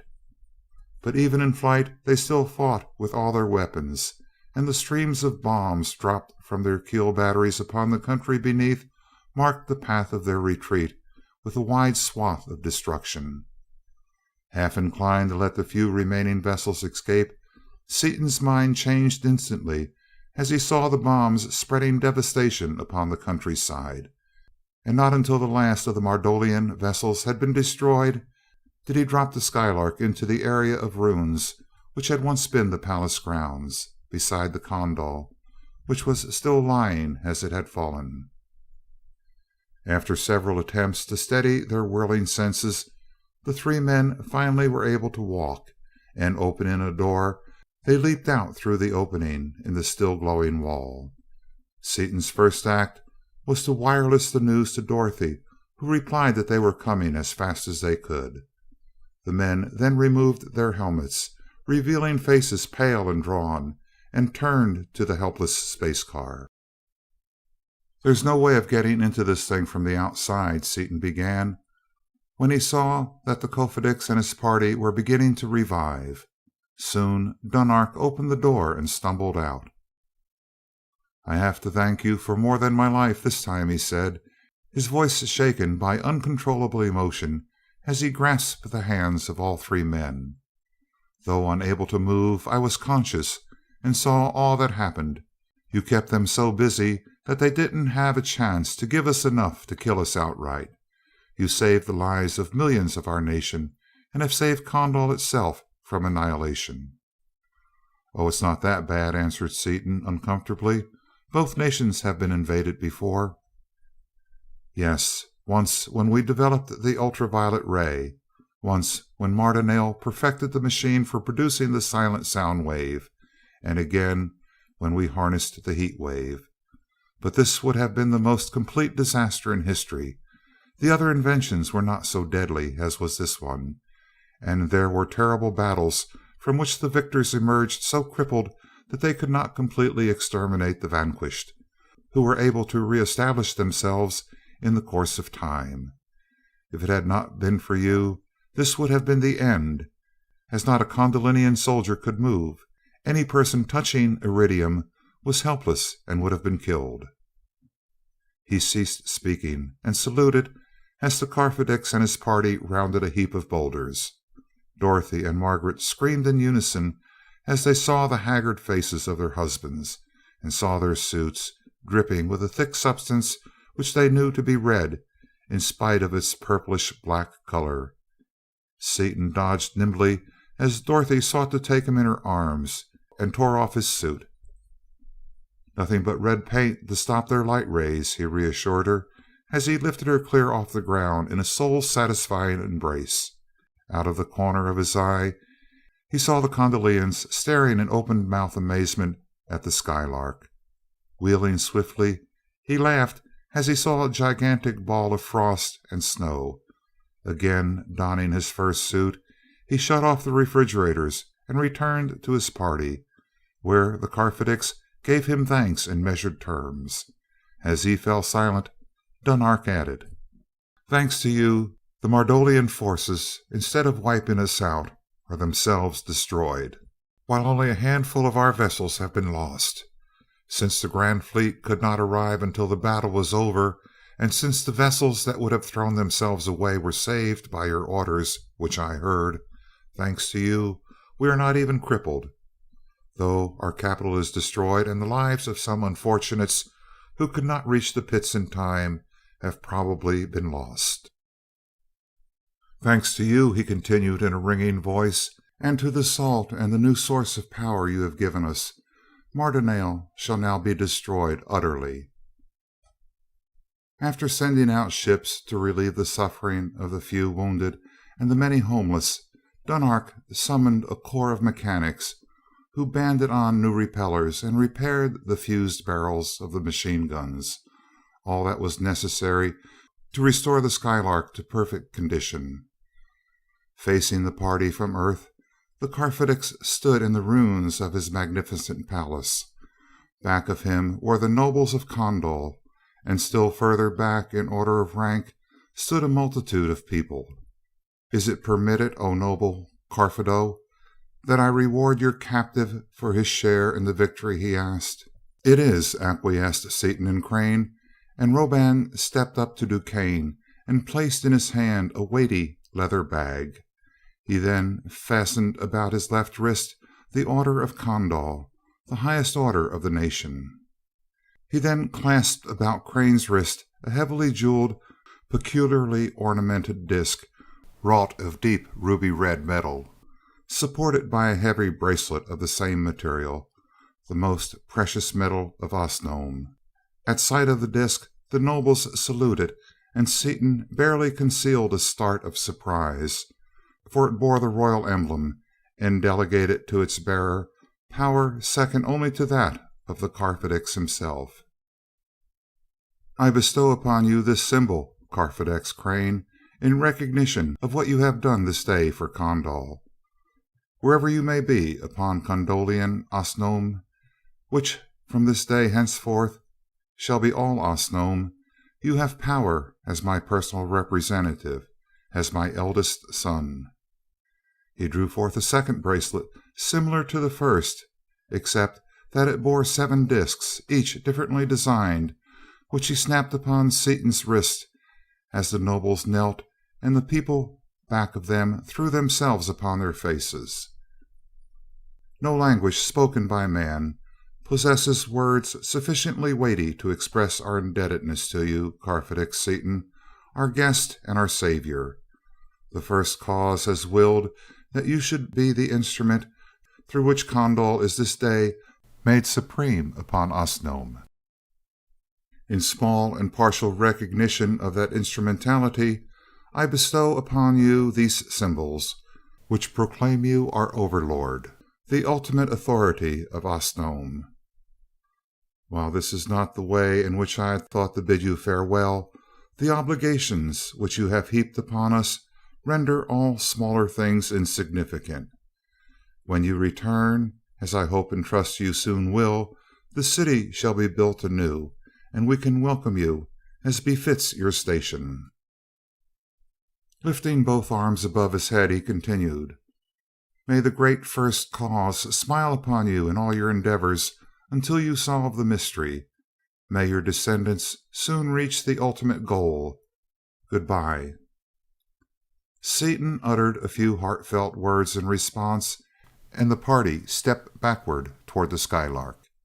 As they reached the vessel, the standing Carfedics and the ranks of kneeling nobles snapped into the double salute, truly a rare demonstration in Condol. "What do we do now?" whispered Seaton. "Bow, of course," answered Dorothy. They bowed deeply and slowly and entered their vessel. As the Skylark shot into the air with the greatest acceleration that would permit its passengers to move about, the grand fleet of Condolian warship fired a deafening salute. It had been planned before the start that each person was to work 16 hours out of the 24. Seaton was to drive the vessel during the first 2 8-hour periods of each day. Crane was to observe the stars during the second and drive during the third. Duquesne was to act as observer during the first and third periods. Margaret volunteered to assist the observer in taking his notes during her waking hours, and Dorothy appointed herself cook and household manager. As soon as the Skylark had left Osnome, Crane told Duquesne that he and his wife would work in the observation room until 4 o'clock in the afternoon, at which time the prearranged system of relief would begin, and Duquesne retired to his room. Crane and Margaret made their way to the darkened room, which housed the instruments, and seated themselves, watching intently, making no effort to conceal their emotion, as first the persons beneath them, then the giant war vessels, and finally the ruined city itself were lost to view. Osnome slowly assumed the proportions of a large moon, grew smaller, and as it disappeared, Crane began to take notes. For a few hours the 17 suns of this strange solar system shone upon the flying space car, after which they assumed the aspect of a widely separated cluster of enormous stars, slowly growing smaller and smaller and shrinking closer and closer together. At 4 o'clock in the afternoon, Washington time, Duquesne relieved Crane, who made his way to the engine room. "It's time to change shifts, Dick. You have not had your 16 hours, but everything will be regular from now on. You two had better get some rest." "All right," replied Seaton, as he relinquished the controls to Crane, and after bidding the new helmsman good night, he and Dorothy went below to their cabin. Standing at the window, with their arms around each other, they stared down with misty eyes at the very faint green star, which was rapidly decreasing in brilliance as the Skylark increased its already inconceivable velocity. Finally, as it disappeared altogether, Seaton turned to his wife and tenderly, lovingly took her in his arms. "Little girl, sweetheart," he whispered, and paused, overcome by the intensity of his feelings. "I know, husband mine," she answered, while tears dimmed her glorious eyes. "It is too deep. With nothing but words, we can't say a single thing." End of chapter 18. Chapter 19 of The Skylark of Space by E. Doc Smith. The Return to Earth. Duquesne's first act, upon gaining the privacy of his own cabin, was to open the leather bag presented to him by the Carfedics. He expected to find it filled with rare metals, with perhaps some jewels, instead of which the only metal present was a heavily insulated tube containing a full pound of metallic radium. The least valuable items in the bag were scores of diamonds, rubies, and emeralds of enormous size and of flawless perfection. Merely ornamental glass upon Osnome, Dunark knew that they were priceless on Earth, and had acted accordingly. To this great wealth of known gems he had added a rich and varied assortment of the rare and strange jewels peculiar to his own world, the faidon, alone being omitted from the collection. Duquesne's habitual calmness of mind almost deserted him as he classified the contents of the bag. The radium alone was worth millions of dollars, and the scientist in him exulted that at last his brother scientists should have ample supplies of that priceless metal with which to work, even while he was rejoicing in the price he would exact for it. He took out the familiar jewels, estimating their value as he counted them, a staggering total. The bag was still half full of the strange gems, some of them glowing like miniature lamps in the dark depths, and he made no effort to appraise them. He knew that once any competent jeweler had compared their cold, hard, scintillating beauty with that of any earthly gems, he could demand his own price. At last, he breathed to himself, I will be what I have always longed to be, a money power. Now I can cut loose from that gang of crooks and go my own way. He replaced the gems and the tube of radium in the bag, which he stowed away in one of his capacious pockets, and made his way to the galley. The return voyage through space was uneventful, the Skylark constantly maintaining the same velocity with which she had started out. Several times as the days wore on, she came within the zone of attraction of various gigantic suns, but the pilot had learned his lesson. He kept a vigilant eye upon the bar, and at the first sign of a deviation from the perpendicular, he steered away, far from the source of that attraction. Not content with these precautions, the man at the board would, from time to time, shut off the power to make sure that the space car was not falling toward a body directly in its line of flight. When half the distance had been covered, the bar was reversed, the travelers holding an impromptu ceremony as the great vessel spun around its center through an angle of 180 degrees. A few days later, the observers began to recognize some of the fixed stars in familiar constellations, and knew that the yellowish-white star directly in their line of flight was the sun of their own solar system. After a time, they saw that their course, instead of being directly toward the rapidly brightening star, was bearing upon a barely visible star a little to one side of it. Pointing their most powerful telescope toward that point of light, Crane made out a planet, half of its disk shining brightly. The girls hastened to peer through the telescope, and they grew excited as they made out the familiar outlines of the continents and oceans upon the lighted portion of the disk. It was not long until these outlines were plainly visible to the unaided vision. The earth appeared as a great, softly shining greenish half-moon, with parts of its surface obscured by fleecy wisps of clouds, and with its two gleaming ice caps making of its poles two brilliant areas of white. The returning wanderers stared at their own world with their hearts in their throats as Crane, who was at the board, increased the retarding force sufficiently to assure himself that they would not be traveling too fast to land upon the earth. After Dorothy and Margaret had gone to prepare a meal, Duquesne turned to Seaton. "Have you gentlemen decided what you intend to do with me?" "No, we haven't discussed it yet. I can't make up my own mind what I want to do to you, except that I sure would like to get you inside a square ring with 4-ounce gloves on. You have been of too much real assistance on this trip for us to see you hanged as you deserve.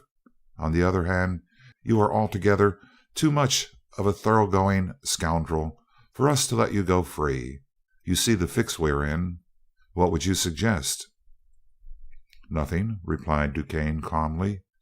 "As I am in no danger whatever of hanging, nothing you can say on that score affects me in the least. As for freeing me, you may do as you please.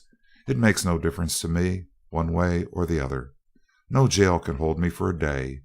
I can say, however, that while I have made a fortune on this trip, so that I do not have to associate further with Steele unless it is in my interest to do so, I may nevertheless find it desirable at some future time to establish a monopoly of X.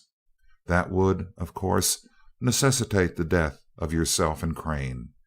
In that event, or in case any other difference should arise between us, this whole affair will be as though it had never existed. It will have no weight either way, whether or not you try to hang me." "Go as far as you like," Seaton answered cheerfully. "If we're not a match for you and your gang, on foot or in the air, in body or in mind, we'll deserve whatever we get. We can outrun you, outjump you, throw you down, or lick you. We can run faster, hit harder, dive deeper, and come up drier than you can. We'll play any game you want to deal, whenever you want to deal it, for fun, money, chalk, or marbles." His brow darkened in anger as a thought struck him, and the steady gray eyes bored into the unflinching black ones as he continued, with no trace of his former levity in his voice. "But listen to this. Anything goes as far as Martin and I personally are concerned. But I want you to know that I could be arrested for what I think of you as a man, and if any of your little schemes touch Dottie or Peggy in any way, shape, or form, I'll kill you as I would a snake, or rather, I'll take you apart as I would any other piece of scientific apparatus. That isn't a threat, it's a promise. Get me?" "Perfectly. Good night." For many hours the earth had been obscured by clouds, so that the pilot had only a general idea of what part of the world was beneath them, but as they dropped rapidly downward into the twilight zone, the clouds parted and they saw that they were directly over the Panama Canal. Seaton allowed the Skylark to fall to within 10 miles of the ground, when he stopped so that Martin could get his bearings and calculate the course to Washington, which would be in total darkness before their arrival.